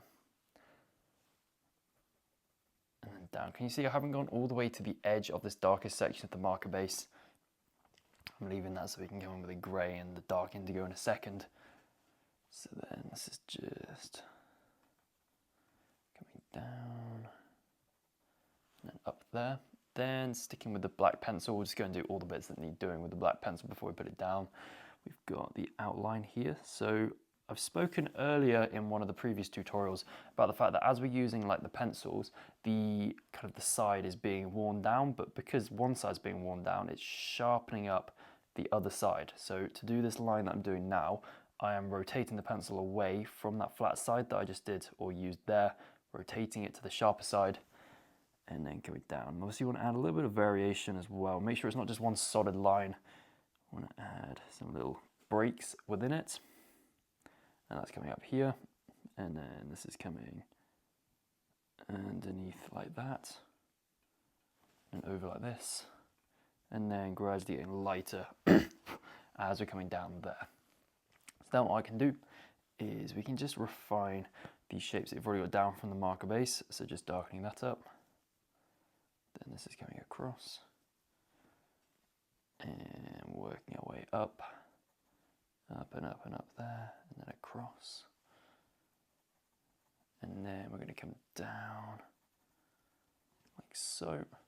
Then this is coming up like that. So now we're just going to do the individual kind of like wrinkles that are being formed in between the two nostrils. So this is just coming round, and we've got one that's just wrapping around like that. Then we've got another one. And then we can just thicken this up like that. And then this is coming up too. I'm just going to take my jacket off because I'm kind of warm now. Getting into the zone. So then just going back in. Just darken this up. Then this is coming down. And can you see how this kind of, the one here, so this one we're actually going to make it a little bit longer just so it's easier to refer to those. So this one, that's the slightly shorter one, is coming down, but then it's coming down even further than the others. So straight down like that, and then coming across, and then over like that. Then we have this kind of dark mass down here.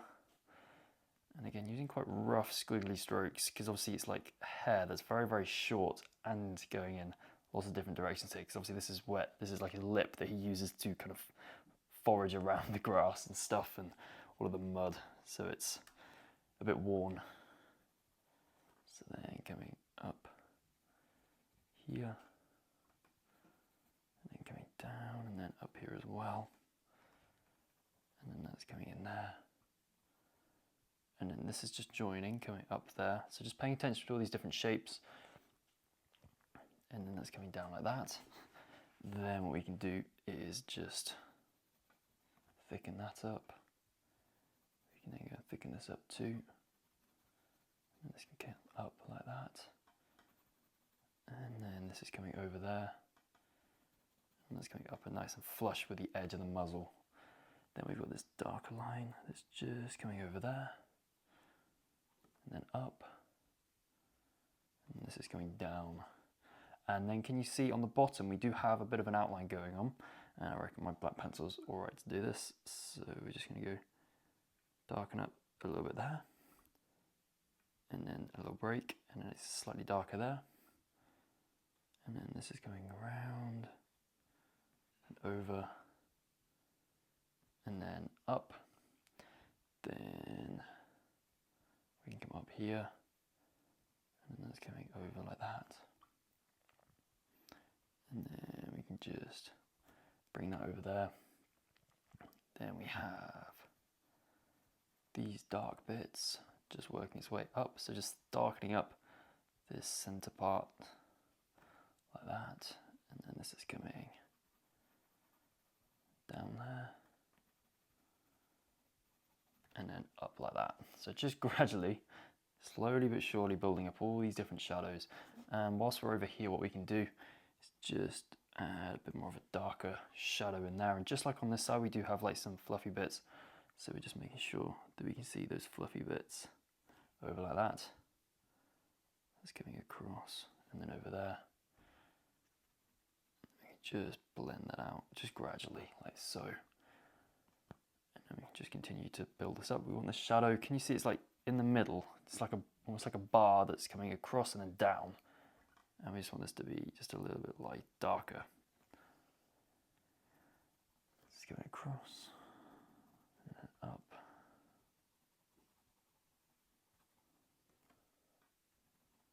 It's going down, and up there. And up here, and across, and down.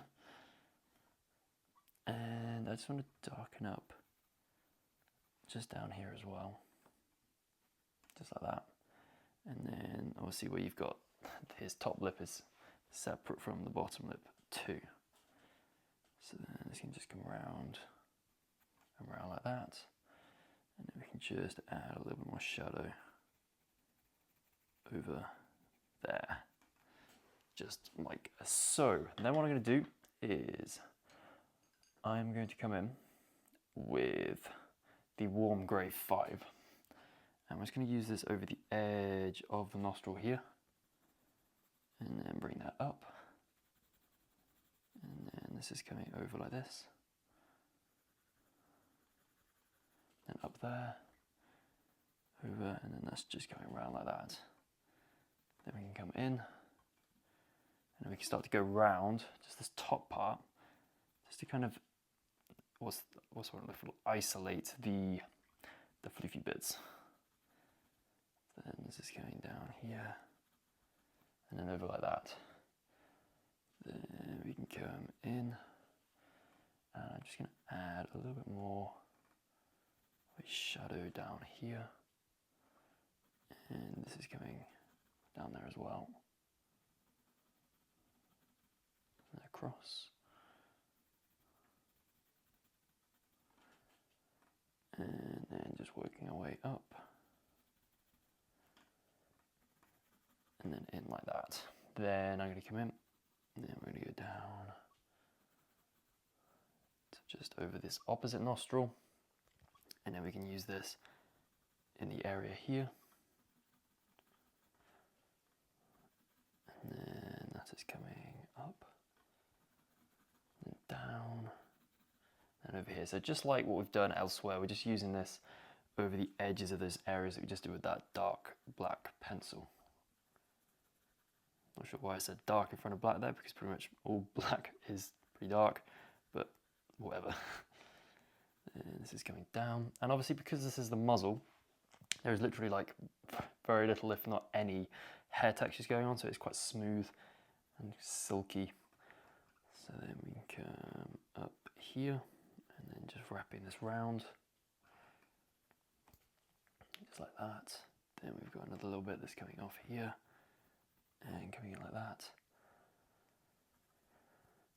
And then this is coming down, and then over. And then we've got these much darker indentations here, which might actually come in with the black pencil. So we've got one that's just about there. and then this is coming up and over like that, and I got one in here, up and then across, and down there. I got one that's coming up like that, down, and then this is just going round. So it's kind of forming, almost coming to like a V there, just like that. So then I'm going to come back in with the black pencil in this nostril just to redarken some stuff up. And then this is coming across. And then that's coming over there. That's coming up. And then you can just kind of, what's the word I'm looking for? Refine or go around some of the floof, the very scientific name, the floof. And then this can come across there. And then what I want to do is, I'm actually going to come in with the dark indigo now, because this is a little bit better at blending between the black and the intermediary areas. So I'm just going to go over here, and because this is grey, just like I've spoken about in some of the previous tutorials, just like on the Bridle, because it's grey and you've got the blue sky, we're going to have a bit more blue going on. So we're going to use the dark indigo in this area a little bit more than what we've been using in, let's say, the brown areas.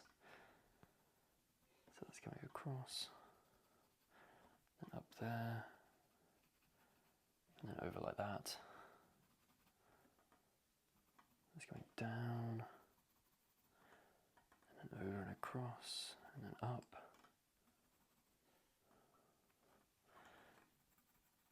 And then this is coming over there, and then over like that. And then this is working its way across there.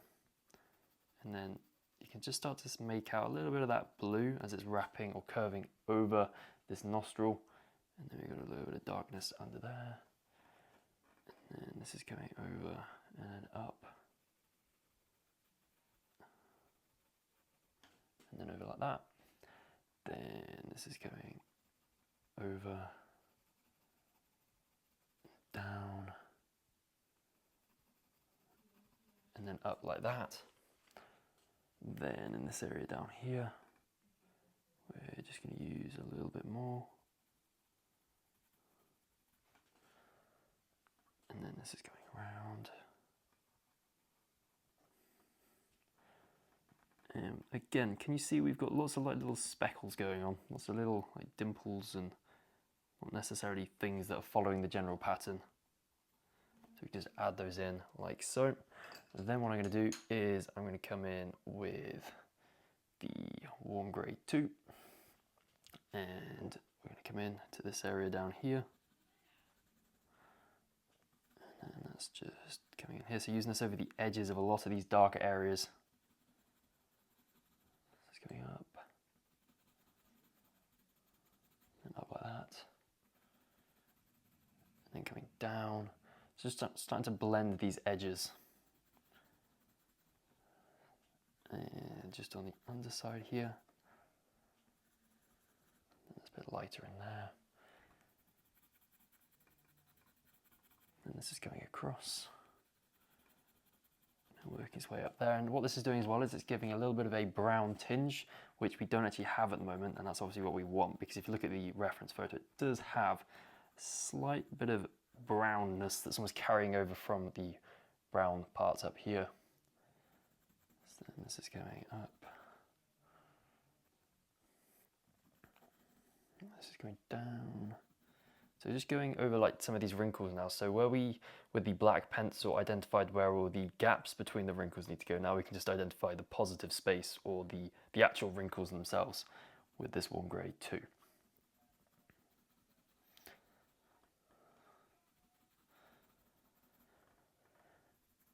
And then this is just coming up like that. And then coming round. And in there. And then just coming over, so just gradually blending it all together. Like so.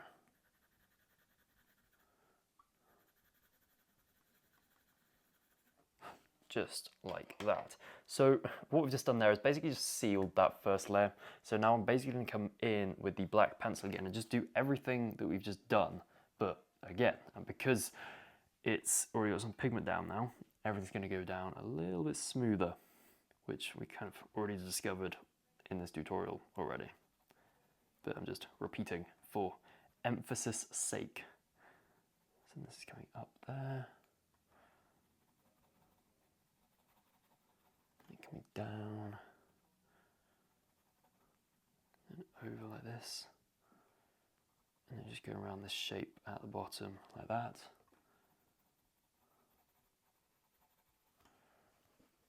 And then I'm going to come in like that. And I just want to add or emphasize these wrinkles just a little bit more, particularly that one.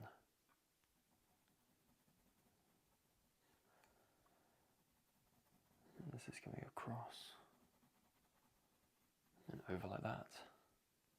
I just want to thicken them up as well, because obviously they're not just like these big gashes in his face.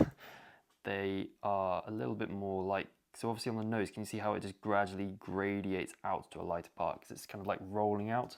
So I'm trying to establish this as well, but we can make this a little bit better when we come in with some lighter colors in a second. So we can just bring that around the nose like this. And then that's coming up there. And then we can come and work our way up.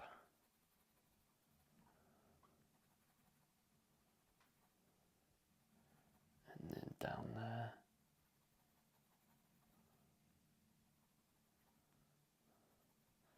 This is working its way down. And then up and across. And then we're coming underneath.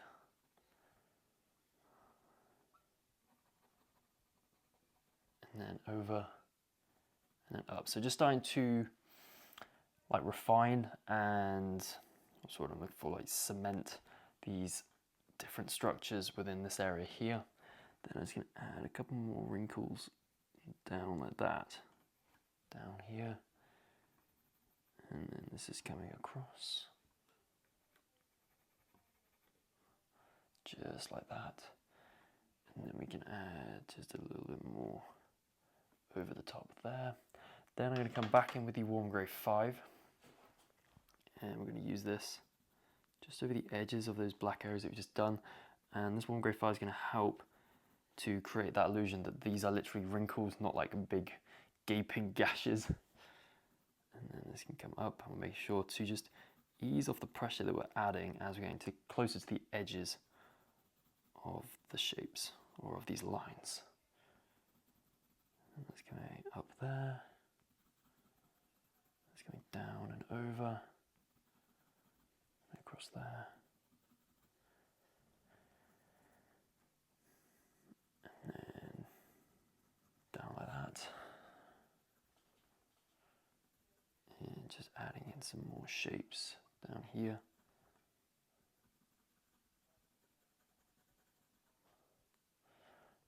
And a little bit up here too with this warm grey 5. But we want to keep that gap there. And then the shadow starts again. And it starts to work its way up, just like that. Then we can come over. So coming across and across. And then a little bit like that.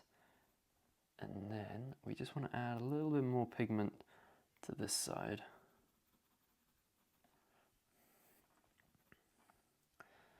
And then we can come over. And then there's a little bit down there. And then we've got these wrinkles towards the back, and I actually just want to add those in before we get a bit more or too carried away with everything else. So we're just going to darken up this in there. And we're just going to bring that up to the top of the face. Then we've got this line that's quite distorted. So again, it's not a straight line, it's got a little bit of wiggle to it. And then this is just coming underneath there, and under here, and it finishes like that. Then we've got these little lines just going over there, and over like that. So these are very similar to these here, they're like wrinkles. And at the very bottom, you got this darker wrinkle, and that's coming in like that. Then I'm going to come in with the Warm Grey 5, and I'm just going to add a little shadows in between those wrinkles, and a little bit more towards the back there, and this lower part, and then over like that, and then that's just coming up like so. Then I'm going to come in with the Warm Grey 2, and I'm going to use this over there, and then this is coming down, and then working its way up like that. Then I'm going to come in with the white now, so the white, and we're going to use this in between these wrinkles. So obviously because the wrinkles are coming in and they're curving, or they're making a little outwards wrinkle that's curling over, that outwards wrinkle is catching the light a little bit. So we then need to make that a little bit brighter, and then we want these wrinkles to taper off. So they get lighter as they come in towards the edges, as they become less severe. And then we can just blend them in just a little bit more. Just like that, and then we've got a little bit more down there. Then I can come in with the Warm Grey 5, come down, and then over like that. Then I can come in with the white again, and then up like that. Then I'm going to come in with the Warm Grey 5 again, and I'm just going to use this in the bottom. This is coming up, and then round, and then over like that. And then we want just a little bit more shadow, just make the shadow here just a little bit thicker. And then we're coming over like that. A little bit more in this area.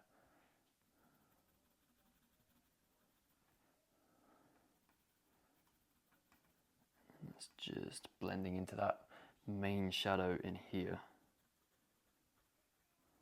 And around like this. And then this is coming up and in there. And then that's just coming round. And then that's just coming in here as well. And then up slightly. And then we can bring this across. And just add a little bit more in there. And then this just comes up. And then that just joins like this. And then over there. Round, we've got a little bit more of a shadow in here too. And then over like that.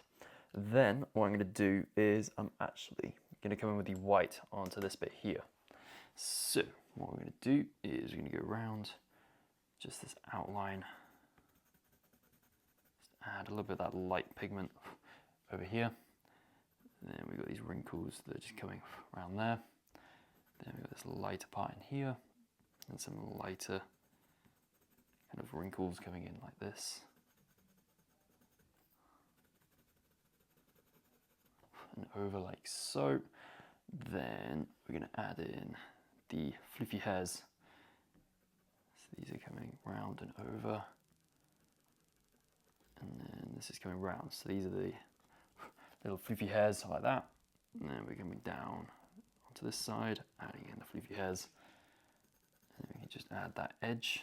So just hopefully you can still see that edge from your sketch. It's just coming round. Then this is coming in here. And then that's coming round. And then we can just bring this round too. and then this is working its way up and over here, just going around, just adding that in. I've got some little spots just starting to form in this area.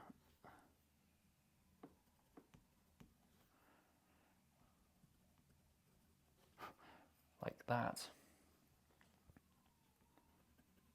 And then we can just go and build this out. It's coming down and then over like this. And then coming across. And I'm just using this white just to create a bit more of a seamless blend between this part and obviously that really, really dark part in the center. And then this is coming over like that. And then up. And then up here as well. And then that's just coming over like so. And then we can just come around.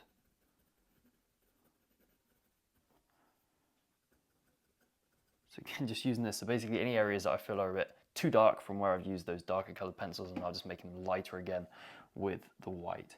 So there's a couple of little things that I just want to add down here.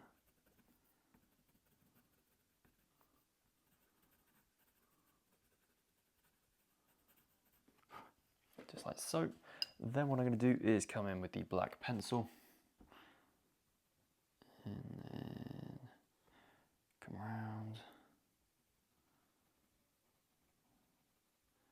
Like this, so just adding a little bit more variation to the edge, or the kind of metaphorical edge. It's just where this shadow is kind of ending and becoming a little bit lighter.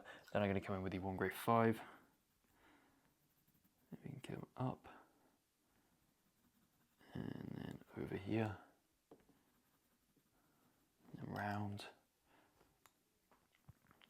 And then up here too, just lightening up this edge, or darkening up, I should say.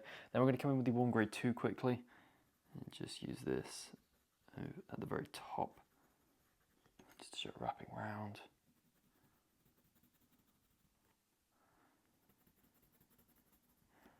It's going over, round, and then I'm going to come in with the black.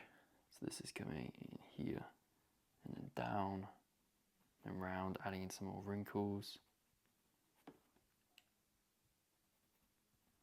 And over like that. And across and in like so. And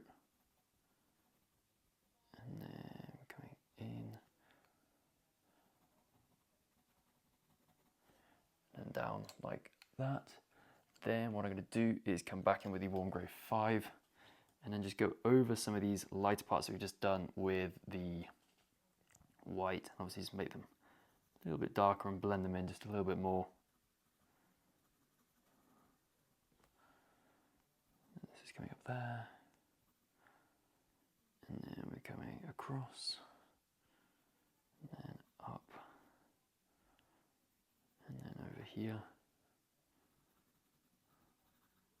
Coming down, and then I can just start to darken this up as it's approaching the flash noseband.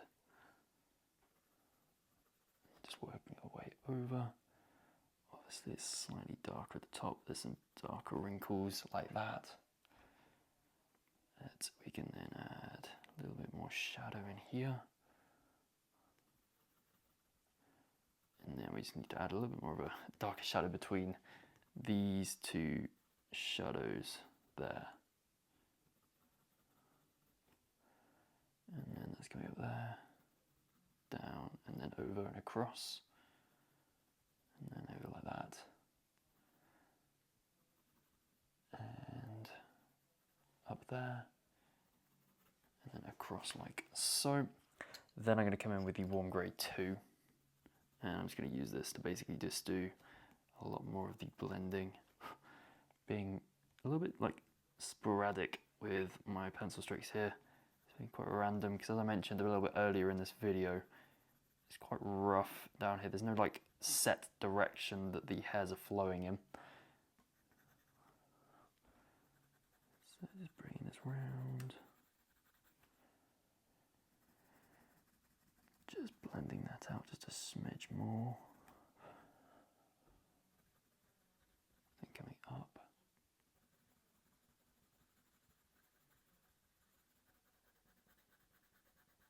Up and around.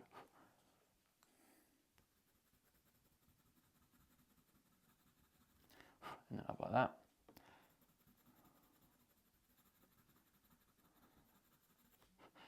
And over.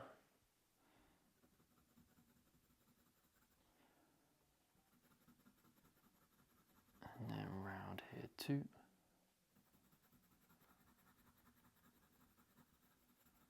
It's just smoothing out all the blends.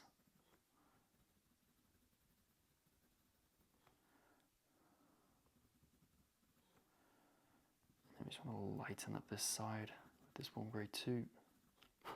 Just starting to burnish the paper a little bit more. And then we can come up and round. And then over like that. And then we can come around like so. And we want to just add a little bit in there. And what I want to do as well is just use the light ultramarine, just ever so slightly around just these areas. Just add a little smidge more blue. So this is coming up and over.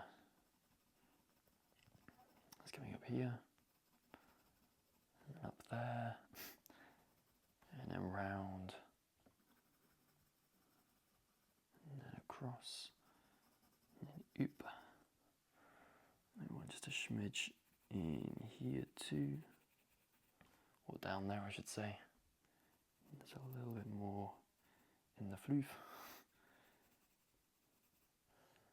And then this is just working its way up like that. And then what I'm going to do is I'm going to come in with the dark indigo. Make sure it's reasonably sharp. And I'm just going to use this just to darken up certain areas. So it's coming across and down and under, adding in these little dimples and more details, because the more details we get, kind of like the more realistic and impressive the drawing ends up looking. It's just coming around there. It's just coming up and over.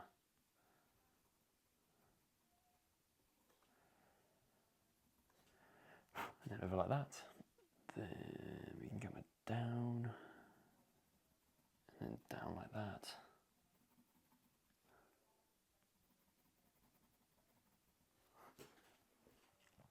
And then we can use a little bit up here. Just add some squiggles.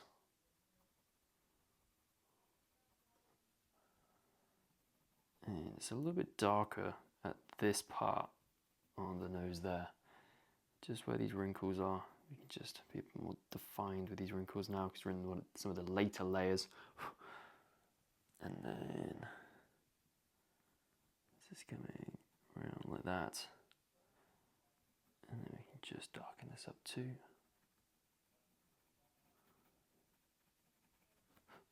And down there.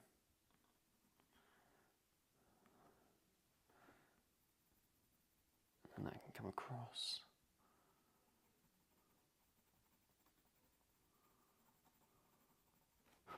And then over. And that can come down.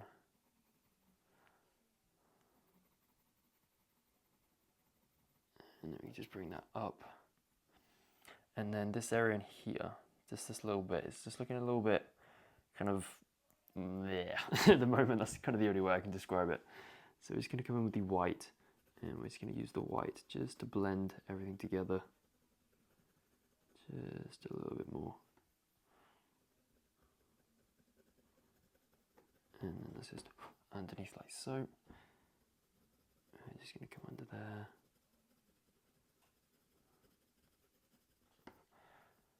And then this is coming over, just adding in these little dimples.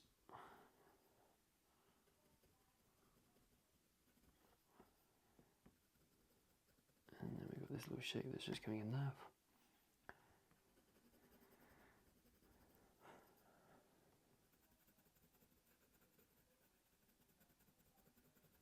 That's coming round, and then over,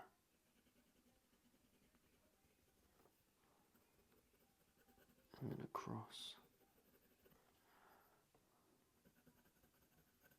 and then round.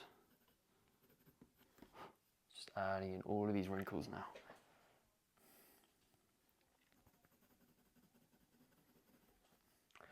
Then coming in with the warm grey 5. Darken that up a little bit more, like so, and then this is going up and down there, and in here too, and then we can just make this work round. And you can see that all the pigment we're putting down now is going down really, really smoothly. It's just coming over like that. And then there's a little bit more over there. And we just need a lot more going down in this direction. That's coming up there. And then we're just going to add a little bit more in here.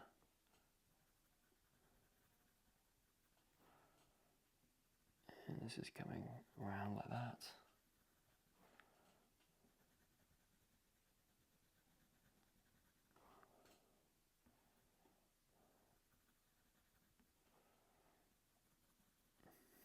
So around and then like so. Then in with the warm grey 2 again. And we're just going to use this just in here slightly. And then that's wrapping over. And then we can just blend this out. And then this can come around like that.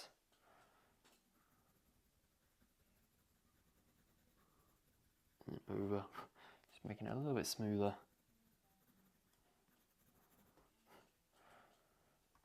And then we just blend this too. And that's just working its way up. I just want to add a little bit more detail to the floof on this side. So I'm going to come in with the black pencil actually. And I'm just going to very gently, so we're not pressing overly hard. We're just adding in kind of like some gaps between the fluff. And that's coming down there. And then this just blends up. So I want to come in with the warm grey 2 now. And just use this over here. And that's going down. And then over like that. Then I'm going to come in with the white. So this is coming down. And then like so. And then this is coming around. And then over like that. And I reckon just a couple more tweaks over here. That is the lower part of the muzzle done. So I reckon in the next video what we'll do is the remaining part of the muzzle, but I'm pretty happy with how that is looking and I hope you're happy with it too. And yeah, be sure to post how you've gotten on with this video to the community and I shall see you in the next one. And here's a photo of the nose after chapter 12. So welcome to the next part in this horse drawing tutorial, and as I mentioned in the previous video, in this video what we're going to be doing is the remaining part of his nose. And we're actually going to do something different. We're not actually starting with the black pencil this time, we're actually starting with the walnut brown.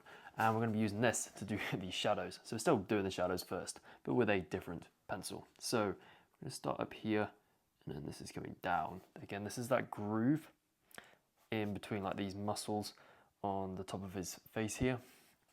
And then we're coming down this way. doing this, coming down, and then coming up and up like that. So again, using really kind of like almost sporadic pencil strokes that are just coming round. Then we've got this one that's just coming down like this, and then up, and this is coming in here too, and then we're coming over and then across, just like that. Then what I can do is I can come up and then just add these in here. So that's coming round,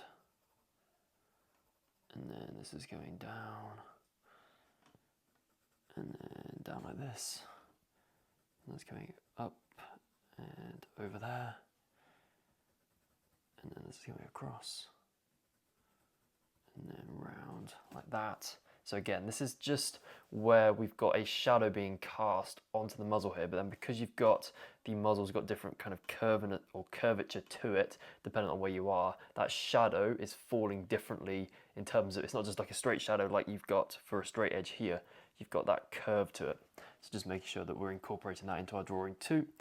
So then using this Walnut brown down here like this, and then this is coming up and over there, and then this is coming down and then connecting in there. And then what I'm doing is I'm coming across, and then this is going up and over like this, and then over like that,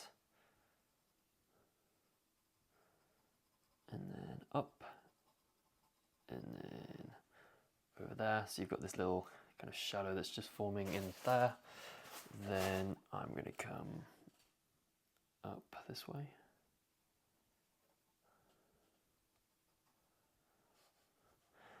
and we're just going to add a little bit more over here, and then over there, and then we're coming down like that, and then we just want to add a lot more shadow over here, because obviously on this side, as I've mentioned before in previous videos, we've got that light that's wrapping around, but obviously over here we don't have that kind of light, it's not as close to the edge, so getting a bit more of that shadow. So that can come down like so. Then we can work our way up and then over and a little bit down in there. So obviously you can see here that this is going to be a lot of that warm grey too. It's almost like out the tube kind of colour. There's not a lot of other colours that are in there apart from that warm grey too. So this is coming around. I just want to thicken this up. And then this is going over and joining in there. And then we've got this that's just a little bit darker.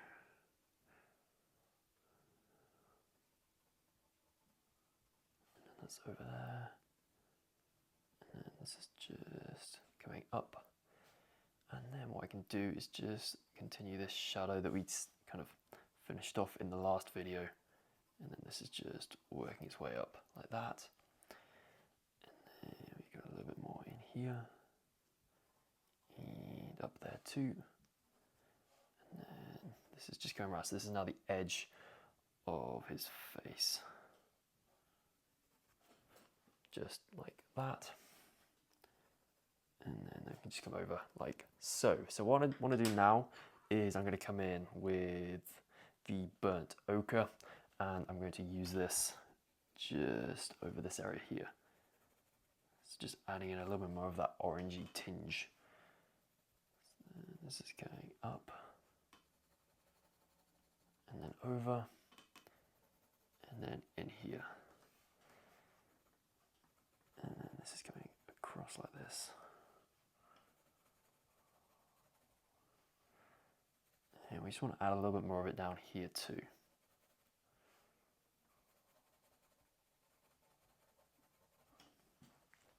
And then we are coming up and then over like this. And we just want to add this like that. Then I'm going to come in with the Venetian red, and we're going to use this just over here. So you can see it's a little bit more red in this area. So you can just add that in. And then that's coming across. Then we can come over here. Just adding a little bit more of that red. And up there too. And we want a smidge over here. And then yeah, we just want to leave that for the warm grey 2, which we can do now. So warm grey 2, just coming over.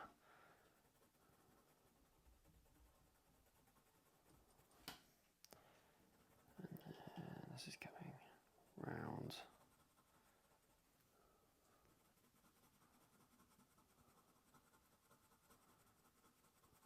And then up.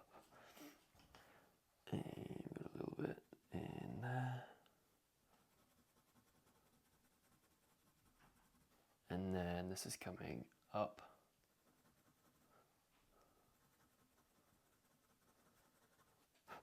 And over like so. Oop. And then this is coming round.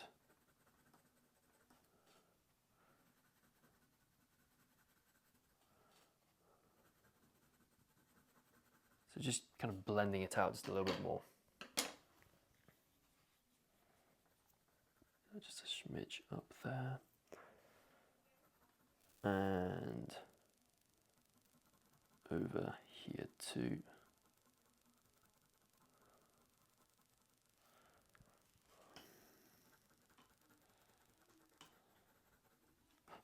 So it's coming over. Then we have the warm grey 5 we're going to use now. And this is just coming over there. And then in there too. And this is coming down and round. I actually just want to come in with the black quickly, because this here needs to be a lot darker than what I've got it at the moment. Just this underside, so it's slightly thicker here, then it thins out, and it's obviously getting thicker again as we're coming into that groove at the top. Then it goes and thins out at the top there. Then I'm actually going to come in with the walnut brown again, because I just want to make this just a little bit darker than what it is at the moment. It's coming round. I just want to use this down the center part.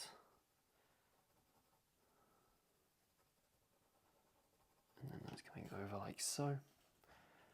Then this is coming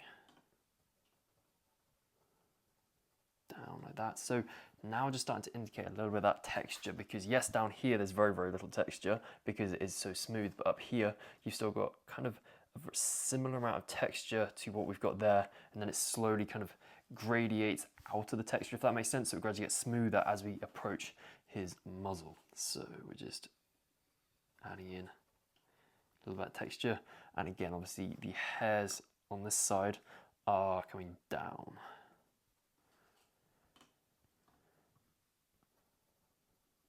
It's coming up there and then across, and we can just darken that up too.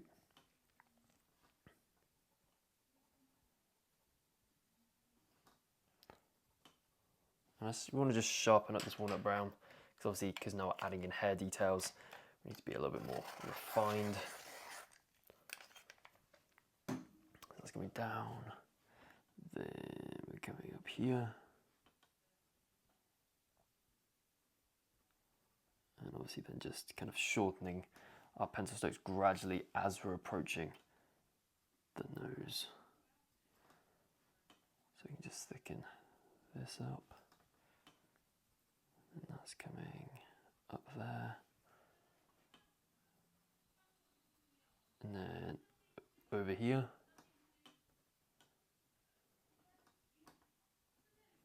and then that's coming down,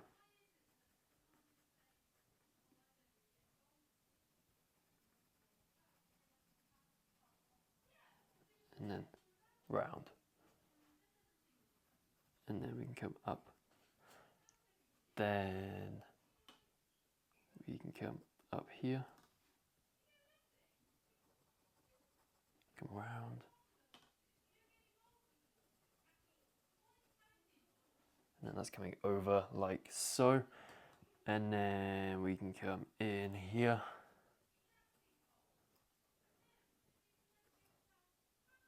and then we can come up there, then down, then we can come up, and then we can come down, and then we can come across here, over the top, and then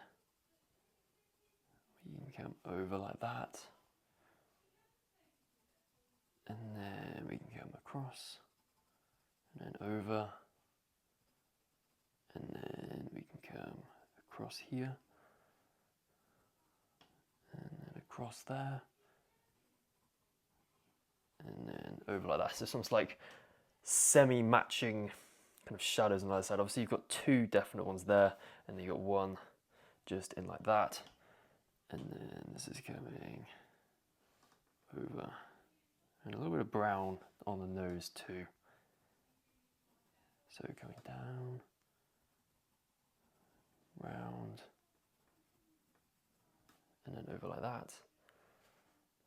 And then what we can do is we can come in with the burnt ochre, and I can use this just around there,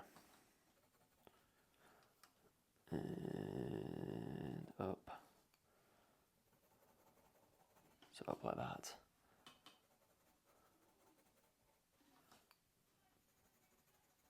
and then coming down,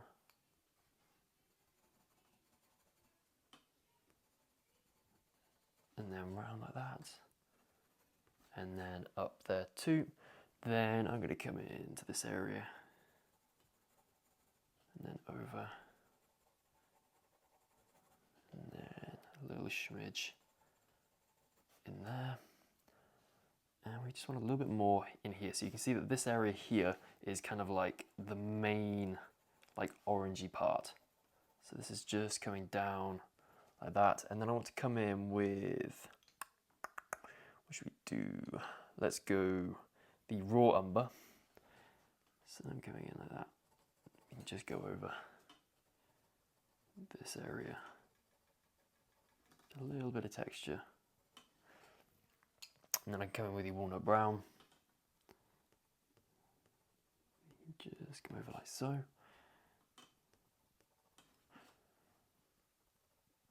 And then I come round. And then round and over like this. And this is coming across. Like that. And down. So this is now just coming further down that centre part.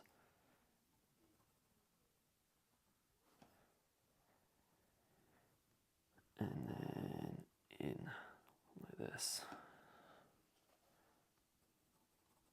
And across, and then over there. Nice. Then what I'm going to do is I'm going to come in with the warm grey 2 again. I'm actually going to sharpen it up, just like so.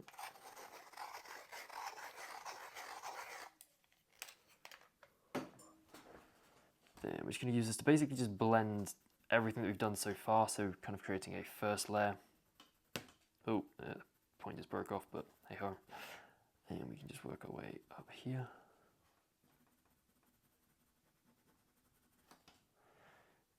this is coming round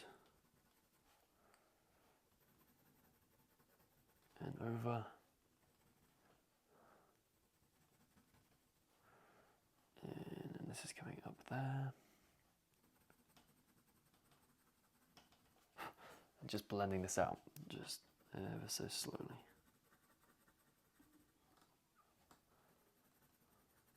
Right, you see here, it's starting to look a little bit yellow, and on the reference photo down here is actually reasonably yellow. It's kind of like that ivory color, which we can use in a second. But obviously up here we want a little bit more orange, which we can, again, sort out in a second. So just adding some more things, some hair texture.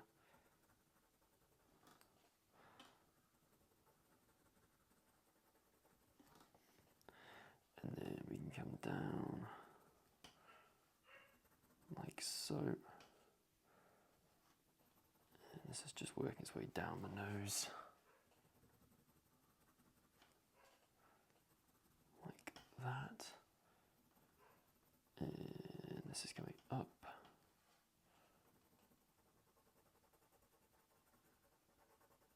Like that.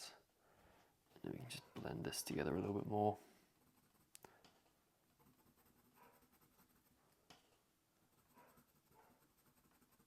Just like so, and down here as well. Just blending that out, like that. And then I actually want to come in with the white pencil. Because can you see this highlight that we had and established in the previous video? We're just going to move this over here, like that. So this is just coming up. It's coming down. And then up, like that. And then this is coming round. And then coming over like that.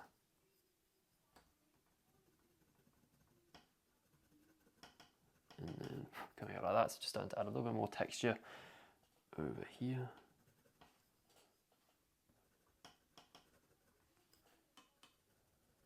And over like so. Then I'm going to come in with the burnt ochre and just start to get a little bit more of that orange in.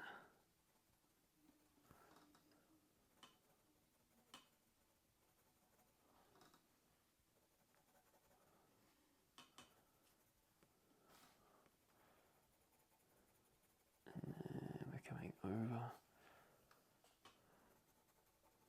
and round like so. And we do need quite a bit more orange, so what I'm actually going to do is I'm going to come in with the dark cadmium orange, and we're just going to use this just for a little bit, just to up the orangeness. So this is coming round and then across and over like that. Then we can come through like that. So you can see, obviously, because we're using a cadmium orange now, it is adding a lot more orange. So then this is just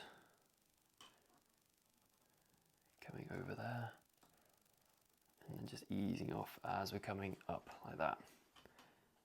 So then this is coming over and under like that. And then across. Then I'm coming in with the walnut brown. Over like that, and this is coming across, and then we can come in here, and we're just going to bring that over, and then this is coming down, and that's coming across. And what I want to do is actually just come in with the warm grey 5 quickly. I'm just going to use this to bring this shadow up here.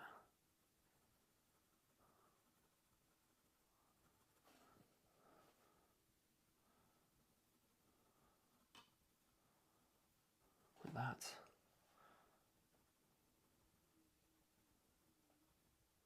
Like that. and then over,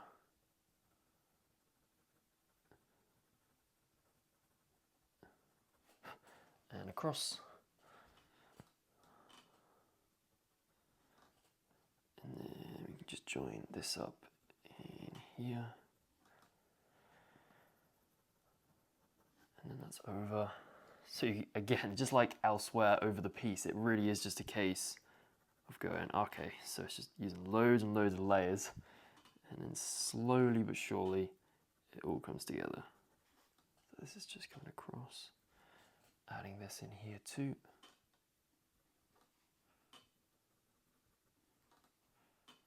And we can come across, and then this is coming down and over, and then round like that, and then across. Then this is coming up like this, and that's coming up there too, and over like so. I just want to come in with the black now, and we're just going to darken up this corner part of his mouth like that. It's coming down like a bit more of a step in here.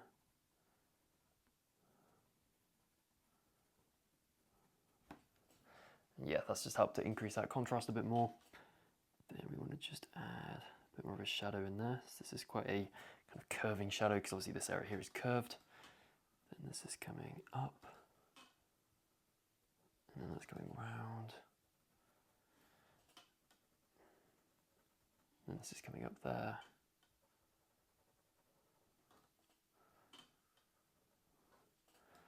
Then this is just coming up there, and I just want to come in with the white pencil now.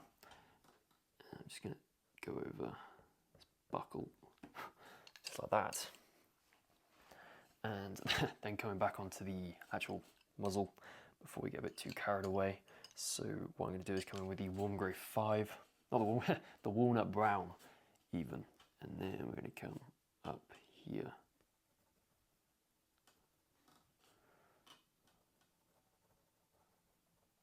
This is coming over there, and then across, and then over. And I'm then going to come in with the white. And I'm going to use this, I actually want to sharpen it up first.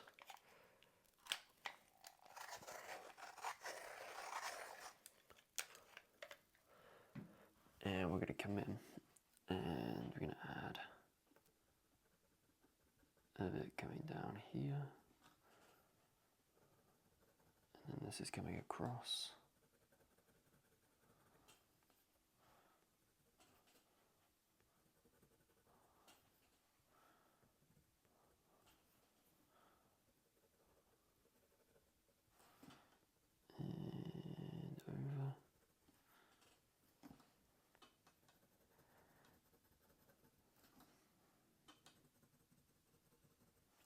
Through like that, and then we've got this bit that's just coming down and across, and then we can just lighten up the edge, because obviously the light is wrapping around here, and then that's just coming over. We can come down, just start to establish a little bit of that texture coming in. Across again, adding in little bits of texture. So this white pencil is adding in like those highlighted hairs, just coming down here.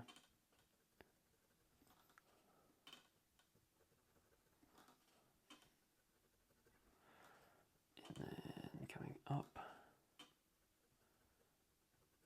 and then down like so. And then this is going in there like that, and this is going down,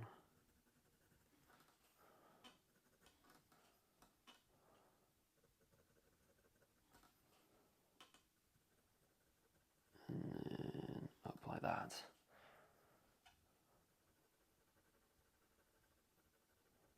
Just using these kind of squiggly strokes to add that texture in, just a little bit like we did up there. across to this side.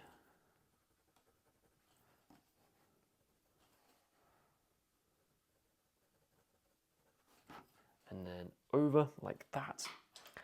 Then I am going to come in with the, what should we do? The burnt ochre. And I'm just going to add a little bit more of this orange in this area.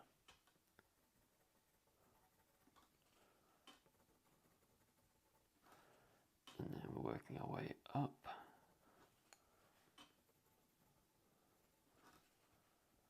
And this is coming down like that. And then we just want a little bit more up there. A little bit on the front. And a little shimage in there. And a little bit in there. And a little bit in here. Because why not? And then what we're going to do is come in with the walnut brown.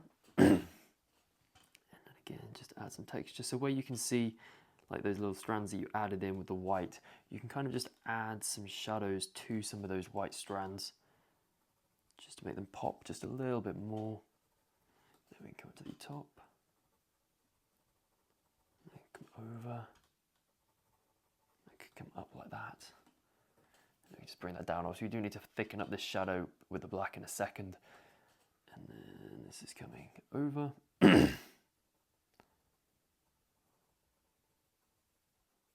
Like that. So over. And then we can just thicken up this part in here. And that's coming down. And over like this. So just darkening this up. And then just darkening that shadow in there. So we're forming this little shadow here. We're just making a darkish blotch in there.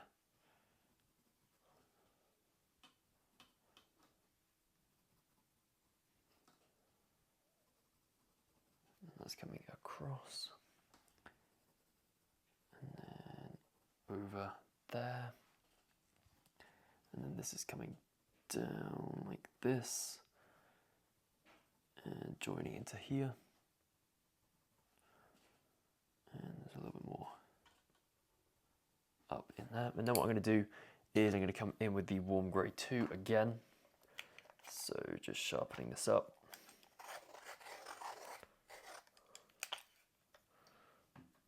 And there we can come in and just start to blend this out.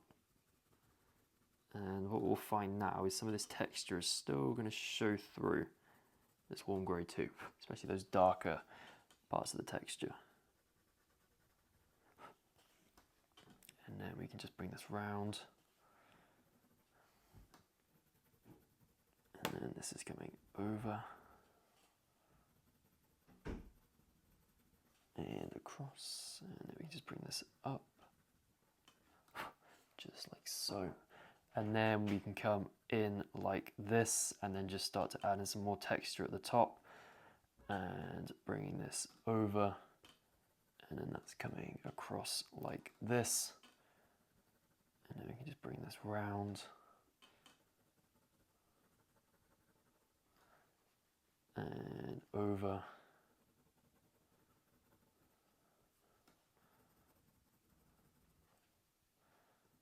And then down.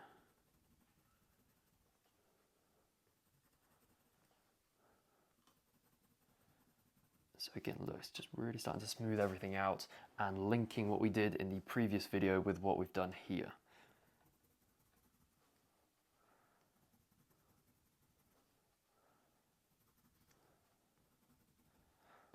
So this is just coming up and over.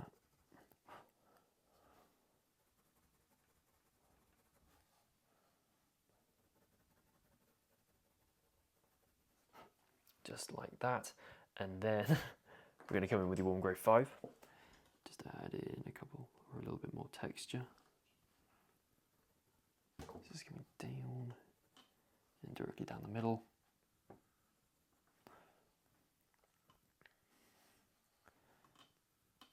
And over this, and then coming across, and then we can come up,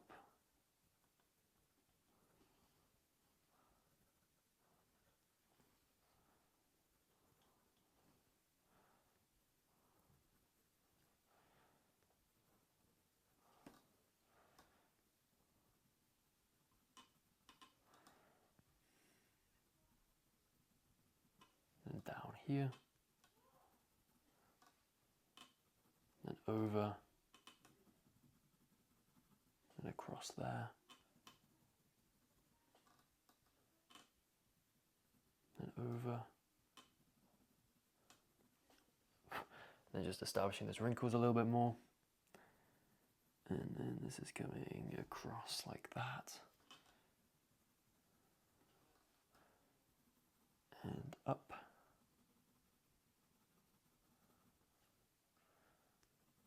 and then up like that.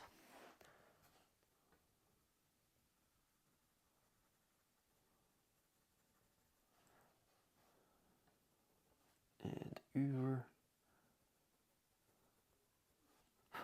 like this, and then this can just come down here, and then over,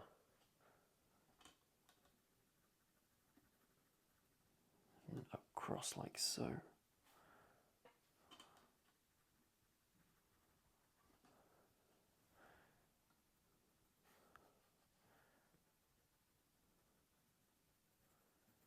then across like this, and then over like that, and then we can just start to kind of add these shadows in just a little bit more, so over the edges of each of these shadows, just so they blend a little bit more smoothly to these lighter areas. And this is coming over, underneath like this, and over here as well, just establishing that middle groove.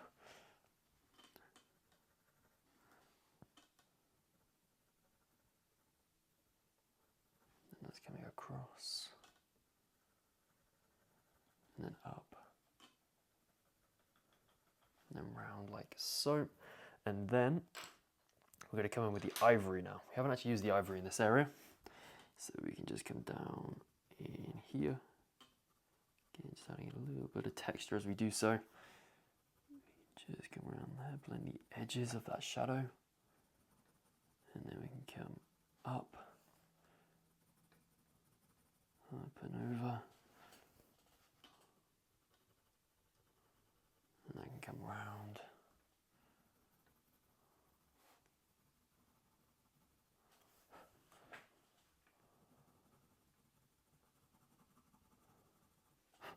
and through like so, and then we can come over,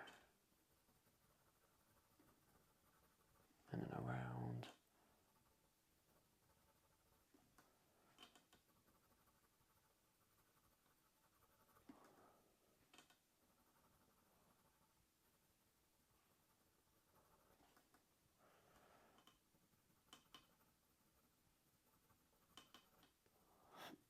and then I think some of my strokes are getting a little bit too long here, so I'm just going to try and break them up with some shorter ones. And then this can come down the middle, and then over there, and then under, and then up, and then we can come down. And obviously you may notice as well that I haven't actually put any whiskers on, and I'm actually going to leave the whiskers for the very end. This can just go across. And this is just coming up here just a little bit more.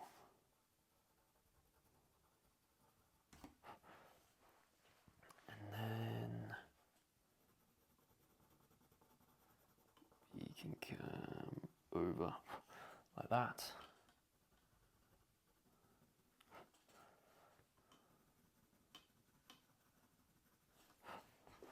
And then we can come down like so. And round like that. And then we can come in with the burnt ochre again. We use this a lot, but just add a little bit more of that orange just in here.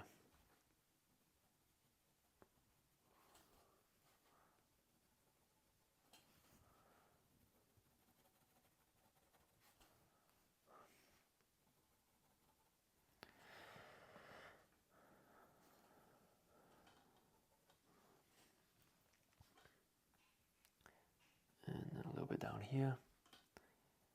And then this can come over. And up there. And across there too. And we just want a little bit more over here as well. And a smidge more running up here. And I might even come in with that cadmium orange again, wherever it is. Yeah, the dark cadmium orange. Just get a little bit more of this orange along here.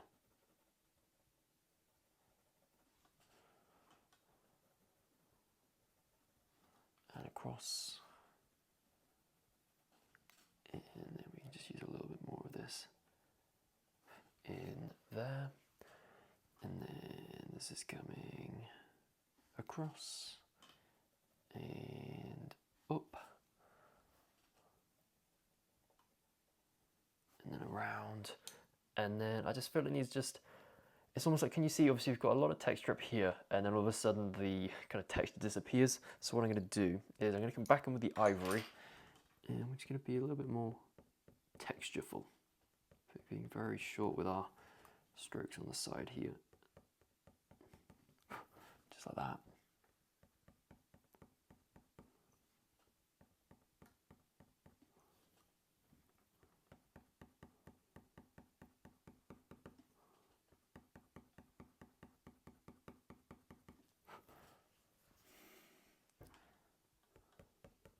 And I'm just going to sharpen this up actually.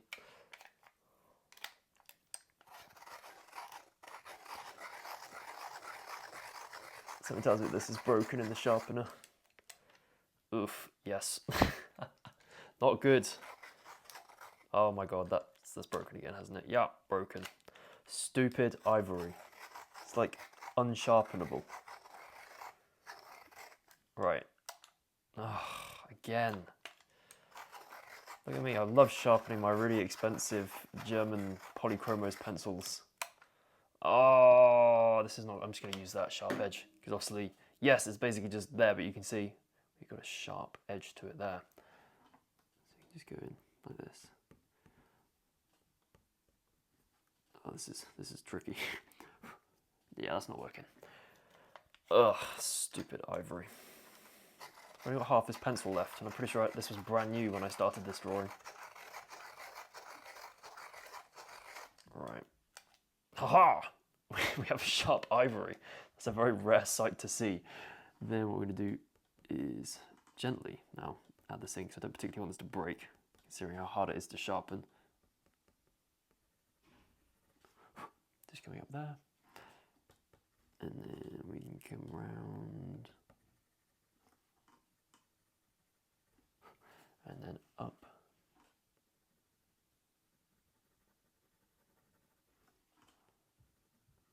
And obviously, as we're coming onto the top, these hair strands are then going down the face.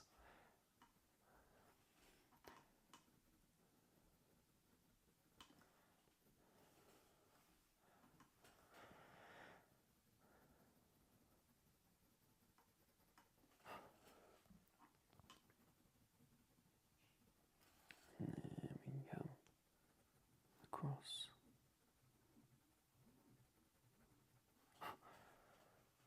And then over here.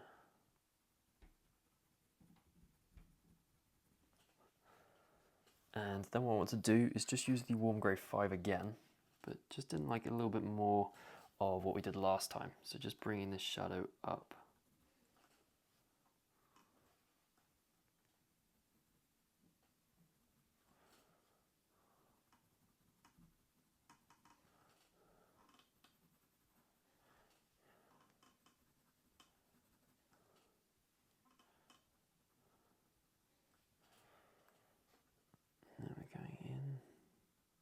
over, just thicken up that middle part of that shadow like that. And then we can come round and over.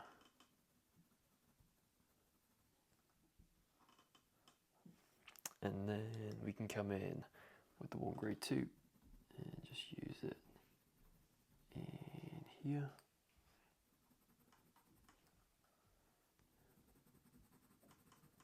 And over there.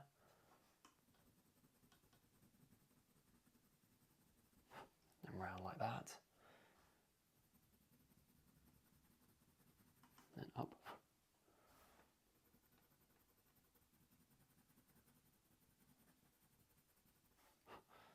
In round.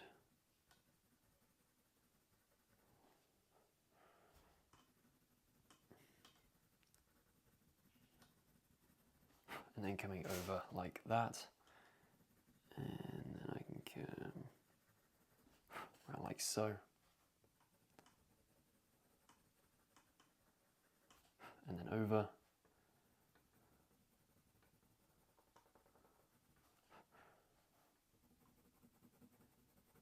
And then we can come across. Just like that, so just start to blend it out. And I reckon, slowly but surely, this is actually starting to look pretty decent in this area. So now I'm going to come in with the walnut brown, and we can just add some more just shadows just in this area here. Just like so. And then we can come around and then over like that. And then I can bring this up and round like that. And then just make it a little bit darker in there. And a little bit darker and round like that.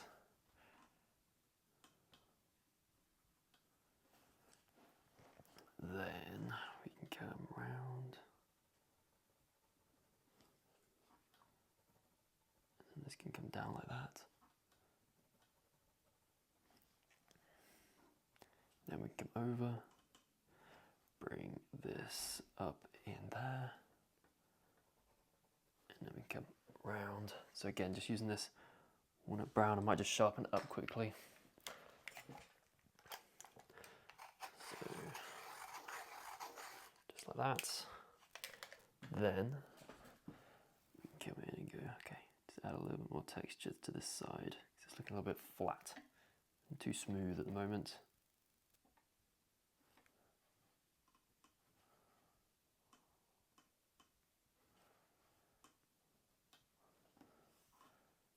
Then we're going around, then over.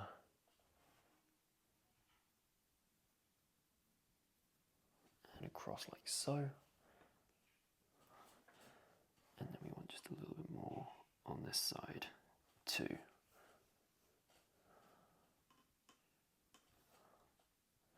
then this is coming across. And then down and in like that.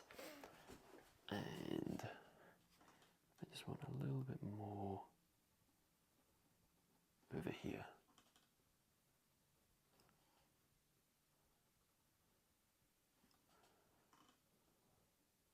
And a little more texture up here too. And then that's coming up. Then what I'm going to do is I'm going to come in with the black pencil. And I'm going to use this around here.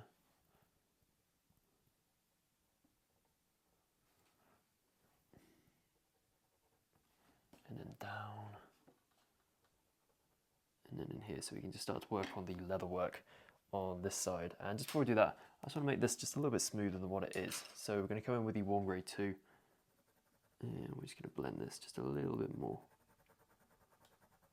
Just that middle part. And in here as well.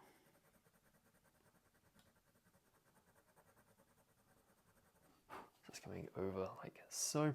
Then what I'm going to do is I'm going to come in with the black pencil. So this is a nice sharp black pencil at the moment. And then we go in round. This is then coming in. This thing going over there, then it's coming down, and then you've got this bit here, and it's kind of forming a little ring, and then you've got this flat part that's facing away. So this is the equivalent of, is it, yeah, these pieces, but obviously on the opposite side. Actually, no, it's not. It is this piece, the cheek. I don't know, it doesn't matter. It's just there. That's all we need to know. So then it's coming up and connecting in here, and then joining in there, just like that. And then we're just going to establish the edge of the face, because obviously it's slightly off the face. So it's coming around there, and then I'm going to come in with the warm grey 5. So just sharpening this up.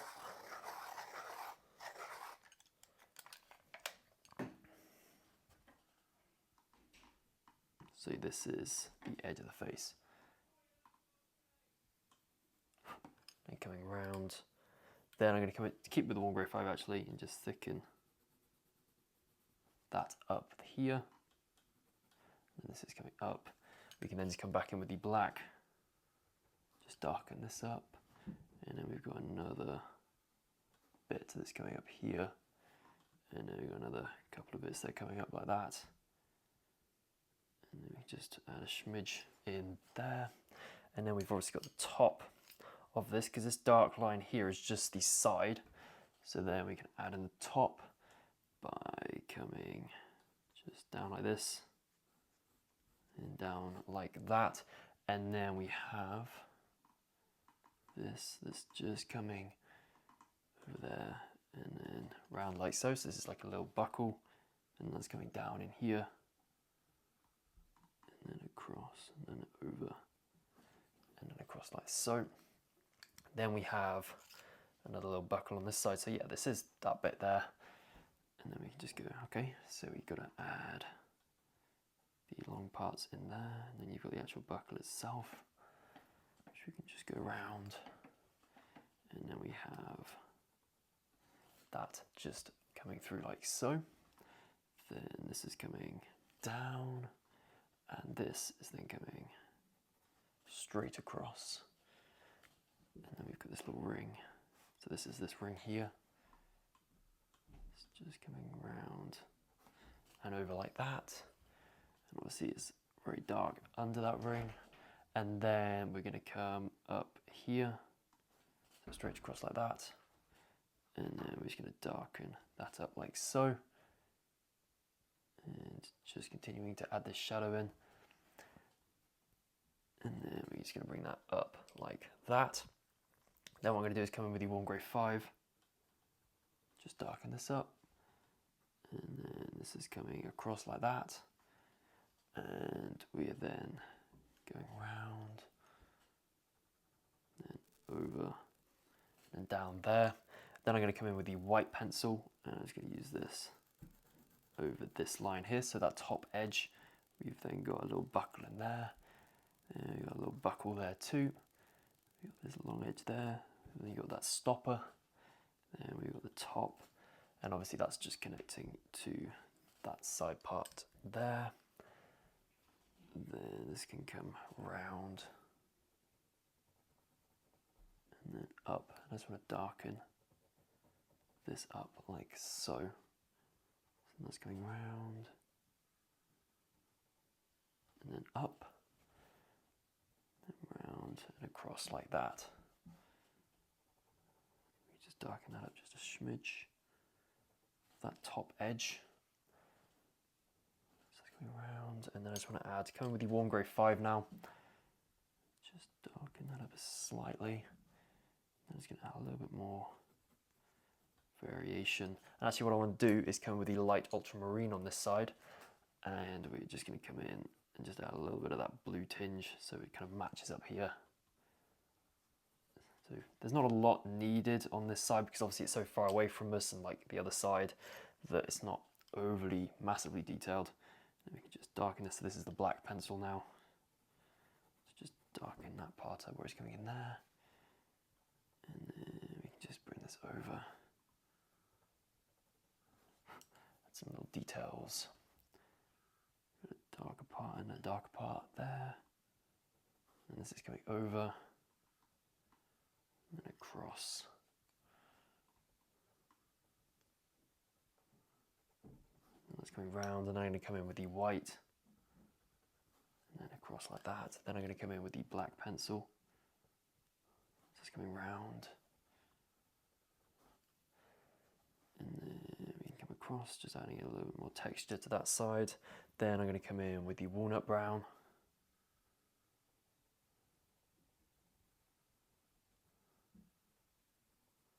Just add a little more texture. And I reckon with the warm grey 5, I'm just going to darken up that top bit there, just add a little bit more variation to the side.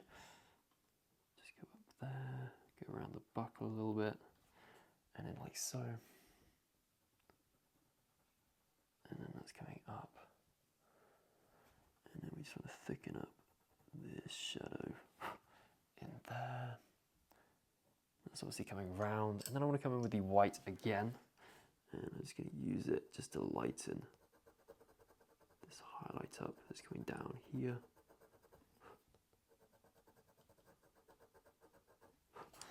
And then that's coming round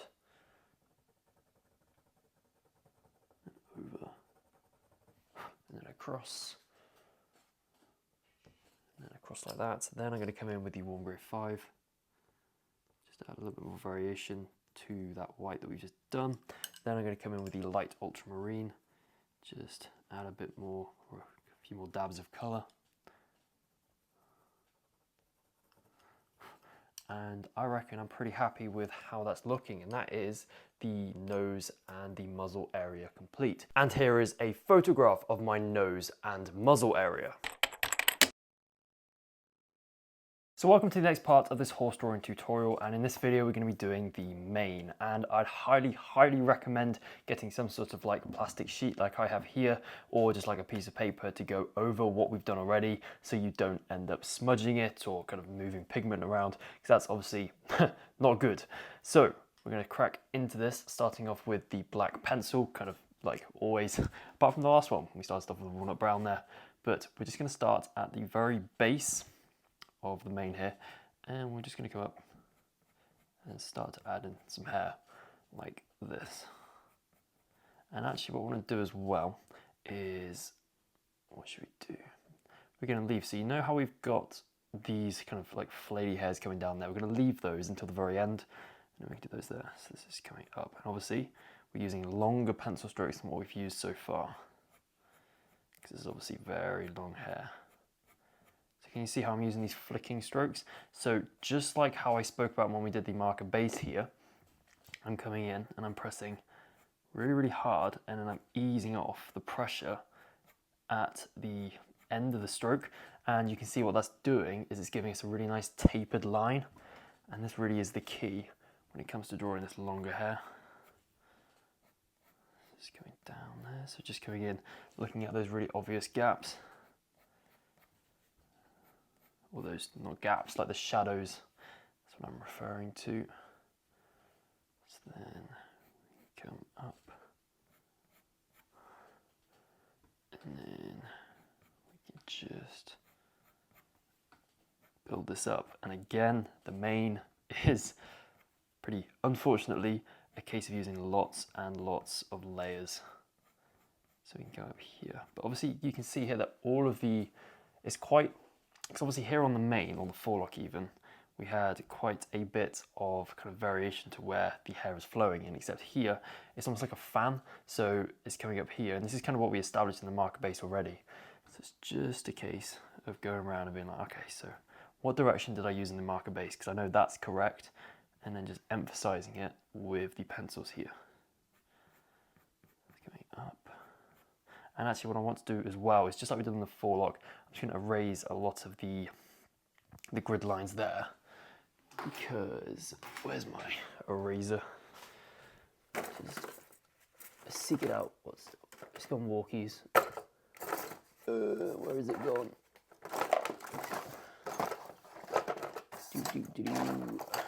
Oh, this isn't good. Okay, I found it. It's in a box of bits. So I'm just going to come in with the eraser and just get rid of a lot of these so that when we're doing these flyaway hairs, we don't have to then go and like erase them when we come and erase the remaining grid lines a little bit later, so you don't end up smudging it everywhere, because that's obviously not good. So back in with the black pencil, and we're going to come in and we're going to go up. I'm going to darken up this area here on the underside there. This is going up, and then we're going all the way to the edge here, so we can just define the shape. It's going across, down, and then over. And I just want to darken up the base because there's literally no light getting in there. So just like that. And then what I can do is I can just continue building this up. So this is coming over, so I am leaving this main kind of flicky bit of the mane is coming across. So this is then working its way up and up there, and just adding in those flyaway hairs that are just starting to appear.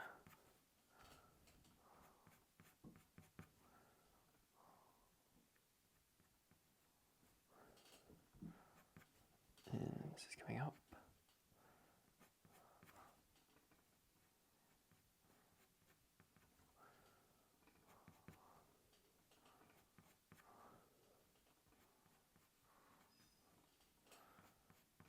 And that's coming up there. That's going to sharpen up the black pencil, and I forgot to mention at the start that it is very important that we are working with a very, very sharp black pencil for this.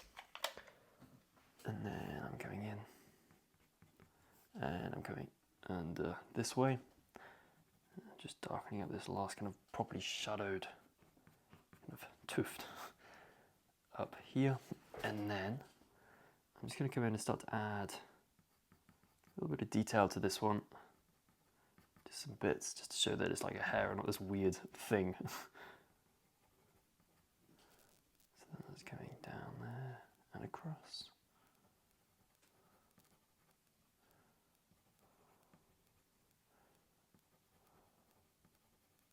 And over. And then we're coming up.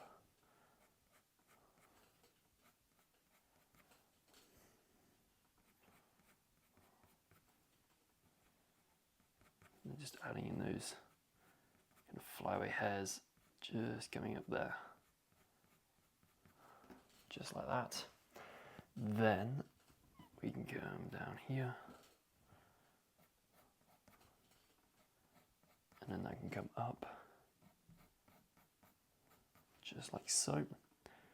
And can you see how I'm leaving slight gaps between these black strands, and it's these gaps that are going to form the lighter hairs.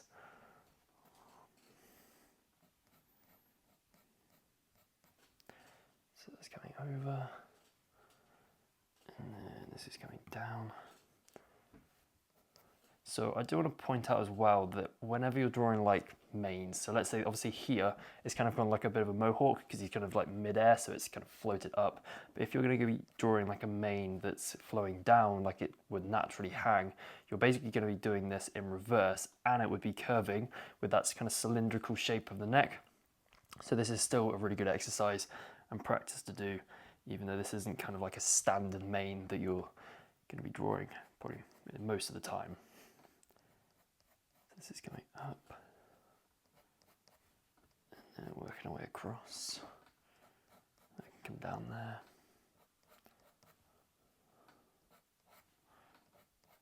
And then up and up and up.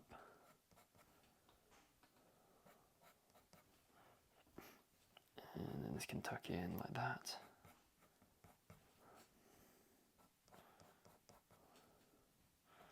And we can just darken up this base. That. And then can you see at the back it starts to get a little bit lighter, so we can just use less and less of these black strokes. And I'm just going to sharpen my pencil again. It's getting a little bit blunt. Oof. It didn't sound good, but it's all good, it's all okay. Then we're just going to come in, just continue this, start to establish some of these main clumps, no pun intended. And it's worth pointing out that I'm not trying to get like every single hair in exactly the right place, because you'd go a little bit insane doing that. I'm just going, okay, so where's the general form going? And just adding in some shadows here and there, making sure they're fairly random with where they're kind of occurring, so you get that natural look and feel. Because as soon as it becomes a little bit too uniform, that's when it starts to look a bit ugh. It's going over, so you can see that these flyaway hairs on the top, some of them are going this way, some of them are going that way, some of them are going straight up. So again, just getting that randomness in. And we also want some that are a little bit kind of like a little bit crazy. They're kind of not very straight at all. They're whirling away.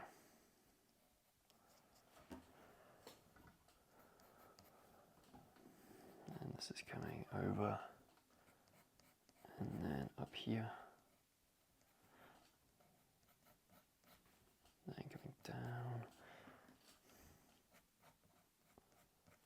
and up, over, just kind of seeing where all these different peaks are. So can you see you've got like one there, then we've got another one, so a little gap, then another one, and then another little gap, just like that. And I can just start to add in these much darker gaps like so.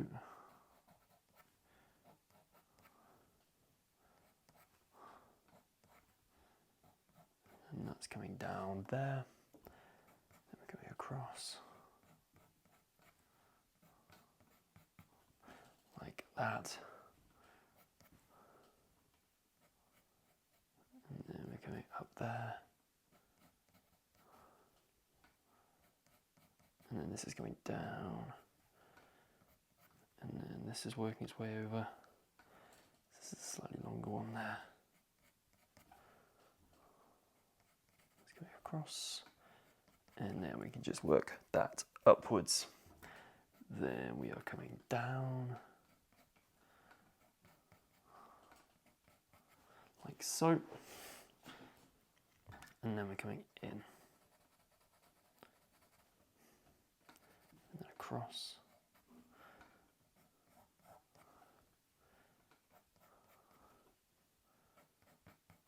and then we can just keep building this out. And then we can come to the bottom. And then this can come over. Just adding in these like little V's. Can you see how where the hair is kind of coming into a point, it's creating these like dark V's of shadows, like that. This can come around. I'm just going to sharpen up my black pencil again. This is quite taxing on the good old black pencil. So make sure it remains nice and sharp.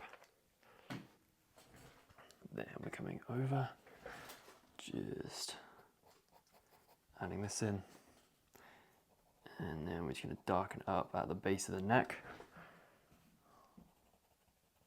just like that. So this is coming down like so, and then up here, and then we can keep coming across. So this is coming over like this, and then we can bring this up, so just adding the gaps in between these lighter strands, but we just want to emphasize this darker V in here like that, and then we're going to come down and continue to bring this over and up the neck, so this lower shadow, where it's, because you need to imagine that you've got the neck, which is like the cylindrical shape, so it's curving in that way, and then where the mane starts and comes up, you've obviously got that little crease in there, so this is that darker crease in there, and that's where it's going to be darker, and that's what we're doing with the black pencil now. So then you can see it's a little bit darker in here, so just kind of gauging where everything needs to go based on where the shadows are. It's coming up, and then we want it a little bit darker down here, so again just adding a little bit more variation. And it's really important here that the darkest shadows are kind of matching the darkest shadows we've got elsewhere on the piece. So obviously this black is very, very black, so it's kind of this kind of darkness, and also what we've got around the eye and on the brow band. So this is almost like the darkest shadow of the piece, and we're going to use it quite a lot. Obviously this mane is black, And this just helps to make it look a lot more consistent across the board. So this is coming up there. We then got this coming up here. And then this too. Just work that up. We can work this up too. And then that as well. And I may have gone a little bit too high with my marker base, but we can just make his mane a little bit longer. So just pulling this up.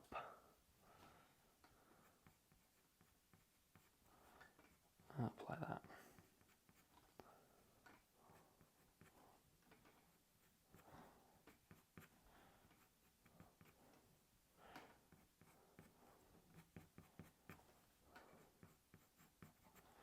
And then coming down like so.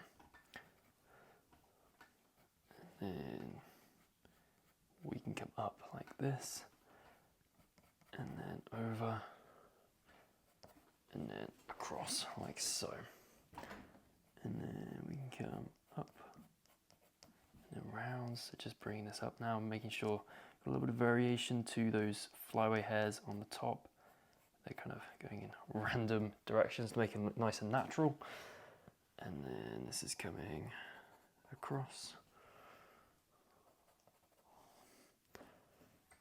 And over. But again, we want to slightly fade out as we're coming towards the back.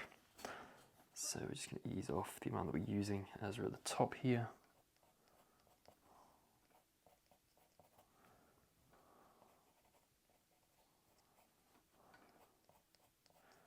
Start to disappear off. Just like so. You can just bring this down. And I think, considering that we've literally just used the black pencil, this is already looking, or we've only used the black pencil, this is looking pretty cool.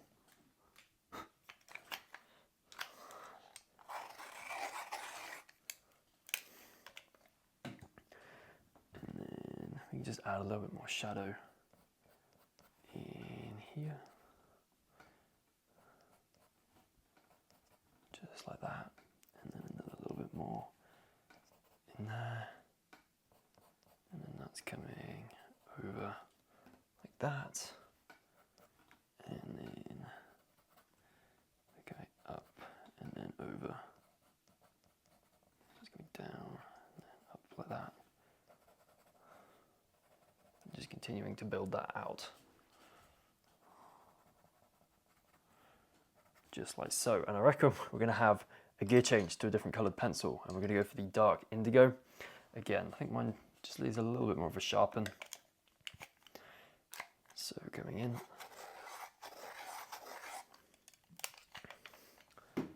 Then we're going to go over here. And this is coming up. And over like so. So just using this at the base.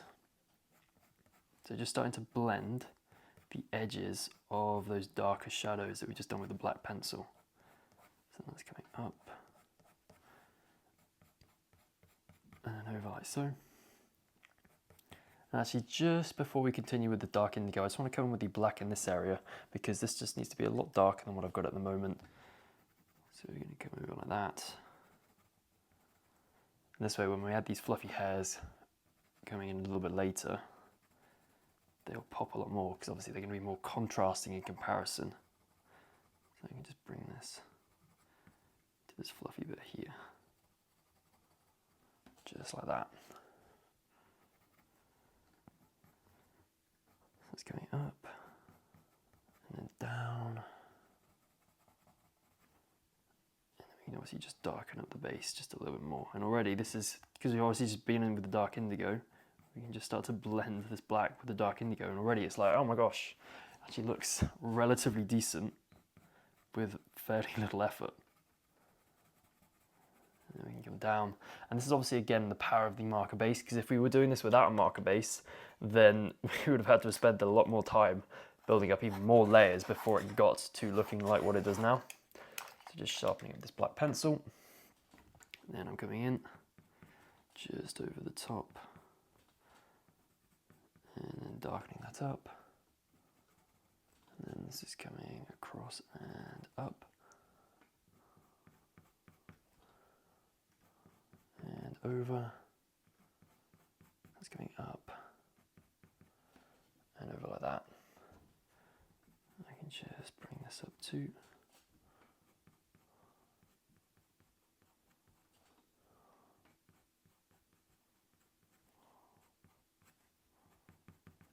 And like so. Then I'm coming back in with the dark indigo, it's still relatively sharp. And then we can go in, so can you see you've got that little kind of gap that we can just add in there.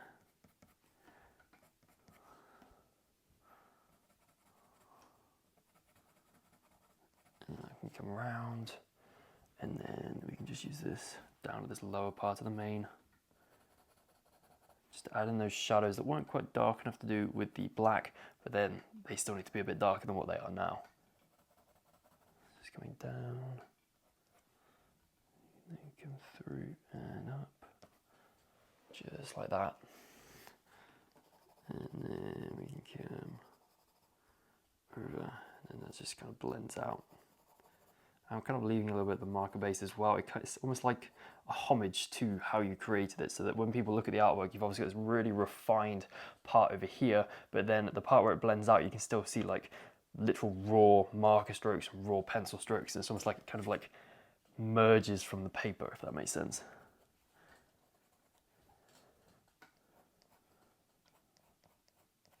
That's just coming out. Let me just darken up that crevice. Let's go around too, and I just want to darken up the base like that. So not necessarily using strokes that are following the direction, but we're just darkening it up here.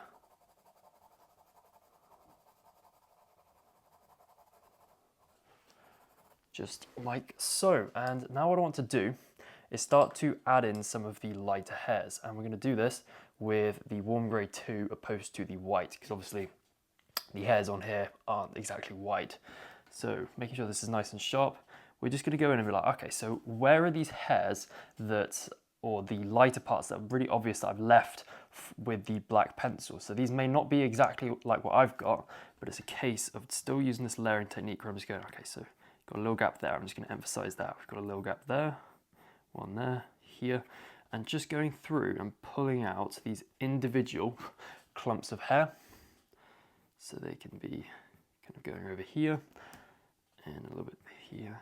So as long as you've got them kind of isolated already in your drawing, it doesn't really matter if it's not like 100% what I've got. As long as you're like 75 to 80%, it's going to be pretty much spot on. This is going up. And the thing is, you can just run this pencil just over a lot of this, and where you haven't got a lot of pigment already, this obviously got a little bit more like stickiness or affinity to the pencil pigment because there's a little bit more grain exposed of the paper, so you will end up getting more of that lighter pigment in those areas that you haven't really been in yet by just randomly running it over like I am here. So just going across and just doing this.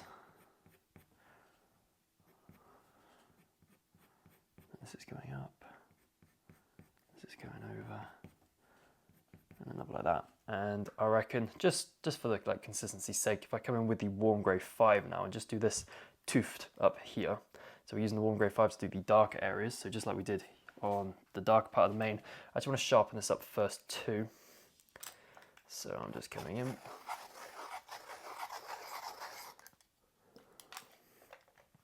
And we're just going to go in and start to add in these darker parts on this tuft. This is going up there. And then coming round and over there. And then just working its way up the ear.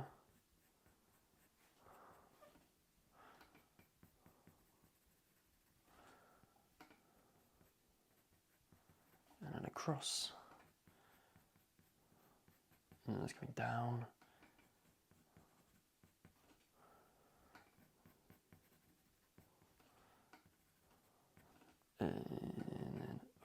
like that. And then we can use this 1 grey 5 in this area too. So we can just add a couple more strands. And this is almost like looking like a flame, just kicking out here.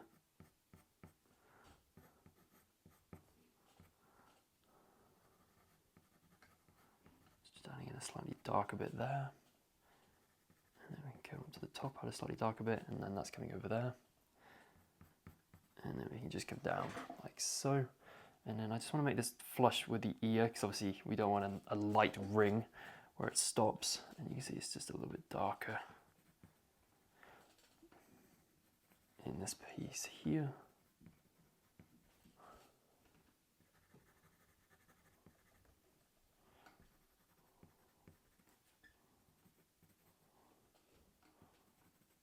And then that's going up. And then that's coming up as well. And then what I'm going to do is come back in with the warm grey 2 and carry on with our quest along the darker part of the mane. So this is coming up here, and then around, up. Just adding in these slightly lighter clumps. Again, they don't, we need to make sure that we're adding some that are going in certain directions, and it again looks nice and random to make it look nice and natural. And obviously it's a thick mane, so there's only light starting to show through at the top. There's no light kind of working its way through in this midsection, hence why it is so dark. And it doesn't matter if you're feeling, okay, so with this 1 grey 2 I'm making it just a little bit too light, because we can obviously come in with that black and dark indigo again in a second and just add those dark sections back in.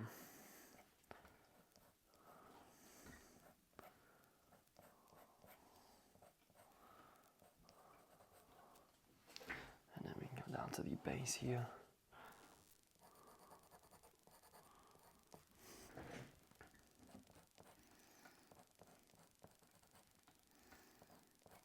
It gets a little bit thinner towards the back, so obviously as it's blending out too.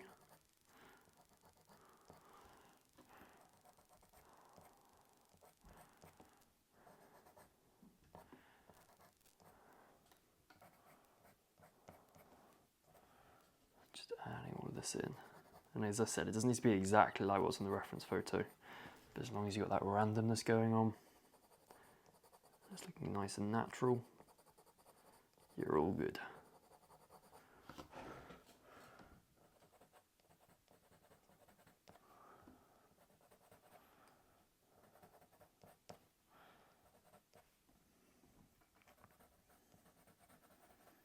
It's coming across. And I reckon it's looking pretty decent with the warm grey 2. And then what I'm going to do is exactly what I said I was going to do a second ago, is we're going to come in with the black pencil again now. And we're going to add some more details in, because this was going in with the warm grey 2 was basically just cementing that first layer, so like we've done elsewhere on the face. And yeah, it's now time to refine our cementing. So this can come around. So now we can just pick out some of those more prominent hairs.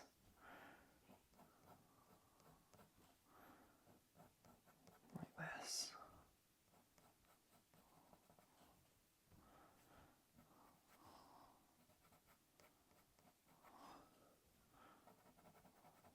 And I'm just going to darken up the shadow coming through here.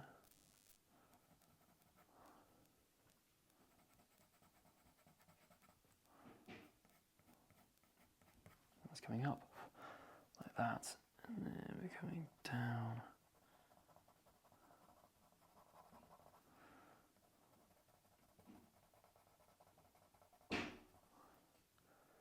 And then we can just work our way up. So up like that.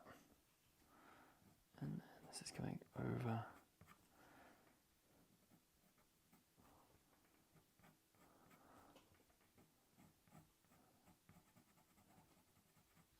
And then just darken that up too. Then we can come across. And just coming up. And over here.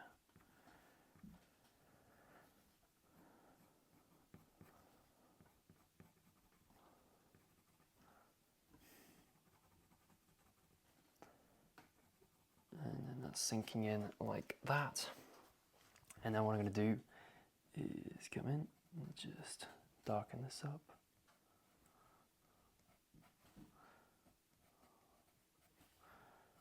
And then pull this off. So where you've got these peaks, we're going to make sure that we have little gaps in between these peaks so that we can obviously establish the peaks and that they're visible and they don't all just merge into one.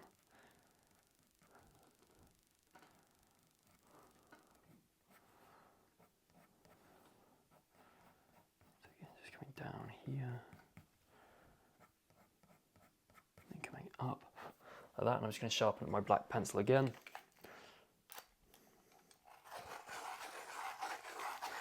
Like a suit. Then I'm coming further back now, and I'm going to come in, and then this is working its way up, and then across here,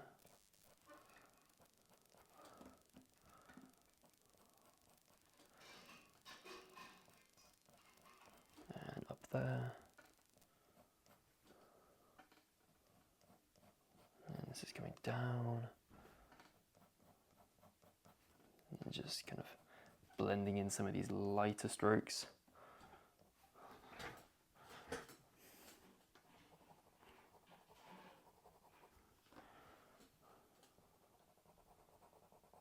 And that's coming up, up and up and up, like that. So again, we've got that fan going on, so it's kind of, the head's going upwards, and then they start to descend as we're coming down.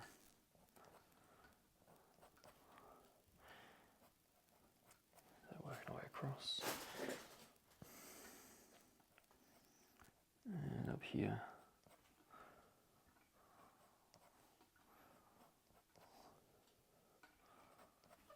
and just add a little bit more shadow into some of these gaps here, so kind of these more blocky shadows like that. And then we can add like another one in there, and another one in here too.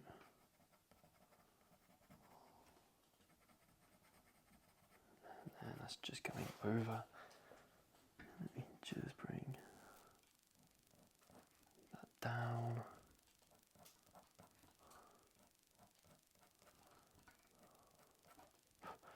Like a suit. Then we can come across. And then this is coming over.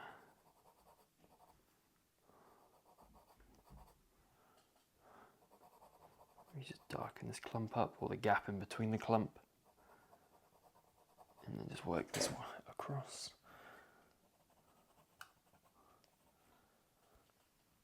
And just a little bit more in here. And just work this up as well. And I'm just going to sharpen the black pencil again. I'm not going to have much of this pencil left at the end of this process.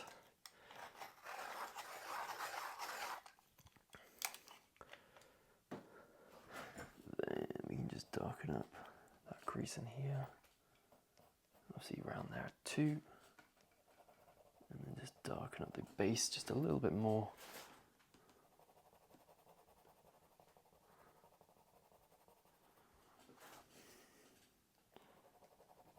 And then this is just coming around like so, and then we're just going to darken this up slightly. That's coming up. Then we can just add a little bit more of a shadow around like that. Then what I'm going to do is, especially at the back, I'm actually going to come in with the white pencil now. And yeah, I'm going to say my white pencil's looking a bit stumpy, but I'm just going to sharpen it up. And we're just going to add some of those lighter hairs in. So doing what we did with the Warm Grey 5 a little bit earlier, but using this a little bit more sparingly.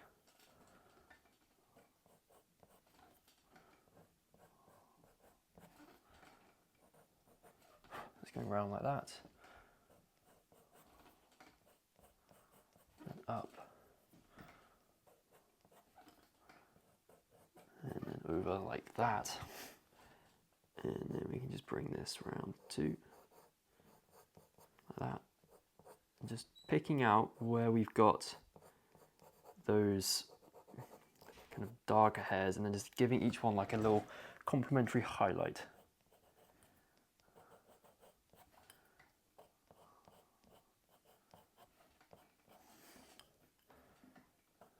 And then that's coming up. And then this is coming down. And then we can just, I know that's not necessarily on the reference, but we can just start to add in just some of those lighter hairs, just working their way up here.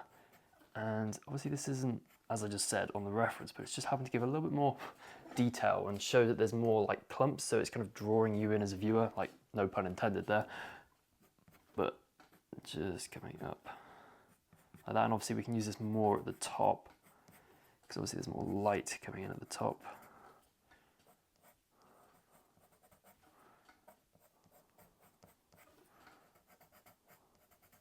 That, and we can just start to blend some of these kind of flyaway hairs in, or out, because they are flowing out here.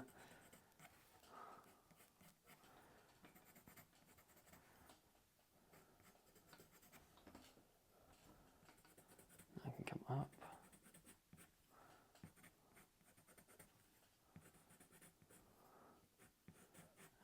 There, and then what I'm going to do is, now I've got the white pencil, I'm just going to sharpen it up again. We can then come and do this part here. So back in the sharpener it goes. Then we can come in and we can just start to add this in, so just the floof. So again, using it where it's coming off like that.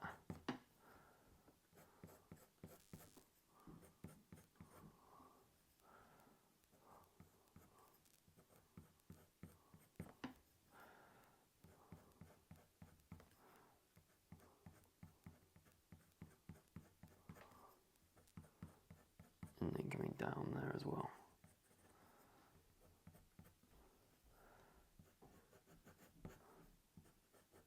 Just like so.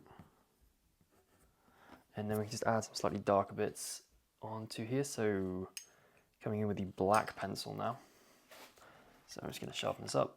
Might need a pencil extender for this by the end of the tutorial. And it's still a little bit too thick over here, so what I'm going to do is I'm just going to kind of darken this up, so kind of carry on some of the hairs that we've already got from the main part of the mane. And it's just coming up like that.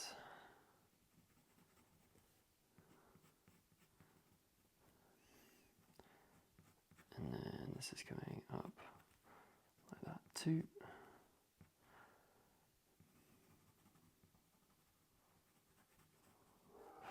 That's coming across, and then this is just coming up here. So we're just trying to thin out this bit so it comes to a bit of a sharper point. It's coming up, then over here, this is coming up too, and then over, and then we can come down, and then just sort this out here. And then that's just coming over, and then we can start to add a bit more of the gaps in between like that, and that's coming up and down like that. It's a little bit darker in the middle, and then that's coming over, and then we can just thicken up this shadow in there. And then that's coming across and then over like that. So just go around some of those flailing hairs. And then we can just go around the mane again, and we can just emphasize some of those hairs that we just did with the white pencil. Obviously making it a little bit darker towards the bottom. And then that's coming up, making sure that we've got these V's in as well. These gaps in the hair like that. And then this is just think how we can add another V in there. And that's just coming around there, and then up, and then down, and then just working our way across. Then I am going to come in with the black pencil. Well, I'm probably got the black pencil, but just sharpening it up, and then I'm just going to go around some more of the hairs at the bottom here.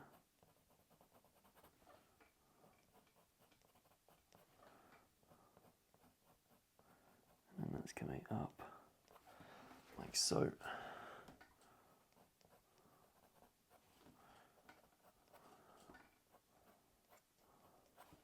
And then over like that. Again, just adding in a little bit more over like that.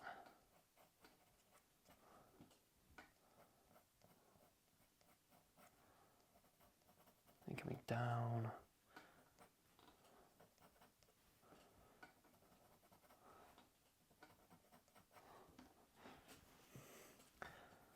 And then this is coming up. And then over. And we can just emphasize some more of these peaks. Going up and then just fizzling off like that. We just add some more of these kind of fizzling off hairs like so. Very, very thin, barely touching the page. And this can come down. Around and just making sure we get rid of a lot of that, any graininess that's left. When I say graininess, it's not necessarily the white of the paper grain, but it's just from where the marker base wasn't quite as dark as what we've got it now in this final layer. So obviously we've got that kind of like grey tone shining through, but we want to saturate the page with the dark pigment. This is just easing off over there. Then what I'm going to do is just keep doing this actually. Just keep working this pigment. Just like emphasizing these different lighter strands. So this is then coming down and up. It's forming a V in there. Just darkening up this shadow. Then this is coming across. And then up like that. Then just come across there. And then I'm going to come back in. I'm actually going to come in with the warm grey 5 now, because if you think about it, the warm grey 5 is a lot lighter than the black, but it's not going to leave strands that are quite as light as what obviously the warm grey 2 and the white are going to. So you can just come in here and just use this. Just to add in those strands that are kind of like intermediary tones. Just like so. We're going to go over like that.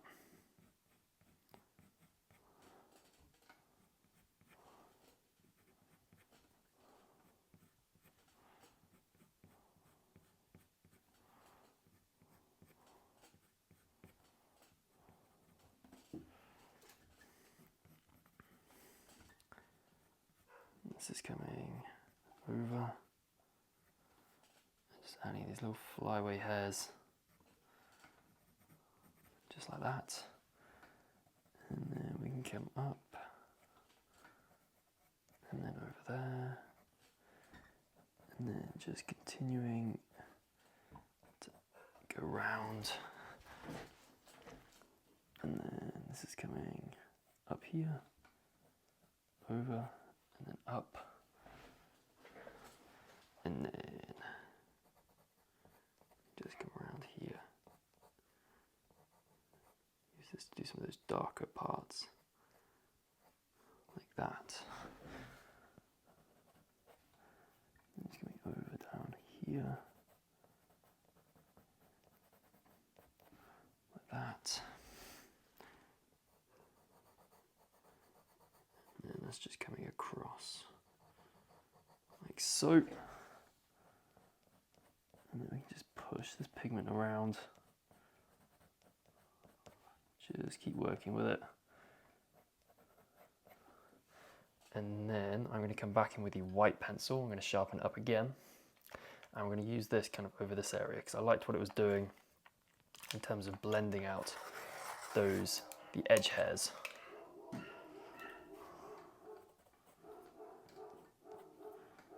So coming up. And it's coming round and up there. And it's coming over, around there. And then we can just keep working this up, like that. And then this is coming across, and then up slightly.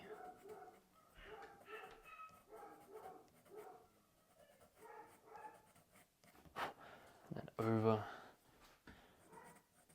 And then that's coming up.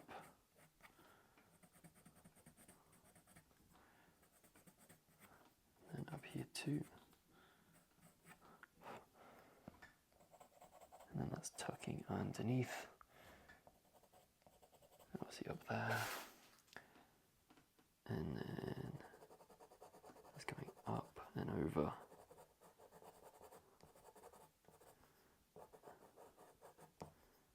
And across as well.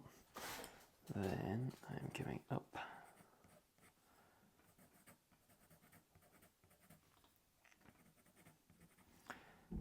And then over like that.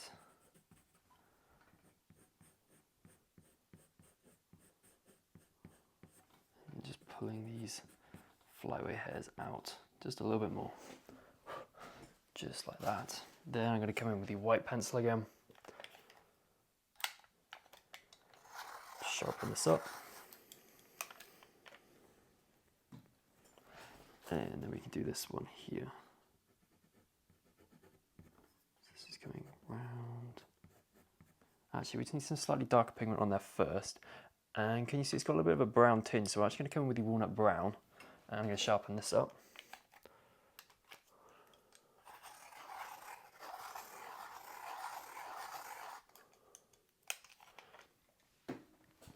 And we're just going to come in and just add these hairs in, a slight brown tinge to it. It's coming over like that. And we've got a similar thing happening around here as well. It's coming over and then up there. And then round.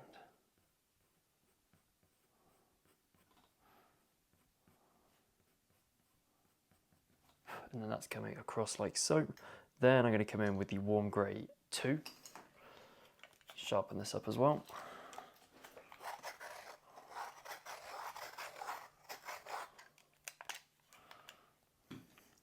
And I'm going all under here.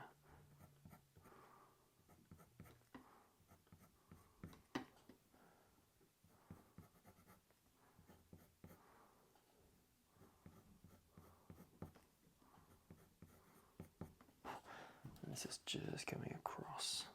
Doesn't matter if it's slightly thicker than what's on the reference photo. I think mine's obviously slightly thicker, but unless you see them side by side, you'd never know. That's kind of my excuse for a lot of things when it comes to doing drawings. It's just like, I can mess it up, but no one's gonna know apart from me. This is coming across. And then up here.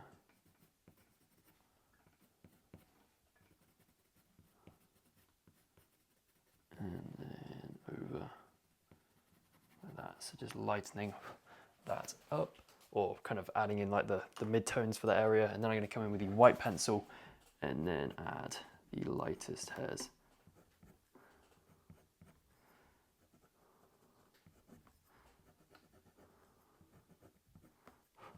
And in here, I just want to add a little bit more black. So just in here, so just to these gaps.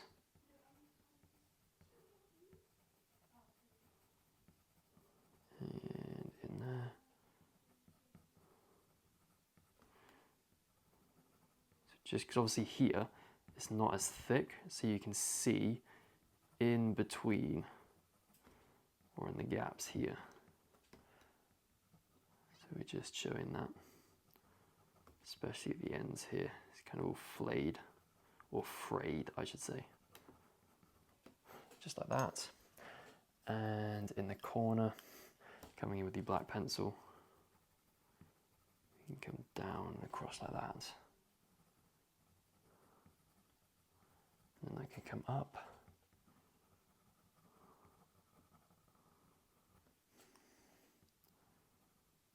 And then I can just come around there. Again, we want to leave a light ring on the ear, the very, very tip where it's a little bit fluffy. Just like that. And then we can come around some of those. And then I'm going to come in with the white pencil. And then we can add in some more of the hair. Just coming around like that. And just coming over.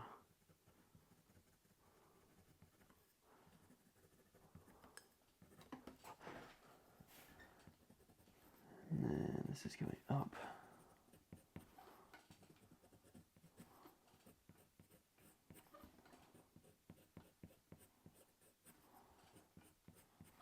And then over.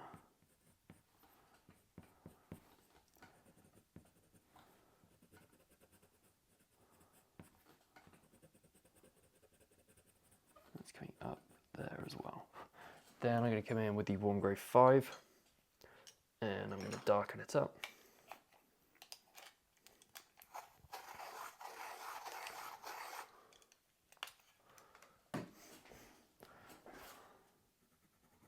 And then we're coming over.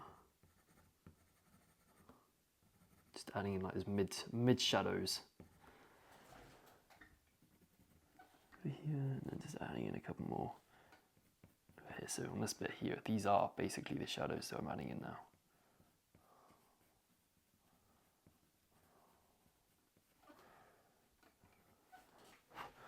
Just like that. And then we can just bring that up slightly. And then I'm just going to come in with the black. And then that's coming up there. And just round the ear slightly.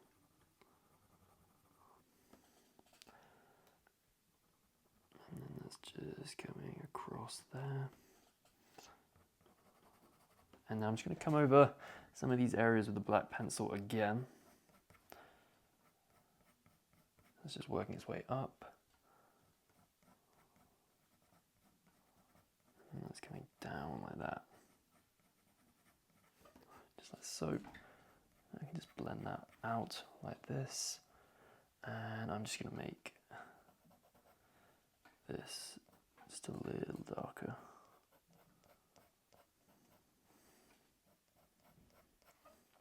Like so. And then just add a couple of darker strands here and there.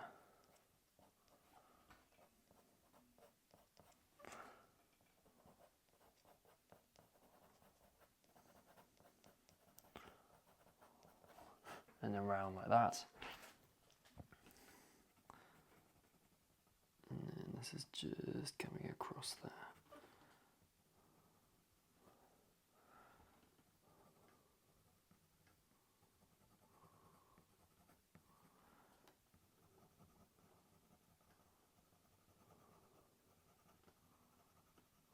And then just doing the tips of this little 50 bit.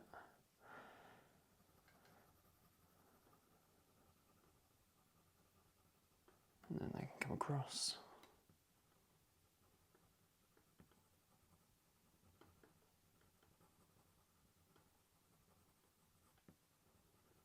And then I can come up like that. Like so. And then I'm going to come in with the warm grey 5.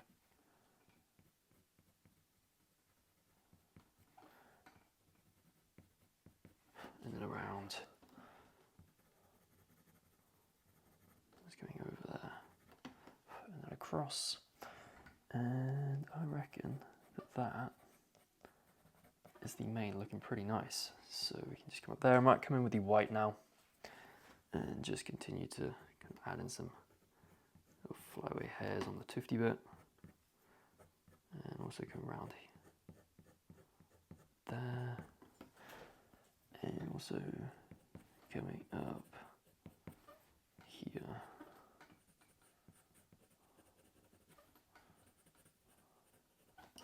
Like so. And then we have just a couple more just coming in here. We'll add some ones that are just kind of going away, but use them very sparingly, because if you add too many, it'll look a little bit, what's going on there?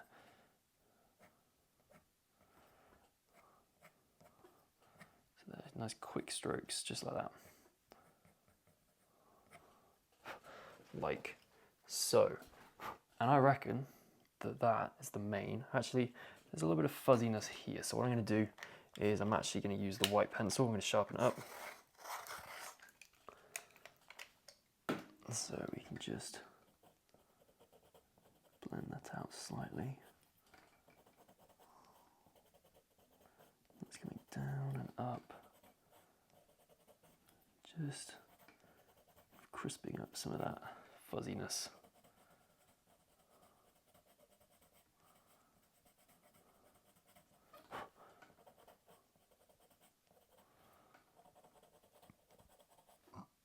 Like so.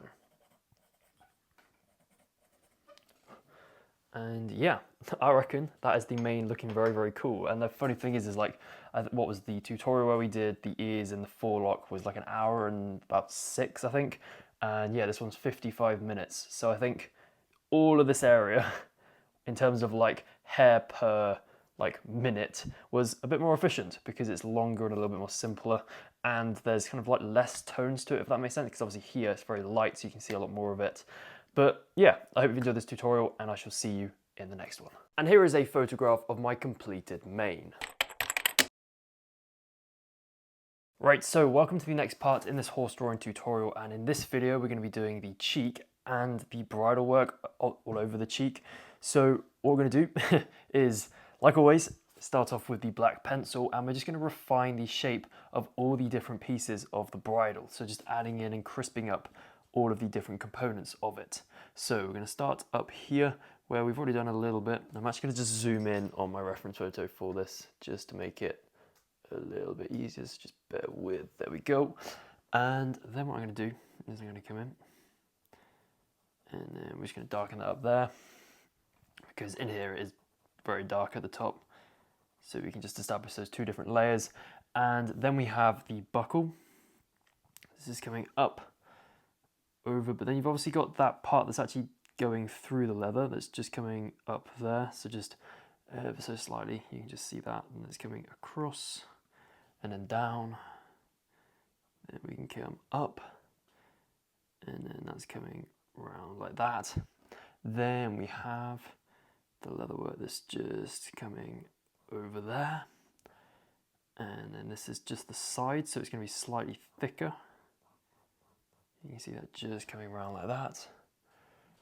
And then we have another buckle that's just coming down here, and then over, and then you got the little bit that's going through the leather like so, and then we're just going to add a little curve to the bottom so you can show that it is part of the leather there. And then we have a little hole in here, and then we have a little hole in there, and you can see that these holes are isolated a bit further to the left edge of this rectangle opposed to being directly in the middle. And then what we have is we're going to bring this down there, and then this is coming, so this is up here, over, and then down like that. Then we're going across,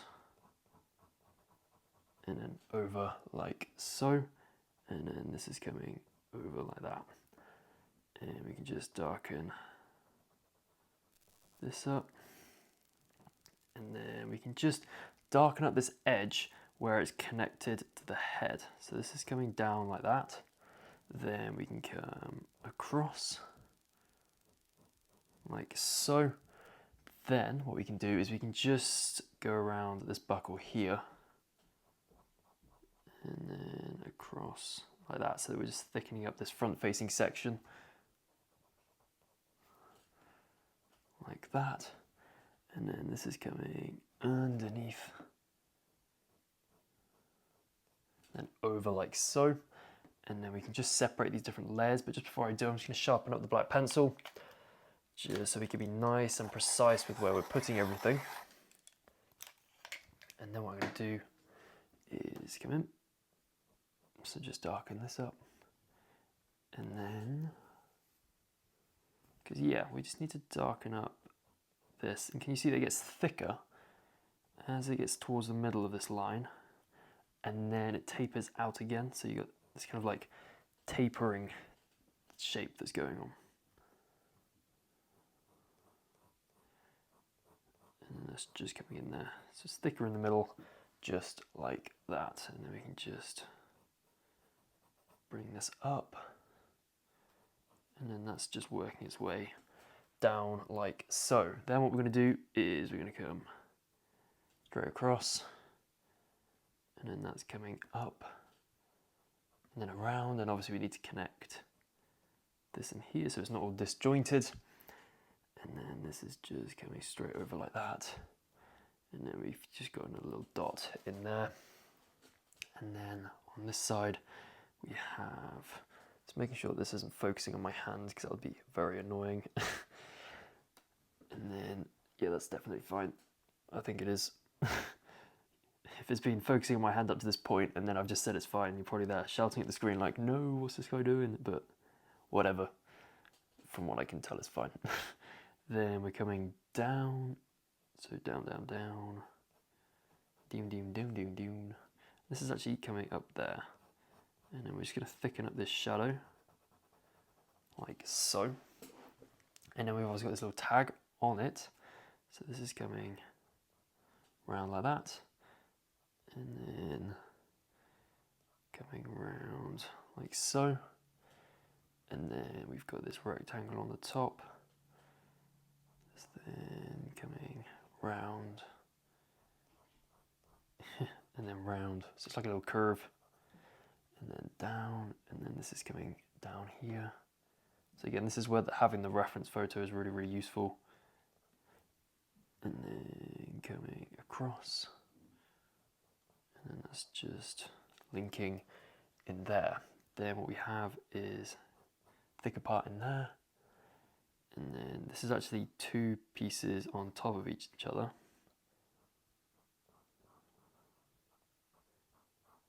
So that's just coming across like that. Come over there, just add that darker line going straight down the middle, like so, and then we've got these little indentations. So there's one there, and then you got one there too, and obviously you've got this dark dot there, and we've got a little dot under here, a little dot in there, and another little dot in there. Perfect.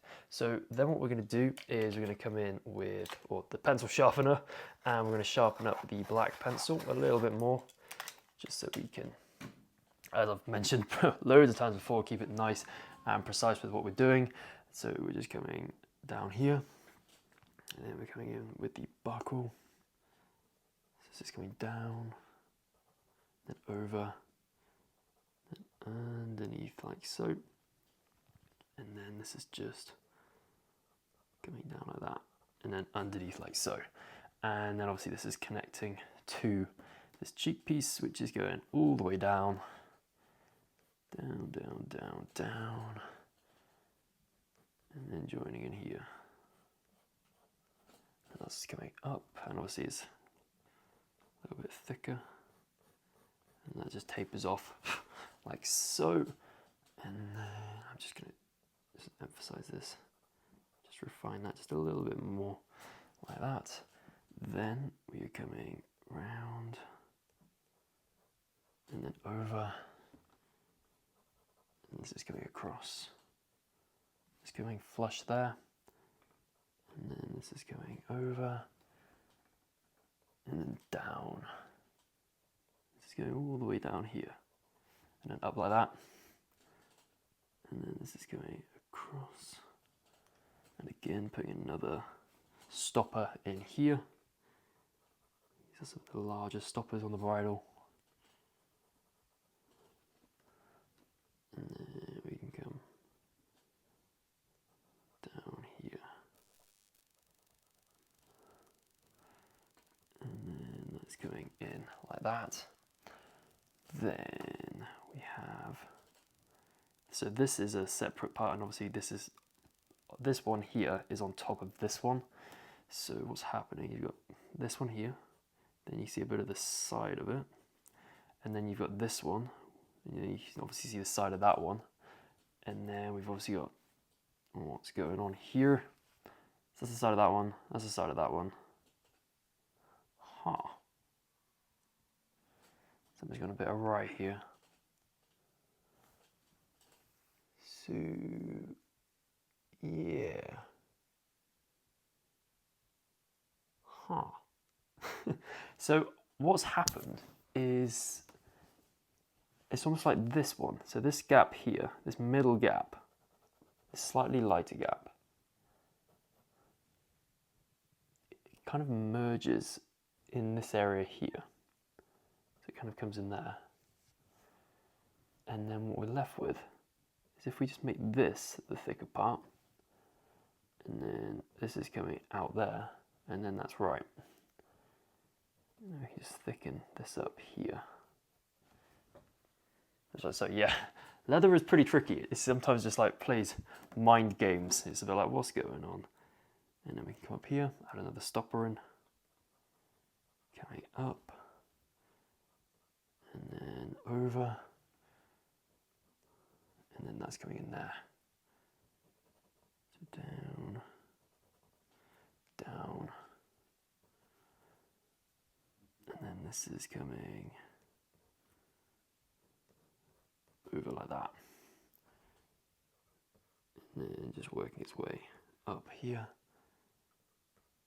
and then just merging in there. And what we actually want is, if you're coming with the white pencil, we want there to be a nice light ring coming here to help separate. So can you see how this bit that's curving round, this lighter part here is curling round and should join to that lighter ring that we've got flowing all the way over the top. So what I actually want to do is just move this slightly upwards there. And then we can come around like that, and that's much better. And I just do blend what I did in with the white pencil so it doesn't look so like terrible. We can then just use the warm grey 5 just to blend that out. Just like so. Perfect. Then what we're going to be doing is we're going to come in with the pencil sharpener again, sharpen up our black pencil again, and then we can come back into the bridle work again. So just doing this top part, and you can see a little bit of the side of it, and then that's coming over. Then this is coming across, and then down, over, across, and then down like that. And then this is coming down and over like that.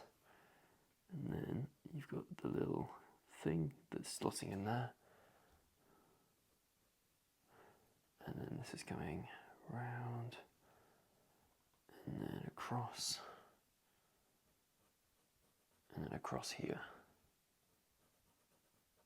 And over like that. And then this is on top of another stopper, so you can just bring this over, and down, and then across like that. And then obviously from the stopper you got this part that's just opening up and then wrapping around the bit, so like that. And this is just coming around and tucking in there. Perfect. And I reckon that is all of the, so yeah, this is basically all of the bridle work and the tack all established in. So what I'm going to be doing is coming in with the, should we do the white pencil? I reckon we're actually going to do something different. We're going to come in with the warm grey 5. So I'm going to come in, and so again, making sure this is nice and sharp, and just start to establish where all these shadows need to go. So this is working its way up here,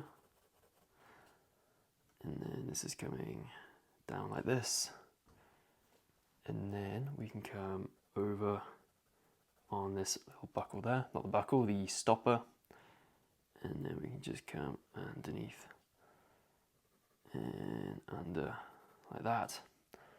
Then we can just add a little bit of shadow onto that area, and some more shadow on this side. So can you see it kind of gets lighter as it starts to approach the top, because it's obviously curling up, and then the light's able to hit it at the top.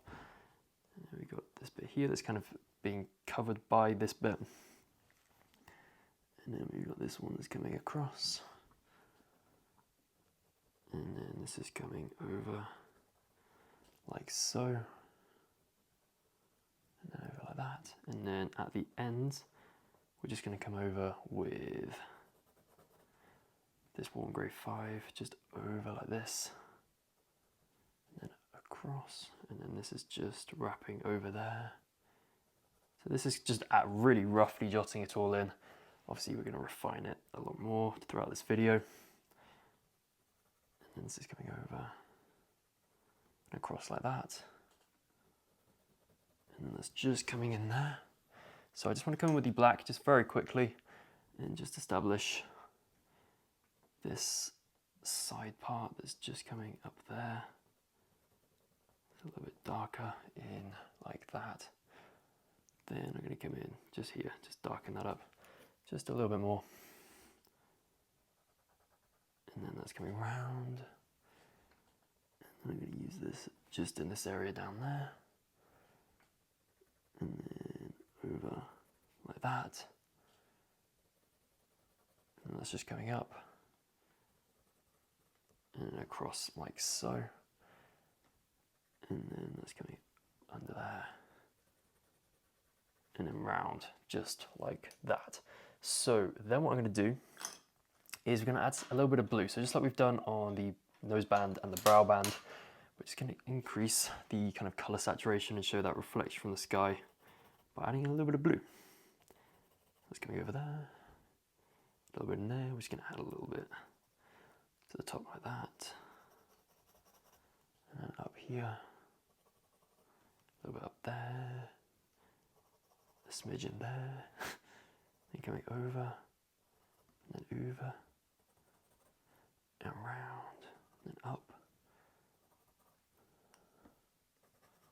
and then this is coming across, and then over like this,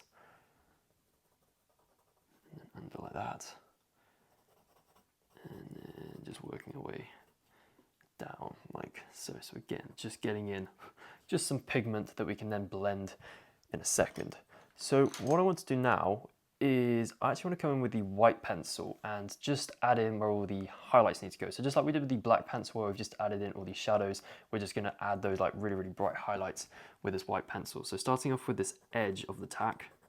So obviously the edges are slightly curved, so they're going to be catching the light. So we're just going to be brightening that up. And then we can do this other side as well. That's over the top. And then the underside of each of the dots has a little curve. You need to imagine that if you've punched a hole within that leather, it's going to be like, it's going to create like a little cratery kind of thing. The edges of that are going to be curved in, just like the edges of the bridle here. So they're going to be casting or having a corresponding highlight there. Then we're going to come down here and then across. Let's go a little bit of the side, and then obviously this bit here, got a bit more of the side, and then this is coming down, so down, down, down, and we come over like this, and then we've obviously got that top part that is just joining into there, and then we can come over, and then across, and over like this, and then this is coming round, and then over like that too, and then this is going across, and then over, and then in here, and then down, and then this is just wrapping itself around like so, and then we got a little bit here, that's just going down there, and a couple more little things just over here, just brightening up the top of that buckle, and then round,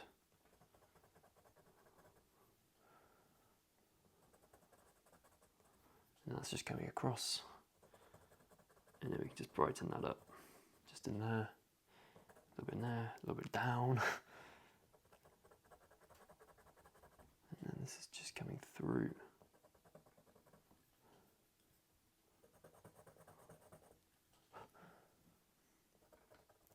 And that's coming across,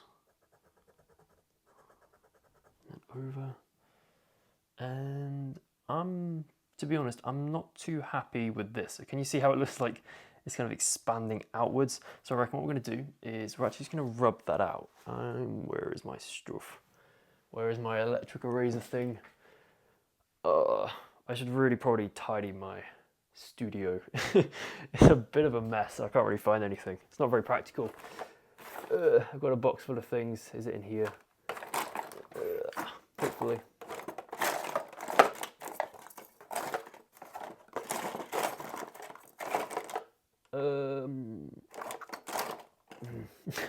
Well, I can't find my electric eraser, but I can find this kind of minuscule eraser pencil. So we're just going to come in and just get rid of that. Or as much of the pigment in this area as we can. Obviously, it's still going to leave the marker base because the marker base is pretty permanent. But what we're going to do instead is we're going to come in with the black pencil now, and we are just going to bring this over. So it kind of follows the curvature of the leatherwork, just a little bit more than that, because that just seemed like it was like expanding. So, and by expanding, I mean the leatherwork got wider, so the thickness of it wasn't consistent, which obviously is not what we want, because then that's not realistic, because in real life, the leatherwork is consistent. So then we can come over. It's going across, and then in, and then down, and then over like this. Just like so. And it's going across. Then I could just thicken this up to these darker parts, and I'm much more, or much happier. I was about to say much more happy. Not necessarily correct English there, but then we can just use the white pencil just to add in some lighter parts in here, to straighten up these edges, and then that's coming down, and then across, and then round, like so. Then we can come across, and then over, that's coming down, and this is going down too. And I reckon it is time for the dark indigo. So this is probably one of my favorite pencils to use on leather work, because it's not quite as, obviously we've established, as dark as the black pencil, but then it's pretty substantial in terms of darkness in comparison to a lot of the others. So we're just going to come in here, and we're just going to crisp up, so making sure that we can almost have a bit more of a definite edge there. And then this is coming up and across there. And this is just adding in a bit more of a shadow up there. And then this is coming round. We've got a little line that's just coming in there. Just a little line, and then this is coming across, and then in,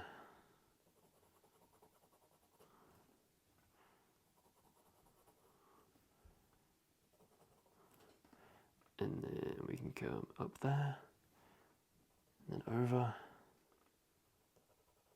and then up like that, and then round. Just bring this round too, like that. Then this is coming down, and then around like that. And then got a bit more here, and just like everywhere on this piece, this really is just a case of layering. And then with each layer, it's just going to get smoother and smoother. So we can bring this up, And that's coming over. And then this is coming across like that. We can add just a little bit more in there. And then we can add a little bit of shadow. And can you see, just pay attention to when I'm doing this, can you see how I'm leaving a light edge to it? So this is the exact same principle as I talked about here, where you've got that curling edge.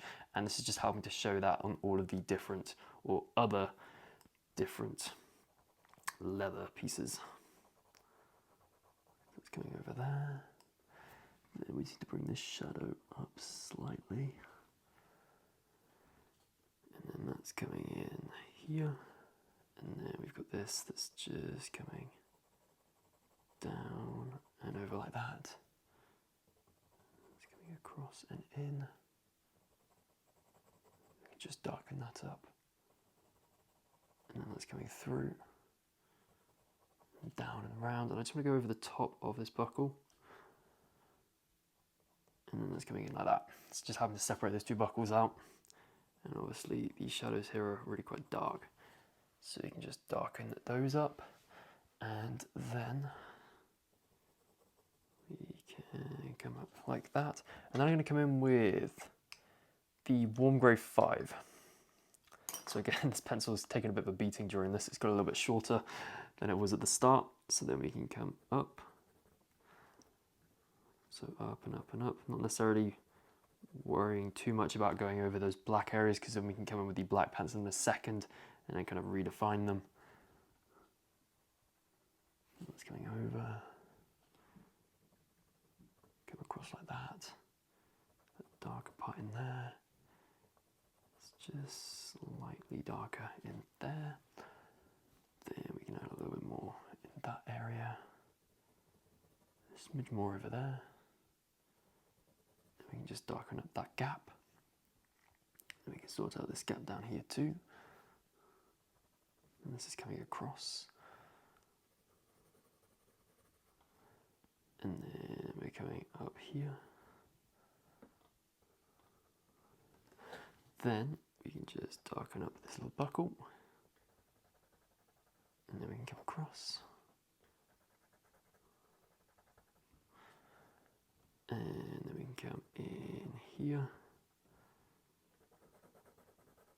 And then we can darken up all of that area. Or just blend the shadows to be kind of more specific. And this is coming down. And then up here. Just like so. And I want just a little bit more coming up there. So it's quite hard to describe like specifics. It literally is just a case of going like a little bit around here, a little bit there, just constantly looking back and forth from that reference photo, just thinking, okay, so what have I got down on the page at the moment? And then what can I see on my reference photo that I feel as though is missing in that area? And I just add it in. And here's literally just a case of doing that over and over and over and over and over again for thousands, if not tens of thousands, if not hundreds of thousands of times to basically create this kind of entire piece. That's all that this is a result of. It's just going back and forth going, okay, so what can I add? What can I, or what shouldn't be there? What should be there? Just tiny refinements. And this is why it does take so long. So what I'm going to do now is come back in with the black pencil. And actually mine's pretty sharp from the last time we used it. And I'm just going to go make sure that all those areas that we made dark at the very start are still nice and dark. So then we can come across. We can just darken that up. And then we can come over and then round. And round like that. And this is going over. And then we can just flatten that out and then show the individual layers there. Then we go in here, and then can you see on the part here, the left-hand side of this curve, so imagine you've got this arch, that little arch there, the left-hand side of it is slightly thicker because obviously we can see the inside of it. And the same can be said up here, so I'm just going to add that in ever so slightly, like so. So that's just coming down, then we can come across, and across, and then this is coming around like that, can just thicken up this front-facing section of this throat lash. I'm pretty sure it's called a throat lash. And then this is going down and across. And then we can just add a couple of sharper indentations within this stopper there. And obviously just refine the shape a little bit more. And then we can do a little bit of the outline there and at the top. And we can add a little bit more on the stopper there. And just add a little bit more of a shadow in here. And you can see it's got a little line on it, so I'm just going to add that little line in. And then this is coming over and in like that. Then we are going to come up here, just do the back of this stopper. And then this is coming round in there, and then that's coming round. And then it's coming down like so. And then this is coming across. And then this is coming up. And then over. And then I can just darken up this part of that stopper. And obviously where these bits here are going into that stopper is obviously casting a shadow onto them. So what I want to do is just slightly darken them up. And obviously we've got these dots in here, the little holes, so I can sort those out.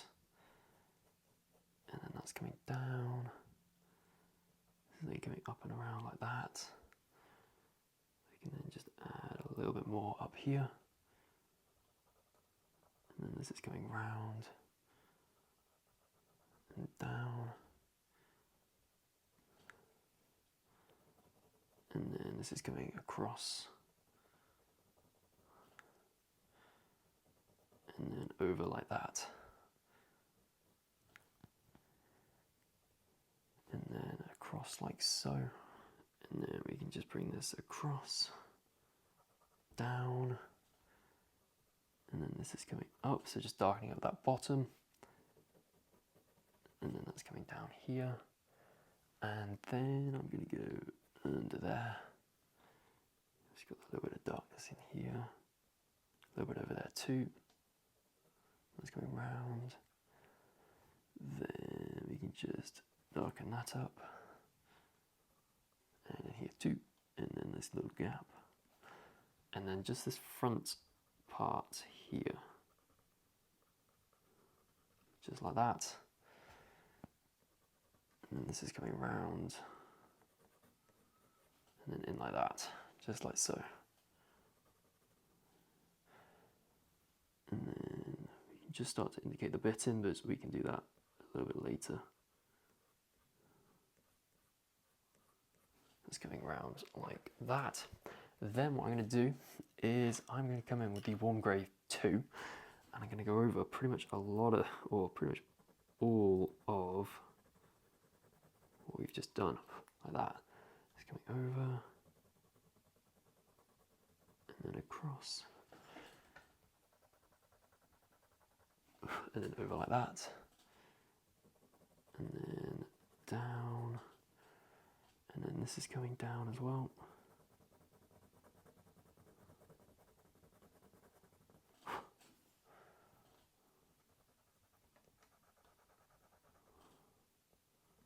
And then down like this, and then we can come all the way down like that. So again, you can see this is just having to blend everything together, and then coming across, and then around like this, and then that's just coming over, and then down, and around there. It's just over like that. And then we can come across over the top of this buckle and a little bit on this side and like that. Then we've got this one, that one. I just want to come in with the black very quickly because obviously we've got this gap in here that needs to be a lot darker than what I've got at the moment. And then we're just going to darken that up too. And then we're just going to darken up where it joins into the leather. In there. Obviously that's going to be a lot darker in this gap here. That's coming just around there. And that's coming around like so. Then I'm going to come in with the, actually stick with the warm grey 2. So I'm just going to finish off with this. This is just coming over like that. Then wrapping round. And then you'll a little smidge in there. And then we're coming down like that. You see a bit of the side and a little of the side down there too. And then, what should we do? So many things to do. It's quite hard to choose. Coming down. It's coming down like that. And then round. Like so. Then I'm coming in with the white pencil again. We're just going to try and lighten up that edge just a smidge more. Like that. Just want to lighten this up as well because this is obviously catching the light a lot.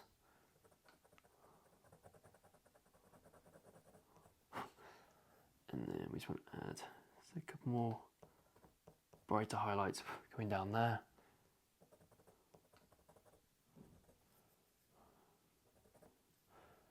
And obviously we want a little bit more of this lightness in there and also in there. And then this is coming up and then across and then up and then across, just like that. And then we can just work our way over, like so. And then this is coming over like that, just like so.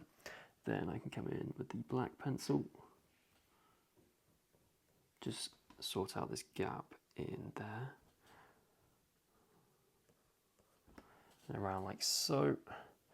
And again, this bridle will make a lot more sense once you've added the cheek in, but I think we might have to do that in a separate video so this one doesn't get too long. So then, just adding in these little holes again, just coming around there. And I just want to refine the shape of this, what's it called? The stopper.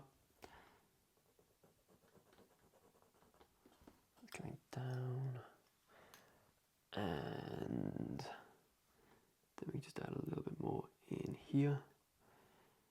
And then this is coming up, making a shadow in there.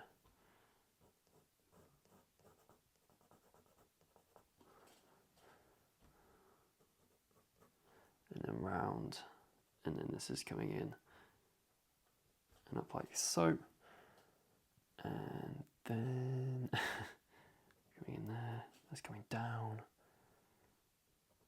that's coming in like that, and I'm just going to thicken up this front facing section of this stopper and I'll make it the same as this one, and then this is coming round and down like that. This is going round, and then in here, and then down like so, and that's coming in like that, and then round, and then through like that, and a little bit more in here. See, coming round there. And this can just come around and up like that. Adding a couple of the side pieces. So I've got trim on these, so we can just add this trim in, just like that. I've got this trim as well, just appearing here. And then round.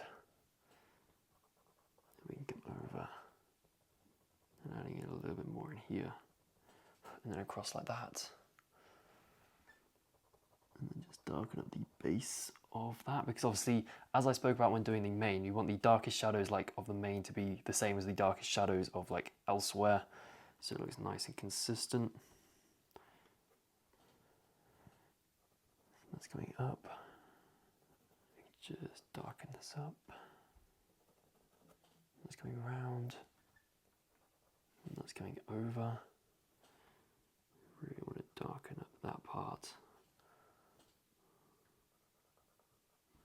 That's coming down there, a little bit it's coming round, down like so, and over.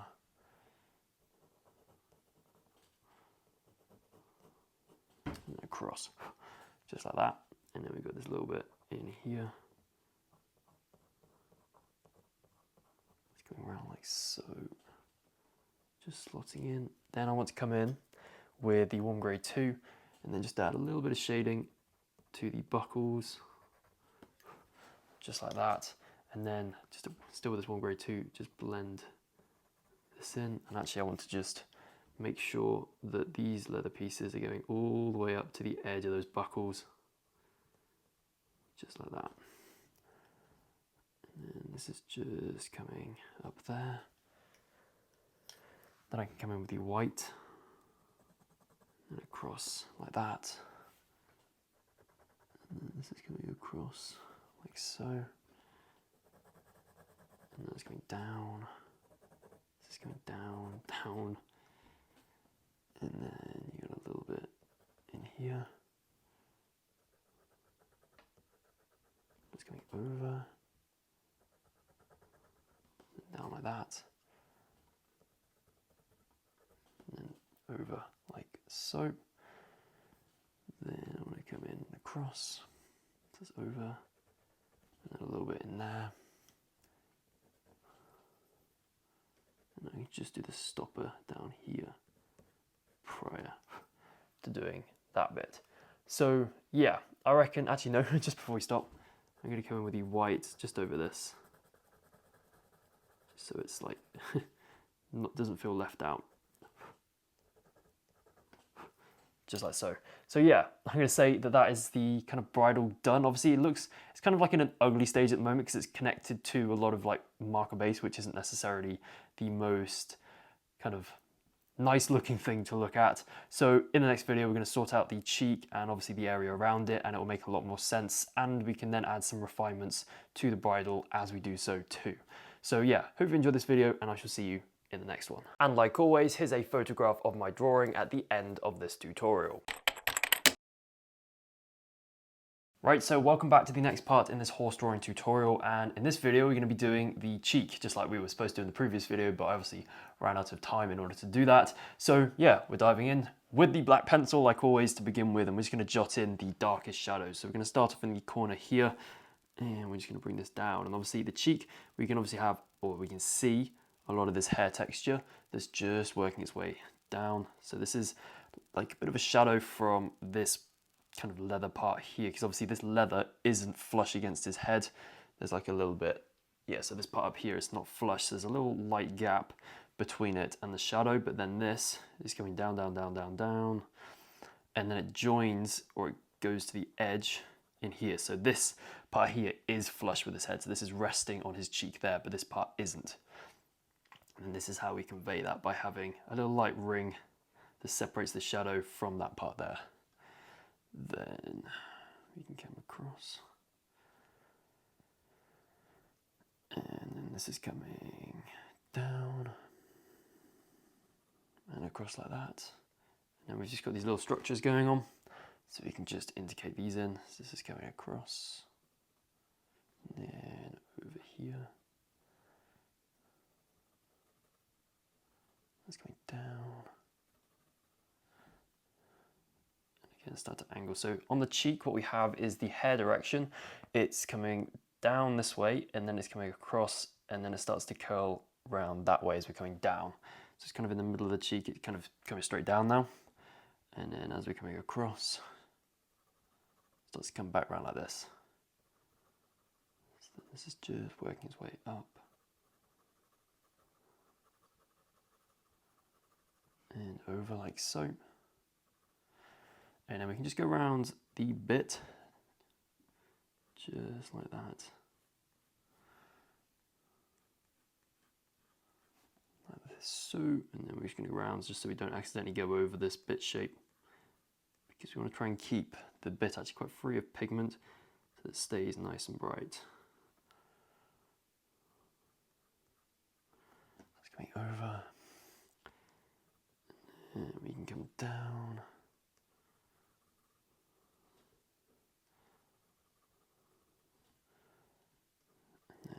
across. And then can you see where you've almost got the part where his cheek and the neck meet? It's kind of made a crease, which is obviously a lot darker. So you can almost follow this on from the crease here. And then this is coming across.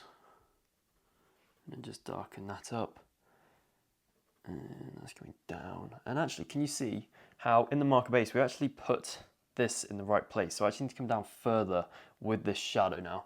So I'm just gonna bring, so it should be down here actually. This is where we've got the really, really thick shadow. And then it cuts up. Kind of lost my bearings. And then this is going over. And then over like that. Like so. So just thickening the shadow up. And then we can just bring that up like so. And that can come up, and then over, and then down, and up there,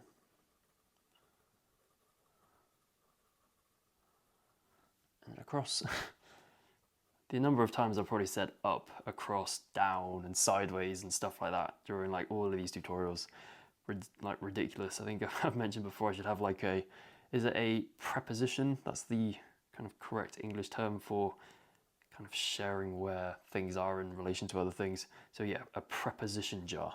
So every time I say like up or down, just put a pound in. There'd be a lot of pounds in that jar. And anyway, coming across. And then coming up here too. So it's almost like forming like these lots of little rings, and then we're just going to join up a load of these rings in the middle here. Just like that. And then this is just coming up there. And it's a little bit lighter coming up to this area. And I reckon we shall shift down gears to the walnut brown. So we're going a little bit lighter now. And I'm just going to go over the edges of that black. Coming across there, and then up, and then just blending this out, and this is coming down, and then up like this, and over, and then that's coming round.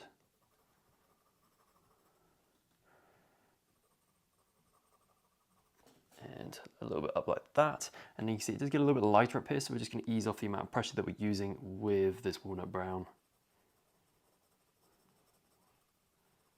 So just making it a little bit lighter. We can just darken this up slightly, and then we can just go over that kind of hiccup we had with the marker base of this part of the leather work there.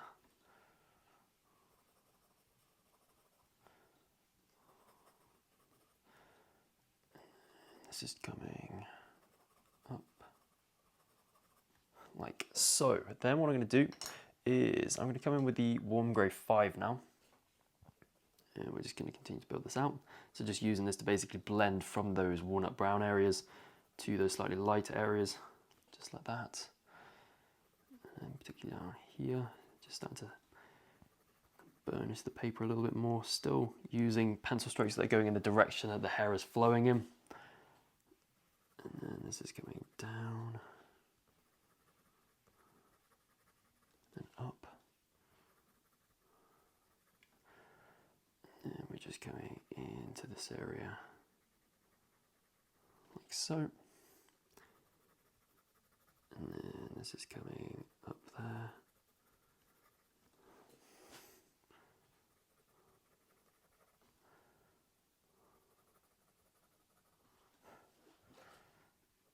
and then we can come down,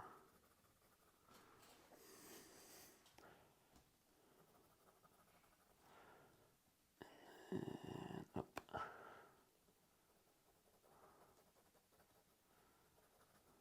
just like that. Then we're going to come in with the warm grey 2, so the lighter of our warm greys.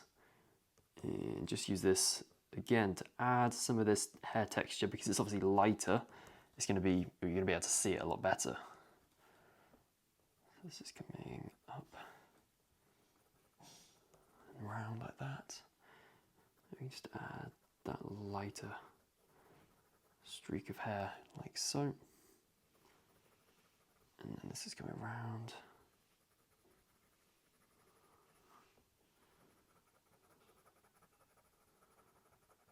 And then we can come across like that.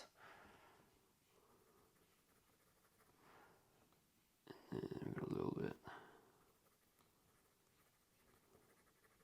over there. And then over. And a little bit in here. And this is coming down. And across like that. So that's basically just cemented our first layer. So then what we can do is come back in with the black, and we can just darken these areas up, but we can be a little bit more specific with our textures now. This is coming up.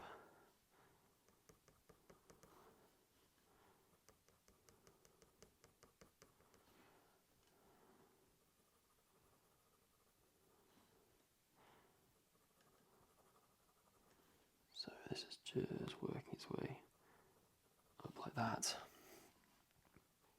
Then coming down. Then we can just darken this up here, because obviously this is the darkest part of the cheek in this very little corner crevice part. It's just coming up. And up here.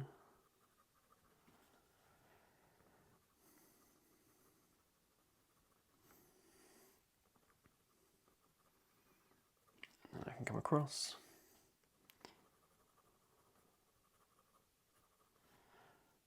And we can work our way up. And obviously just want to add this shadow back in, because obviously we can't actually see it at the moment.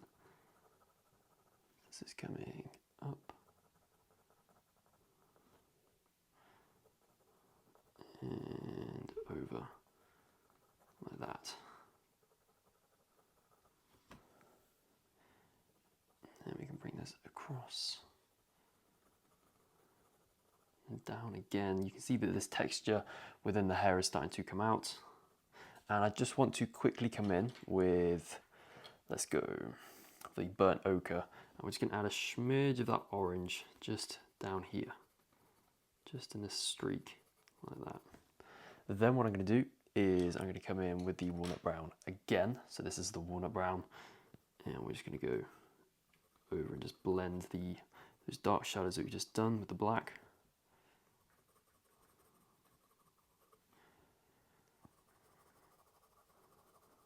This is going across.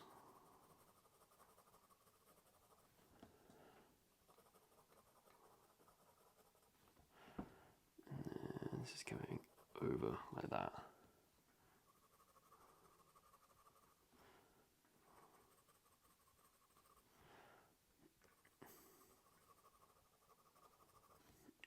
We can just build the shadow up to the top here. So it's just going nice and flush with the edge of the bridle. So obviously we don't want this light ring by the bridle, because it looks like we've been a bit lazy and then haven't done the pencil work all the way up to it. So just darken this up, because obviously that bridle is going to be casting a little bit of a shadow onto it. I'm actually going to come in with the black pencil now and just add some of those darker hairs going over here. Like so. And then this is coming across.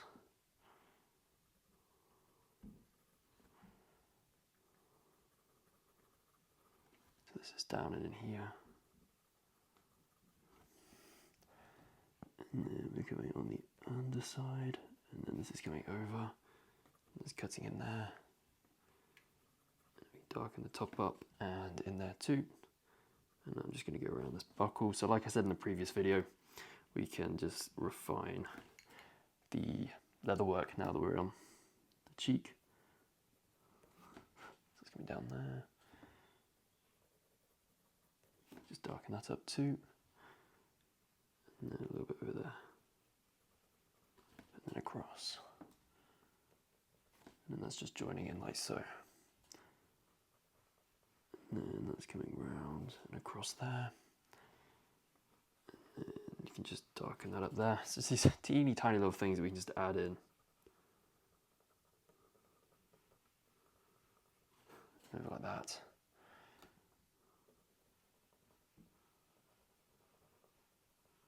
Just darken the top and the bottom there. And then just darken that like that, because obviously it's being shadowified by this buckle. That can come across. Let me just add a couple more shadows in there. And a bit more like that. Awesome. So what we're going to do now is come back in with the walnut brown. And then we can just continue to build up the layers on the cheek here. So this is coming across. And then this is coming up.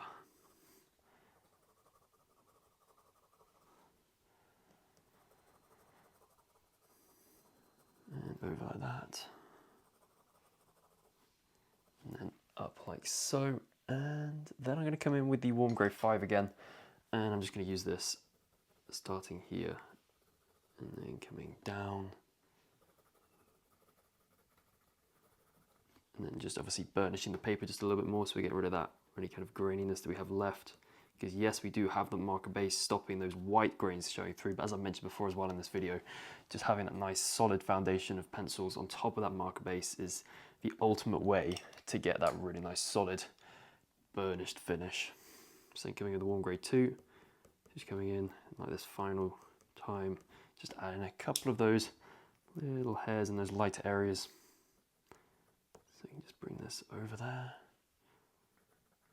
and then this is coming down like so.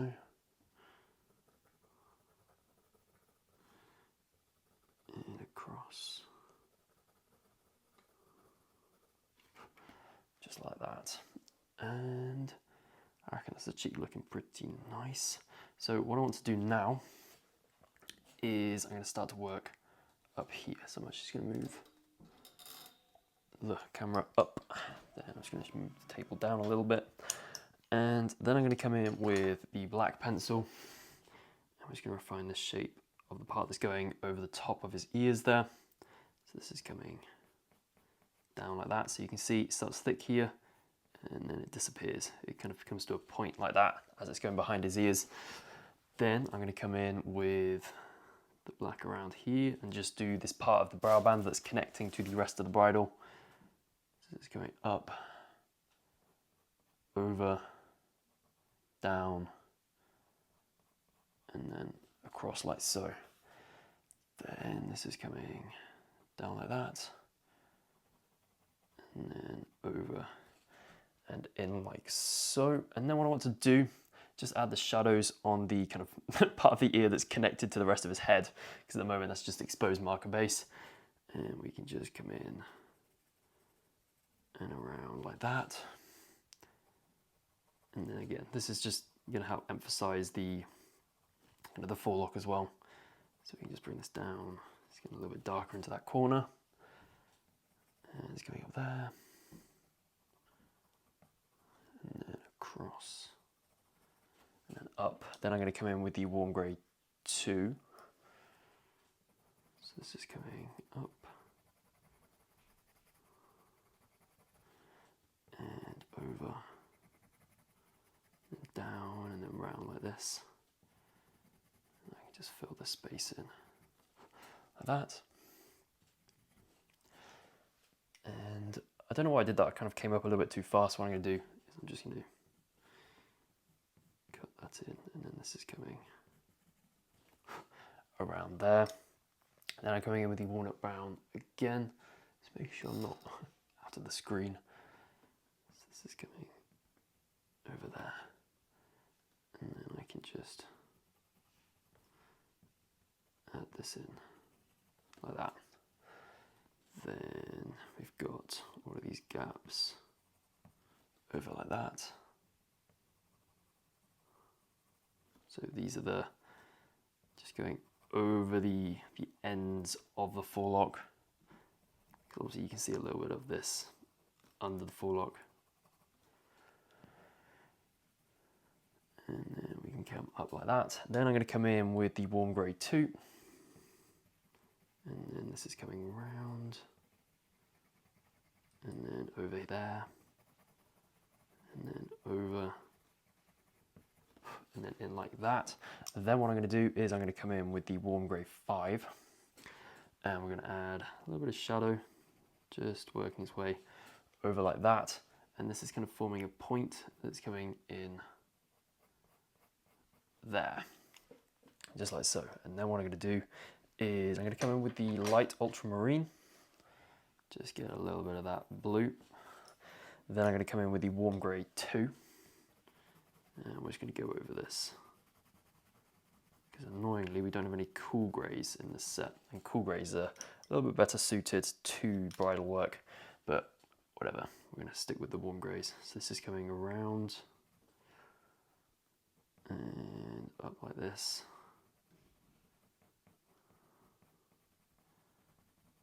and then across. And then I'm going to come in with the black pencil, so this is coming round like so, and then coming down and then over like this. It's going down, so we just go around the Lemieux badge on the brow band here, so you can see we've just got that thick shadow at the bottom because it's obviously poking out. It's kind of like an embellishment. Where's an embellishment when it's in? I don't know. It doesn't really matter. So then I'm coming in with the warm grey 5, and then we can just see a little bit of the stitching on this side, and then there's obviously just a little bit darker going down there. It kind of forms a little bit like that. And then we've got some more stitching just working its way up like so. But obviously we are limited to the amount of details that we can add to the bridle at this distance away, and obviously the limitation of how sharp a pencil can get. So then what I'm going to do is come in with the warm grey 2. And I'm just going to blend the edges of those shadows that we just added in. So this is coming up and across like that. And then I'm going to come in with the black pencil. So just adding in some little dots like that, just to kind of show that there's some text on there. We can darken this up. This is coming down, across, and then up. Then we're coming round, and then up here. And then this is coming down like that. And then over. And across like so. And then we can just darken that up. Then I want to come in with the light ultramarine, and I'm going to come up here and over there, and then I'm going to come in with the white coloured pencil, and I'm going to bring this round and then down, and then yeah, this bit's actually quite bright compared to the actual main part of the brow band. And then I'm going to come in with the black pencil and just refine some of the stitching just a little bit more. It's coming over there, a little bit that's coming round, and then this is coming up and across like that. And then obviously I can just darken that up, and obviously there's space in here too. And then just do some more of these sequins since we're here. Then I'm coming in with the, what should we do? The dark indigo. That is what we're going to use. And we're going to use this just to go over here. I'm so glad that they actually added a dark indigo into this 32 set, because it is a very useful pencil. And then we're going to use this just a little bit in this area here. And then this is coming down like that. And then down there. And then down there too. And then we can come across and over. And over like that. Awesome. So that's looking pretty nice. So what I'm going to do now is come and start to do the neck. So we're coming with the warm grey, or the walnut brown even. And I'm just going to sharpen this up.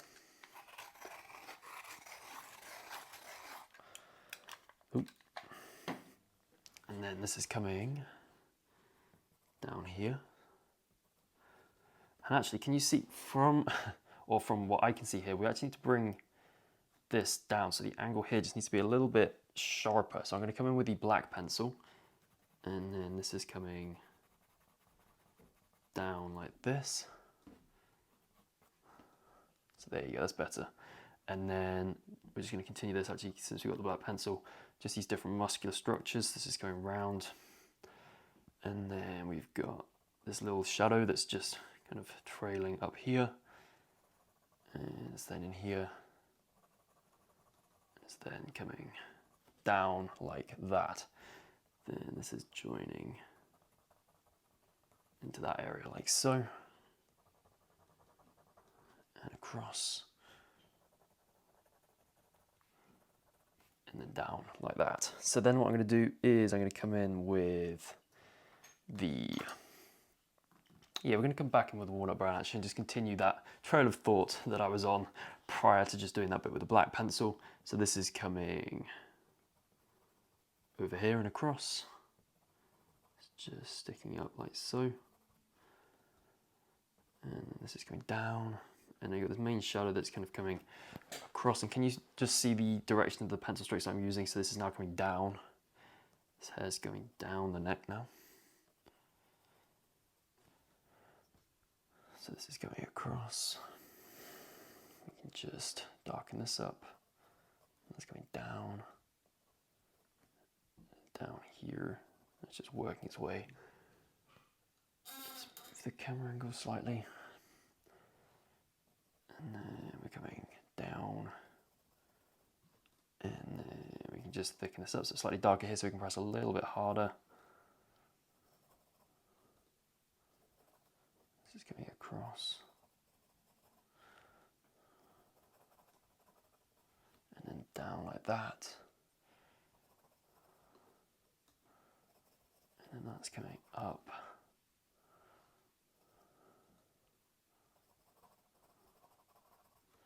And up here as well. And then we can just bring this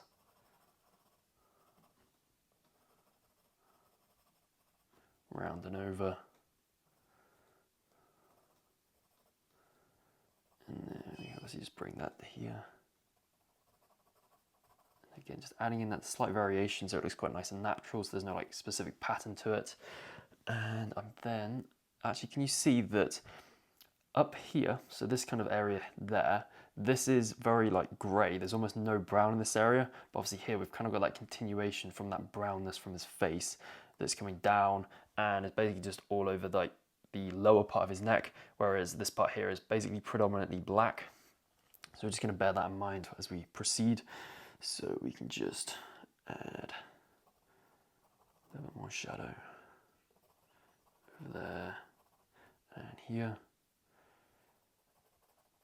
and then in there, and then that's coming down. And then we're going to use this to do the shadow that's just working its way down the side here. And again, can you see the direction that the hair's going? So we kind of established it already in the marker base, but just ensuring that we're following that. So it's now coming down this way, so it's curving around. So imagine that the neck is almost like a cylinder that's been squashed. So it's almost like a pancake cylinder, but you've still got that slight curvature that the pencil is going to be wrapping itself around. Oh, that's the black pencil. Walnut brown.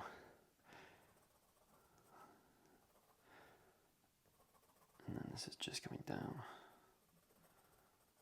Just like this little line, and it's forming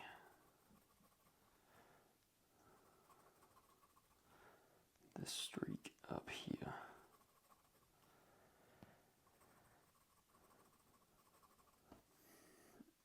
And then this is just coming round.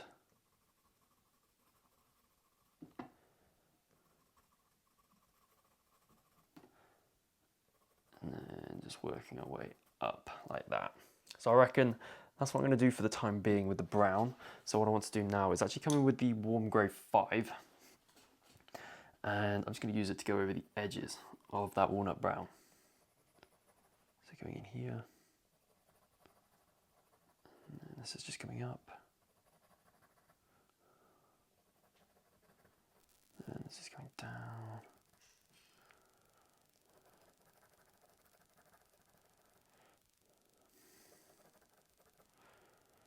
And then out.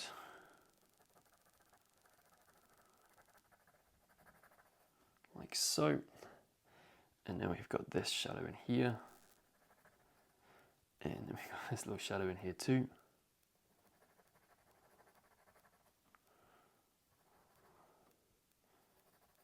And then this is just working its way round and down like this.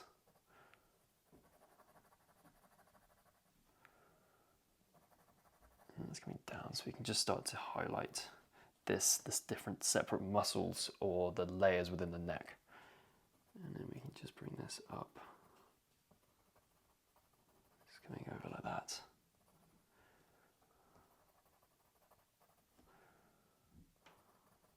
It's coming across. And then over like that. And then down. Then what I want to do is come in with the warm grey 2. And we're going to use this in those slightly light areas. So this is just coming across. Then we can work our way up here, all the way to the top. And then we can just come round like so. And then this can come down over where the bridle is coming over the ears. And then we can come down like that. And just bringing that across. Then I can just continue to build this out. And then this is coming up slightly. And then that's coming down around like that. And then over. I'm going to add a little bit in here.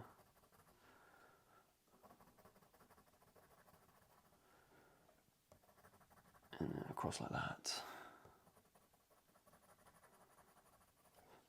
And then over.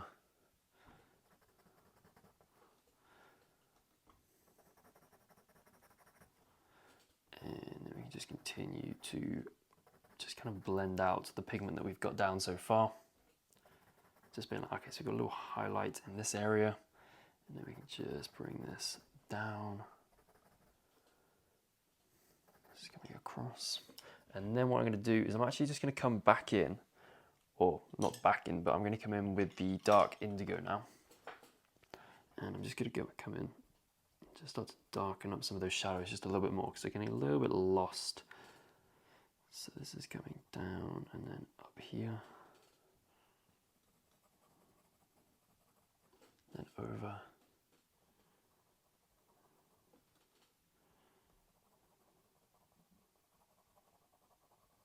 It's coming across there.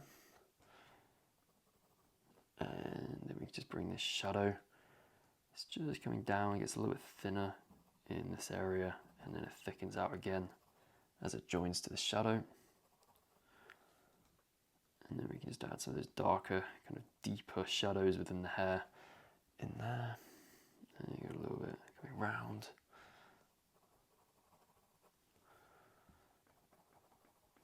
And it's coming up.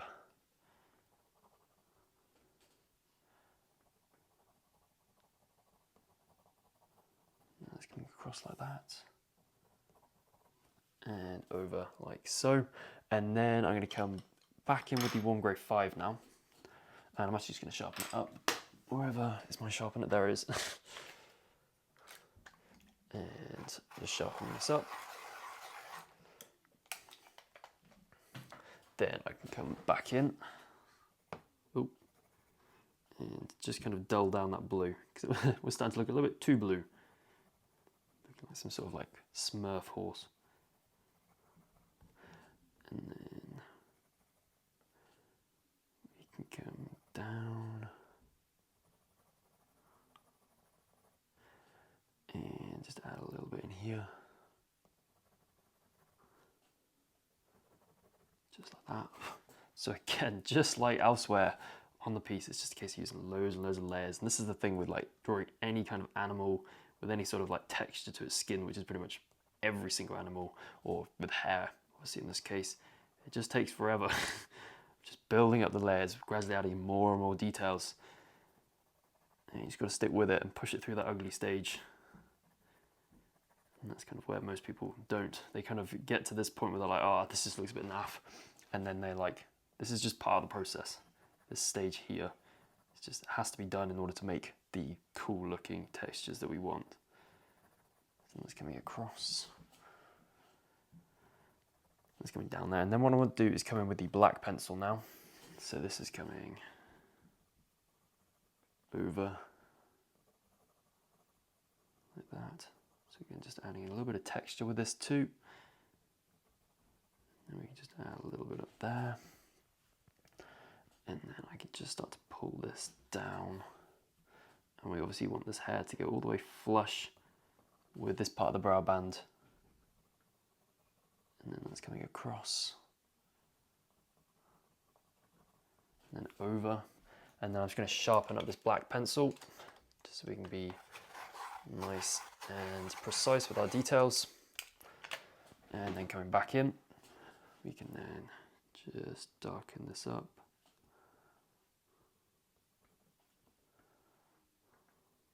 So this is coming down, that's coming across there, and then down. I've realised we haven't actually been in this area with the black pencil, have we? So yeah, we can just really emphasize these darker shadows. So just like these little curves as well within the neck, little folds. So this is just coming down.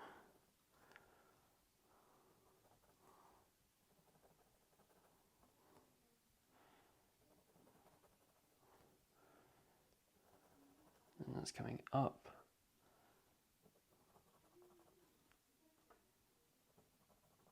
And then over like that. And there is a lighter bit that's flush with the bridle there. And then continue to bring that down. This is going over. And I can just emphasize those little darker wrinkles in there. This is obviously opening up into that area. And then we can just darken up all of this too.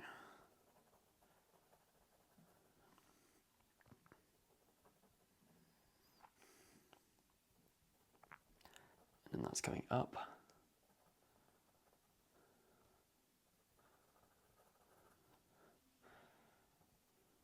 And then just coming down like so.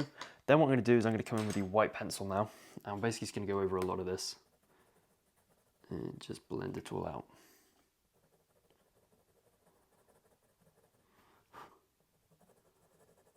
Just coming across. And then coming into this area. And it's coming down.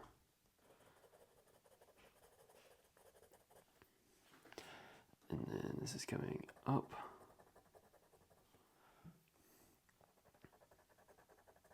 And this is just merging obviously into that mane, helping to link the neck and the mane together because obviously they're attached.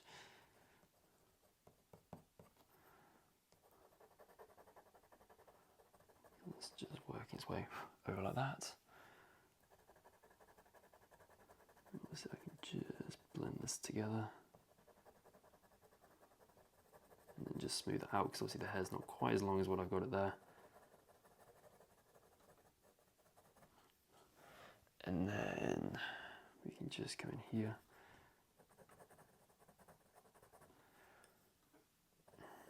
This is coming around.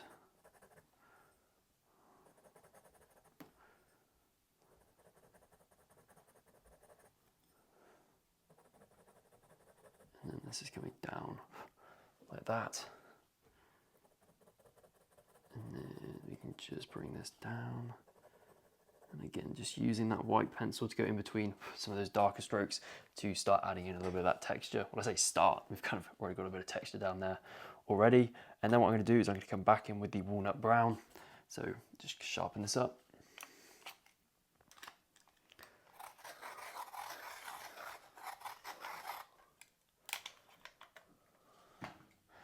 And then we can just bring this up here. Bring that shadow up here too. And then this is going down, and then up, and then this is just coming in like so. You can still add a little bit more texture in those lighter areas. And then this is going across.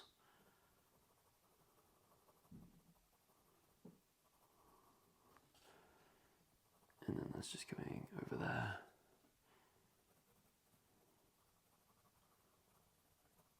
And then just working its way across like so. Then what we're going to do is we're going to come into this area, just darken up some of these bits like that. And then this is coming across, and then up here.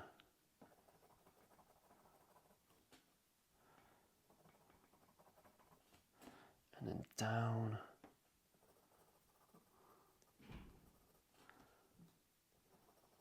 And then over here. And across like that. And over like so. Then I'm going to come back in with the black pencil. Just proceed to just darken up some of these shadows just a little bit more.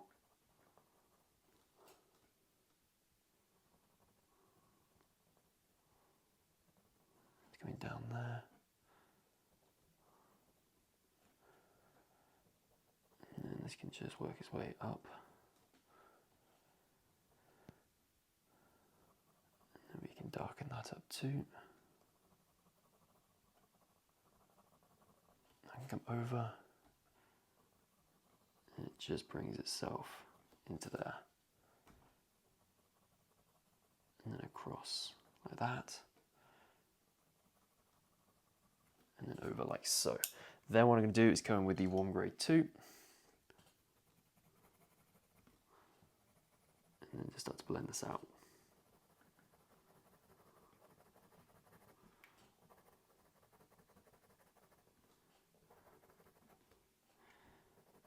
This is coming down. I just want to blend this out a little bit more too. It's a little bit fuzzy. And then just bring this across like that, and then this is coming down and in like this, and across like so, and it's getting a little bit lighter as it's coming up to the bridle. And I reckon what I'm going to do is I'm actually going to leave it there because that was kind of like a nice warm-up and introduction of doing the neck, and I kind of want to save it for a specific video for doing this big part or portion of the neck, which we can do in the next one. So yeah, I hope you enjoyed this video, and I shall see you in the next one. And here's the photo of what I was able to do during this tutorial. So welcome to the next part in this horse drawing tutorial, and as I mentioned in the previous video, we're going to be doing the rest or this area of the neck in this video. So let's dive straight into it, obviously with the black pencil to go and establish all the shadows first. So again, just following the direction that the marker base is going in, just going, okay, constantly looking at that reference photo going, where can I see these main shadows? And then just adding them in. And then this is coming across. Obviously, we can start to integrate the mane and the neck together to obviously show that the mane is attached, which it of course is in real life. And then this can just come down and up like that. And then that's going across. And then down like that. And then this is coming over like that. And then up. And obviously just fading out as we're going over. And the direction is basically following the same kind of way as the mane is going. So it's like that fan again. So going up, it's going up and up and up and up and up, and then slowly getting lower and lower with this angle as we're going across. So just going in, just jotting in these little shadows, just give us some reference points. So remember how we use the grid method in order to do the sketch to get those reference points. Well, the thing is here is as we're adding in more and more shadows, those shadows then act as reference points for more shadows. So this is why when we were doing the sketch, almost like the hardest part was like the very first bit, where we literally just had the boxes, but then as we started to do more and more like lines and add more structures in, it became just gradually more and more easier. It became easier as we were going through, because obviously the lines were providing reference points for more lines, and it's exactly the same concept here, where the more shadows we're adding in, these shadows are then providing reference points for more shadows. So it's almost like an exponential increase in how easy this becomes, or at least that is in theory. You may be like hearing that and you're like, what's this guy on about? This is really tough. But hey, that's what I found, and I'm just kind of sharing my experience there. And now we can come across, and then this is going up like that, and just adding a couple more shadows, and then over. And again, just like with the main, it doesn't need to be exactly like what's on the reference photo. As long as you've got these shadows, they're kind of like randomly looking quite natural. These little divots and just like little wavy shadow structures, you're all going to be good. And then this is coming up there, and then across. And then I just want to darken up this side there, just so we've got a bit more of definition between this like muscle on the neck and then this top muscle on the neck. And whilst we're over here, I'm just going to quickly blend this in just a little bit better than what we have at the moment. Just going to darken that up a smidge, like that. And then this is coming down and then up. It's coming up there. And it gets a little thicker in the middle. And then this is coming across and in there. And I can just continue to add this coming down around, just like that. And then you can obviously just darken that up too. Just coming across. And then up like that. And then we can come over and up there. And then we can bring that across. And this is obviously coming down. And across like so. And then this is coming across there too. And then up in here. Just like that. And then can you see, it's almost like it's the reverse of what happened on the main, because obviously on the main, this top part here is the darkest part, and then it got slightly lighter as it got down, but like back here, this kind of area is darker than up here. So as I just mentioned, it's a little bit like reverse, but obviously because we've got this thing where we're just fading it out, we're not going to have it being overly dark for very long, because it needs to get slightly lighter a little bit quicker.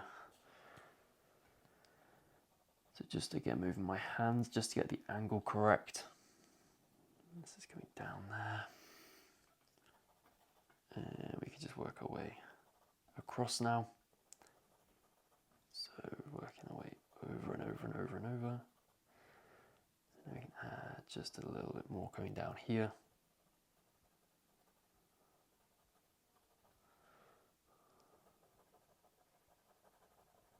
And then across.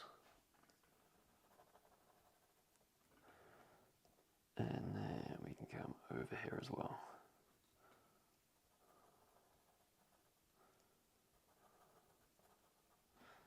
And then down like that. And then this is just coming down here. So obviously just building up all these shadows, just like we've done elsewhere on the piece. This is coming down there.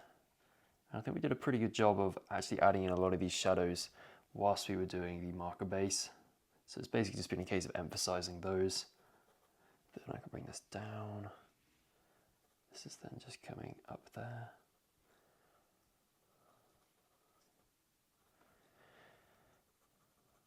And then across that too.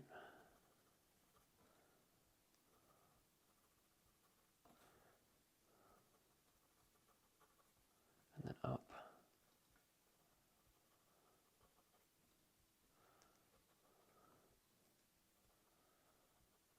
And that's just joining in there.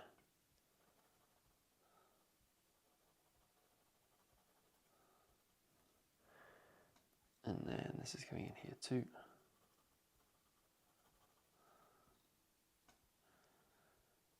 And we've got another little darker splodge in there. So just kind of paying attention to where you've got these little darker splodges just coming up there.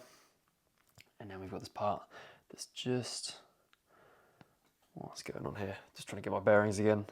So we've got this that's just coming up there, and then this one's coming down. And then just connecting to the top of this here. And then this is obviously coming up and around like that. And then we can come around and over like so. And then we can come across. And then across like that. And then up. And then this is coming up here. And then over there. And then we can just start to add in these structures just a little bit more too.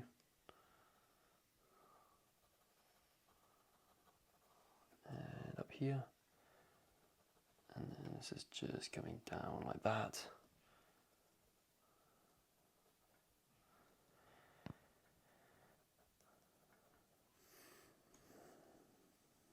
And then we can bring this down and over like that. Just like so. So just gradually building this up.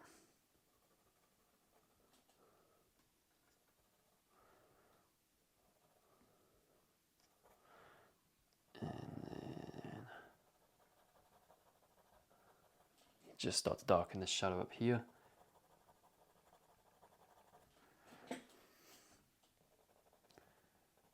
And then this can come across.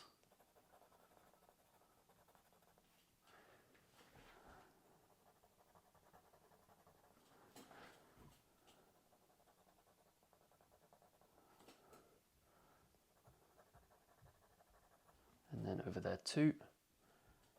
And then this is just working its way up.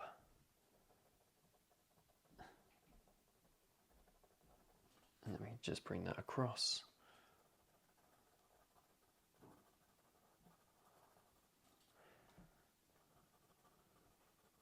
And then this is coming down like that. And then across here. In, and then working our way up.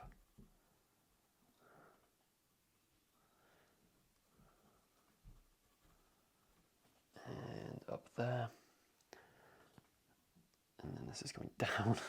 Again, just, there's no real way of like, there's no specific crazy technique in order to do this. It's just a case of just going around, establishing where all the shadows need to go. Really roughly just emphasizing that marker base. And now what we're going to do is come in with a slightly lighter color, and then just like before, we're just going to go over the edges of these darker colors. Actually, we're not going to use it too much up here. We're going to use this walnut brown more like isolated down here, because for the reason that I mentioned in the previous video, where this is a lot more gray opposed to this where it's still carrying that brown. And we can come across. And then this can come down. Just coming up there. Then up.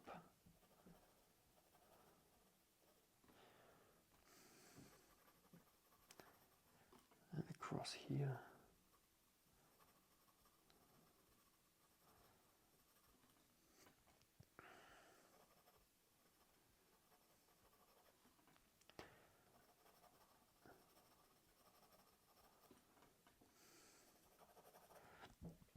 And then over like so.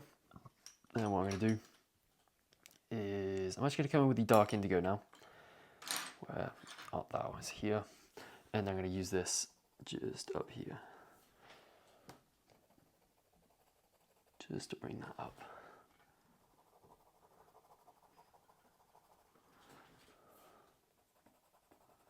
This is going down and across.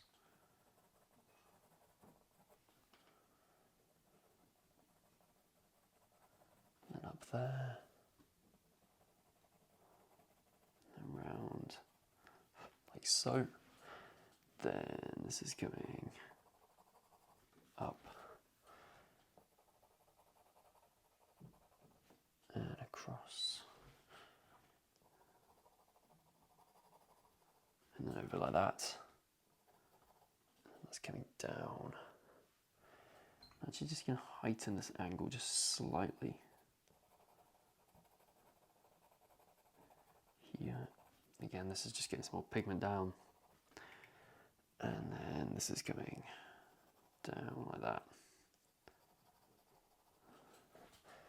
Just building this out.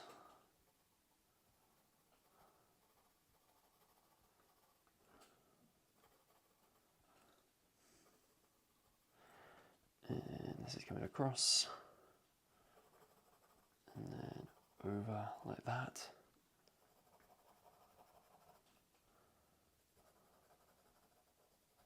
And then down. And that's coming up here as well.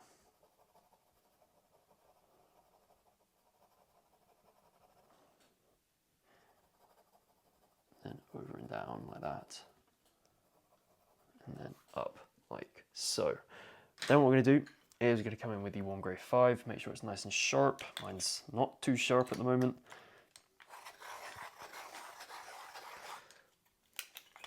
And we are then going to come in and just start to blend this out. Just adding in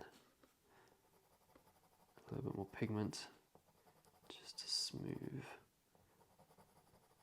everything out. So just coming up around here. And then just working our way up.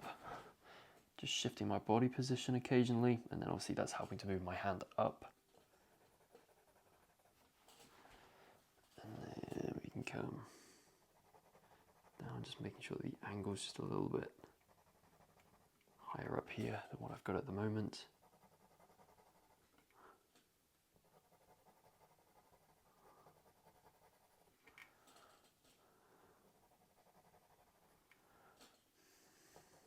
And this can come down.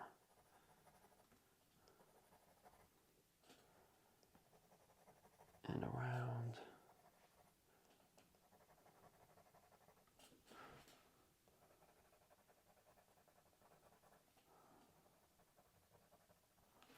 And then up like that. Then we are coming across.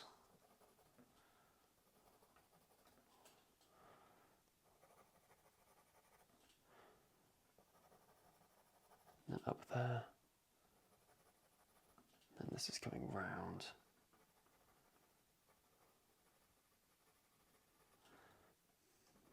And down here. Again, just slowly but surely blending everything together. And then we're coming up like this. And then up.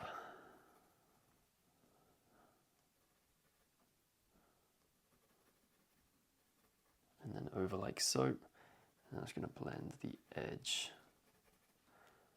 up like this.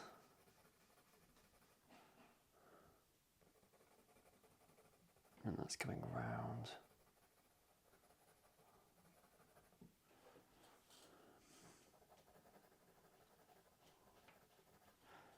And just blending this out slightly, and you can see that slowly but surely it is gradually getting there.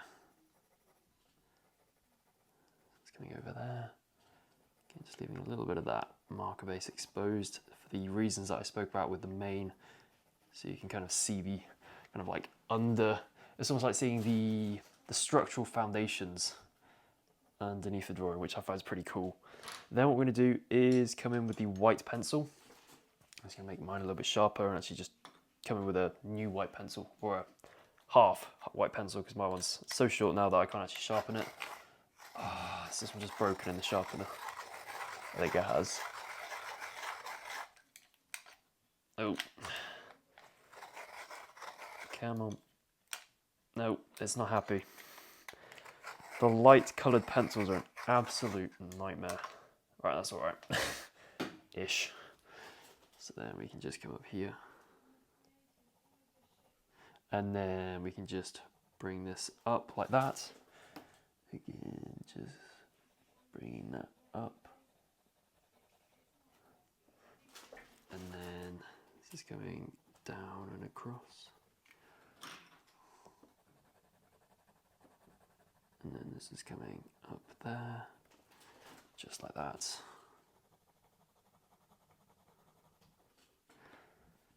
And then we've got a little bit more working its way across, just like that. And what's happening is this white pencil, or white pencil pigment, I think I've spoken about this in a previous video, is gripping a lot more to those areas that doesn't have a lot of pigment in at the moment. So where we've kind of left lighter.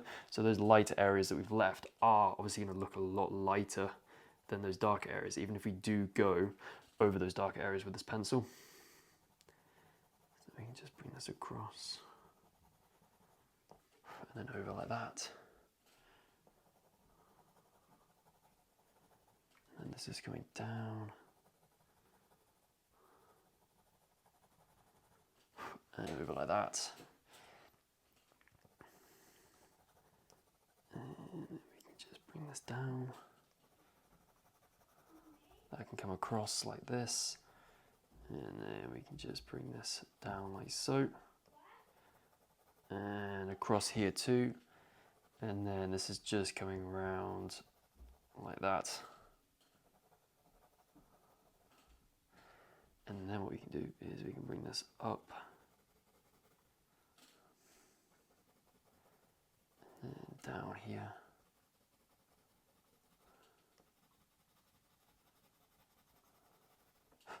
And across like so. And then come in. And I actually need to sharpen this up, but this one's I think is a bit of a duff white pencil, so I'm going to try a different one. And I might need to get a pencil extender for this because they're pretty difficult to hold when they're this short. So just changing that over. Bish bash bosh. Right, we're ready to go again. And then coming down.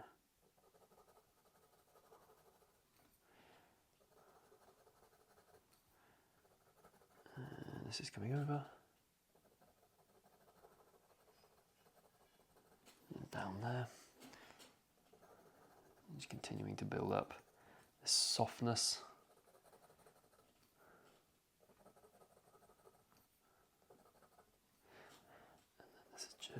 Just coming down there. And obviously we can still see some of these lighter streaks even though we don't have a lot of pencil pigment, because obviously we've got that marker base. This white is going to be darker, or not darker, lighter than those like patches of marker that are still exposed, so we're still going to be able to see them. So this is just coming down and then round here.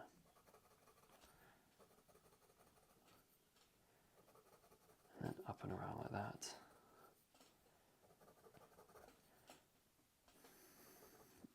And across.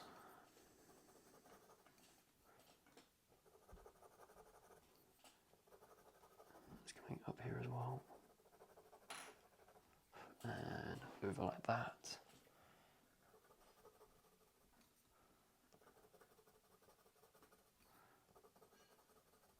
And then over.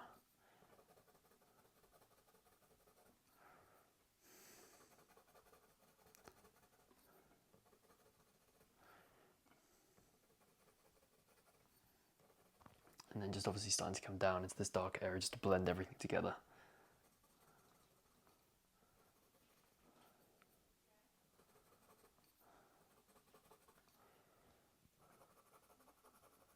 It's coming across.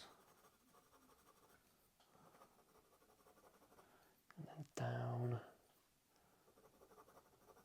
And just at the back here as well. And I reckon, considering this is just the first layer, it is looking pretty decent.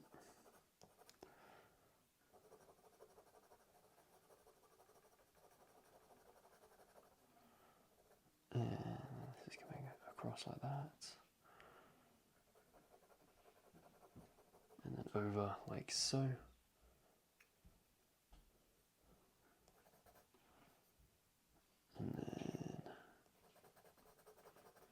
this little structure, so this separate part of the neck here, kind of just blends out. It just fiddles, not necessarily fiddles, but fades, or fizzles. That's the word I'm looking for, not fiddles. Wrong word. And then this is just coming across like that. So that's looking pretty snazzy. So then what I'm going to do is I'm going to come back in with the black pencil. That's reasonably sharp already. And then we can just come back in and add those shadows in. And obviously this is going to go down smoother because we've already got some pigment on the page. So that's just coming across. And that's coming over. And up here, just connecting that shadow up slightly.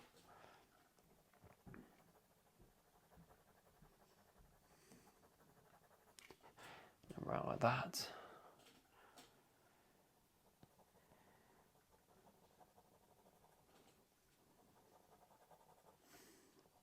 Just sort of main out at this area, just a little bit more. It's looking a bit weird.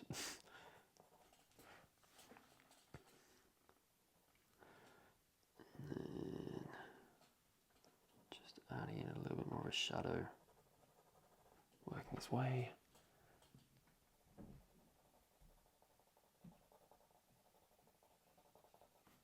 Up and over like that.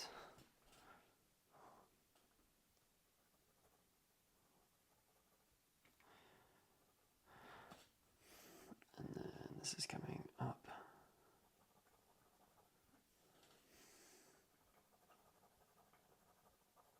And then around there. And just going over this shadow in the middle.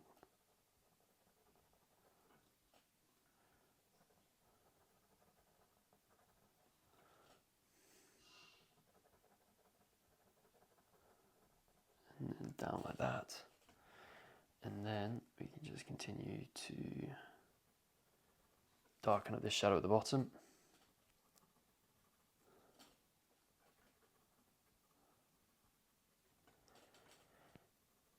And this is coming up like that. And then this is going down. And then around like so. And then up here too.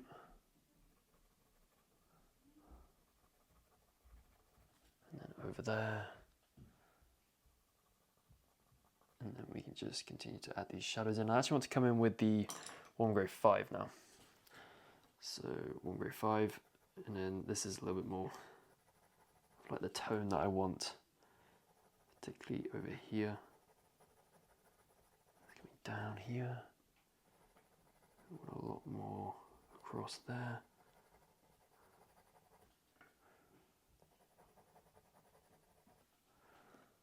And then this is just working its way up. And coming through like this.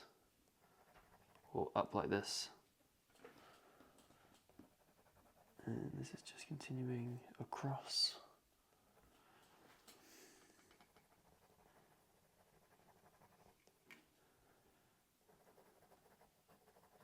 We just darken up that top part like that. Then I'm just going to add some shadow in here. And then that's coming up. Like so. And we can just darken the streak up.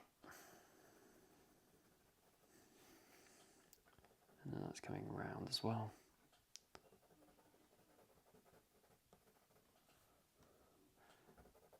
And I can darken this up in here. And then what I can do is I can bring this down here.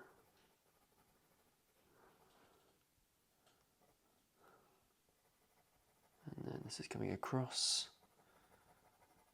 And then up like that. That's just coming down. And then around and up here.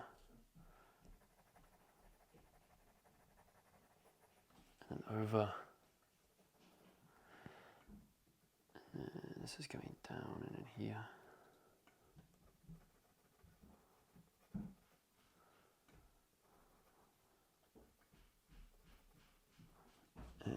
across. And down like that. And over here too.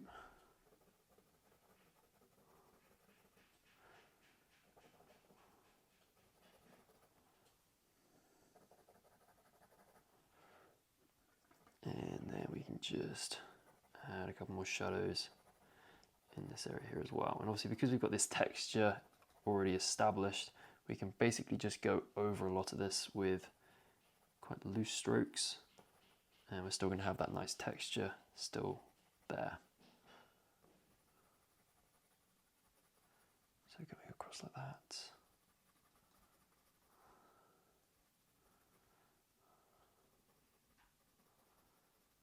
And then this is coming across there, and then up here too.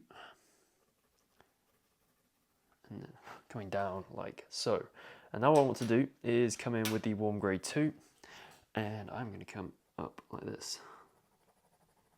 Go up and up and up, and basically just use this in the same way that I just used the white, but obviously this warm grey 2 is slightly darker, so it's not going to add those hairs in that are quite so light. See, coming up, this is going pretty much straight up. Just like so. It's going straight up here. Just blending that together. Going into the main.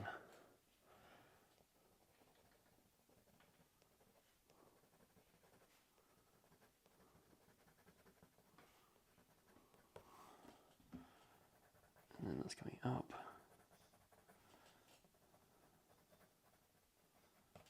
And then around like that. And then we can just come over.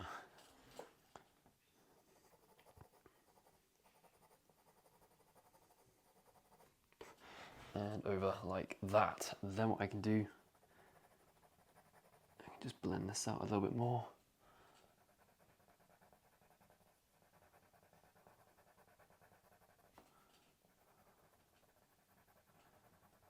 And then I can come up. Just like so, and then I can come down here, just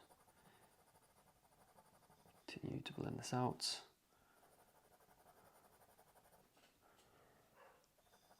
and then this can just come across and up there,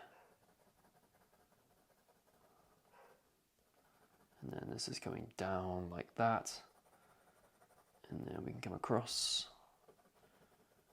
And we can just blend this in, and we're just going to work our way up here, and then this is coming down, and then over,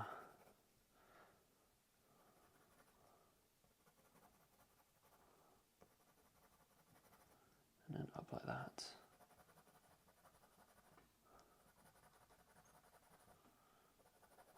Just blending all of this together, and then I can come in here, just start to again fill up all of the paper grains. Because the thing is, with the marker base, it's obviously getting pigment everywhere, but it's not doing anything to the paper grains in terms of it's like not filling them up with anything, so they still have lots of room for this pencil pigment. You need to basically imagine those paper grains are like little craters, like tiny miniature microscopic craters, and then the more pencil pigment that you get down, obviously they become full, and then once they're too full, then obviously you start to get blotchy pencil work, because the pencil work or the pigment that you're putting down has nothing to grip onto. But when you have that marker base, it's obviously you don't get that, because it's just there's nothing. Yeah, it's quite hard to describe. It's like there's no like physical chunky pigment to fill those craters. It's just kind of like very, very, very, very thin coating of pigment.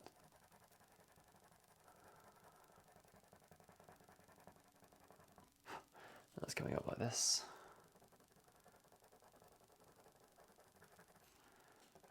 And then we're coming down or up, I should say, and across like that. And then what I want to do is then come in with the walnut brown and sharpen this up.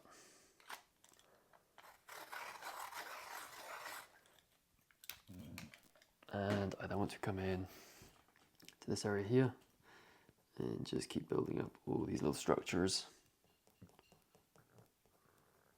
like so. And this is coming down.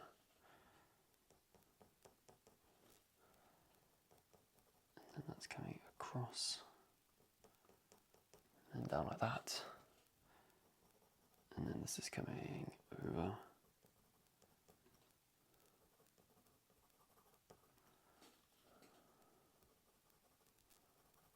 And down.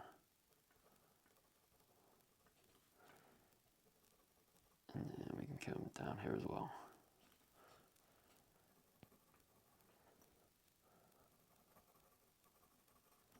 Like that. Just make these just a teeny tiny bit shorter than what they are at the moment.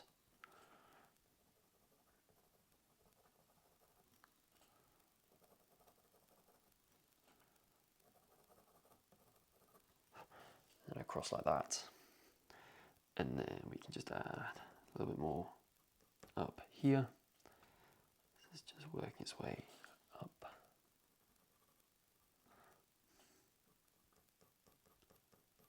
And a little bit in here too.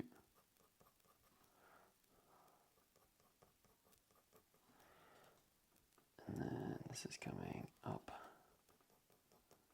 and over. So again, using this walnut brown in this area is just helping to make it look browner, because that's a word now, than this bit here.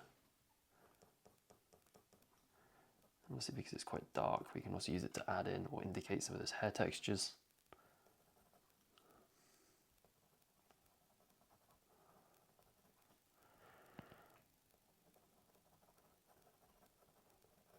Coming over like that, and then this is just coming underneath,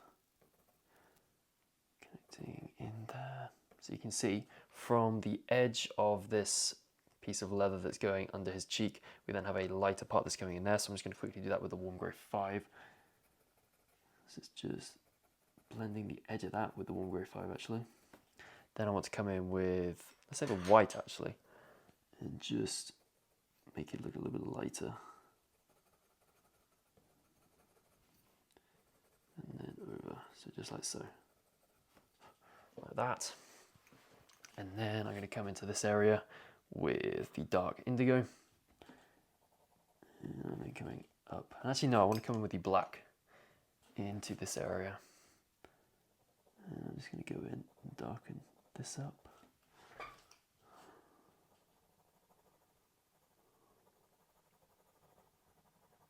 And then this is coming across. And then over.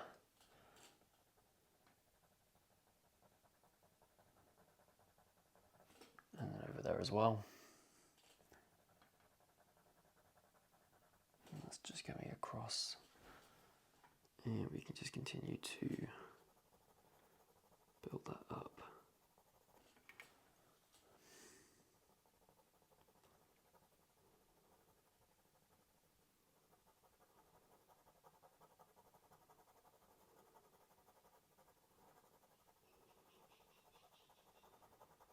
Just adding in these darker shadows.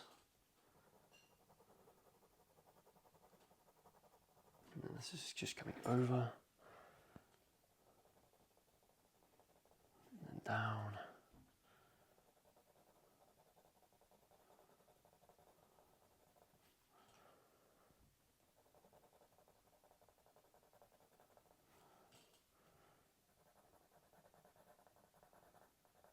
And again, just helping to blend the neck to the mane. And then I'm going to come in with the dark indigo now actually. And I'm just going to come in like that. Just start to blend these in. It's coming up.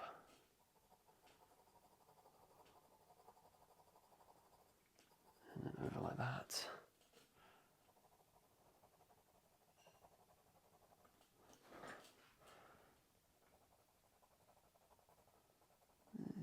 just coming in like that.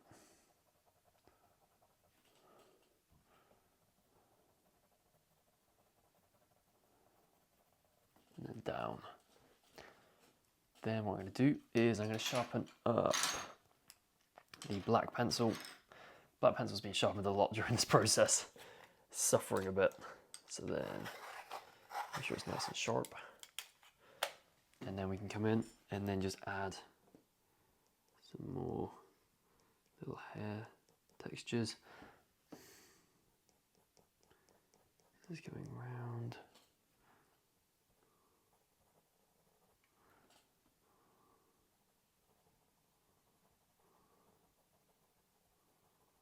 Over like that. And then this bit here, so this like top kind of dark section, this is actually almost like a little indentation within the muscle. So actually going like into his neck a little bit there. Then we can come around.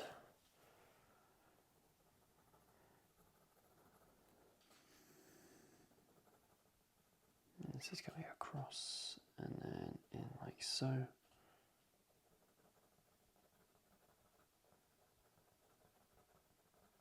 And over like that. And a little bit in here. And then just adding in these textures like that. And again, just building this out. And then this is going around here.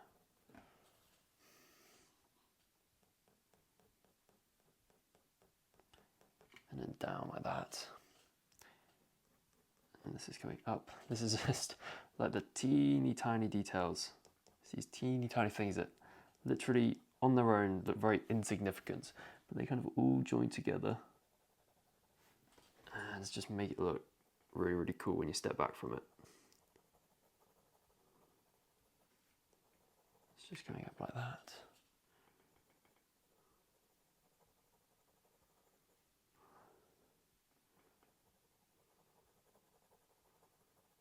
Up here.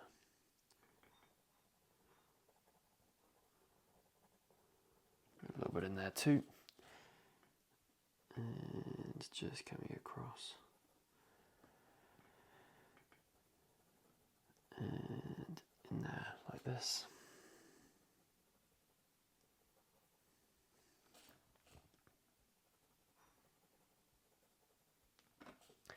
And over.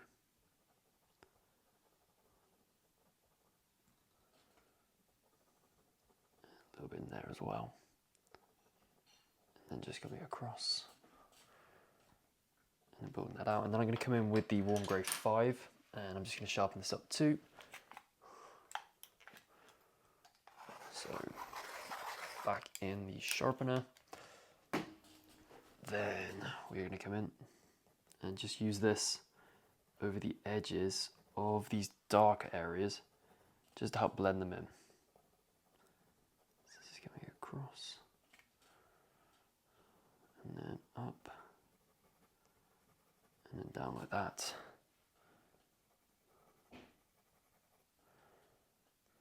And over here.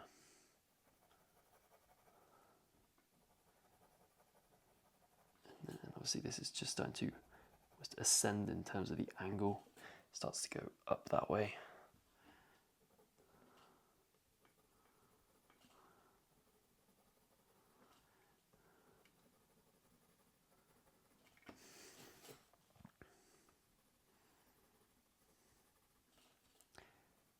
Then we're coming up.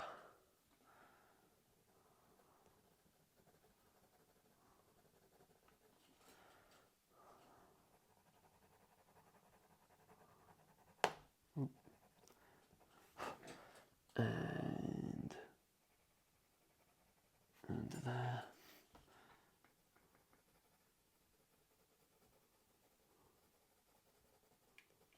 Across like that, just adding in all this texture.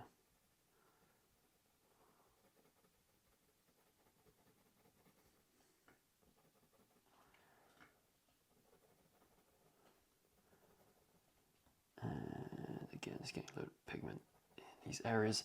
And then what I'm going to do is come back in with the white coloured pencil. And then we're just going to add, actually I just want to sharpen this up so it can be nice and detailed.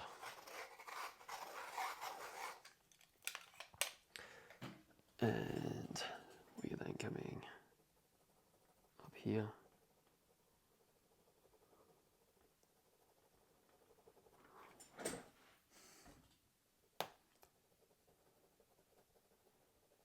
We come over.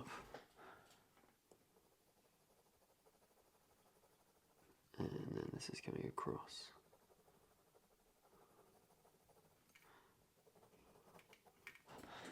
Then we're just going to continue to build this up and across, and this is coming down here too.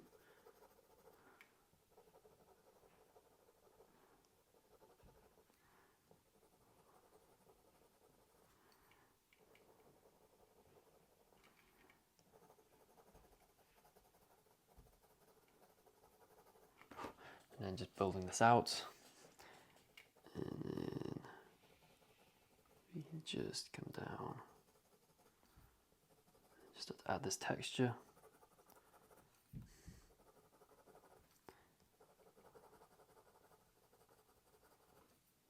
So around like that, and you can see this is now blending with all of that paint that we've got down already. It's looking really nice now.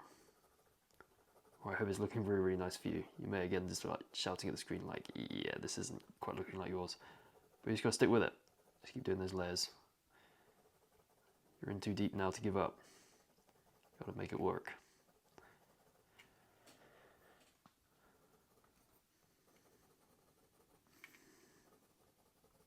So just coming down.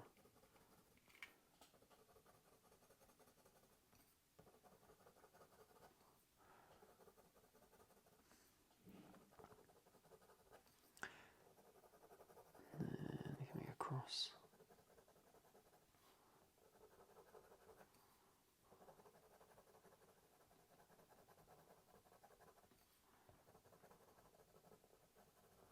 And then up there, and then just continuing to build this down. And then just coming up here.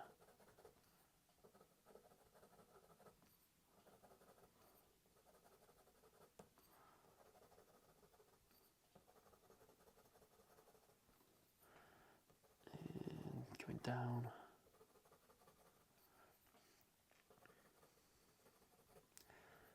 And a little bit in here too.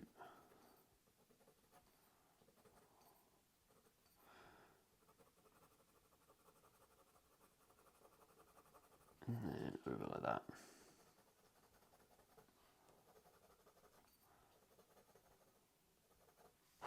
Just like so. Then what we're going to do is come back in with the warm grey 5.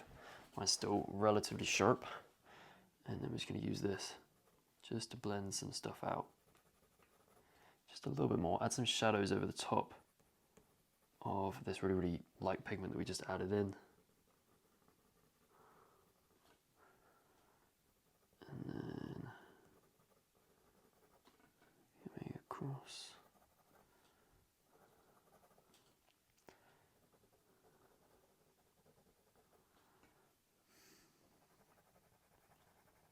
And then up like that. And then we can just come across there. And then a little bit more in here. Obviously this is just happening to smooth everything out just a smidge more too. Then we can come up. And obviously in here as well. Just adding this, and obviously having these really sharp contrasts. So can you see this is a really dark area next to a really light area. This just helps to make it look shiny. So yeah, and it's good to make it look shiny because horses that are shiny kind of look healthy and it's kind of aesthetic. So this is just coming across like that.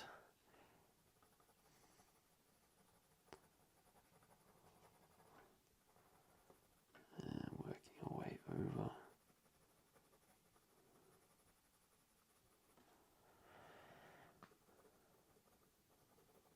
And up here.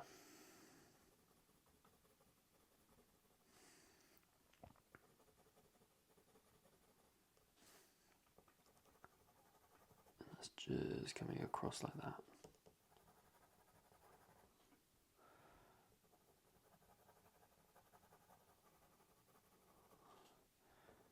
And again, just building this out.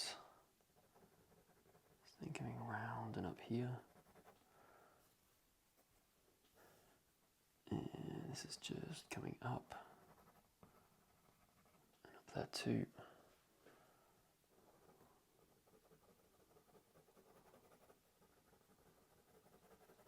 Just smoothing out all these gradients.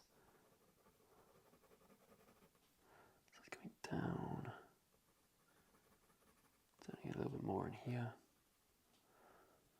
And I just want to darken up. So can you see obviously this part here on the reference photo is a lot darker than down here. So we just want to kind of show that on our drawing. So we're just going to darken this up just a little bit more, press a little bit harder in these shadows. This is going up there.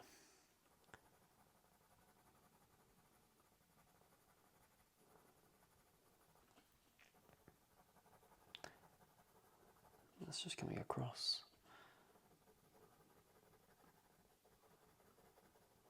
And then over like that. And then this is coming up. And then just blending that out slightly. And then this bit up here too, just blending that out like so. This is going around, then over, and then coming down like that. And yeah, I reckon we just need to do a little bit more in there, so I'm going to come in with the white pencil now again, and then just smooth this out.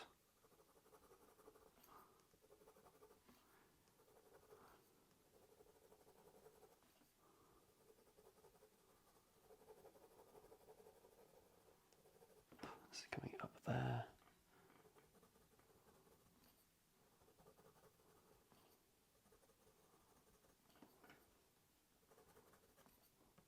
And then coming up.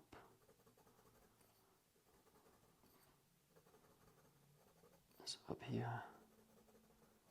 And across.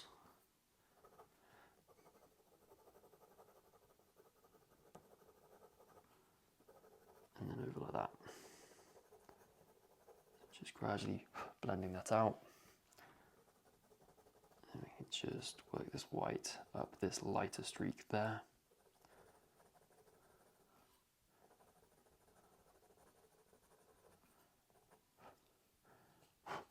And yeah, I reckon that is looking pretty cool. So I'm going to leave it just there. We may come back to it a bit later and just tweak some things, maybe make some of the shadows a little bit darker. And here's a photograph of my drawing after chapter 17. Right, so welcome to one of the very last parts of this horse drawing tutorial, and in this video we're going to be doing the neck and part of the martingale and reins. So as you can probably predict, we're starting off with the black pencil, and we're just going to come in over here and then do this little crease, this little like arrow shape, where the leather part of the reins is attaching to the rubber part like that, and then this is just coming over like so. Then we have an edge to it, and then this is coming round and down like that. And then this is coming across, and then over, and then it's getting thicker on the top. So this is the top part, because obviously you can see the side of it, and then this is starting thin and then it gets a little thicker as it's coming down here. Well, I say it gets thicker. The top part actually gets thicker because we're bringing this down. So the side part actually stays pretty consistent in terms of its thickness. As we're just coming down there, so you can see that thickness is staying relatively consistent, but the bit on the top, because it's slightly twisted here, you can see a little bit more of the top this side than you can on that side. And then what happens is this pretty much twists and then disappears after this. So this kind of forms in there, and then this just comes down and then connects like so, and then this can come across.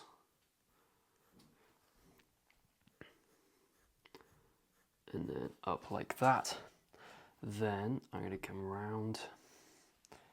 So this is going down there, over and around here, and across, and down, and then round. So this is that stopper, which is stopping obviously the martingale going, connecting to the bit. Then this is going round here, so this is going down there, and then coming down this way. So we're making sure that the thickness here is the same as the thickness down there. And that's just coming round, and then you obviously want to show that the reins are coming through here. So they're coming out like that. This is coming over, and then they're kind of coming down, and then just wrapping around like so. This is going down and round, and then where it's connected to the bit, can you see that it's kind of like curving down this way, just like that. Just move the light there slightly. And then this is coming across. So down, down, down, and then work its way up like that. Then we can see obviously parts of the reins here. So we've got like a little stopper there, and then we've got like this part that's coming in there, and we've got this part that's just coming around and then tucking behind the bit, which is coming in there, just like so. And then I'm just going to darken up around here, and this is coming up and around like that. So just adding a little bit of texture, because why not? Then we can come round here, and then over like that, and then up, and then this is coming round, and then in, and then this is coming straight down, like this, is coming straight down like that, and down here.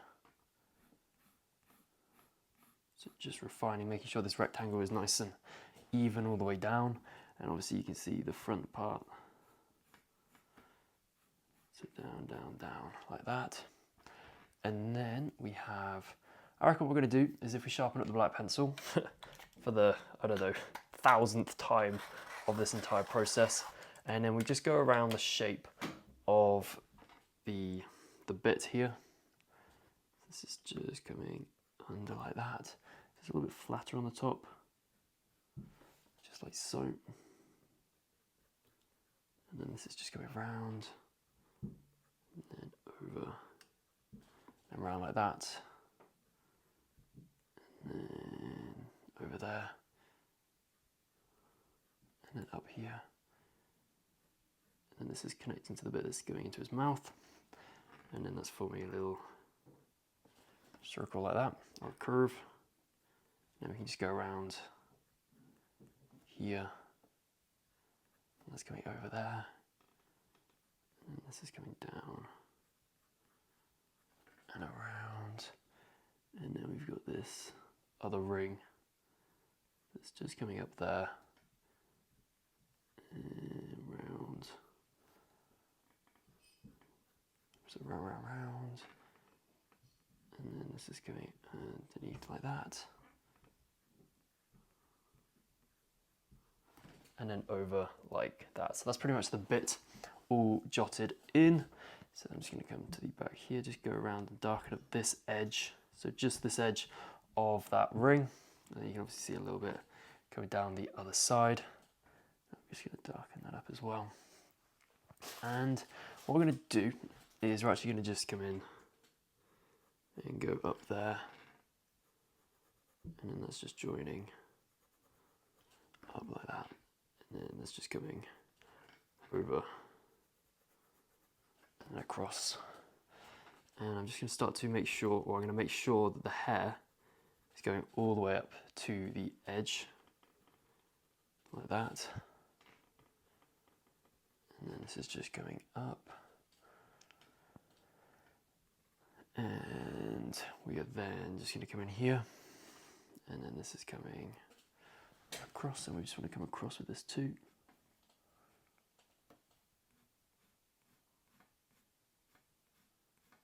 Coming across there, and I'm then going to come in with the warm grey 5, so we can then come in And we're just going to darken up this edge, but we're going to not go all the way to the edge here. So just like that. And then we're going to come across like so. And then we've got a little shadow that's rising there. And then we can just add a little bit more to that. Then we can come in there and down there too. And then we can just fill that space in. And then we can come around here as well. And just go in there too. And the final bit with this Warp Grey 5 is we can just come in and do this front facing part of the stopper. Like that. And of course we need to do down here too.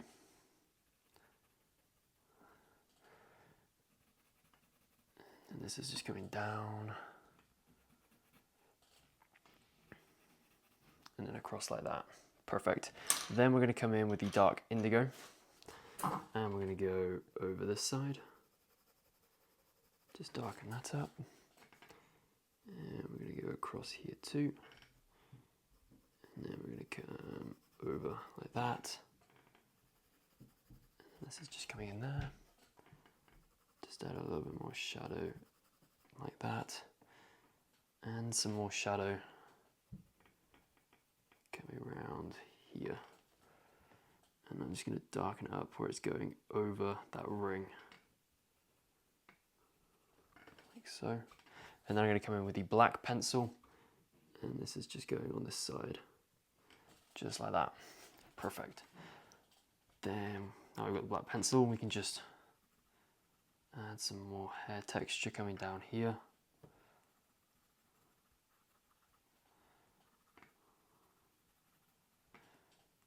Like that, just to darken this up, because obviously this is covered by all of this. And we can also use this up here too.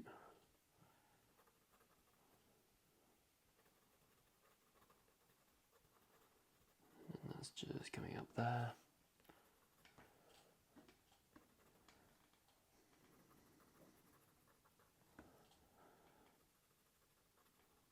And then coming down like that.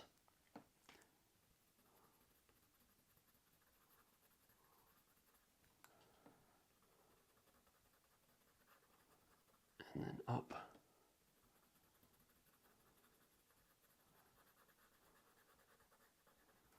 And across in there.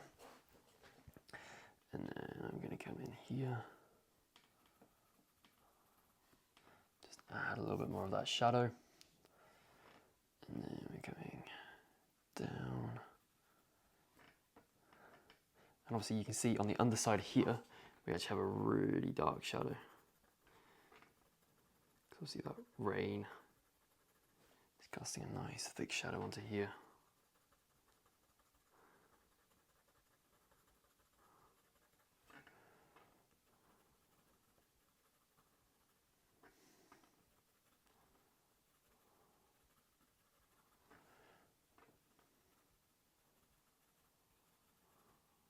Just coming across and then down like that. So just before we come in with the walnut brown to do more of the neck, I'm just going to come in with the warm, let's come in with the white actually, so the white pencil. And I'm just going to blend out a lot of the stuff that we've just done on the reins.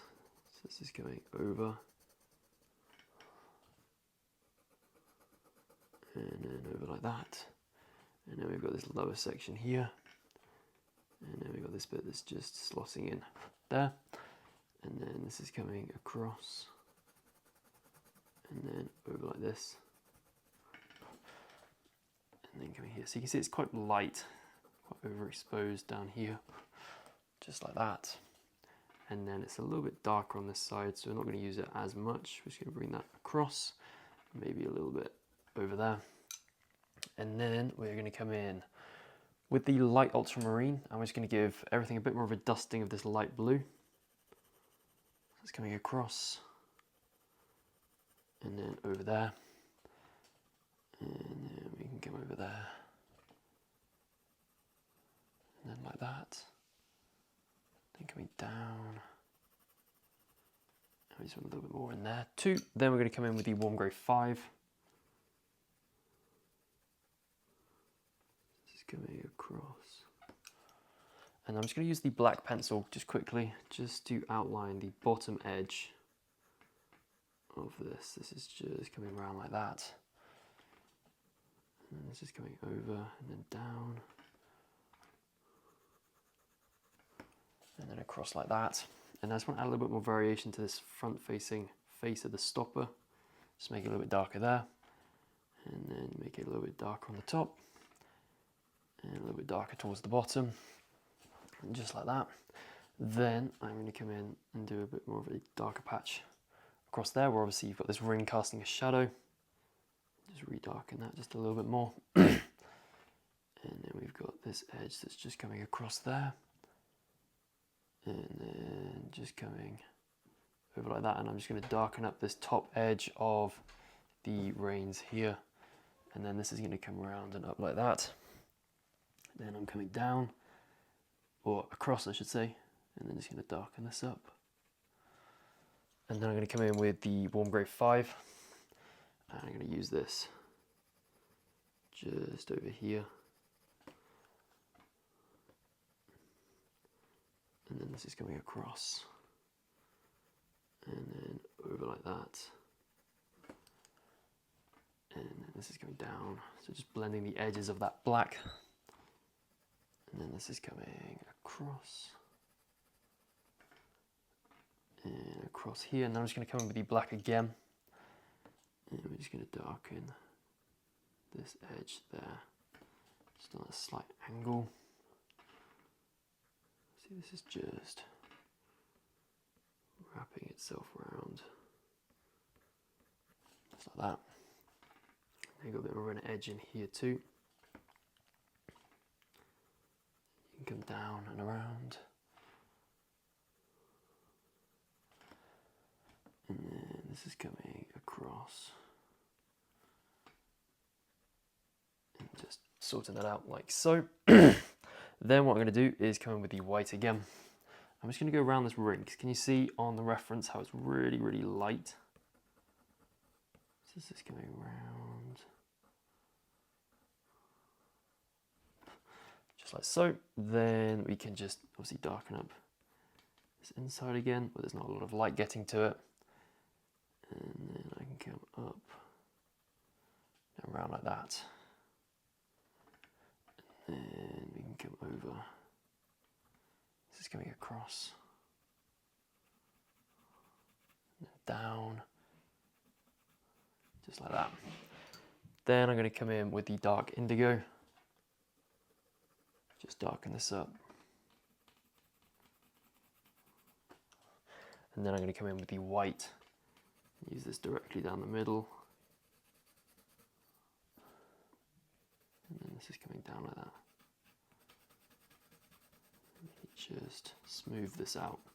Obviously, just blend it out towards the bottom so it just kind of fades out, or fizzles, so to speak. And then we can just bring this across. And then around like that. And then that's coming over. And then this is just coming up there. And across like so. And then I just need to sharpen up this white pencil.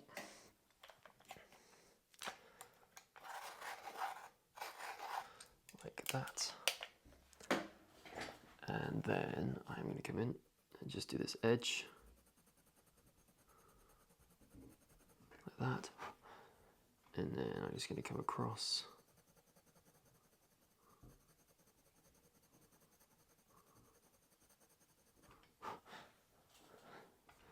And then this is coming over.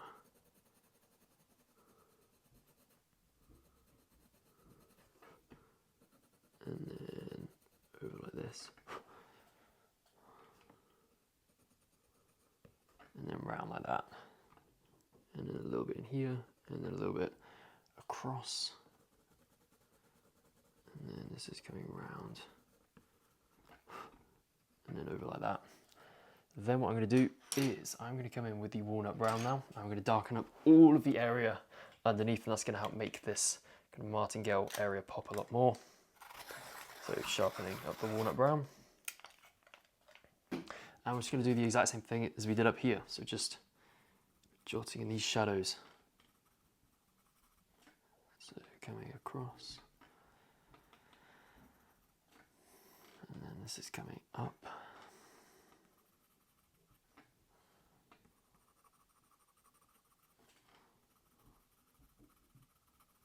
Down using quite short strokes under here.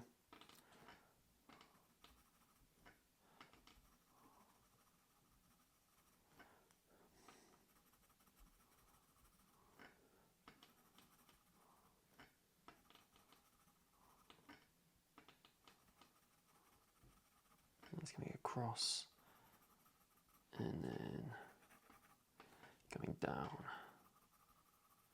And obviously that just fizzles out towards the bottom. And the shadow directly under this part of the rain is obviously a lot thicker and darker, so we're going to make it so on the drawing. A little bit under his chin there too.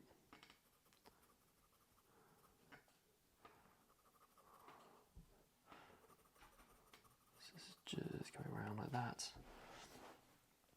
Then I'm coming up here and then across. And over here. And down like this.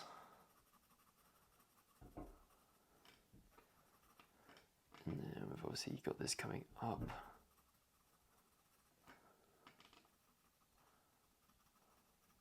That, and a little bit over here too.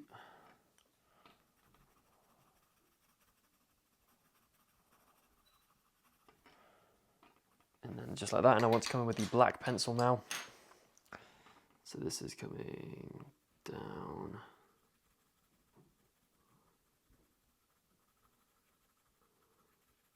Like that, so just darkening all this up.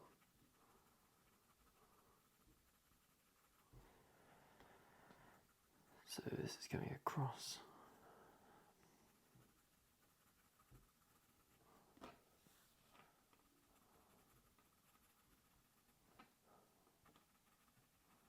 And then over like that.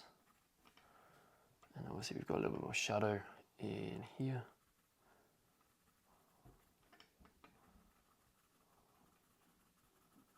And that's going down.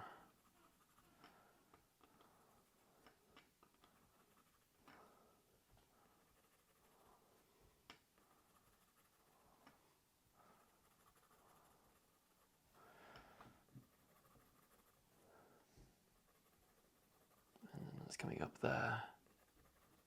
So just blending what we did in the previous video to what we're doing now. And obviously you can see a little bit of that hair just through the gap there. And obviously underneath there too. And then this is going over there.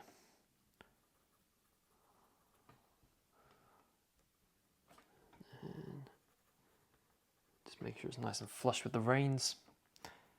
And then just continuing to add some more of these shadows in, so just getting some pigment down just so we can blend it. And down here you can actually see we've got little speckles of, I think we're going to come in with the burnt ochre, just add those little speckles of orange in. So this is coming down like that and then over. So yeah, burnt ochre. Yes, got picked up the raw umber by mistake there. So yeah, burnt ochre, this is the burnt ochre. I'm just going to add a little bit of orange, just poking its head in some of these areas down here. Just like that. It's coming round and just down like that. Then we're going to come in with the warm grey 5. I'm just going to sharpen this up.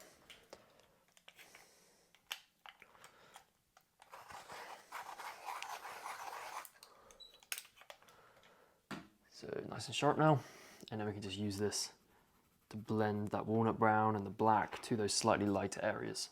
So this is coming down and around like that,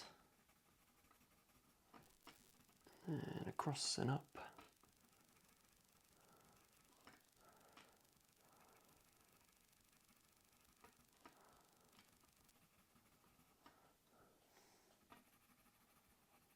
that's just coming down there. And then we can just continue to build up this shadow.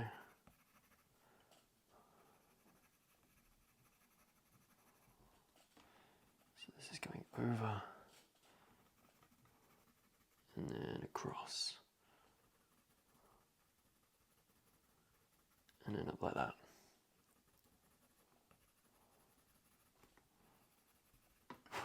So that's just coming down like so. And then we're going to do pretty much the exact same thing as we did up here. We're then going to come in with the white pencil, but make sure it's nice and sharp, and then just add in a little bit more texture.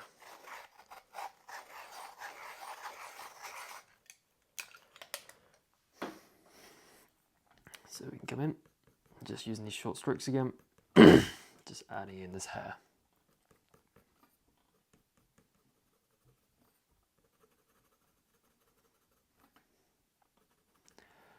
So coming down.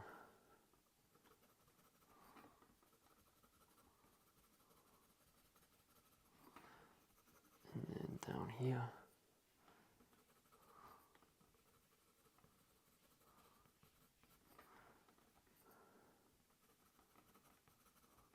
And then this is coming up here. And then across.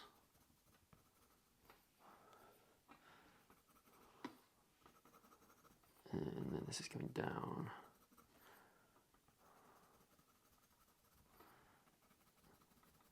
Just over like this. Again, this is lightening everything up, so we are going to have to come in a second and redarken it, but it's having to blend everything together and obviously add in these hair textures. So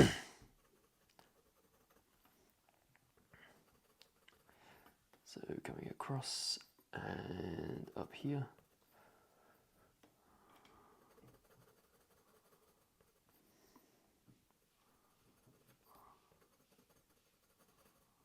That, and then a little bit down here too, and we've also got this little bit under here.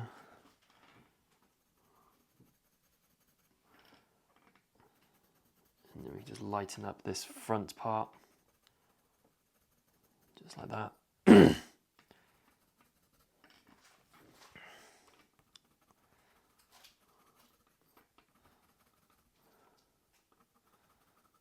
is coming down. And then across like that.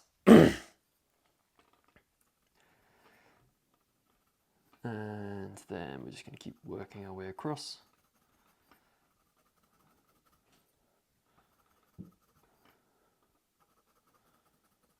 And then up like that.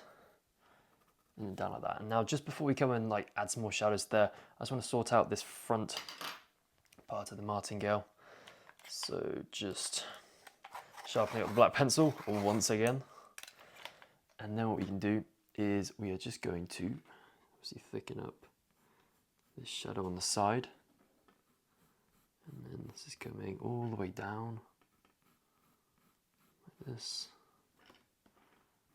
So down, down, down, and then obviously just fading out as we're coming down there. And then this is coming across.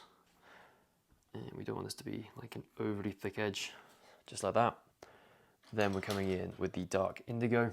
And once we've got this, we can just darken up here, like that. And then a little bit up here too, like so. And then we can come across like that. And then come down, just darken up that little bit. Then we can come in with the warm grey 5. And can you see with the shadow, I'm not going all the way up to the edges. So we want those like light edges. Like that. So I'm just going directly down the center and just darkening that bit up. And then we can darken this bit up too. And then that's coming across. And then down. And then I'm going to come in with the white pencil. And we are then coming down like that. So just going over this entire rectangular shape, like so. Then I'm going to come in with the warm grey 5 again, and I'm just going to darken this up. Obviously that's blending and going down a lot smoother now. And then a little bit up there. And then I'm going to come in with the light Ultramarine, just bluify it, like so, and I'm going to do the same thing to this side as well. It's coming across, like that, and then I'm going to come in with the white again, and then just go over like this, and then coming across.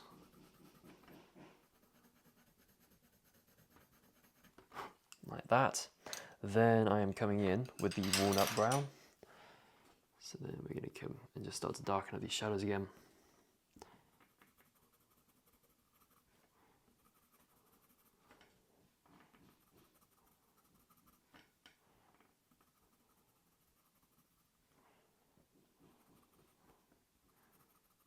And then going up.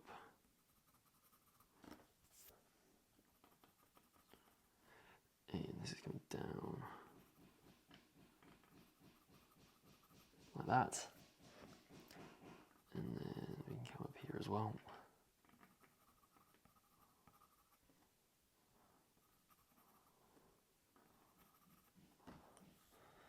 And then this is coming up here, and then this is obviously connecting.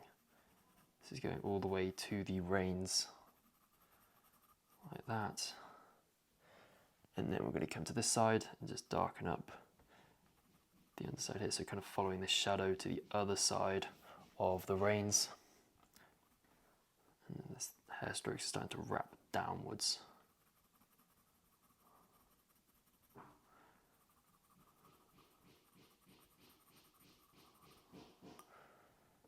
And then down here as well.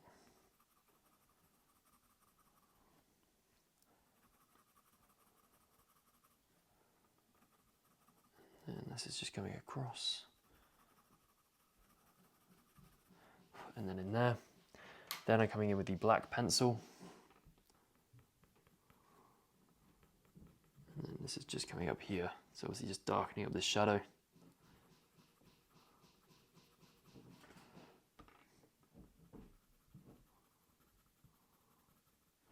then across. Just helping to darken this up. And then this is coming down here. And then over. And then just really darkening that up. And then we can just go in and darken up all of that in here as well.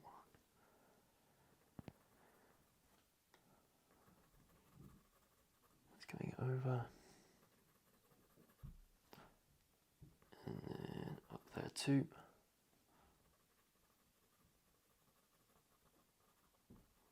And then round like that. And then we can just add a little bit more. Some more of these little textures. Just coming down like so. And then we can just come in here and just continue to build these textures up.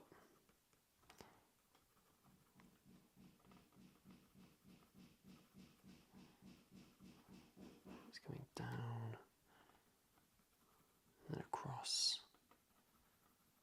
And then some more little dark bits in there, and then up here too.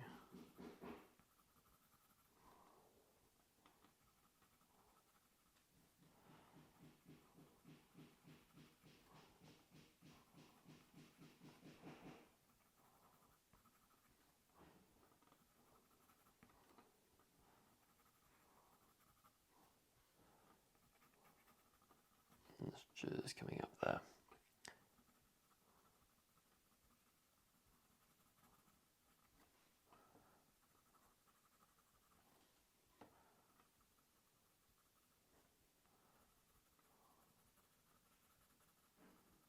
And then down like so. Then I'm going to come in with the walnut brown again. Had it in my hand, I don't know why I was rummaging around the pencils for it. And I'm going to sharpen it up. Oof, that doesn't sound good, but it's perfectly sharp. And we're then going to come in and just continue to just add these layers and just gradually get it darker and darker. Just like that.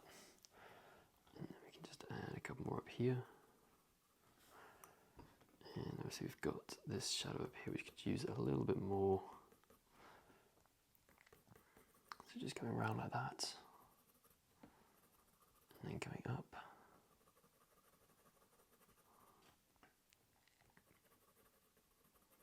Just coming up here,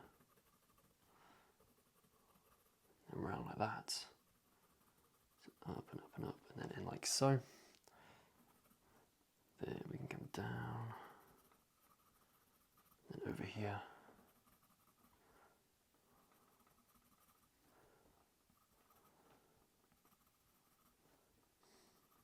And that's coming down,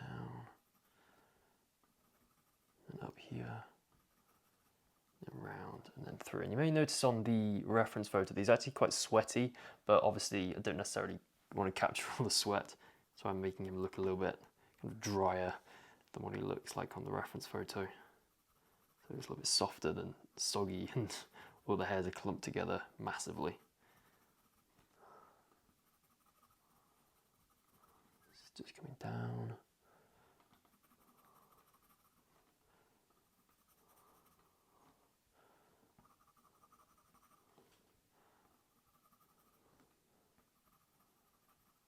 Coming across like that. Then I'm going to come in with the warm grey 2, and we're going to sharpen this up.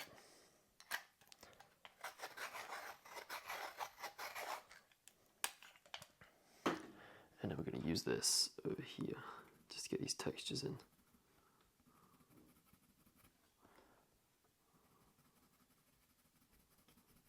that's coming across, and then up here, then over, and across like that.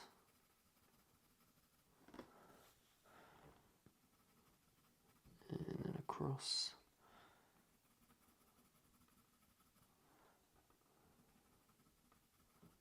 And then around. I can just fill this in. And then this is just going down like that.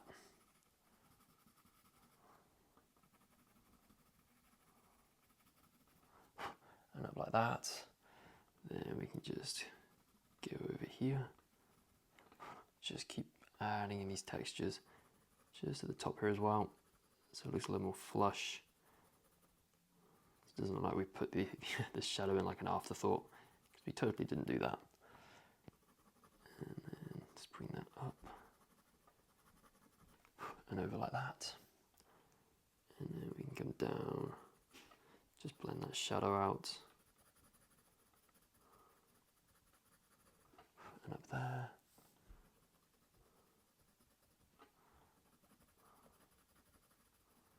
And this is coming down like that.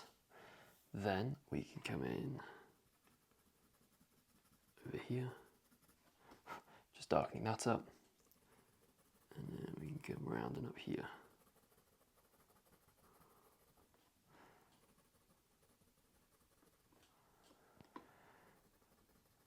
So round. And then coming up like this.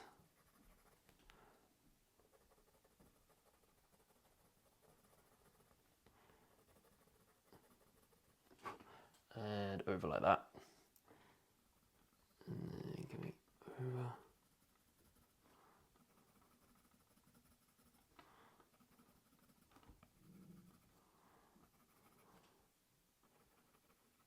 Just adding in these textures. Then coming over, and I just want to re-darken up some of this, so coming back in with the black pencil.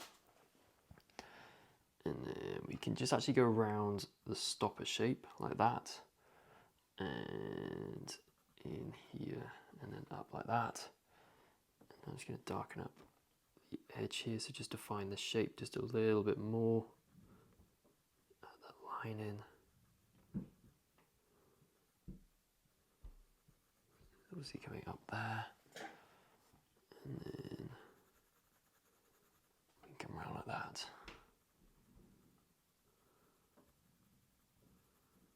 Coming down.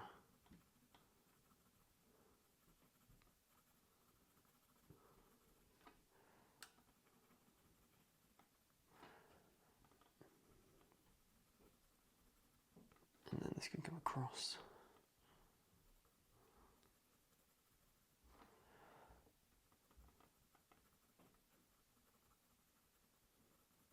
And over. And again, just using this black just to add in those textures.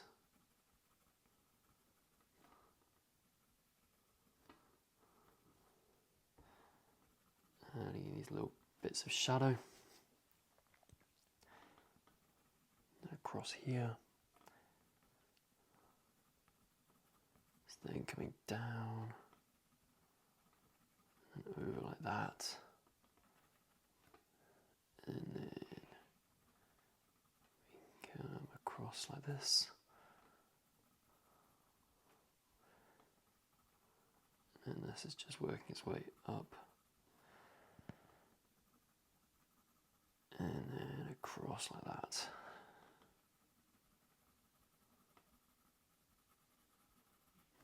And then over. Then I'm going to come in with the walnut brown. And I'm just going to darken up the edges.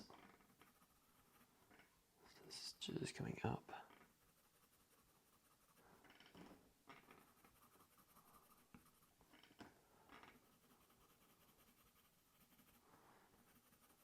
And then over. I just need to add a little bit more shadow up there. And I just need to darken up that shadow just under the reins, because I kind of lightened it up with the warm grey too. So just coming in like that. And then, see, that's just coming underneath. Go around that part there. And then over there. And then round. And then I'm going to come in with the dark indigo. And can you see that you've got that shadow that we added here, but then it kind of breaks off the inside outline and then kind of goes into the middle. And I'm just going to sharpen up the dark indigo just to do this. Oh, that didn't sound good for the dark indigo. Ah, is that broken in the sharpener and is now broken? Yes, that has, and it's frazzled my sharpener. I'm going to try and get the back off it now, which is a pain. No, screw it. Can't use the dark indigo. Sharpener's broken. So coming in with the black, then we can come round. So this is coming up, and then it's coming off the edge of that. So can you see? It then comes into the middle. Just like that. And then we can come around. And then this is coming across like that. And then coming across here as well. And then we can just come in and then darken this up. And that's coming over. And then we can come down and just darken that up. And then this is coming over there, just adding a little bit more of a shadow around like that. Then we've got this edge, so just defining where this edge starts and stops and where the top starts. It's coming over there. Then we can just darken up this area too. And obviously we've then got a shadow that's just working its way down like that. And then across here too. And then just adding in this texture at the top. Obviously just coming down here as well.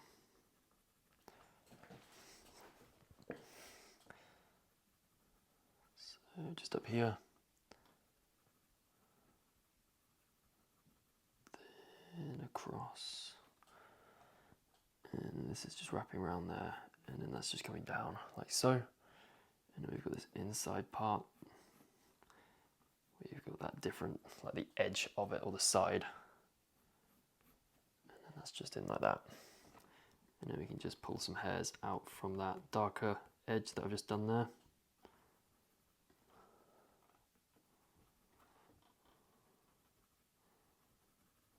And this is just coming down. And over like that.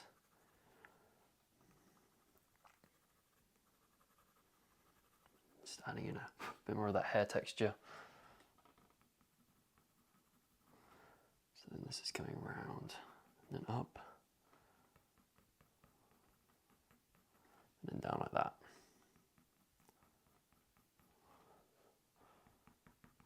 And that's coming up here.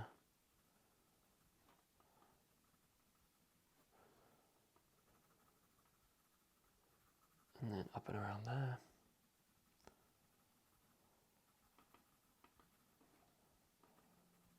And down here. And across like that. Then I'm going to come in with the warm grey 5, so the darker of the warm greys. And this is coming up. I'm just going to use this to just blend out lots of these areas. It's going over there. Just pushing back some of those really, really dark hairs that are a little bit too dark.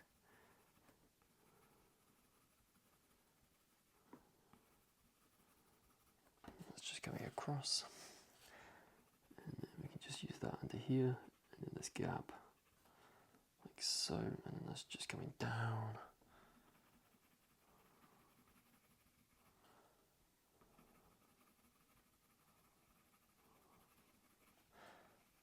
And then over and across like that. And then I want to come in with the ivory now. And we're just going to use this over the front. Can you see it's got like a slight yellow tinge to it? So we're just going to come across and just add some texture with the ivory. Like that. And then this is coming across there too. That, and I think I might just use that a little bit more just over here too. So just this little ivory, just to add those slight yellow tinges in here.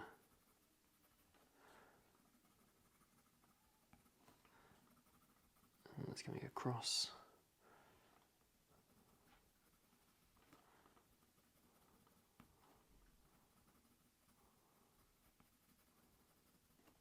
And around like that, and then I'm coming up in here.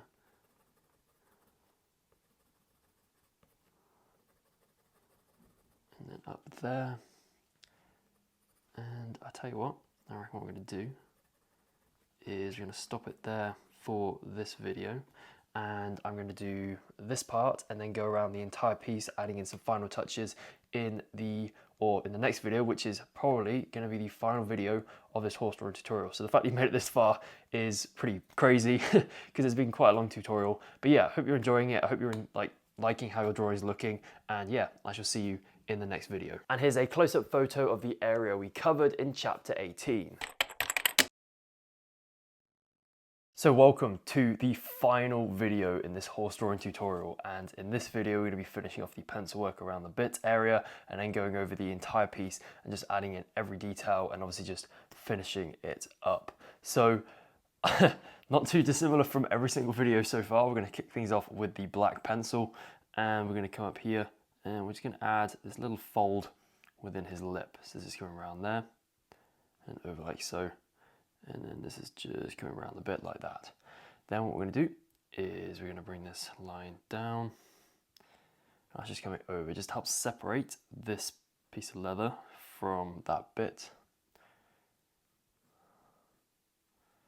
And this is coming down here.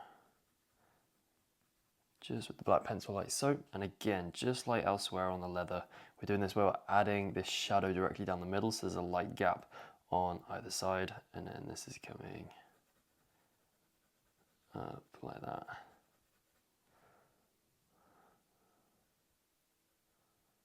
And then over like so. Then in this corner we have a bit more of a shadow like that. And obviously on the underside here where we've got this other piece of leather coming around, we just need to show it in here. And this is just nice and dark, like so. Then going around, just refining that shape of the bit. And then this is coming up there. And then this is coming round and joining in there. So around. And then you can just see this appearing just on the underside here. So this is just going out and then joining in there, round and then down, round and over, and then across like so. Then we're coming up here, and then this is just coming across and then down. And can you see that the shadow gets a lot thicker in this area of the bit? Just like that. And that's going across and down here and through like so. And then obviously where we've got this little crease within his mouth, we obviously have the little fold that it's forming, just like that. And then what I'm going to do is I'm going to come in with the walnut brown, and we're just going to add a shadow up here. And then this is just coming around like that. And then going down, and over. Let me just thicken that up. And this is coming across. And then over like this. And then this is coming around like so. And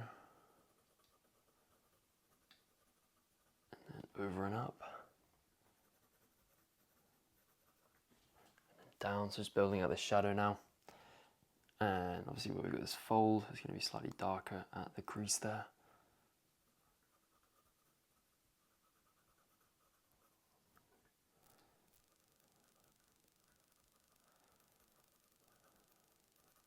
And then just like that, so adding a little bit of texture there too. Then what I'm going to do is I'm going to come in with our burnt ochre, and we're just going to add a little bit more of this orange just up like that. Just getting that orange in, and then I'm going to come in with, let's say, the warm grey 2. And I'm going to use this in this area here.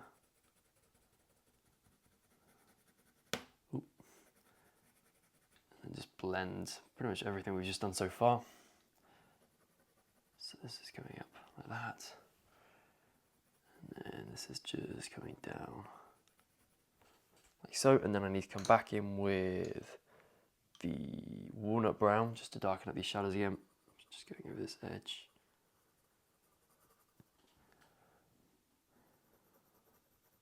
And then we're coming down.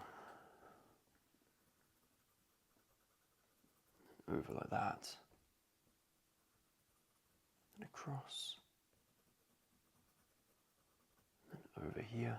And then I just want to quickly switch over to the black, and we are just going to add in some shadows down here. Can you see that we can actually see a little bit of that overlap in here? So I'm just going to come in with the white pencil as well.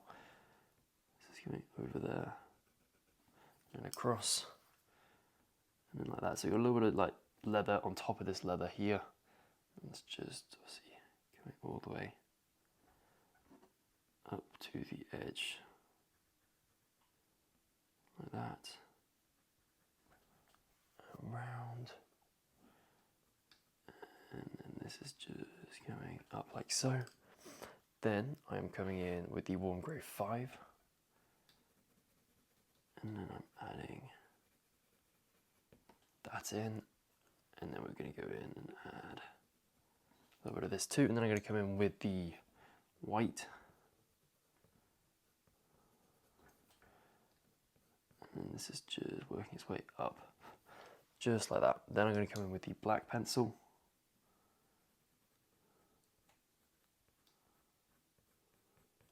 and that's coming across like so. Then what I'm going to do is I'm going to come up here and just start to add the stitching. Just going over the edge and just darkening up the edge in certain parts too. So this is coming down. I just want to thicken up this edge because we can see a little bit of the side of the edge. Just coming down here. like that. And across. And down there. And there's obviously want to come in with a blue, so I'm actually going to use a dark indigo. I managed to save it from the last video. Managed to remove the broken lead from inside the sharpener. So it means to add a little bit of blue in here. And a little bit of blue in there too. Then I'm going to come in with the warm grey 2. I'm going to use this just to blend everything out. And then coming up.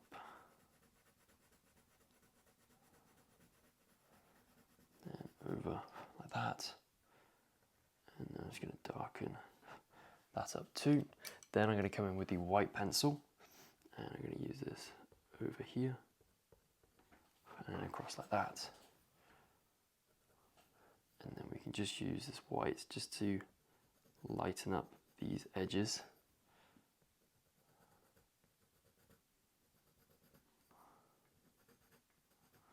Like that.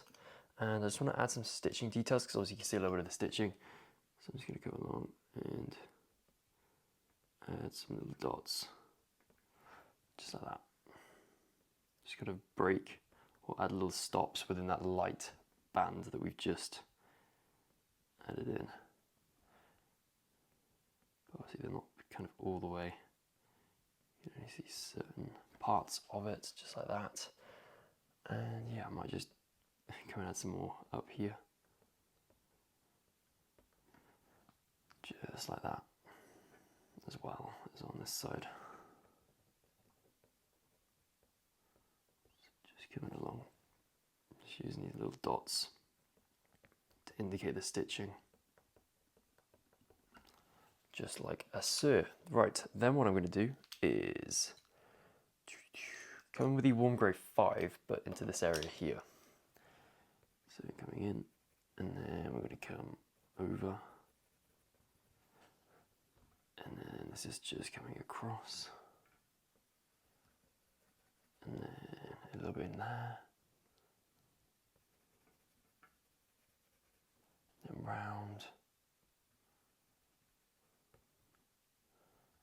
And then some little things in there. It's just coming over and then connecting, just filling the space in there. Then I'm going to come in with our, what was this, the dark cadmium orange. And I'm going to use this in here. It's coming over and across like that. Then I'm going to come in with the ivory now, because can you see that we've got a little bit of that yellow going on? So we're just going to add this in and start to add a little bit of that texture.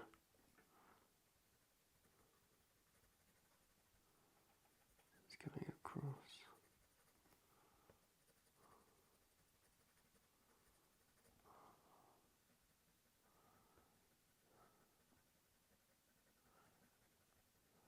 And then over like that. And then this is going up and then round. And across there. And then underneath. And in like that. Then I'm going to come in with the walnut brown again. And we're just going to add some texture over here.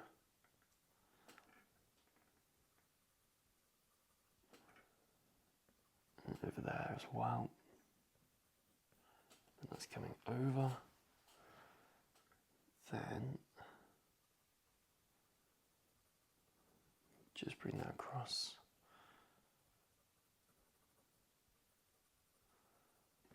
And then over there too. And a little smidgen there. Then I'm going to come in with the burnt ochre again. Yes, definitely burnt ochre. And then just bring this orange tinge just further down here.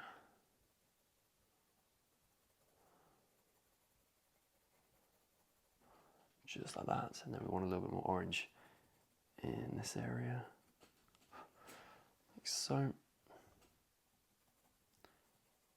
This is just coming around, and then what I want to do is I'm just going to come in with the white whilst it's still nice and sharp. And I'm just going to go in and go around the middle of the bit. So just really lightening this up. Just going over. And then across. And down. Just going over there. Round.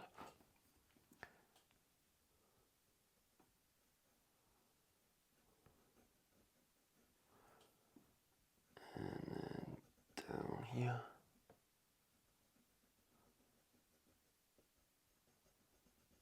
Up. And then we can just bring this across. And then around like that. And then for the bit, we've obviously got a little bit of yellow going on. So we're going to use the dark chrome yellow for the very first time in this entire piece. Or at least I think it is. And we're going to add a little bit of yellow down here. Then I'm going to come in with the ivory. And then just add those lighter bits. Over like that. Then I'm going to come in with the walnut brown. And just add the shadows, or like the bits of like dried up grass, just over. And then I can just bring the circle around slightly.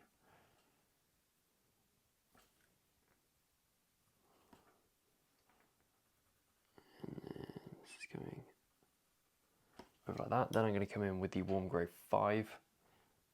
Just add a little bit more of this shadow. Then I'm going to come in with the warm grey 2. And just go over this shadowed area at the bottom. And then this is going across. Then I'm going to come in with the white. Just going round. And then over like that. Like so. Then I'm going to come in with the brown.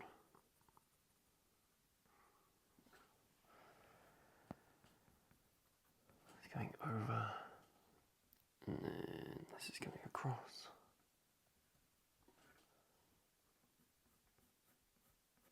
and then up,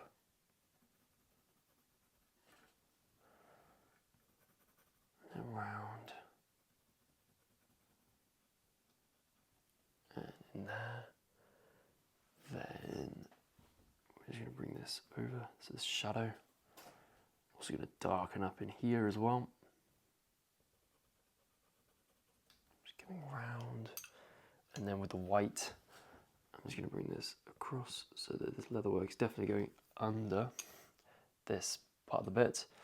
Then I'm going to come in with the warm grey 5, but I'm going to make sure it's nice and sharp so we can start to add some shadows onto the bit.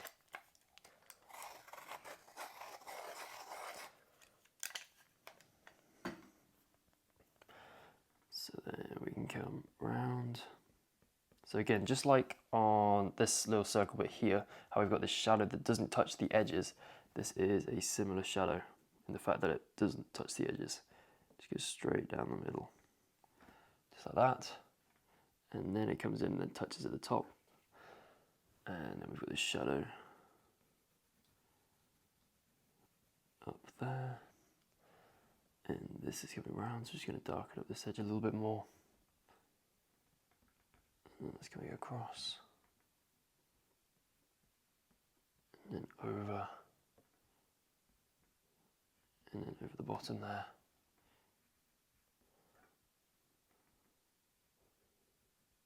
That's coming round. Then this is coming across. You can see that this just cuts in slightly there.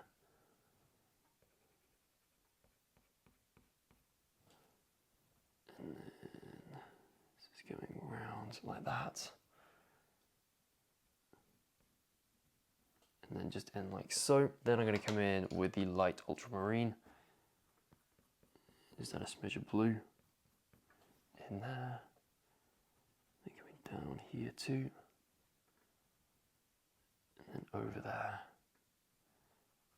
And this is coming across and under. And I'm just going to come in with the warm grey 5.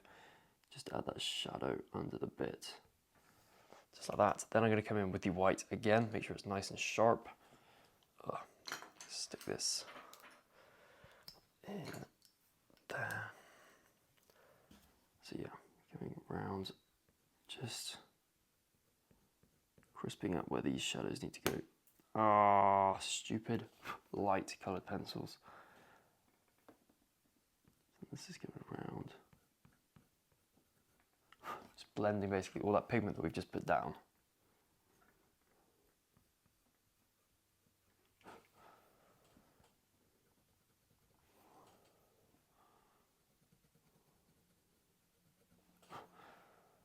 And then this is going round. And then over.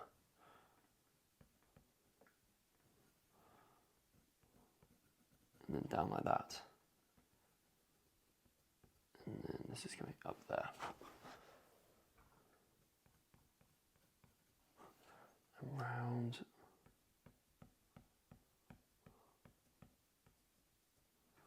So you're just filling in this area. Like so. Then I'm going to come in with the black pencil. And we can add a bit of a shadow in there.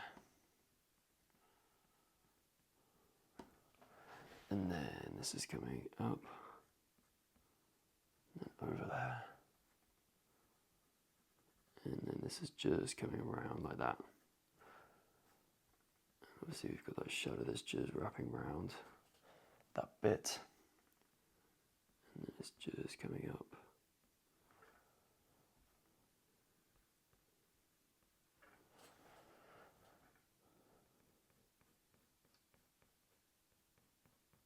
Like so.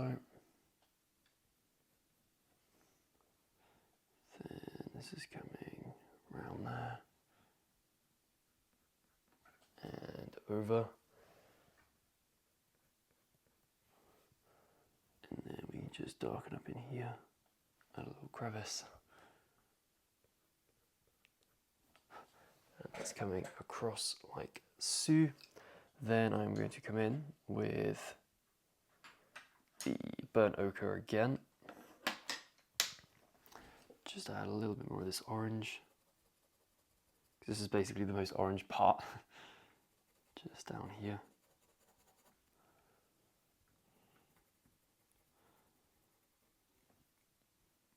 And then just coming across.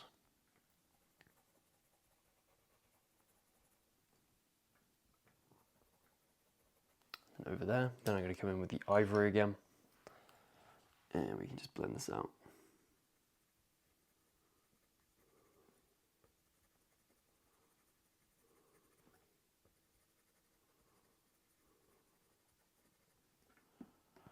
And then coming across. And then coming up here as well. And now I can just sort out where I had that blunder with the white pencil.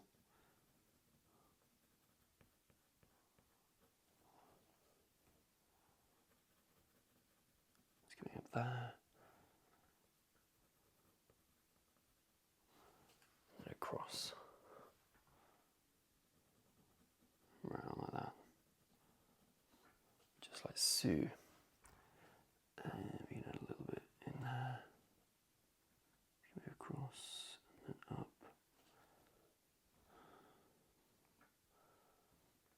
I can just darken up this just slightly where it's going into the mouth, and obviously that crease there too.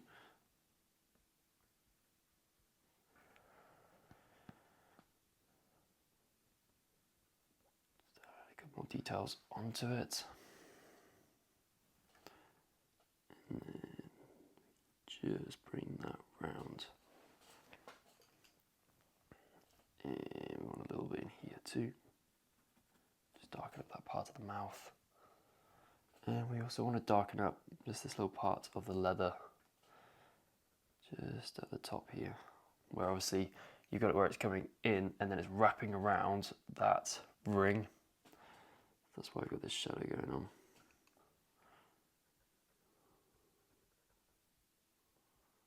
It's just coming across.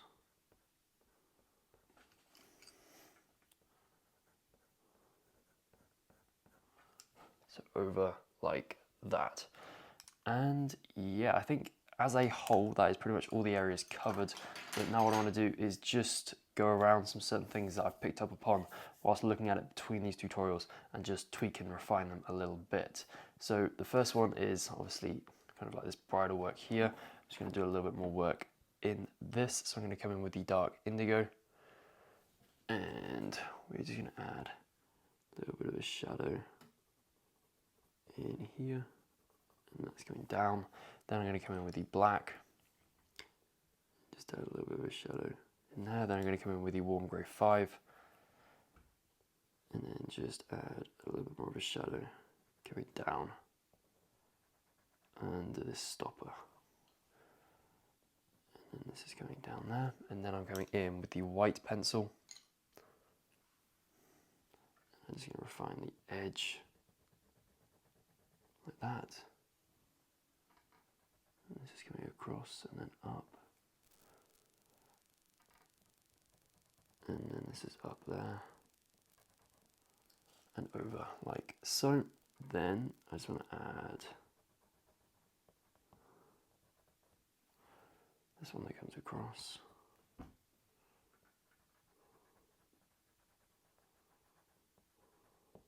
And then over like that. So just going over with the white pencil, just crisping up this edge like that.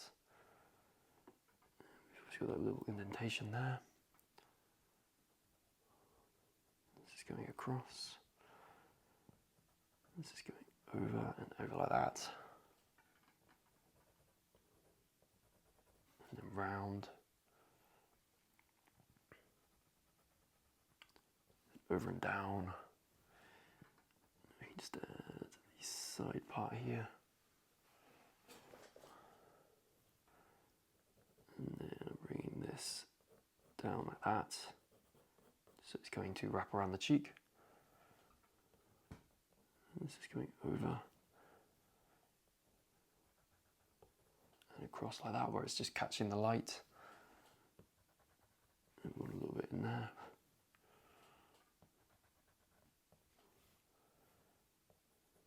And then up. And I'm just going to brighten this up actually, just up there. And also over here too. So just blending this out, so those shadows that we just added a second ago. Then I'm going to come in with the black pencil. I'm just going to make sure that all these shapes are nice and refined.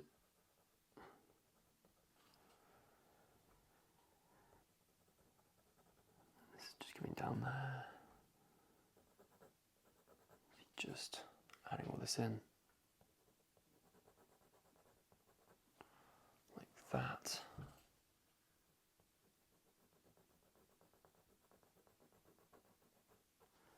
Just refining that shape just a little bit more. And we can then just go and do this shadow too. Just coming down like that. Then I'm coming in, round. And I'm just going to use the dark indigo just to add in a little bit of shadow, just round and over here, just to break up this really, really long line or section of just really, really bright area, just to give it a little bit more variation. Just going round.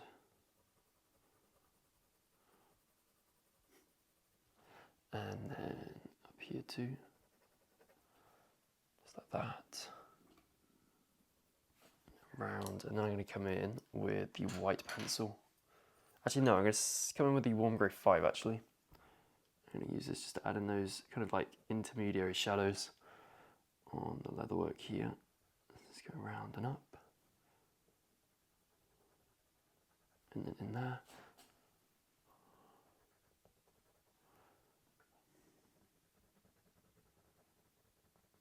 And then going up like so. And then we can just add a trim going all the way along here. And then that's coming up there. And down. And can you see we have that lighter bit that I've kind of gone over. So we just need to lighten that up. And then we can come in with the black pencil. coming across and then up and then down and then round like that.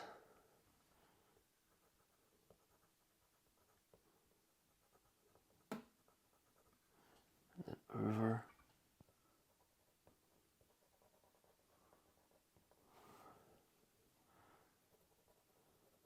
And across like so.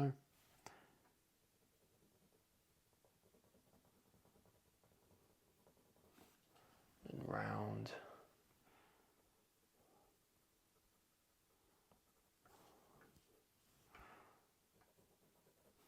And across like that. And I'm just going to go over these little dots again. Make sure they're nice and like where they need to be. This is coming over. And I'm pretty happy with how that bridle's looking now. So what I'm going to do is just in here, this area, kind of where we were just a second ago. Can you see that there's not a lot of pigment in this lighter part? So what I'm going to do is I'm just going to add that pigment in.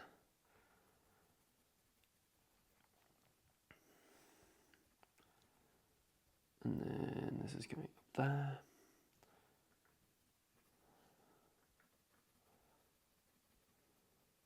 And then over like this.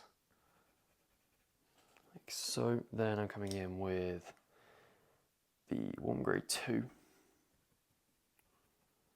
I'm just going to add those little lighter patches to that area. Then I'm going to come in with the walnut brown. And I'm just going to go over some of those lighter patches.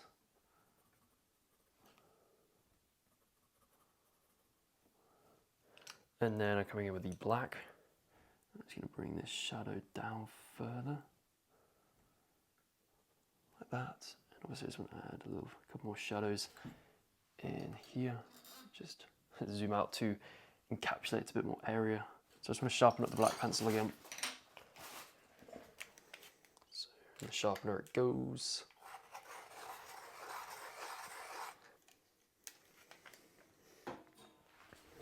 And can you see that these shadows here, this one and this one, just need to be a little bit darker. So we're just going to come in and darken these up.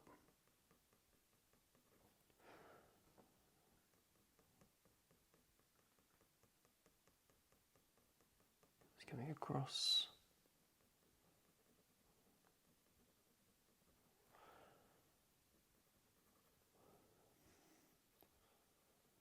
And up.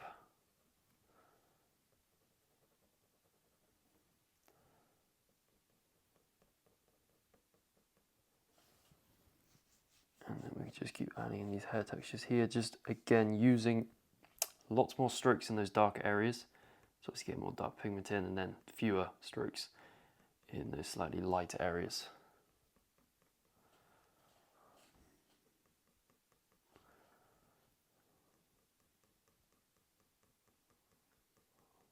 Just coming across, and then we can come up here.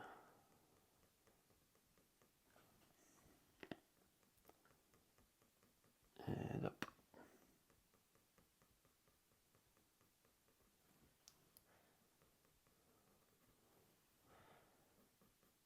Like that. So again, just building out this shadow.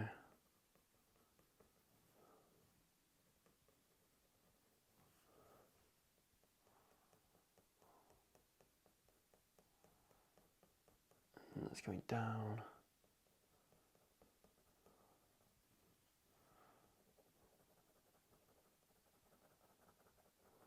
And across like that. And then it was like up here, or down in comparison to where we were. And we just need to darken up these hairs just down there.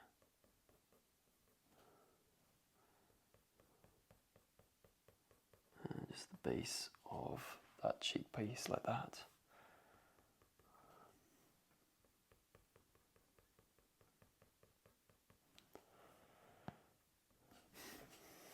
And then going over here.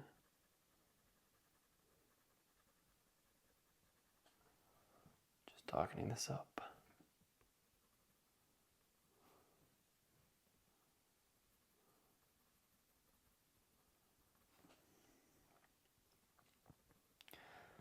And coming up and up and up.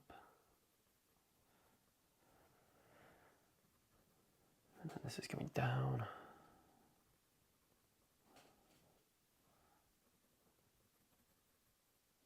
Like that.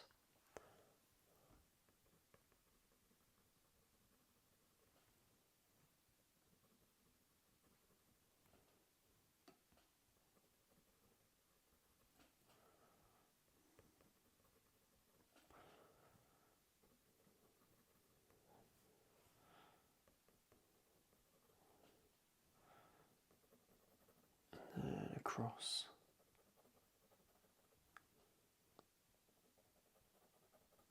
And then over like that. Then I'm coming in with the walnut brown.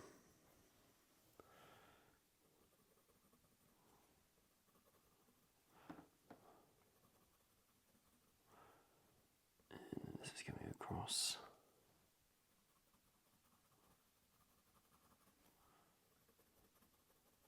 And over like this.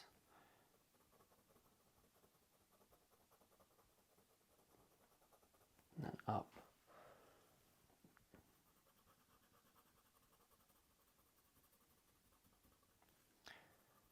And then over like that. And I just want to darken up this area down here just before we come in with a light pencil to blend that together. So, black pencil, as you can already guess. And then coming down.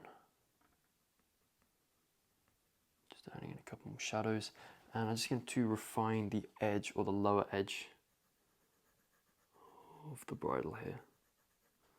So just coming across like that. Then I'm going to come in with the white pencil actually. And just bring this across. And then just blend all the pigment that's on it so far. So then this is coming across. And then over there. And then we can just bring this down. And then we can add a little bit more texture to that in a second, but again coming back in with the black pencil just to add a bit more of this hair. It's coming up.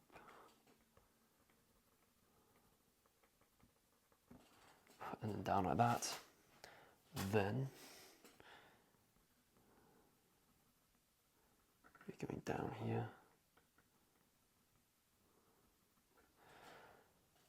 And across.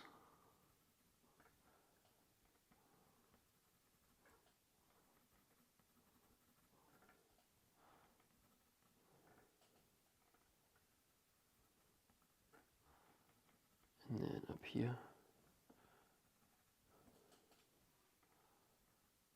And just adding a little bit more texture on this side as well.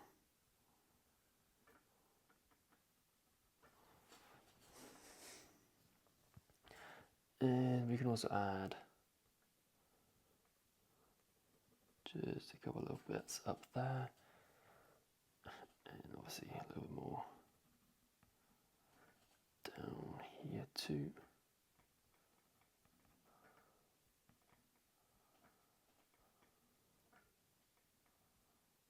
Just like that, and then I'm going to come in with the warm grey 5. And we can start to blend this out, so let's move that over. Coming across.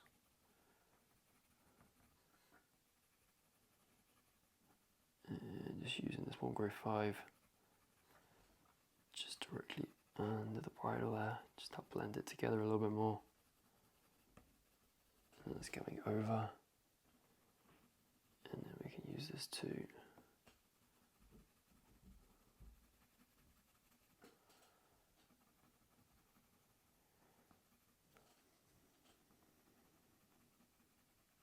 And then that's coming across.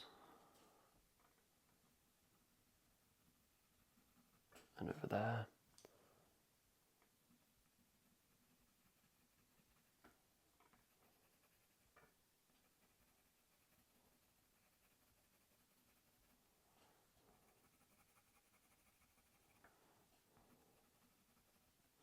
down.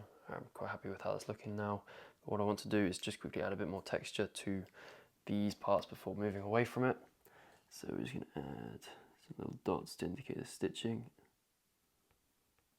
Like that. This is just going down there. And then we just want to add a little bit more variation. So coming in with the warm grey 5, we can just add a little bit more of a shadow. Coming across there. And a little bit down there. And obviously I just want to darken up here. So just like what was happening, I can't remember, up there. You just darken that up. And that's just going around like that. And again, this is going to have a little bit of roughness to it because it's obviously leather and it's like a natural thing. So we can add some dots over here too.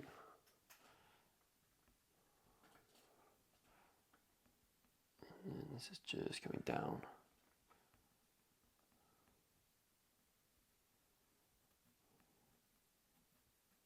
And across like that. And again, just a little bit more texture. And we can also add it to this side as well.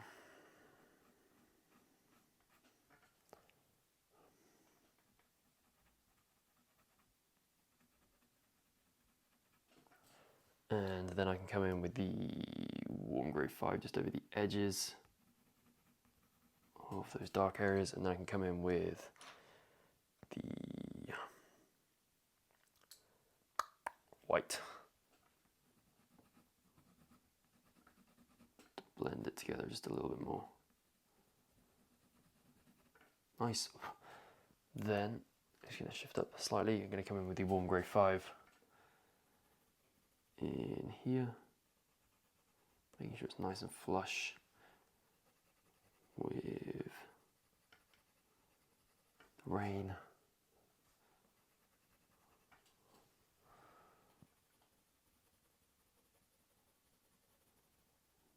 This is just going up and over.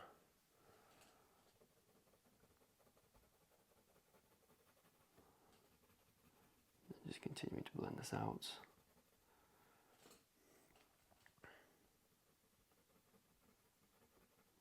I can bring this around too.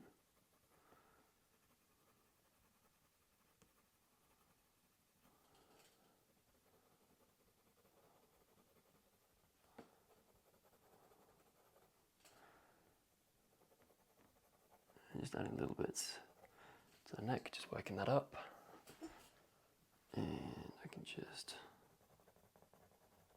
oh, I'm kind of gone off camera. Go up here and just maybe darken up so these highlights just a smidge. Coming round, just darken this area up. Just make it just a little bit smoother.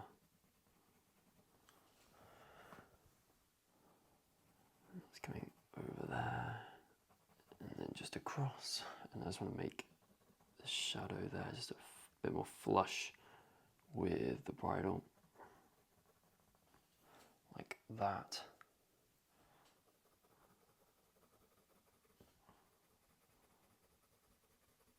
And that's coming down.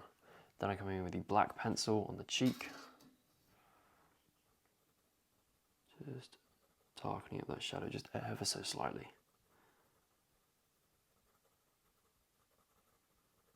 So this is then coming across.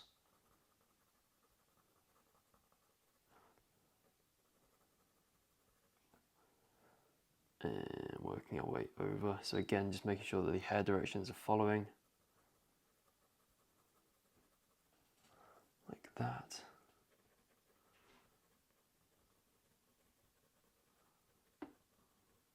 This is coming over there.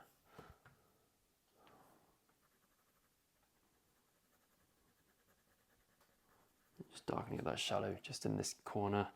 Obviously that's the darkest shadow, and just under the bridle here. There's not a lot of light getting into there. I can just darken this up. And then I'm going to come in with the warm grey 5. Just add a little bit of shadow to the stopper in these areas. And then this is just going around like that. And then just adding a bit more of a shadow to the bit. There's another one there. Just make sure it doesn't just randomly stop. Going up and round. And we can use this all over the bottom. Then what I can do is, just have a look around, what else can we do? I think I'm going to use the warm grey 5 actually, just over here.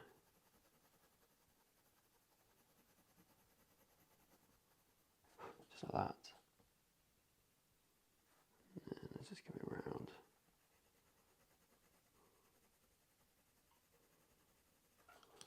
Then coming in with the white.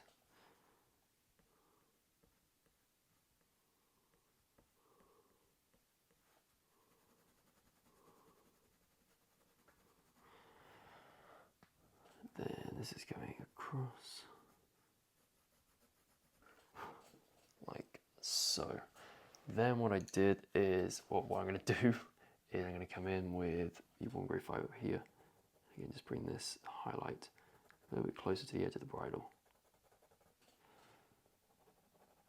Just like that. And what else can I see? I think there's just a little bit, this area here just needs a little bit more blending.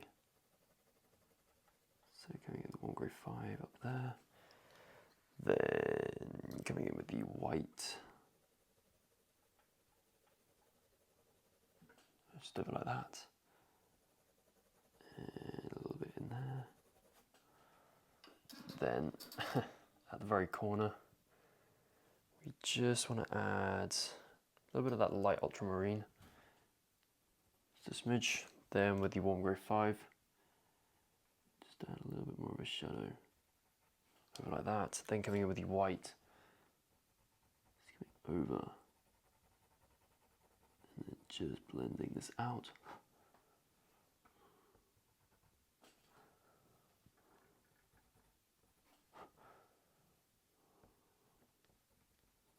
And then over here, then across, and then we can just use this black just to fill that space in there. And I reckon what we can do now is just erase any remaining grid lines. Hang on. Hang on. Yeah, just position that like so, so we can then go and erase remaining grid lines. I'll just grab my eraser. So the ones back here. Just like that. And then coming down, a little bit in there. And then just going across, particularly down here as well. And whilst doing that, I think the area that we've just done just needs a little bit more work. So the kind of primary area that we've done in this video just needs a little bit more. So then I'm going to come in with the warm grey 5. Just going to darken this shadow up in here. And then this is coming across. And then round like that. Like so. Then I'm going to come in with the white pencil. And this is going up. And over there. And round and over like that. A little bit there, a little bit around there. And then we're going across and down. Then I'm coming in with the warm grey 5. This is going around there. Over. And across.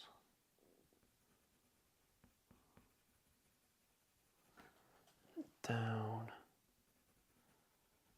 over and across there.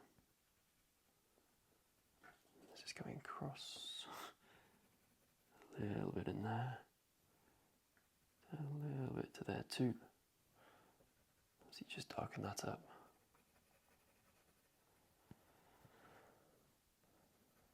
And just do a little bit more blending, just darken the centre up there.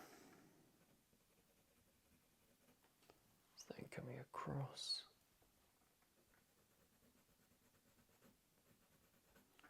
And that's just coming round.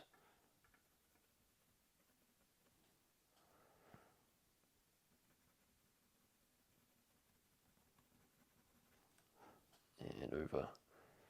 I'm just going to add a little bit more shadow into here. And that's just obviously coming down there. And then across. Just making sure that all these shadows are going flush to the edges of wherever they're going. And we want just a little bit more in there. See no lights getting down there. So yeah, I reckon I'm happier with how that is looking. Actually no, I scratch that. We're going in here. Around. Just like that, nice and shiny. So what we can do now is whiskers. So just coming in, we're actually going to be using the warm grey 5 to do kind of the main whiskers. So we're sharpening it up. And then what we're going to be doing is we're going to use it. So just like we were doing with the main, how we're using those longer strokes, we just want to come in and go like that. Just link them and make them like kind of crazy shapes. So this is going across and around like that. And we're going down and round. Down and round like that. Round like that. And kind of making them, so again, we want them to be natural or natural looking, so they're not all going in the same direction and like not one hair is the same. Just like that. And then that's coming across there. We want it slightly longer. We want some that are going around there, some that are slightly lighter than others. So again, pressing quite hard or reasonably hard closest to the muzzle, and then we're going to be easing off the pressure we're using as we're getting further away. And the ones around this side are obviously slightly lighter because they are not, or they're getting lit by that light that's coming around the edge. Well, I suppose all of them are at the edge. So just, again, just varying the pressure that we're using in order to get that nice variety of hairs. And obviously the length of them as well, we're going to be varying that too. Just coming across. And you can see that some of them are going over one another. So yeah, as long as they're like random, you're going to be good. They need to end with these nice tapered points, and you really want to be doing them with just one line, because when you try to go into them and then refine them with more lines or with like a second line, that's when it starts to go a bit funky. So you just got all these little whiskers at the front.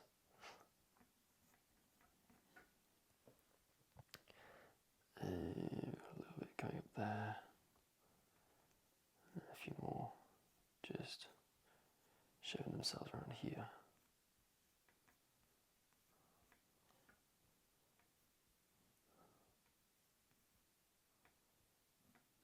Coming across.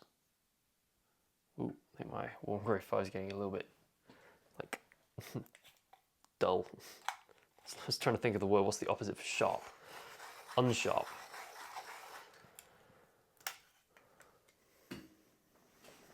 And then we can just add that in, going round,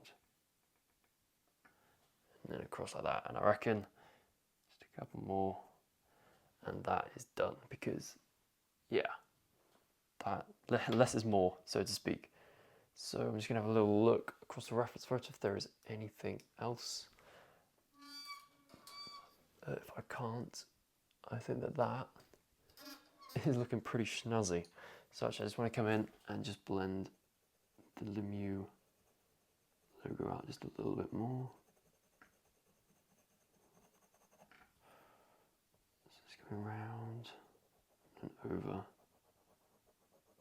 Just blending those buckles, lightening up that buckle.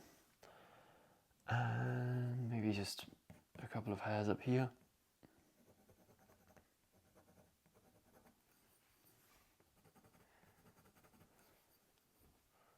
And a little bit up there too, maybe a couple of light hairs in the ear. It's like a finishing thing. And maybe go around here.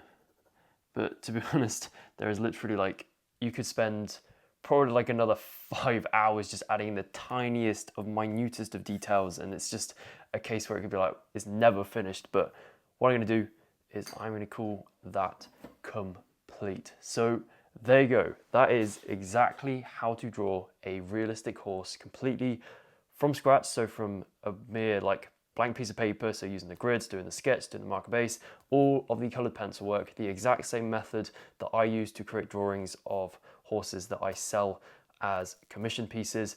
And yeah, the fact that you've made it all the way till the end of this video, you're like in like a top 5% of people, like 95% of people who start this tutorial will never get to this point. So by making it to here, you are amongst a very select number of individuals. So yeah, I really hope you've enjoyed this tutorial. Be sure to obviously share it with the community because I'd love to see how you've gotten on with it. And yeah, with that said, I look forward to seeing you in the next tutorial.